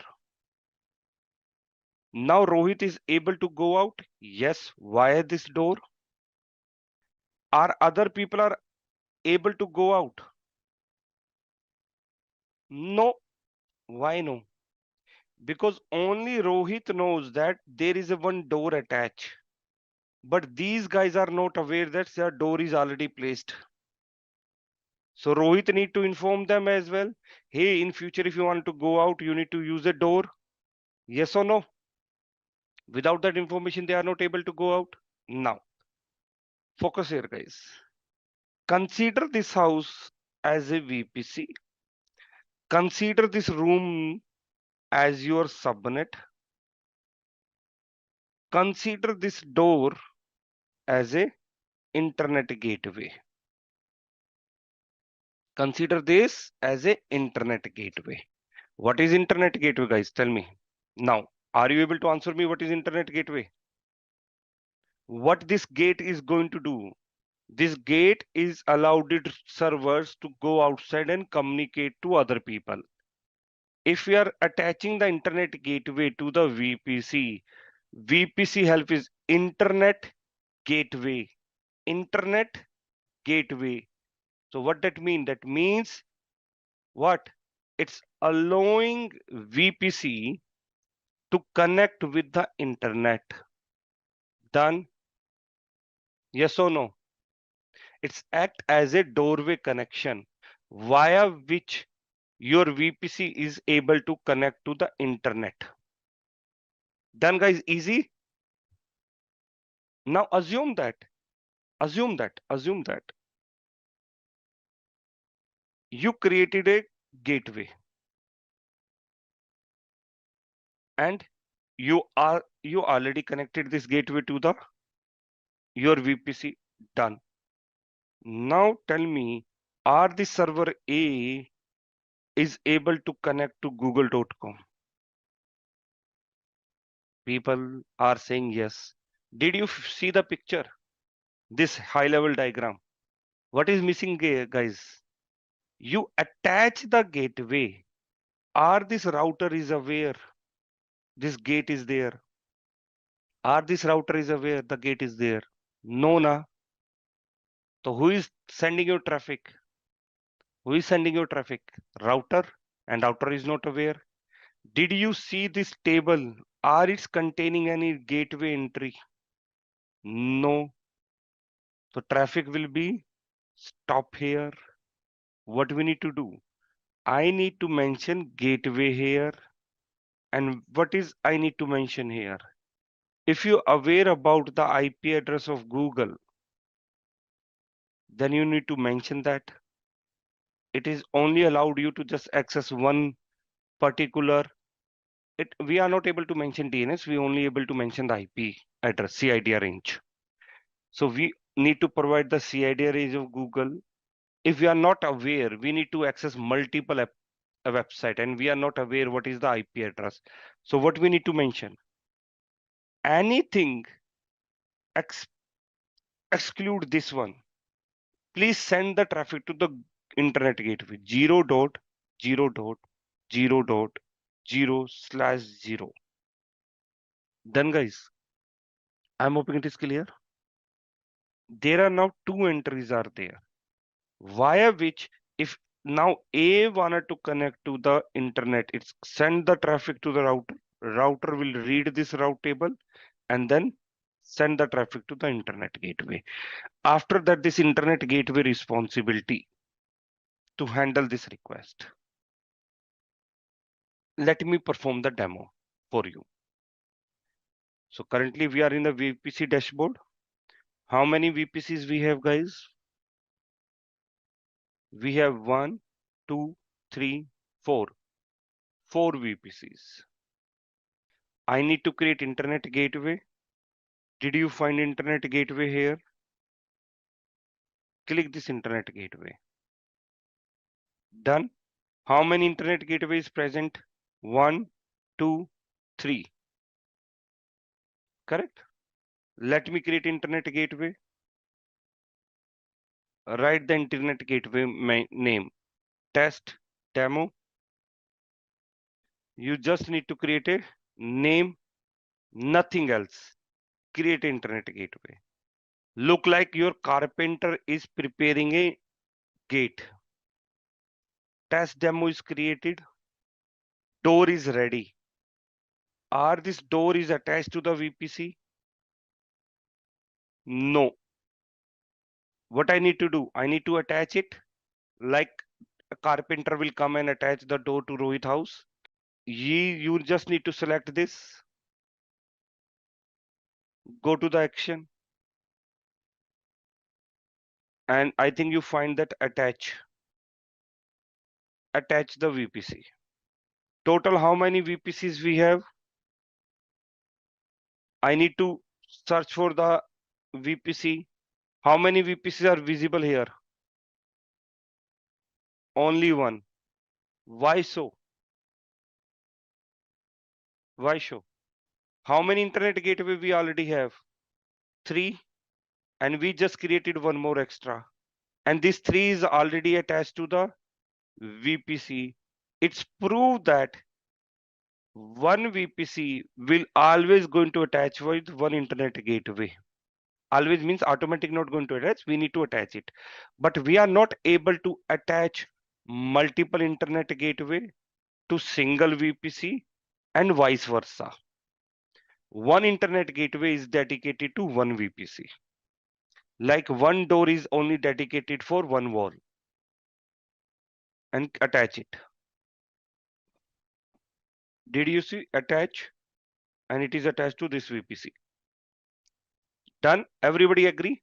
Now, this use case is done. Subnet, subnet. Now we need to guide router that, hey router, I have a internet gateway.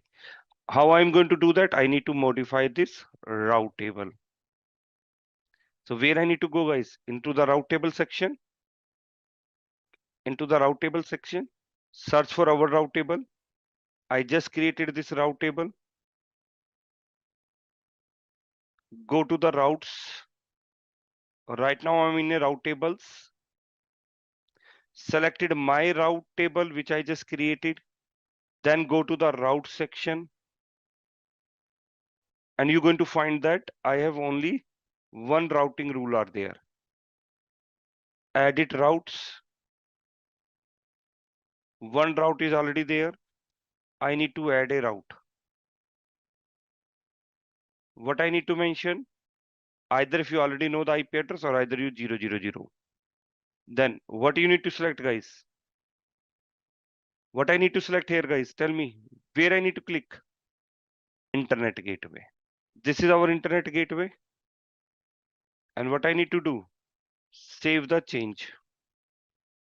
Done. How many routes are added here, guys? Now 1, 2. Now I'm hoping you understand how to add and the routes. Let me edit this route again. Are I am able to delete this first entry? Did you see any entry of remove it? No. Why? This is our VPC CIDR. We are not able to delete this. But this entry, which I just created, I have a permission to remove it. Okay. So this CIDR we are not able to remove because this is my VPC CIDR. If your VPC have a different CIDR, then it's appeared a different CIDR. Done. Currently, how many route tables we have in our demo VPC? Main and public route table, which I just created, custom build, correct? Let me check my subnet. This is my subnet, guys. Go to the route table. Which route table is attached here? Main route table. Where I put internet gateway entry, guys? In my public route table. Are any server running in this subnet is able to access internet? No. So what I need to do? If I need access, I need to change this route table where internet gateway is attached. You need to select here. What is written, guys? Route table association. Association with which? With your subnet. Click here. This is your route table association with your subnet I am doing. This is your subnet ID. And from here you can change it. Currently we have two route tables, main and public route table.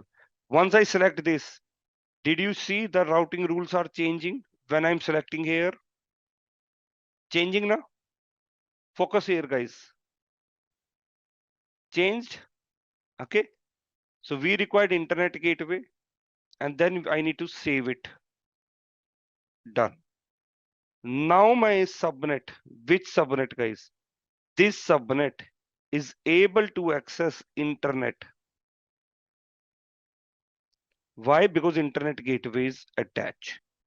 I am hoping now you are able to understand that what is route table, how to attach it, deattach it, how to modify the routes. Did you find this entry? This entry is proof that you have access to the internet gateway. This entry is allowing you to show you that you are able to access the internet. Now, so I'm hoping great. Now, let me do one thing. Right now, I have a two route table.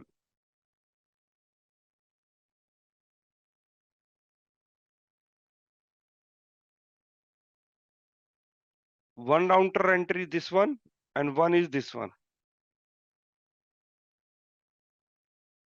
Just hold on, guys. Now, guys, tell me which server is able to access internet, A or B? And B is not able to access. Correct? Okay. So by seeing that, now you guys are able to identify that which one is a public accessible, which one is not public accessible. If you heard about one term, public subnet, private subnet. Did you hear this term, public subnet and private subnet? Many people heard, many people not. So now by seeing this, are you able to tell me which one is a public subnet and which one is a not a private subnet? Subnet, which subnet is a public subnet? Subnet 1, or I will say A and subnet B. So if somebody going to ask you, what is the public subnet? What do you understand about the public subnet? The simple straightforward answer is the subnet associated with the route table. And that route table contain the internet gateway entry. That subnet going to become a public subnet. The subnet associated with the one route table, and that route table doesn't contain internet gateway, it become a private subnet. Clear? Okay. I'm hoping now you are able to answer them. If route table contain the internet gateway entry, it will become a private public subnet. If the route table doesn't contain the the internet gateway, it is going to become a private subnet. Why we required different route tables? Why we are not using the main route table? In our use case, our web server and app server. Web server required internet access. App server required a security. Need to run in a private zone. So in which you're going to attach internet gateway, guys? In this route table, na? If we are going to use single route table, so that means both the route table containing the internet gateway.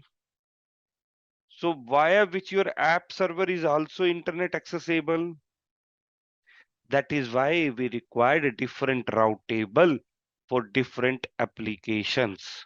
Or like DB we require different route table, application we require different route table, and web we require different route table. Great. Now you are expert in route table routers. Now tell me, guys, if there are two VPCs, let me do one thing.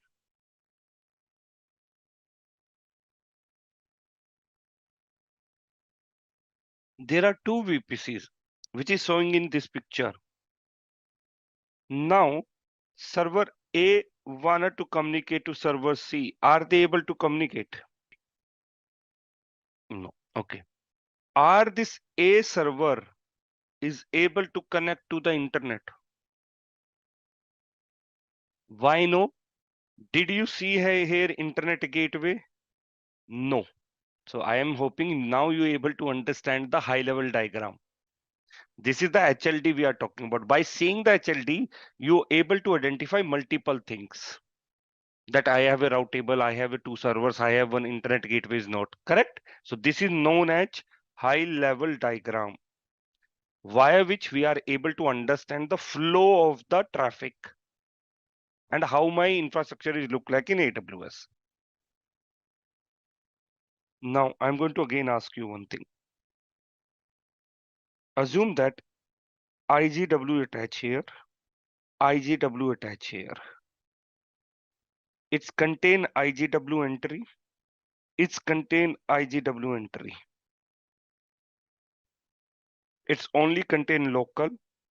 It's only contain local. Now guys tell me, are my A server is able to communicate with C?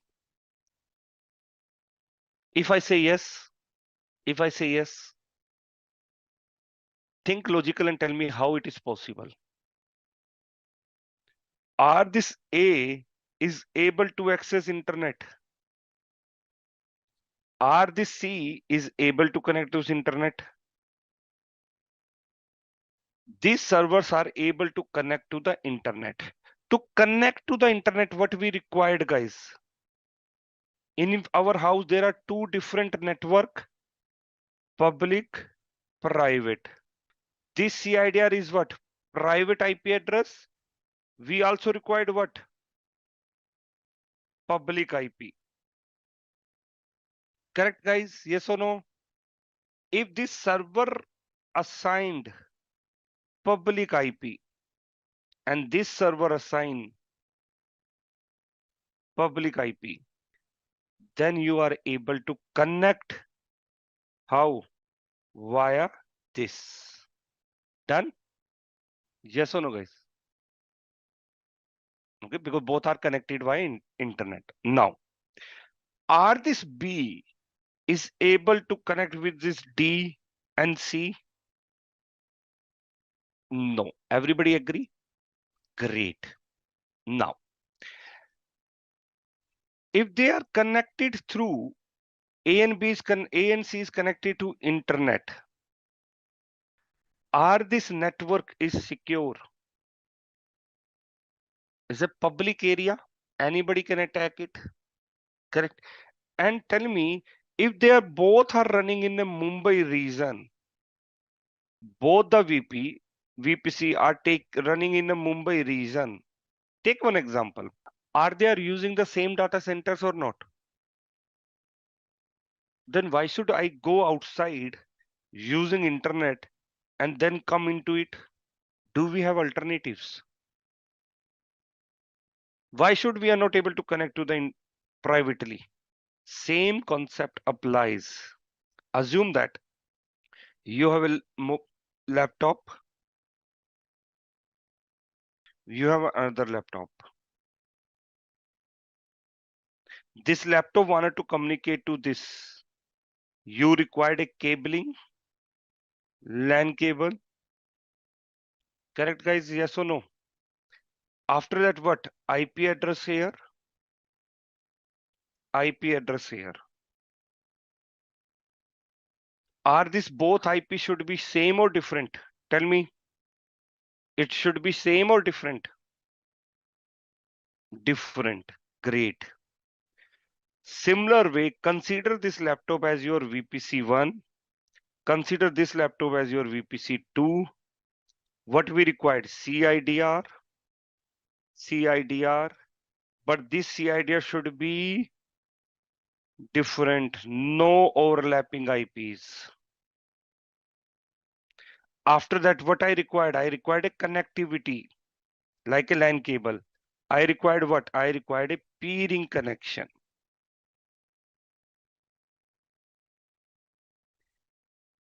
Okay. So what I need to do? I need to, let me remove it. I need a private connectivity between this, that is known as peering. Okay.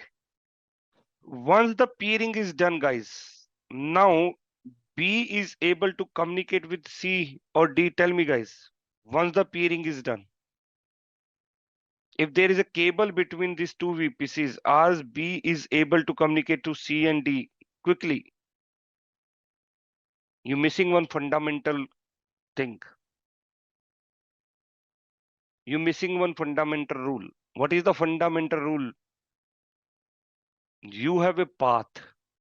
You have a path. As we created a gateway, when we created a gateway, or your router is available, there is a gateway. What is the fundamental rule? We created one path which is known as peering path, this connection. Or this peering connection is known by this router and this router. No, when they are going to understand it, we need to add a routing rule. That is a fundamental thing. We have to clarify it. Done, guys, clear? So what should I need to add? If B wanted to communicate to D, in the route table, what should I need to add? Route table, destination and target. In this layer, what I need to add? You're trying to connect from here to here. What is your destination? What is your destination? CIDR range of this VPC. Second VPC or subnet, whatever you require, if you need to restrict CIDR. And target is peering connection, idea of peering connection. In this case, what you need to modify?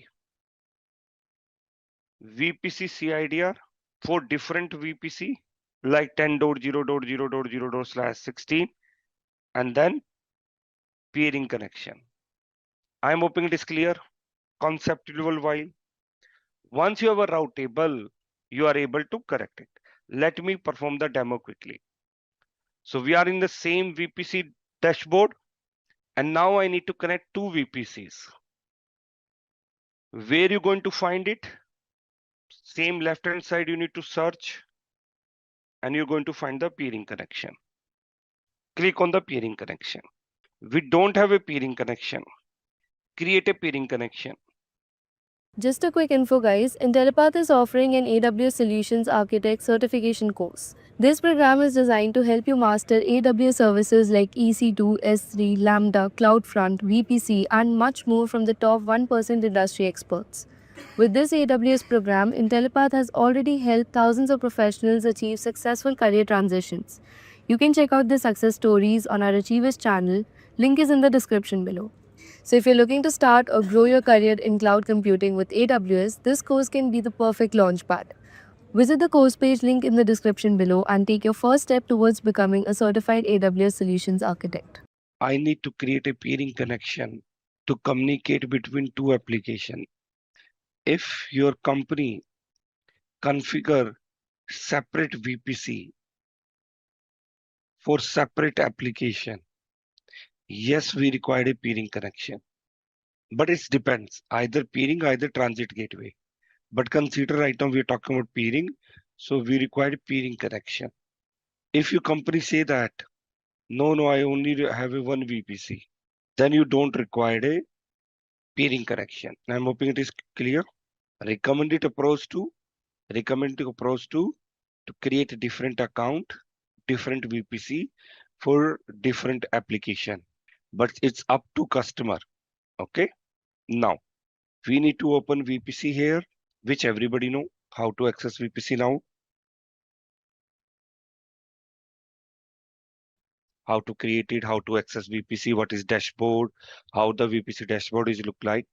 Yes, if there is no VPC, then we don't require a peering. It totally depends upon the requirement.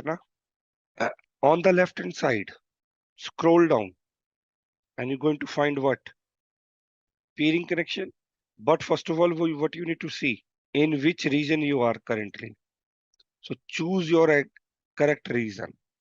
So now my request for everyone, I think you already created one VPC and you created multiple subnet over it. So now your homework is create one more subnet.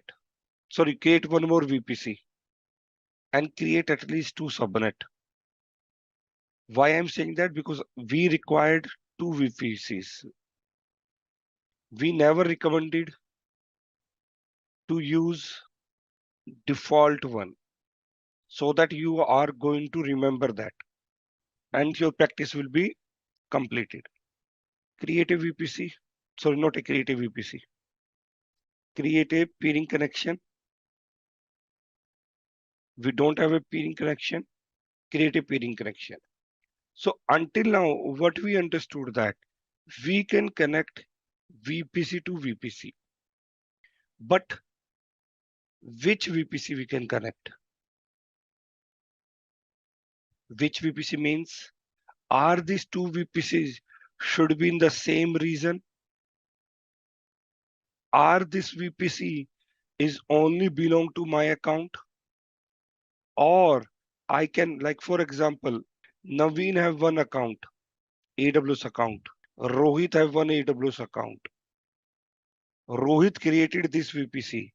Naveen created this VPC in its own account. Are we able to peer them? Okay. So let's see when we are going to perform the demo. So once you creating a peering connection, you're going to identify first thing you need to provide the name. So I'm going to put here test. Once you create a peering connection, make sure you're going to delete it if somebody going to follow me. I have a phone.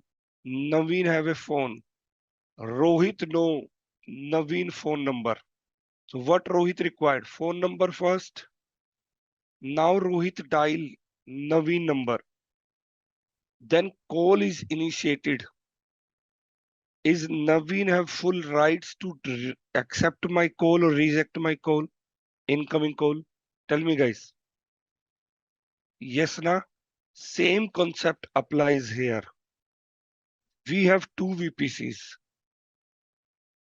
Consider that this is Rohit and this is Naveen. Now Rohit need to call or connect with Naveen. So what Rohit required? Phone number. Correct, guys? Same thing. If Rohit wanted to connect their VPC, this VPC, to Naveen VPC, what Rohit required? Rohit required CIDR detail as well as the VPC ID of Naveen as well as account ID of Naveen. Done, guys? Once you have this, you're going to initiate, Rohit going to initiate request and saying that, hey, VPC A wanted to connect to, saying that VPC A wanted to connect to the VPC B. So it is an incoming request for Naveen. So Naveen have a full rights to accept it or deny it that I don't require connectivity with you, like a phone call. Clear this concept. Coming to that point, let me show you here. Read here carefully. What is mentioned?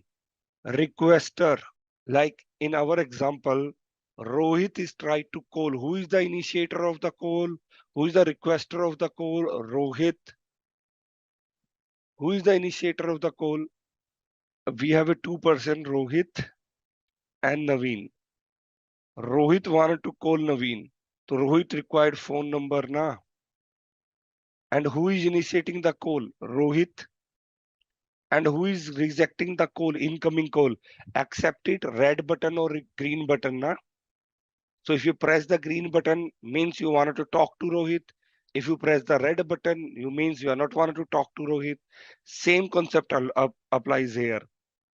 If you see that one is the requester who like a Rohit who is trying to call it. Okay. So which VPC? So we need to select the VPC. Assume that I am selecting this VPC. Just take assumption. Now tell me guys, if how this CIDR I received, because from where you initiating from this region. We already selected it. We already selected the account. You are presenting in this account. So that is why it is able to give you the which CIDR or which VPC is running on the Mumbai region. Because currently you are in a Mumbai region. Clear?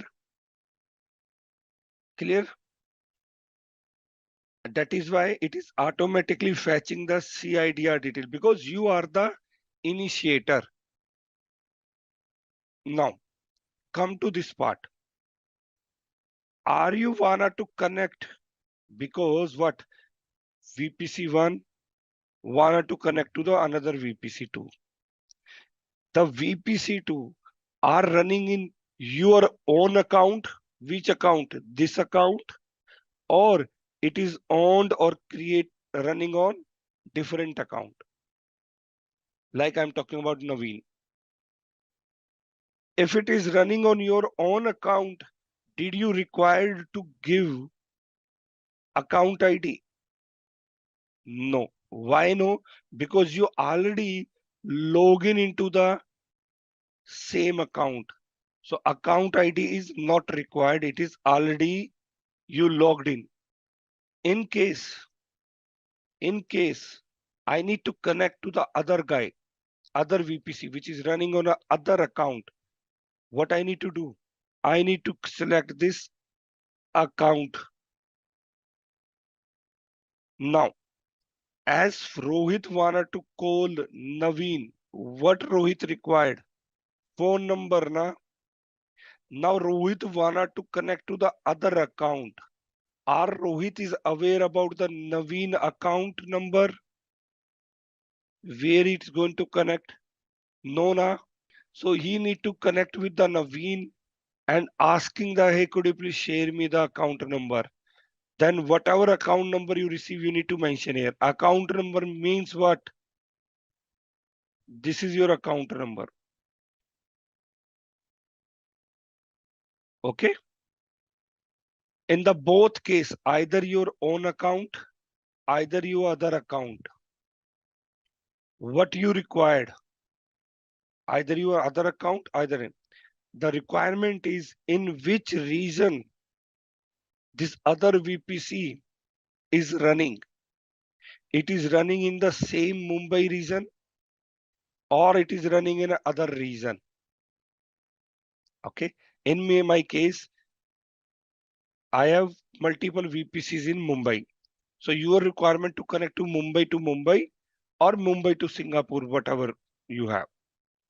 Now people are going to ask me, hey Rohit, Mumbai is a different data center and Singapore is a different data center. Then how they are able to connect and communicate? If you remember, I already informed you, AWS created their backbone network. Backbone network means in Mumbai, they have 3 different data centers, which is AZs, which is already connected with each other with a fiber optical cable. Singapore also have a 3 different data centers, which is already connected to the fiber optical. Similar way, this Mumbai and Singapore is already connected. And this connection is already established by the AWS. Same way, this Mumbai is already connected to USA. This Mumbai is already connected to Australia region, Sydney. It is already connected to the Paris. So each and every region is already connected to the private connection. I'm hoping it is done. Okay. Assume that you are using a different person, Naveen account, or you wanted to, if you're going to, either you're using a other account or if you're going to use another region,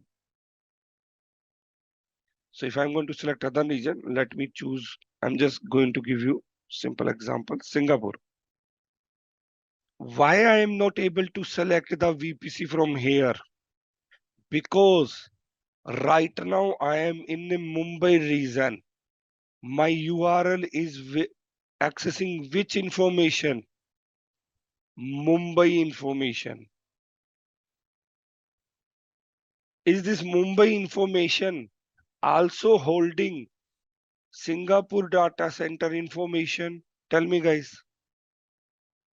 No, it is not going to hold any information regarding how many resource, how many VPCs are created in the Singapore and another region.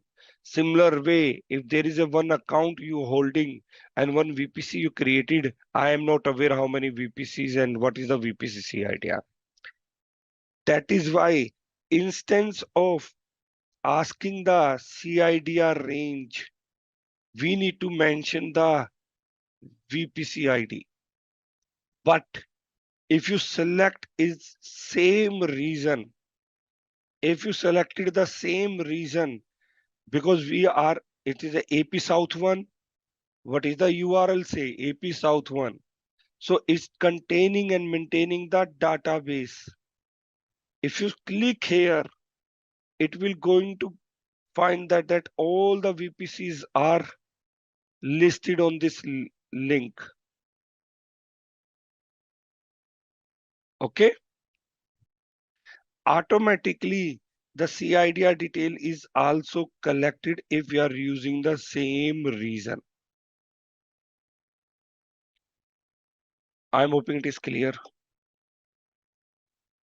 What is the one requirement of the creative VPC peering? What is the one requirement? Did you remember CIDR? CIDR. Are the CIDR need to be same or different? Yesterday we discussed. This CIDR should be same or different? Different. When I say same, it's also contain overlapping IP. Okay. There is no overlapping means there is no IP conflict between this VPC and this VPC. Then only you are allowed to create a peering connection. Let me show you. So assume that this is my one CIDR. Let me select other CIDR. This is my another CIDR. Might be somebody say that these CIDR are different. Correct, guys? By seeing that this is /16, this is /24. Rohit, this CIDR is different. I am able to create a peering connection. Is it true? Is it true? First of all, when we say is a different CIDR, that means there is no IP conflict.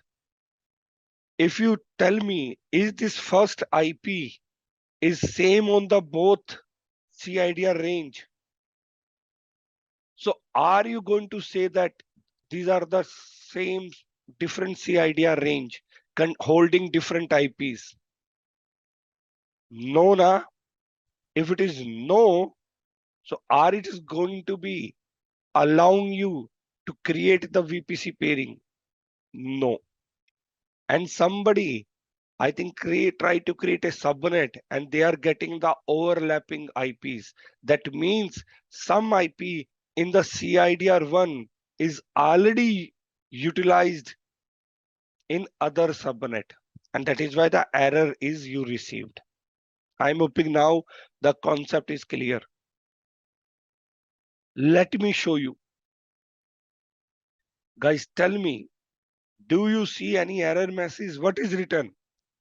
Overlapping CIDR, same error you received in your subnet creation.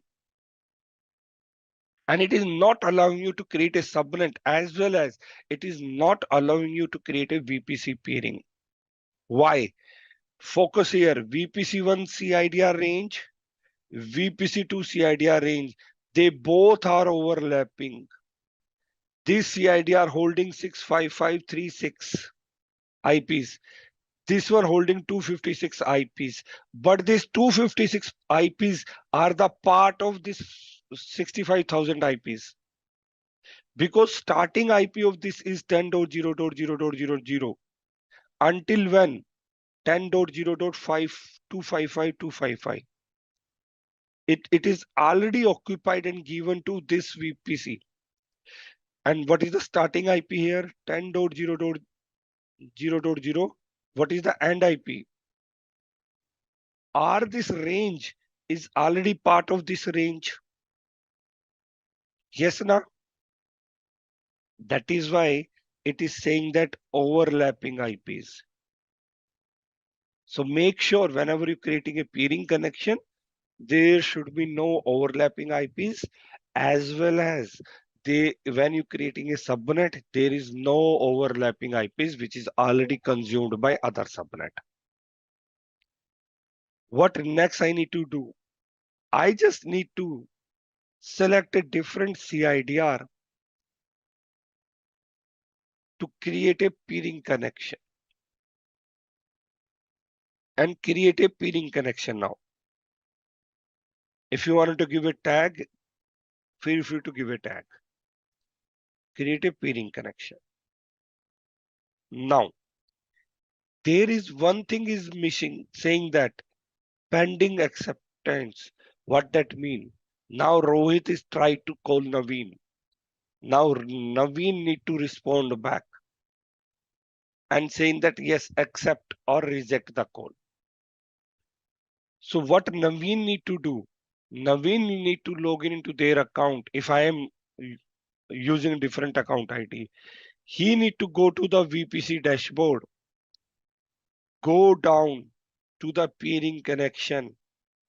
Once peering connection dashboard will be appear, similar information will be visible to Naveen account if I'm using a different account. And Naveen need to click here and go to the action and saying that accept it or reject it. Why this is visible to my account? Because my VPC1 and VPC2 is running in same region and in same account. Clear, guys?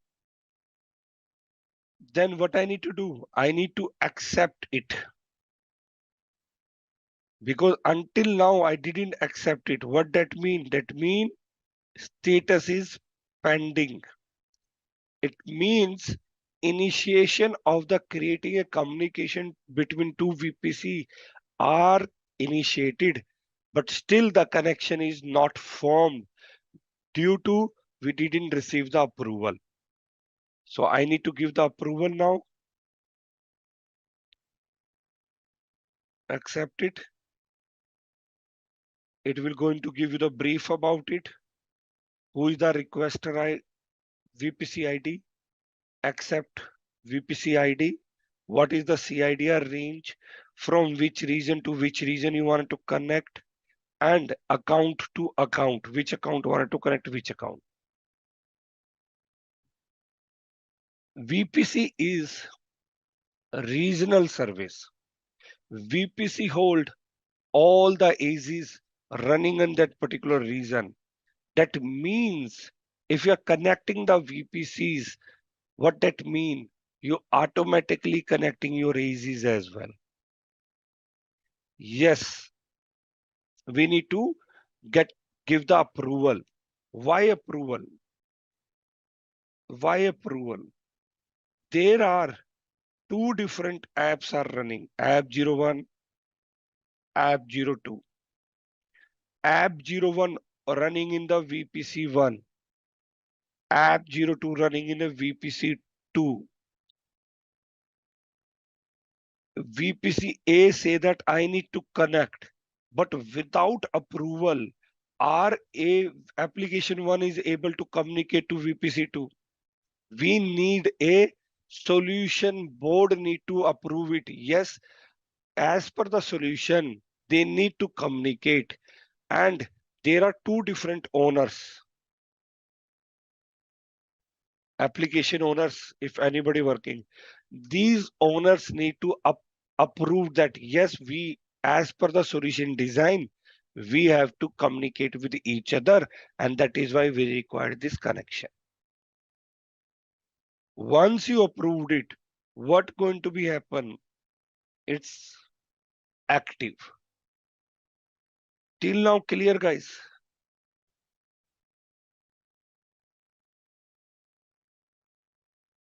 Just give me 1 second. I'm just removing it. If the connection is completed, it will going to remain same until you're not going to terminate it.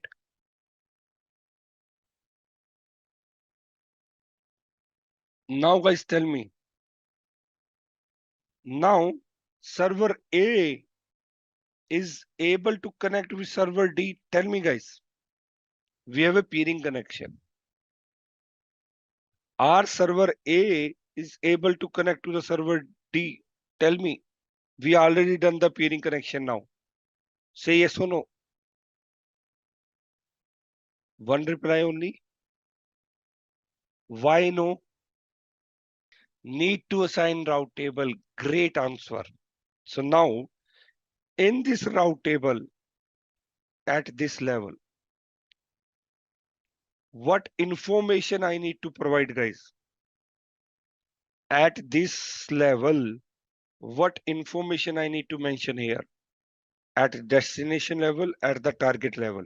You need to tell me. Think and let me know. VPC CIDR, which VPC CIDR I need to mention here? Show this diagram, refer this above diagram and tell me the exact what thing I need to mention. The diagram is here. You need to tell me at this level, which destination, what is the destination I need to put? Refer the diagram and tell me. Correct. I need to mention 192.168.0.0.16. If you wanted to communicate to this complete VPC. If you say that, no, Rohit, we just require to communicate to this subnet. So what you need to do? You just need to mention the subnet CIDR. Correct? If you say, no, this server only. So whatever the IP of this server, you need to mention the server IP. And then what you need to mention? /32. /32 represent what? Single IP. Via which you can restrict particular subnet to access only one server, or access complete subnet, or access complete VPC. I am hoping you understand it. And in the target section, what are you going to mention? You're going to mention this peering connection ID. And in the both level, you need to modify the same. This VPC CIDR and PCX is the peering connection. So let me perform this in a demo. Where I need to go? I need to go to the route table. First of all, I note down which VPC I'm using. I am using demo VPC as well as ED8A 10.0.0.0/16. Now, where you need to go? You need to go to the route tables. Once you reach to your route table, you need to identify the which route table is running on the demo and in which your A server is running. Because in the case where server is going to communicate to the other server, so accordingly demo VPC. So first of all, you need to identify the demo VPC. We have two route tables, this one and this one. According to your use case, which subnet you wanted to access, then you're going to select that. For example, I selected this. I selected this route table. Once done, selection of the route table is done, then what? You need to go to the routes. And then you're going to edit the routes. What is the VPC CIDR? What that mean? That means you need to enter this CIDR in this route table. So you're going to add a route and going to mention what? Going to mention CIDR block 172.31.0.0/16. Target, guys. Where I need to click? Where I need to? Peering connection. This is our peering connection. And save the change. And you're going to find that there is peering connection created. Same thing we need to perform it at the different route table, which is attached with my, like I'm taking this one, which is attached with my different VPC. Edit routes, add route, enter your CIDR range, and what you need to mention, peering connection.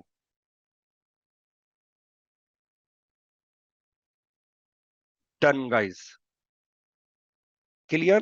Now your complete network connectivity is done. Now you are able to communicate between subnet where this route table which you modify is attached to the subnet where the route table which you modified. I'm hoping it is clear. Is I audible?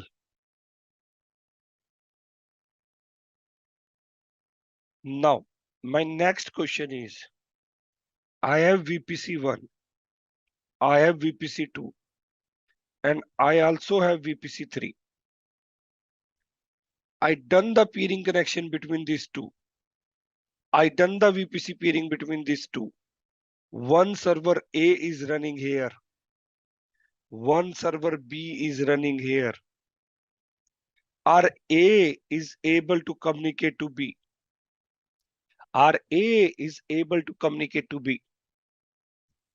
If this A wanted to do SSH or RDP or ping to this B server, it is not able to perform. Directly, it's not able to access the VPC2.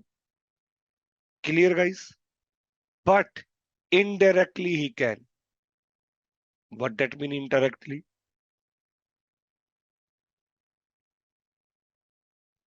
What that indirectly? He required one more server here. First, this A need to have access to server C. It sends some file to this C server. Then the person need to access this C server. Now you are not connected to this. Now you connected to this. From server C, whatever data you copy from A, then you are able to send it to B because we have a connectivity. But directly, it is not possible to send any data to connect to this server. I am hoping it is clear.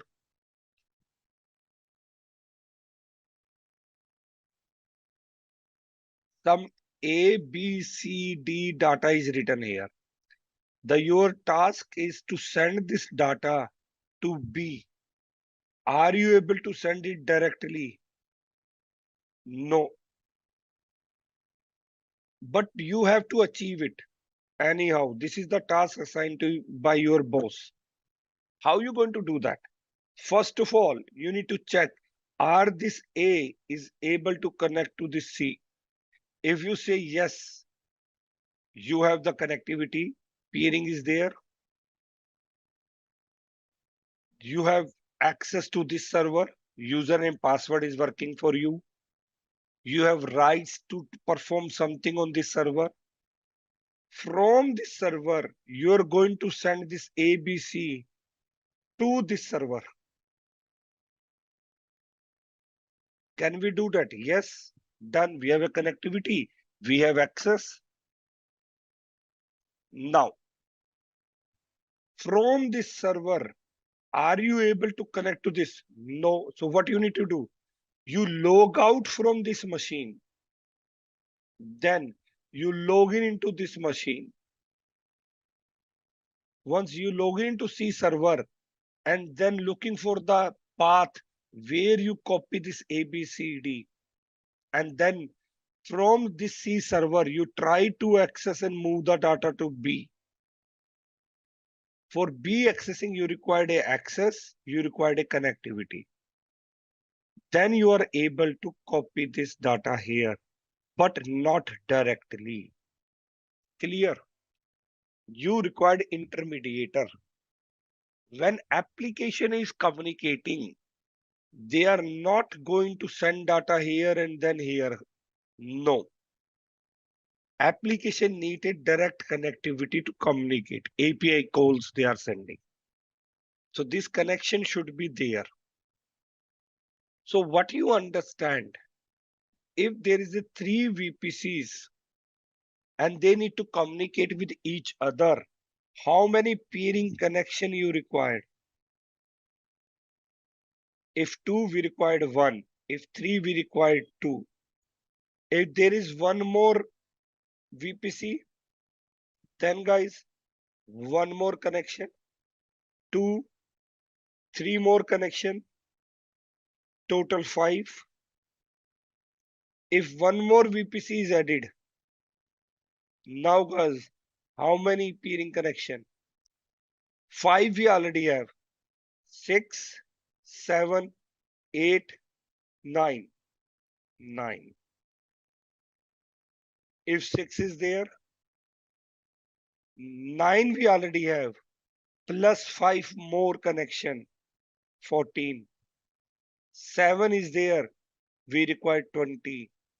8 is there, we require 27.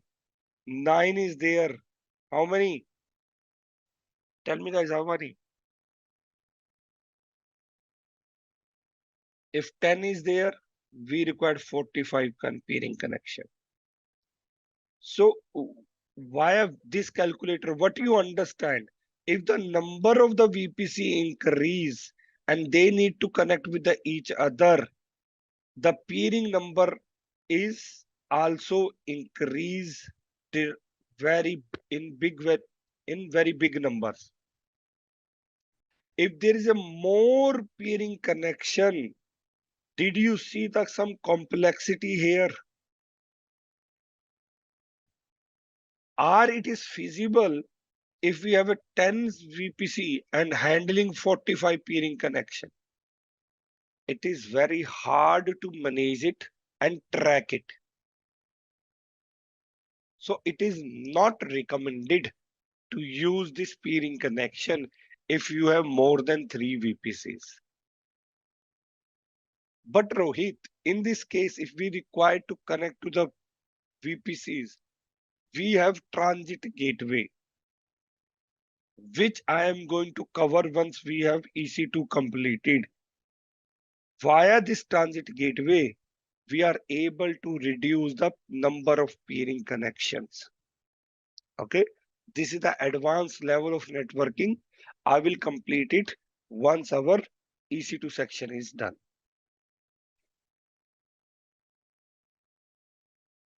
Any confusion, guys? Now we are going to cover NAT Gateway. NAT Gateway. There are two type of NAT gateways are available, or we can say this connection type. There are two connection type is available inside the NAT gateway. One is the public, one is the private. So first of all, we are going to understand what is the use of this NAT gateway. Great. So now talk about NAT gateway. Assume that there is one house. In this house, there are 3 and 4 rooms. B is living here, A is living here, C is here, and 3 friends are living. Unfortunately, due to corona, this A is affected with the coronavirus. So as per the corona rule, so this person should be isolated. Yes or no, guys? If this person is infected with the corona, this person should be isolated or not? Then this B and C decided and requested A, hey, could you please keep inside this room? You already have washroom. So the A, B and C is going to lock the door so that this A is never going to come outside. And they requested, hey, A, if you required food, anything, any material, we are happy to help you out. One day, during the isolation time, A feel that he need to eat pizza from particular shop.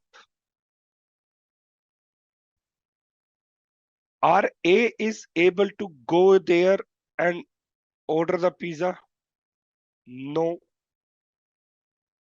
Then how is able to achieve and receive this pizza? Somebody say that use Zomato, somebody say Swiggy. But if you go here, the Swiggy will be going to drop here only. Are this A is allowed to come outside this room? So what he need to do?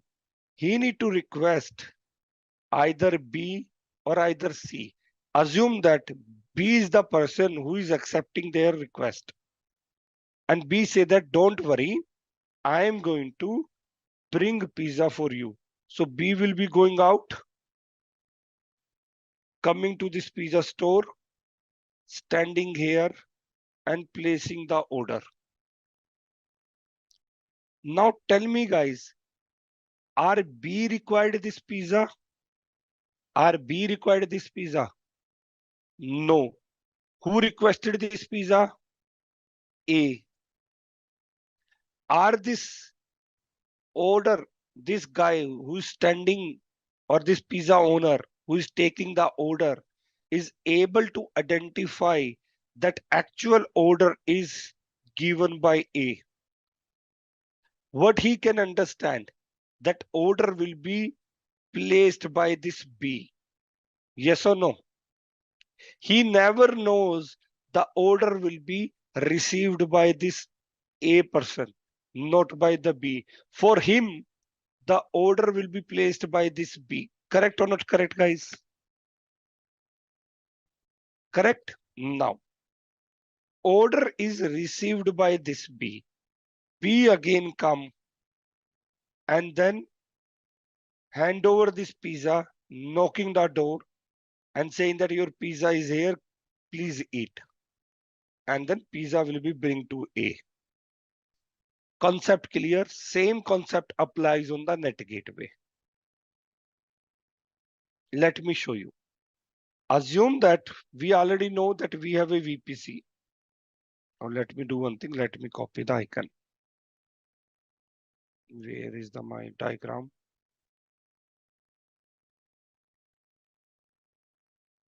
Now guys,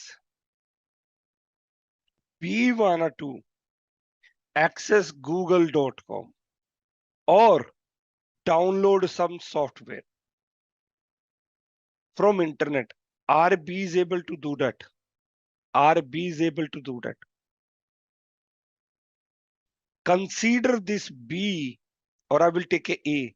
Consider this A as the A which is infected from the coronavirus. Done. This is the private subnet. And this is your public subnet. This house is your VPC. Clear? This B is running in a public subnet, is able to go outside and coming in. Done? Understood? Now, if this B wanted to download some software from internet, how is able to do that? It is running in a private one. To resolve that issue, AWS introduced the NAT Gateway. AWS introduced the NAT Gateway. This NAT Gateway is going to run in the public subnet. This NAT Gateway is going to run in the public subnet. And if you remember, I talk about there are two type of connection we can form. Public NAT Gateway. When the NAT Gateway is chosen as a public NAT Gateway, it will going to run in the public subnet. Done, guys? Till now clear? And this NAT Gateway is what? Is a server. In the back end, there is some servers are running. And on top of that, there is some app software is installed by AWS. For us, we are not aware which server it is running, how it is configured. For us, we receive a NAT Gateway. Now, this A is aware that there is a NAT Gateway? No, na. We need to do what? We need to modify the route table. Route table destination and target.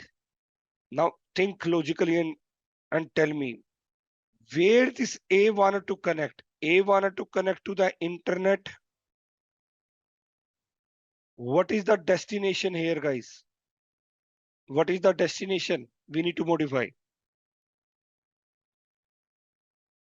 Yes or no? This is my destination. And what is my target now? What is my target? If I am going to put IGW in the target, then this subnet is going to become a public subnet. But our case is what? We need to keep this subnet as a private subnet. Recall the example, which I just example. A need to send the traffic where? To the B, which is running inside the same VPC. Which is running inside the same VPC. So what type of connection is going to form? Private na? Yes or no, guys? Tell me. Great. So route table will be going to hold the NAT gateway information. What that mean? That means once you done the route table entry, now this guy need to access Google. Traffic sent to the route table. As per the route table, router will redirect to the NAT gateway, which is also a private network. Now, as our example say, on behalf of A, B will travel to the pizza store and bring the pizza. If this guy need to download some information, now NAT gateway will be going to coordinate with internet. Clear till now? Let me give you one more example so that you can understand how the functionality is there. Rohit is here, Amit and Sumit. Amit is very busy. He need to send the parcel to Sumit. So he write to Sumit from Amit and address of Sumit. Rohit visited Amit house to meet Amit. And then Amit requested, hey, Rohit, could you please help me to courier this to the Sumit? Rohit said, yeah, why not? I can do that. The parcel will be handed over to Rohit. Now Rohit is so smart. To Sumit is keeping same. Address of Sumit is keeping same. Instead of to Amit, from Amit, it's remove and mention Rohit. Instead of from Amit, he removed the Amit name and putting their own name. And then courier this. And the parcel will be received to the Sumit level. Now tell me guys, once the Sumit receive this parcel, Sumit is going to understand what? Who sent this parcel? Rohit. He never going to understand that the parcel will be sent by Rohit. True or not? Sorry, sent by Amit. True or not true? After that, Sumit received one parcel from Rohit as per him. This is the Diwali gift. Now or New Year gift. Now Sumit need to reply back. What Sumit done? Sumit buy one gift, packed it, and say that to Rohit, address of Rohit from Sumit. Send back to Rohit. Rohit received this parcel. By reading it to Rohit by Sumit, or Rohit understand that this parcel is actually for sent by Sumit, which belong to Amit. Yes or no? Yes, he know na, because he changed the name. He sent some parcel and same parcel is reply back. So he know na, actually Sumit is returning the gift because Amit sent the gift where I change my name. So what Rohit done? Rohit done same thing. To Amit, address of Amit by Sumit. Change this detail and hand over to Amit. Amit understood that this parcel he received from Sumit. Sumit understand he received the parcel from Rohit. But this Sumit never understand that this parcel will be received by Amit. Same concept applies here. When the traffic will be sent here, NAT Gateway is going to remove the source IP address and putting their own IP address when requesting to the internet. So that this internet person never reveal the identity of this A server. I'm hoping it is clear. And the parcel will be sent back to Amit. Sorry, this NAT Gateway. And NAT Gateway already recording it. Yes, this parcel is basically received for B server and it's going to send this data to A. What is the benefit we get? By using the NAT Gateway, your A server will be going to become a private server. He never going to reveal their identity on internet and never going to be accessed from the internet, but he can able to access internet through NAT Gateway. Clear guys? Yes or no? Yes, no, yes, no. Correct. Now, this is known as public NAT Gateway. What's about the private NAT Gateway, Rohit?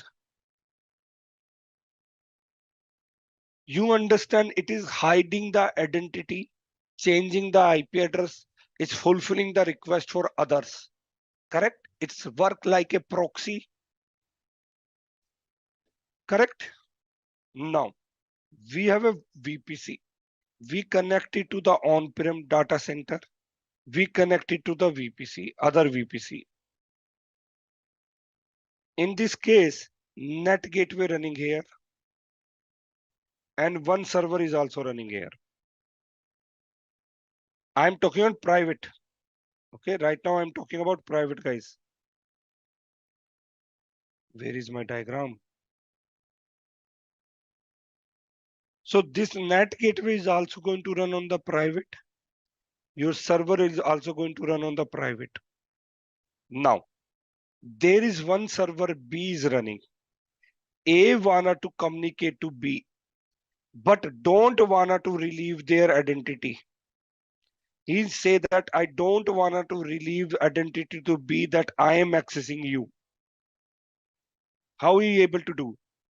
A will be going to send the traffic to the NAT gateway.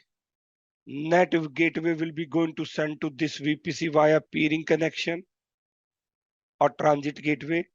B will be going to respond back, and NAT gateway again going to send this traffic here. Clear, guys? Now in route table, what you going to do? This subnet or VPC CIDR, you going to mention what? NAT gateway. In NAT gateway route table, what you going to mention? You going to mention the CIDR of this server and peering connection. Clear, guys? Yes or no? Both are connecting to the same server, but the method of connectivity is different. Both are using the peering, but this server is sending the traffic to the NAT gateway. Then NAT gateway responsibility to use the peering connection. Clear? Concept wise clear, guys? Now, in the same AWS console VPC dashboard, on the left hand side, you're going to find the NAT gateway. Then what? Create a NAT gateway. If you already, as I already informed you, there are two type of NAT gateway you are able to connect: public, private. Let me select this private one. What is written here?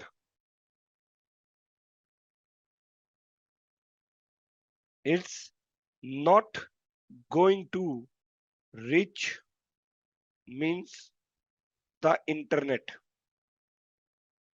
If it is not going to connect to the internet, which subnet you need to select, guys? Private one. But we are talking about the public one. So first of all, how are you going to create? Name of the NAT gateway. I will put test. Subnet of the where you going to create it. I will choose the subnet. I will say that this subnet I am going to choose. Done, guys. After that, you can find that elastic IP address. As I mentioned that NAT gateway is handled and maintained by AWS. Are you aware how many servers are running in the backend? No, na. Correct? Are they, how they're configured, how they are running? We are not aware about it. Assume that they are running one server.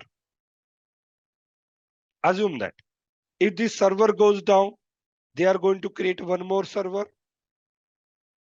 And in AWS, when you stop the server and start the server, your public IP address is changed. That is a dynamic public IP address. But when we keep creating a NAT gateway, we have to provide the static IP address. It's going to remain fixed. In the AWS, how you going to get the static IP address? Static means what? It's never going to be changed. Either your server stop, terminated, again created, you are going to use the same static public IP address. We require public IP address to access to internet. How we are able to do that? Via this elastic IP address is known as static IP, public IP.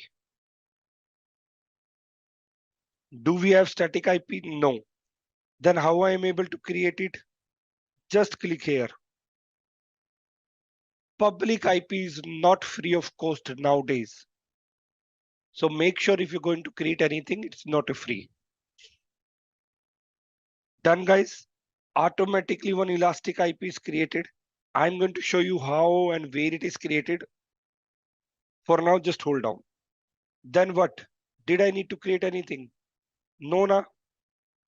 I just need to mention, I am writing down my subnet. I just need to create the gateway.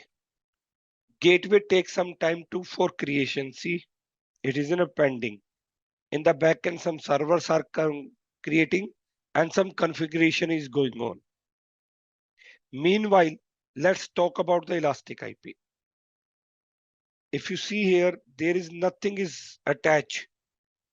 No primary public, no primary private. Why? Because it is in creation stage. In the left hand side, you find that elastic IP. Did you see we have a one elastic IP? This elastic IP is a static one and it is a public IP address. And this is the ID. Like whenever we create a resource, there is one ID. Same thing whenever you create a elastic IP, that is a static IP, it will going to give you the ID. Done guys till now? Now, once our NAT gateway is ready, what we need to do? What we need to do guys, still is pending, is not created. We need to modify the route table. We need to modify the route VPC and sub. Which route table? Server A, NAT gateway. The route table associated with this server, which is try to connect to this NAT gateway and via which they need to access internet. This route table you need to modify 0.0.0.0.0/0 and NAT gateway entry. Clear till now guys? Any confusion? Any confusion? Now, see here, it is available, the IP address assigned and the IP, both IP addresses assigned. Great. So let me go to the VPC. We created in the demo VPC. Okay, this is created in the demo VPC. In the demo VPC, I need to go to the subnet and identify my private subnet. We created one private subnet as well, na? Or we just created one? Okay. We only created one. Yes.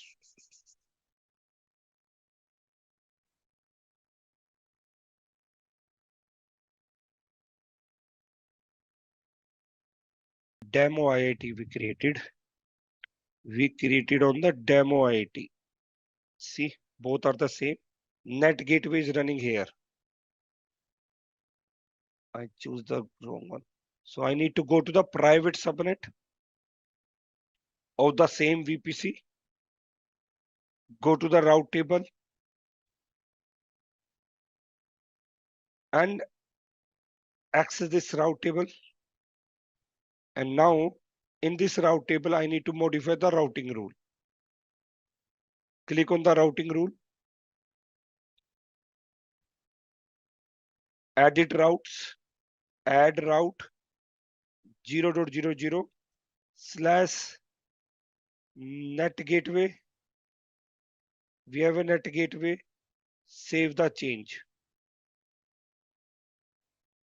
See here. Now any traffic is going to send to the NAT gateway. Now NAT gateway responsibility to connect to the internet gateway. I'm hoping it is clear. People are not speaking. I'm considering all okay. Now, the NAT gateway, I think concept is clear. You understand the peering connection. You understand the NAT gateway connection. That is known as propagated routes. The propagated routes need to be updated automatically in when you're going to use direct connect, when you're going to use the transit gateways. There are multiple options where the propagated routes will be there. But in this case, we need to modify manually. In this case, we need to modify manually. Now we are going to talk about network security. No, when you need to understand. There are two NAT gateways are there. Okay. one is public. So right now I am talking about the public NAT gateway. Now A doesn't require internet gateway. A will be going to send the traffic to NAT. That part clear, Venu? That part. A doesn't require internet gateway. Not required for A. But NAT gateway is running where? It is running in the subnet layer. Subnet layer, it is running in the VPC. So it is going outside from the VPC when accessing google.com. So or it is going to pass through the internet gateway. Yes, this subnet required internet gateway. This subnet doesn't require internet gateway. Clear? Clear, guys? Yes or no? Okay, great. Now we are going to talk about the security. Security, we have two things in the network security. One is the security group. One we have a NACL, which is also stand as network access control list. Before going to dig down more about NACL and the security group, first of all, we need to understand that what? We need to understand the incoming traffic and outgoing traffic. Hey guys, I'm again repeating it. There are two types of subnets are there. Public subnet, private subnet. You need to answer, guys, how this public subnet become public? How this public subnet become public? Tell me, guys. When the internet gateway is there, yes or no, attached to the route table. When this private become private, when there is no internet gateway, this concept clear? Now requirement here, this A need to access internet, but it is not able to do that because it is a private subnet, and requirement is this private subnet need to be private, but still it's need to access internet. How you able to do that? For that, they create a NAT gateway. So NAT gateway is running where? NAT gateway is going to run here, guys. Where? In the public subnet. If this public subnet doesn't have any internet connectivity, our NAT gateway help you to connect? No, na. So please don't confuse about either we use a NAT gateway or either we need an internet gateway. Without internet gateway, you never going to access internet. Simple, straightforward rule. NAT gateway is just utilized when you need to hide your server identity. And there are two types of NAT gateway, public one, private one. In the private one, did this act as accessing internet? No, na. So then why you guys are confused that NAT gateway is alternative for the internet gateway? If you are using a private NAT gateway, it's only allowed to communicate privately. It is not allowed you to go outside. No public IP assigned to the NAT gateway. Only in terms of when we're using public NAT gateway, it's allowed to communicate to internet gateway. How? Because NAT gateway is going to run inside public subnet. I am hoping now it is clear. Yes, it is chargeable. Plain simple, just you need to select a private NAT gateway and nothing else. Only the IP address is not you are going to assign. If you say here, I'm not going to create it because it's going to charge me, but I'm going to show you. When I choose a private one, did I need to select IP address? Rest are the same name and subnet, and then you just need to click create. Nothing else. NAT gateway creation is not going to say that you are not able to create it. you can create the NAT gateway. But to use this NAT gateway, definitely you required a connectivity. If in your case, we say that we need to connect to the VPC to VPC, and I need to connect to the via NAT gateway, then the peering is required.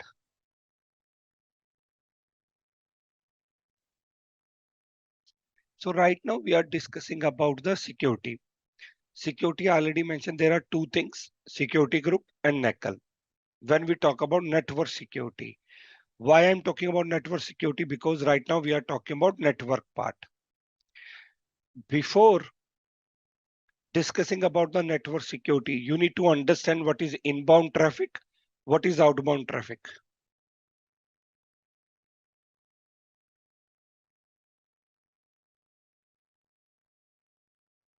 Now guys, I'm going to ask you one question. When you connect to Google, or first of all, I'm going to ask you, what is the inbound traffic, what is outbound traffic? How many people are aware about it? Everybody aware? Freshers, non-IT guys? Inbound traffic, outbound traffic. So you have to reply na, so that I can understand. Okay, now you open the browser.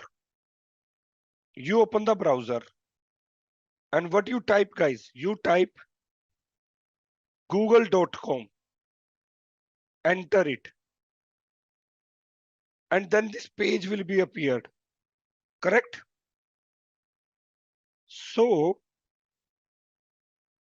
are you going to consider? Think logical and let me know. From your laptop, you open the browser, enter the google.com. As I mentioned, it will going to connect to the Wi-Fi, then ISP, then it's reached to the google.com. Yes or no? Agree or not agree? So are any traffic is going outside from your laptop? Tell me. The request is going outside or not? Everybody agree? So it is going to be considered as outbound traffic. Done? Clear? Did you see this page? And if I'm going to write Rohit Malik, I received some output. Now tell me guys, once Google received that information that Rohit is searching for Rohit, our Google is replied back yes or no with some data which is visible on your browser, yes or no? So can you consider this is an inbound? Now any confusion? Inbound traffic, outbound traffic. Now any confusion? Outbound means you're sending some request outside your laptop boundary. Inbound means you're receiving some information from outside your laptop boundary. And this inbound and outbound is very, very important when we talk about security. Assume that this laptop wanted to connect to the Google. How the connection will be formed, guys? Tell me how the connection will be formed. Any idea? Source IP, source port number. Source IP means what? Your laptop IP address. Yes or no, guys? Correct or not correct? In this case, request is an inbound or outbound? Traffic is going out. Outbound traffic. The source IP will be your laptop IP. Let me consider this is my laptop IP. Done. What is the destination IP, guys? IP address of Google. When you send it, you're going to receive the IP address via DNS. Consider this is your IP address. Done. Source port number and destination port number. How I am accessing the google.com? Via HTTPS. Everybody agree? HTTPS working on the port number 443. So I am trying to connect with Google via the HTTPS. So I am sending a request to the Google and saying that, hey, Google, I need to connect to you with 443 port number. Clear guys till now? Now you have a monitor or TV and you have a laptop. If you wanted to connect these two devices, are you going to use a HDMI cable? Correct? Are this HDMI cable is installed in the port here? HDMI port. Same way in the TV, we have a HDMI port. In TV, you can find that there are multiple HDMI port, USB port, multiples are there. Correct or not correct? There are two ports required, one at laptop level, one at monitor level. Same thing applies to our normal connection as well. Destination port number, we already know 443. From laptop, you wanted to connect to the monitor. Monitor port number, you already know. But you also required one HDMI port in your laptop. Same way, in the laptop, there are multiple ports are available. From that port, there is a temporary ports are there. According to different operating system, different temporary ports are there. This is the temporary port range. Out of this temporary port, it will go into select one port and try to connect with Google. Assume that it selected this port number. There is one connection form. There is one connection form. All the requests sent and received on these port number only. Clear guys, yes or no? Clear? Now tell me guys, simple way, many people say what is port? HDMI is what? Physical port. Monitor, laptop also have a physical port. How you connect it guys? Physical cable. Are you able to attach with a single HDMI cable multiple screen? Tell me guys. No, na. One physical connection will be only going to connect with one device. Same concept applies in the computer connection. If we have a LAN cable, two laptops are connected. If we say that this end is this is connected, and this connection is only utilize one application, sending one file, and you want to send another file, are you able to do that? No, na, because this cable is already used. That is why the computer genius came with logical port number, so that single connection, physical connection, will be utilized for multiple connections. Clear guys? Yes or no? This is the connectivity. When you call somebody, there is a connection happen between your phone to that guy phone or that person phone. If the connectivity break, your connection is lost and you are able to seamlessly communicate it. And in your network, in your house, your parents are using, your kids are using phones, and all are going to use the Airtel connection, and they are trying to call somebody in the same time. Are they able to establish a connection? Yes. How they able to establish a connection? Because they are working on the virtualization. Are there is a physical cable? Are there is a physical cable? No, na, but still you are able to connect. Same concept applies. Over the network, I have one cable installed. If this cable is only, we have one port number, it is only allowed you to communicate one connection. But you can find that your laptop is able to open multiple tabs. You are accessing multiple websites. Each website connection is formed as a separate connection. How you are going to form this connection? Via this temporary logical ports, which is already available on your operating system. And from the temporary port, thus your operating system going to assign you one port number to create a connection with your destination. I'm hoping now it is clear. So every connection using one port number. Great. Assume that in this case, it is using 1427. Okay, 26, whatever you mentioned. Then connection received at Google. For Google, it is a inbound or outbound? Guys, reply na. Inbound. And for you, it is outbound. Google search your data and it will going to reply back with the output.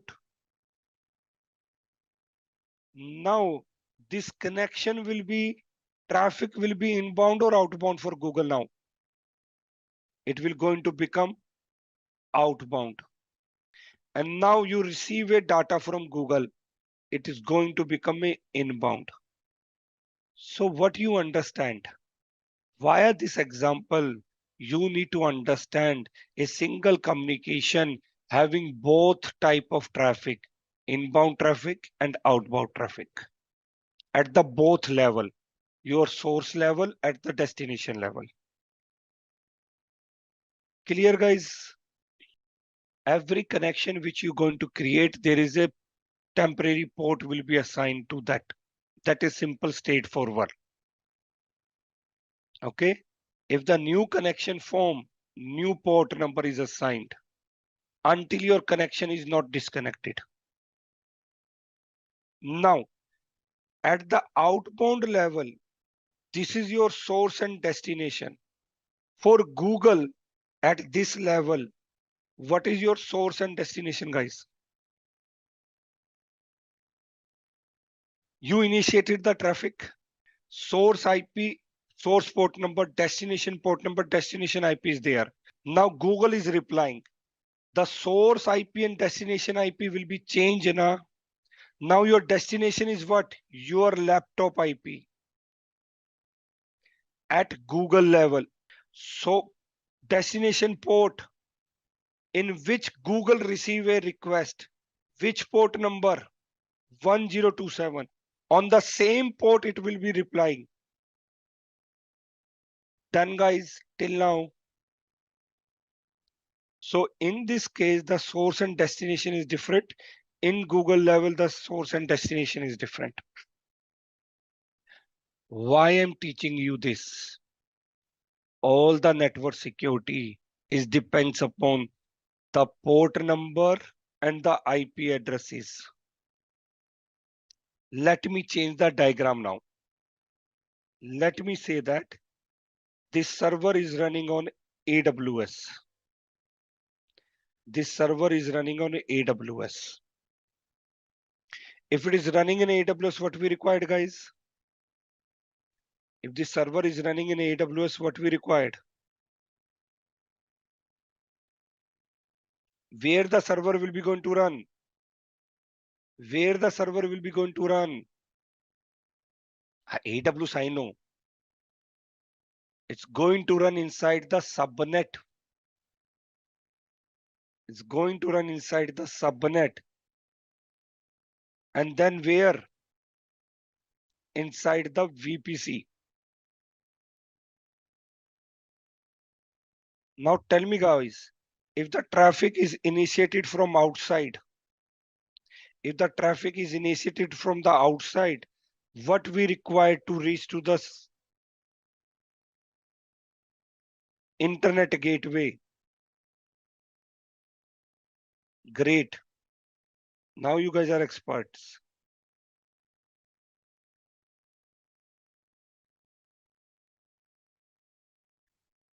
All the traffic we need to pass through this internet gateway. Now, You need to understand the concept now. Traffic will be go inside. There the two security layers are applied. One applied at the subnet level. One applied at the subnet level.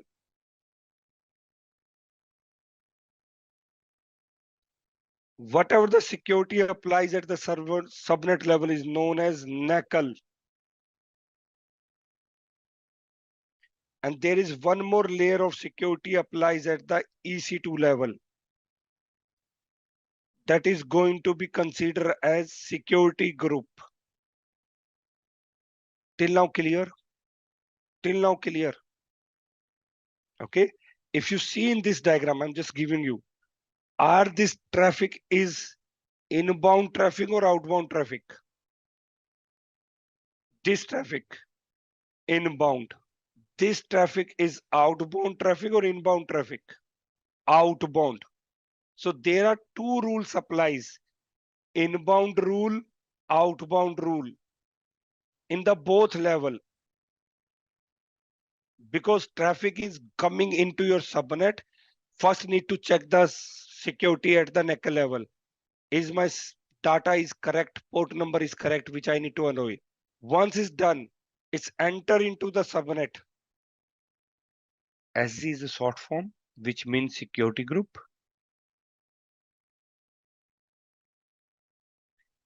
NACL stand for, and NACL stand for Network Access Control List. Both are the type of firewall. Both are the firewalls. These firewalls are basically used to secure or restrict access at VPC level, or we can say that network side. Okay. These firewalls are helping you to manage the what? It's going to managing inbound traffic and outbound traffic. So when I'm saying that inbound traffic and outbound traffic, what that mean? That mean that I am not talking about your laptop side. I'm not talking about your laptop side. Don't start thinking, okay, from my laptop, if the outgoing traffic will there is some firewall is there. No, we are talking about at the AWS level, this portion. Okay, so the firewall rules which we are going to apply in either in the security group or either in the NACL, it will only going to apply at the AWS level. At the AWS level. And as yesterday we discussed, the security group will be applied on EC2 level and NACL will be going to apply it at subnet level. Whenever you create your VPC, the NACL and security group also created automatically, like your route table is created. Done. In this picture, I already explained you the NACL will be securing your subnet. Okay, but how it is going to securing your subnet? If you remember, we also say that one route table is associated with the your subnet, which is already created. Same way, when you're going to create a subnet, automatically one NACL is automatically associated or attached to your subnet. Let me show you quickly. So where we need to go? We need to go to the same VPC section. And everybody aware how to access the VPC. And once you scroll down a little bit below, and you're going to find the network security. In this network security, we have two things: network ACL, security group. Okay, but right now what I am focusing, I'm saying that we need to see the subnet. Whenever we create a subnet, the NACL will be automatically attached. So let me open my subnet. First verify your region. So we created our VPC on the Mumbai region. Let me go to the Mumbai region. Let me open my subnet. Either click here, either click here. Which subnet we created? I think this subnet we created. I'm not sure, or this IIT one we created. I think IIT one we created. IIT one we created, na? Demo IIT one. I think this one we created. So let me select this. Did you see here? Previously we checking this route table level, correct? Now we are checking the NACL. Once I click here, did you identify there is a one NACL is already attached or associated with this subnet? Are we done it? No, we didn't done it. Automatically, when the VPC is created, the NACL will be created, and that particular NACL is going to associate it with your subnet whenever you're going to create what, guys? You're going to create your subnet. As we are able to change our route table or change the association of the route table at the subnet level, and we are able to modify the routing rule, same way we are able to change the association of the NACL at the subnet level, as well as we are able to modify the inbound and outbound rule at NACL level. Any confusion till now? Okay, if you find below, there are two rules are there: inbound rule and outbound rule. Inbound and outbound, you already aware about it.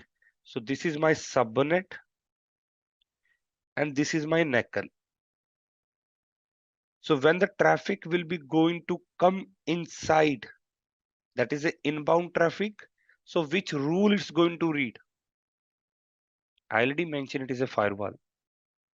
Which rule it is going to be refer? It is going to refer outbound rule, or it is going to refer the inbound rule? Tell me, guys. Inbound rule. So before entering the traffic into the subnet level, the NACL will be going to execute and going to refer the inbound rule. Great. If it is clear, that means great. Now, how these things are working? So you need to understand one small difference between this NACL and security group. NACL is, because right now I am focusing on the NACL part. So let's talk about NACL. NACL is stateless firewall. Stateless firewall. Then security group is stateful firewall. Now, what is stateless, Rohit? What is stateful? This securing your EC2, this securing your subnet. But what is this stateless and stateful?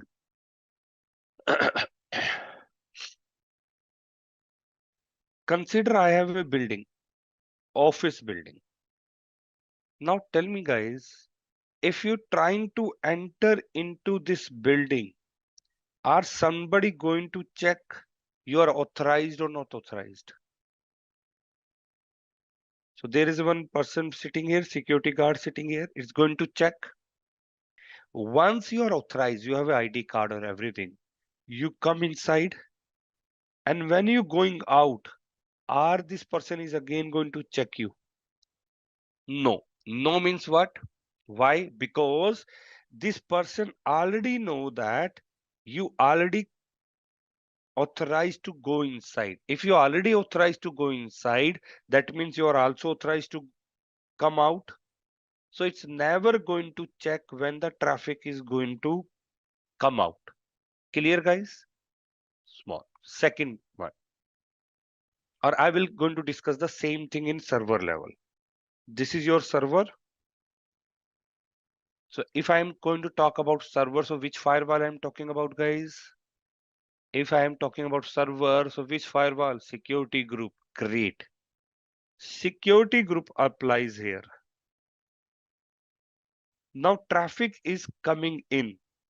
Say that SSH, everybody aware? RDP, SSH. To access your Linux box is going to use SSH. RDP when you're going to access your Windows server. So once you coming in, security group going to check the inbound rule. Inbound rule for what? Are this SSH or this IP address from the CIDR range from your request will be coming, it's allowed it or not allowed it. If it is allowed it, your traffic will be going to come inside. Now, once you enter SSH IP address, username at the rate IP address of your server, then after the server received it, after the authentication is done, you're going to receive the console of that server. Everybody agree? You are able to access that server. What that mean? That means there is some reply came from the server. Server will be authenticate and sending some reply.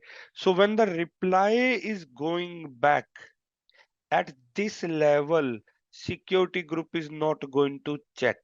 Why? Because it's maintaining the state of the request. It say that, okay, I received one A request. I need to reply back to the same request. So that is why it is not going to check the at when you're going to reply back at the outbound level. Clear, guys? Only one time it's going to check the security at the inbound level. And it's maintain the state that definitely if there is an incoming traffic, your server will be definitely going to reply back. So that is why it's not going to check the outbound rule. Straightforward. Now you need to ask me here with, okay, this is the incoming traffic. For example, this server wanted to communicate to B server. So traffic will be initiated like this. Yes or no? It is the outbound traffic. Who is initiating the request? This server is initiating that request. If this server is sending the request, your laptop is try to access google.com. So who is initiating this request? Your laptop na? Same way, is if this server EC2 need to connect to other server, so the traffic is going out. In this case, or it is going to look for the security group. Tell me, or it is going to look for the security group outbound rule. Why no? Why no? Why no? Think logically. Consider this first action. Your laptop is try to access this server. So traffic will be coming in. First time this server is going to receive the traffic. First time. The traffic will be land at the security group level at a first time. Na?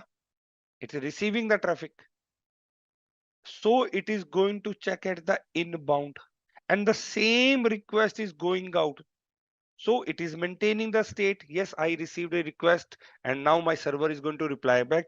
That is why it is not checking the outbound traffic. But in this second case, who is the initiator? This server itself is the initiator. The traffic will be going to hit at first time. So it will going to check your outbound rule. Clear, guys, or not clear till now? Now this server B server is going to reply back on the same communication, or it is going to check at inbound level. No. I'm hoping now you understood the concept of the security group level. It depends. Who is the initiator? Which initiator? Communication initiator or traffic initiator. If traffic is coming out from your server, then it's going to check at the inbound level. If the server itself requesting something, then it's going to check at the outbound level at the security group. This is the same concept which Office example I gave. No, I just talking about security group. Hold on. That is why it is known as stateful. It's maintaining the communication state. Yes, there is a incoming traffic. Yes, there is a outgoing traffic.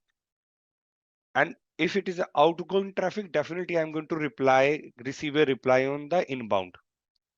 If it is the inbound traffic, yes, I need to reply back to the outbound. That is why it is not going to check vice versa.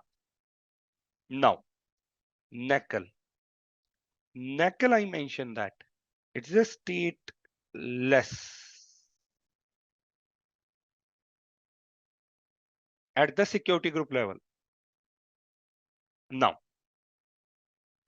there is one building, prison, jail, whatever you wanted to call it out. This building is all the people are not allowed to go outside this building, okay, because due to some restriction laws they need to stay here, because I'm talking about prison or I'm talking about jail, okay. So if somebody wanted to meet this guy, this person, so the person will be going to come. Now tell me, at this inbound level, at the entry level, is somebody going to check it? Police guy is going to check now, you are authorized to meet this person, are you allowed to meet, correct or not correct? Okay, once you meet somebody inside and going to come back, are the security team is again going to check you? Yes, they are going to check you, because might be you change your cloth and the prisoner is going out, correct. At the both level they are going to check it again. Clear? Now, how this concept work on the NACL level? NACL is securing what, guys? NACL is securing what? Subnet. Great. So NACL traffic will be coming in. It's an inbound traffic. Or I'm going to check my firewall at this level, inbound level. Yes. And then traffic will be going back. Or it is going to check it again. Yes. Vice versa. If the initiator is from inside, the traffic is going out. The traffic will be checked at the outbound level, and then its reply came. It's again going to check at the inbound level. At both level, the traffic should be allowed. If there is no allowed at the outbound inbound level, it is not going to work. And that is why it is known as stateless. It is not maintaining any state of the communication. I'm hoping you understand the concept at least. How to do that, how to configure it, now we are going to learn. And using this both security group and NACL provide you the layered security approach. Both are the firewall. One is the stateful, one is the stateless firewall. And these are the network firewall basically. And by using this tool layer, security group and NACL of firewall, it's going to provide you the layered security approach. Why I'm saying it's a layered security approach? Because first layer defense is where the first defense you are going to received at subnet level once you entering into the subnet. Second layer of defense at the EC2 level. Correct. Stateless means it is not going to maintain the state. State means what? If I am going to say hi to you, I am waiting for your reply. Yes, the communication happen two-way, na? I send something, hi Venue, hi Naveen. So definitely you're going to reply back. Yes or no? I know that you're going to reply back. If I am going to put one filter, I first reply hi, then the filter, there is a layer is there, is going to check this word is proper or not proper. The bad word is not used. If the bad word is not used, it is going to send to you, Naveen, and then Raveen is going to reply back. Okay, and this Naveen is replying back to me. At that time, the incoming traffic is not checked. So what that means? That means I know that I am going to receive the reply. So that is maintaining the state. Only filtration is done where? At the outbound traffic, because I am the initiator. I am running inside the EC2. Done, Naveen. That is security group. That is maintaining the state. NACL. If I first say hi, it's again filter, and Naveen is replying back. NACL is never going to maintain a state. What maintain a state? That NACL just say that I send the traffic, I consider this traffic as separate traffic, and Naveen is going to reply, I'm going to consider as a separate traffic. It's not going to consider as a single traffic. It is going to consider the same communication but differently. No, I can't say that. I can't say that. Both are a different role, both are the different functionality. Now, in the secure EC2, let's focus on this diagram. Correct? In the laptop, either you connect it to the LAN port, either you use the Wi-Fi. Only one medium you use to connect via your internet. Assume that you use the LAN cable. Assume that you use the LAN cable.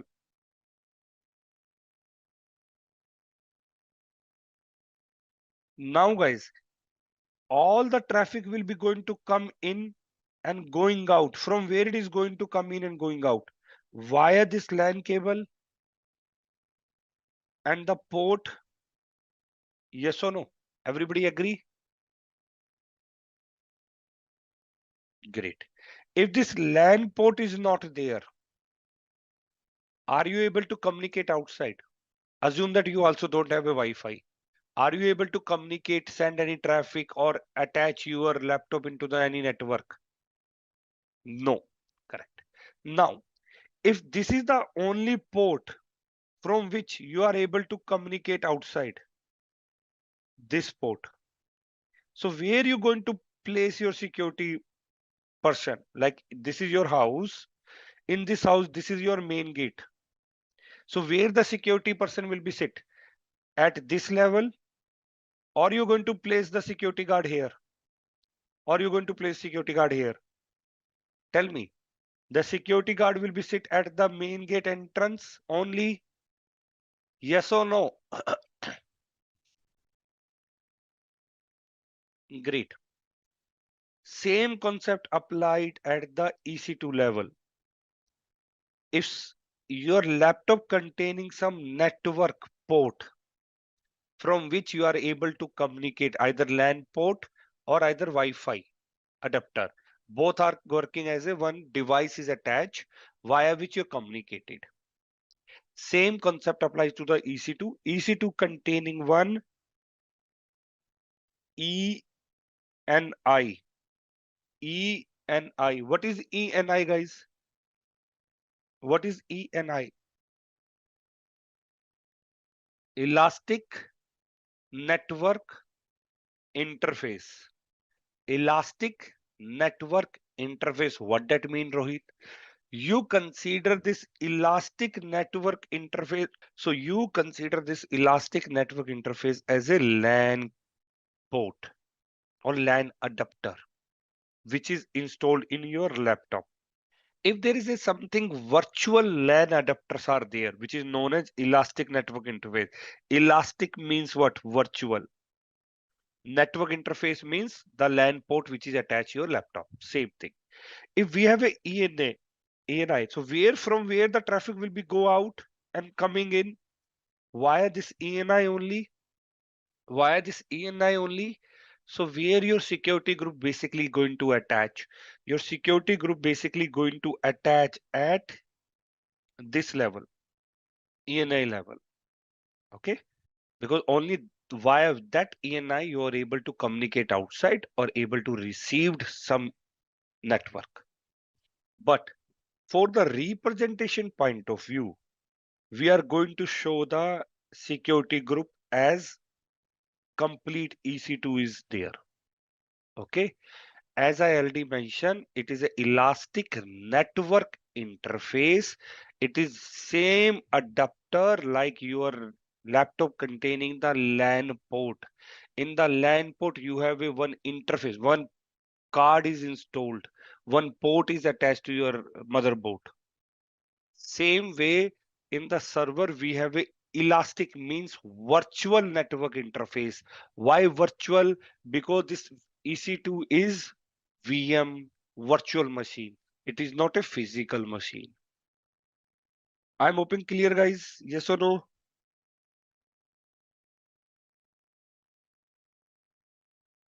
ENI is elastic network interface.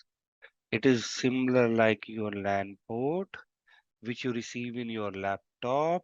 It help you to communicate outside or connect to the network. All the traffic will be going to come in your EC2 or going out from your EC2 through this ENI. If ENI is the medium from which you are going to communicate outside and receiving the traffic, so you need the security group will be definitely going to attach at the ENI level.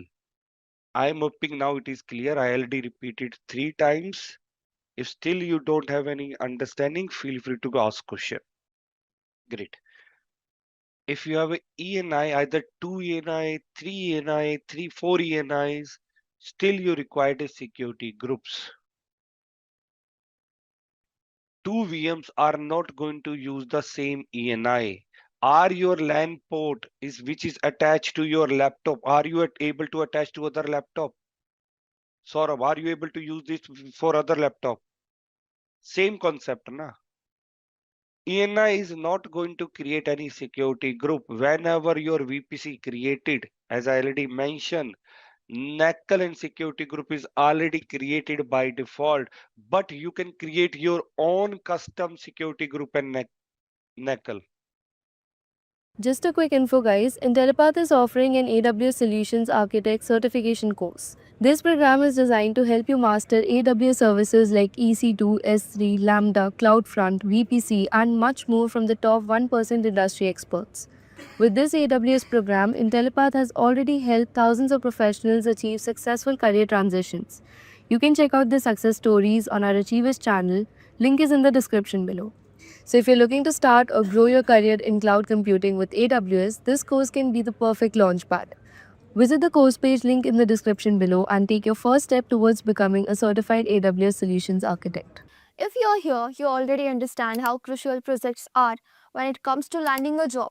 In fact, did you know that nearly 50% of your interview questions will revolve around your projects? Why?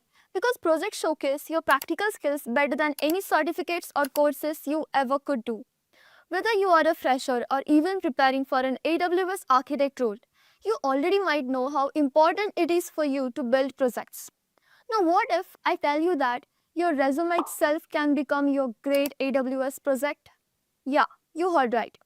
Instead of just attaching a PDF file, you send an actual live dynamic AWS powered portfolio seamlessly deployed with CI/CD mechanism in place.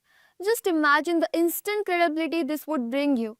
Yeah, and that's exactly what my goal is for today. I will walk you through building and deploying your AWS portfolio using just 2 services. Yeah, you heard right, just 2 services. And not just explain it, we will actually build the entire project from scratch in this video. So make sure to follow along during the entire video to stand out in the pile of applications. Now let's get started. However, to inspire us to come up with more videos like this one, do make sure to subscribe to Intellipaat's YouTube channel, hit the bell icon as well. Before we dive in, all the project requirements and resources are documented in the link given below in the description. Just fill out the form to access them and build alongside me.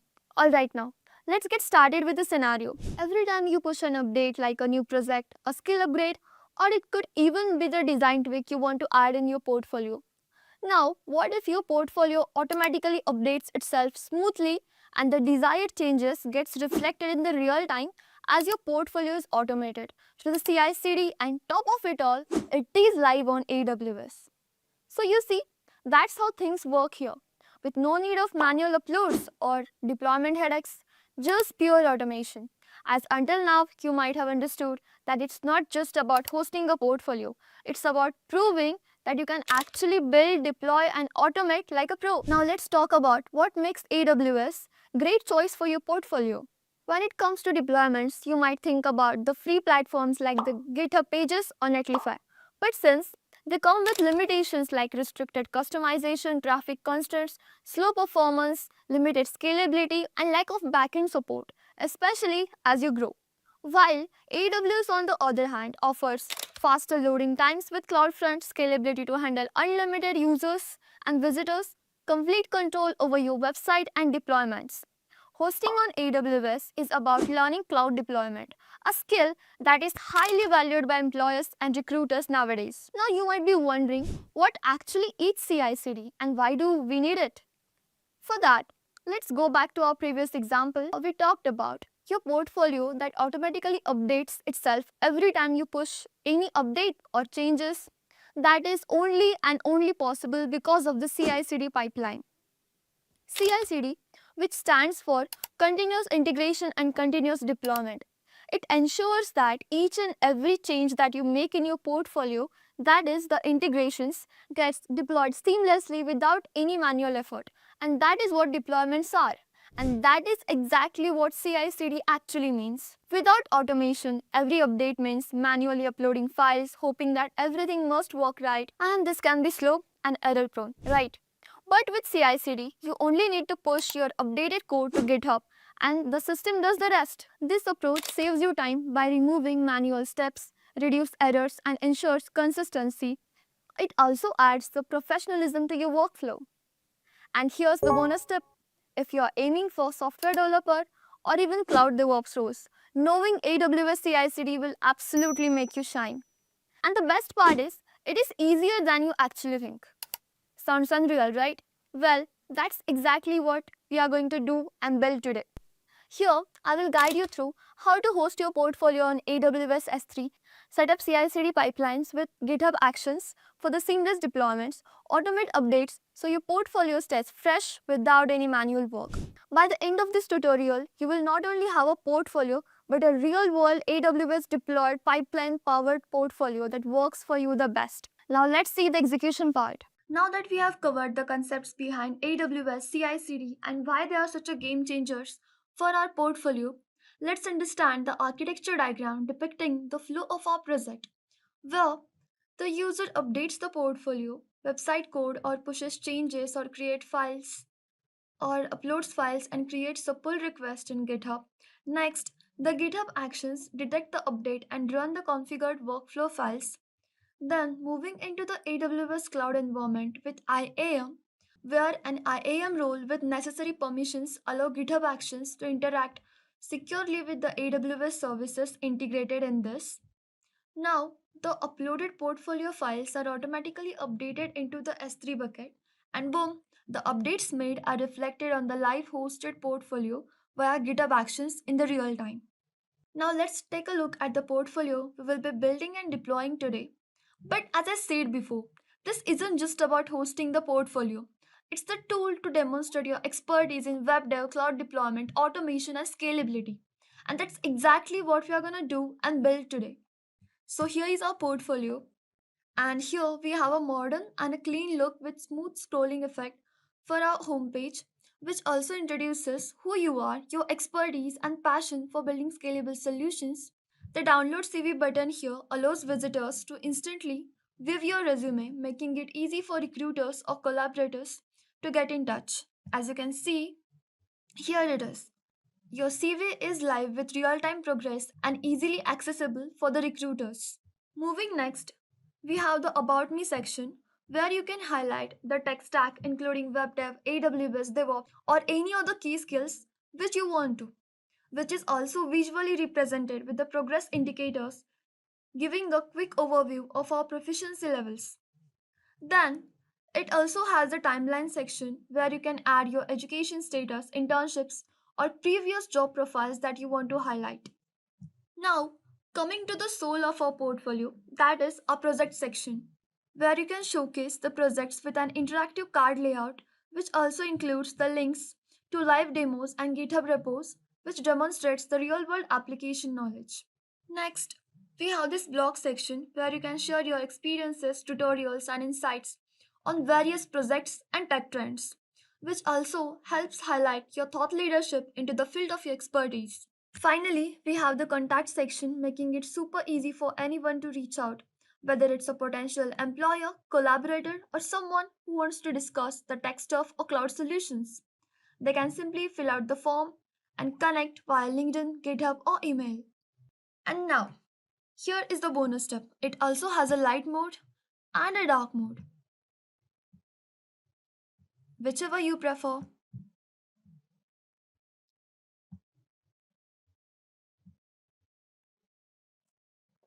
Now that was a complete walkthrough of our portfolio. Every section here is built with impact, performance, security, and scalability in the mind. Hosted on AWS S3. Also, do let me know in the comments if you like it. Now let's get into the real action, where I will be guiding you through the entire setup from front-end development to cloud deployment and CI/CD automation. We will cover it all. So first things first, let's create our project folder and set up the essential files that I have already did. This is it, and this folder contains all the necessary files we need for our project. Coming to our portfolio, let's see how we can begin. So first, go to your GitHub, click here on the new repo. Now here, give the repo name.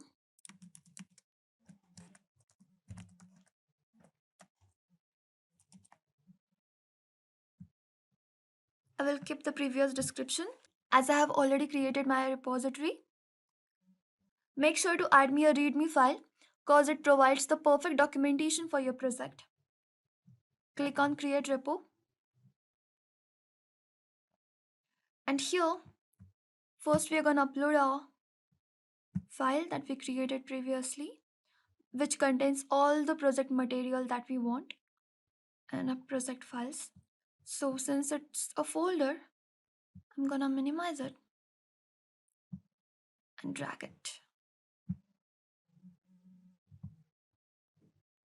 That's it. As you can see, all the files in the folder are being uploaded.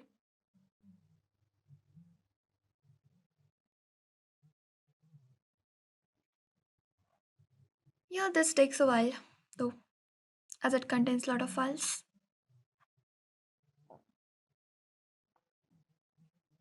So that you can see everything is uploaded.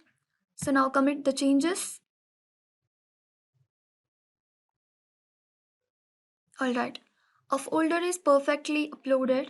Now let's create another file, which will be essential for our deployment purpose as it will contain our workflow file. So come here.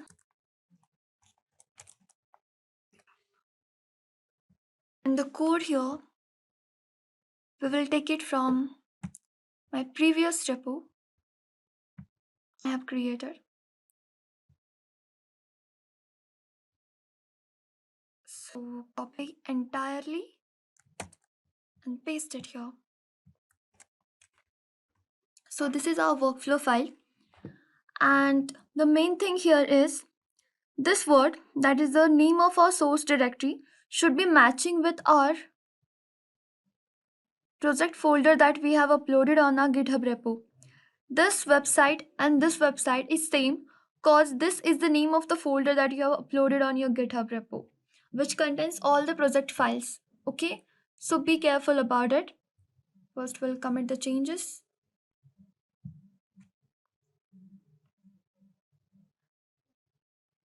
So this website folder here contains all the front-end files, that is HTML, CSS, and JavaScript, also the included assets and images used in this project. And then this thing helps us to automate the deployment of our project. And this README file here is for the project documentation and easy resource access. This structure keeps our project clean and organized. Making it easy to manage files separately for deployment as well as the development. As you can see, it is failing because we haven't configured the files yet, right? So I will show you that in the further process.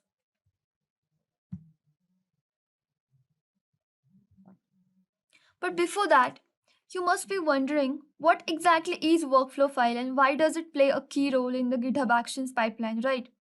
So you remember previously we talked about automation. That's exactly what GitHub Actions is all about. It's a built-in tool that helps automate tasks like testing, building, and deploying code. So you can focus on the important stuff, that is writing the clean code. But how does GitHub know what to automate and how to automate? And that's where workflow files or YAML files come in. Think of them as a set of instructions that tell GitHub Actions what to do whenever you push changes to your portfolio. Let me show you that. And let's understand the YAML file first. In simple terms, the workflow files act as a trigger for the automated deployment of our project. So how this file works is, whenever it detects any changes or updates that has been pushed to GitHub, it updates your files to S3 automatically, ensuring everything is public and smoothly deployed. Thus, instead of manually uploading files and setting permissions every time, this workflow is what does it all for you, like an autopilot mode. So let's understand it.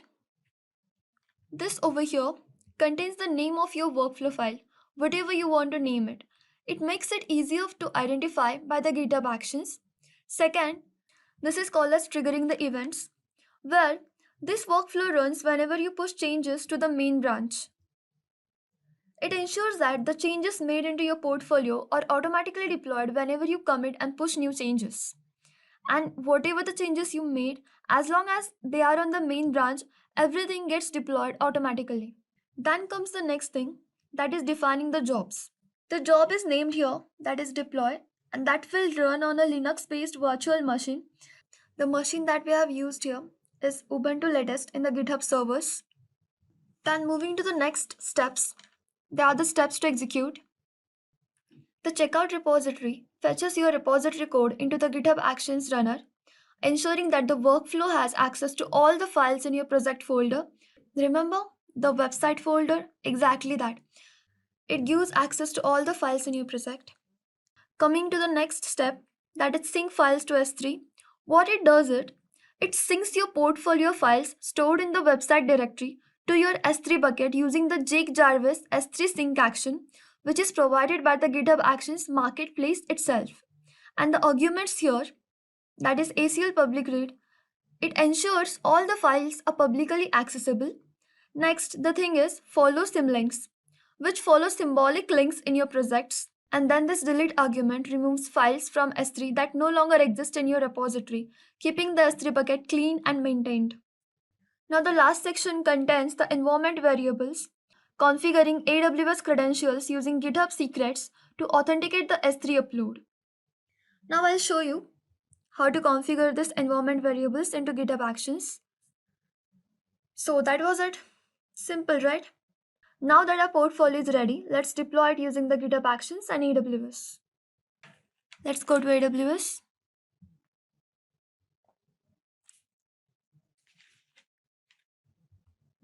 Click on S3.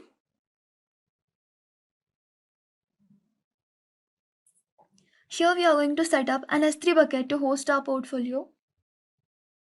For that, come here, click on create bucket. Name your bucket. I will give it as portfolio AWS.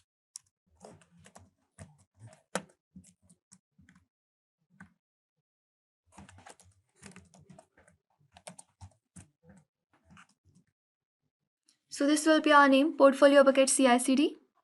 Then enable the ACLs, that is access control lists basically. Keep it as it is. Turn the block all public access off. Acknowledge it. Enable the versioning. So versioning is what helps us to keep all the versions of your buckets as it is. You can use it later when needed.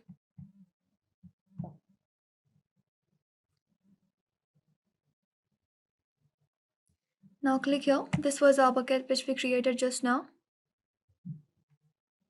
So why we choose S3, right? Because S3 serves as a storage for our website files, and it also helps us configuring the permissions correctly, ensuring the safety and security of our website as it is publicly accessible. Next step is using IAM. For that, go to the search tab, search IAM. Here it is, click it. Now this is the IAM dashboard. From here, go to users, create user. I'll name it as GitHub.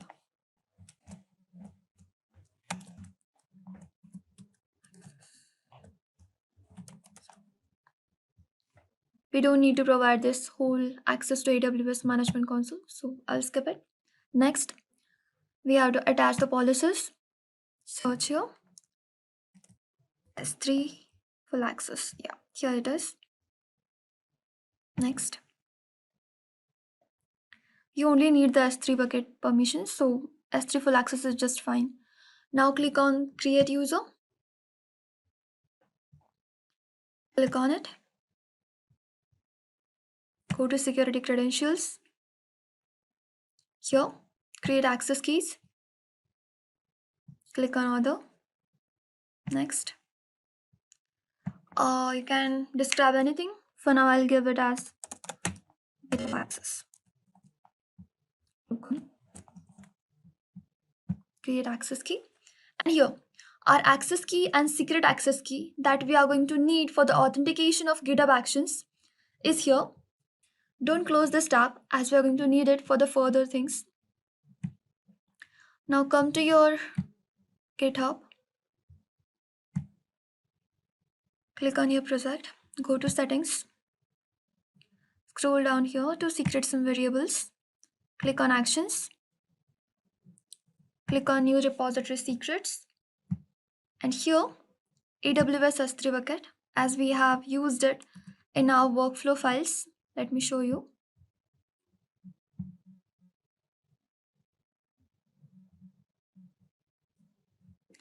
See, this is needed for this.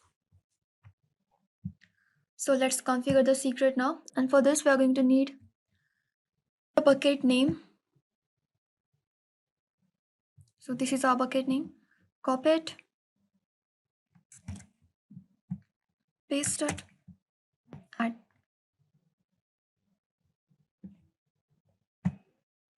Now again new for the access key. Now let's go to the IAM tab. Copy the access key and paste it here. Add it. Now again we have to use it for the secret key. Here, secret access key. Go to IAM tab. Copy the secret access key. Come to GitHub. Paste it. Add secret. Okay, yeah. Since everything is just working fine until now, now let's go to our portfolio repo and refresh this once. Now go to our S3. Okay, now come back to the our S3 bucket. Click on the permissions. Click on this edit bucket policy. As we don't have any, we have to generate one. Click on policy generator. Now here, click on S3 bucket policy. Effect allow. The principle should be ARN of the IAM user we have created previously. I'll open a new tab. Go to IAM. Users. This is our user. Copy the ARN of this. Go to the bucket policy. Paste it in the box of principles. Now here, select all actions. And now, this should be the ARN of our S3 bucket.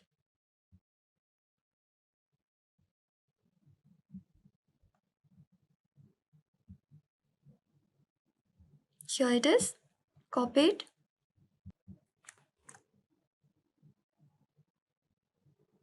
all actions, generate policy.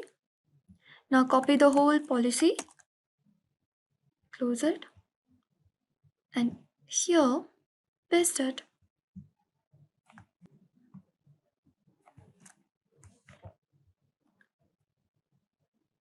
Save changes, and here our bucket policy is successfully set. Now let's move to the properties, and we are gonna do the website hosting. Enable it.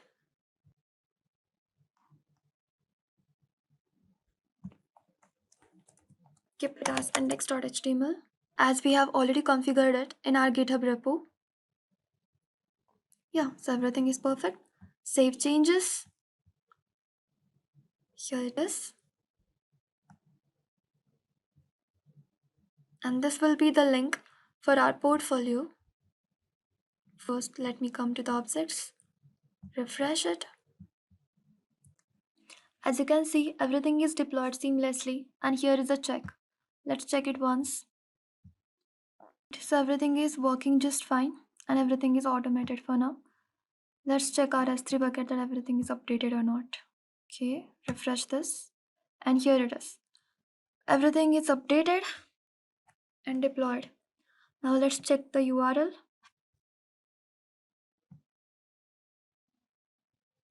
And this final step completes our automation, as any feature updates will be there that will be deployed automatically with just a git push.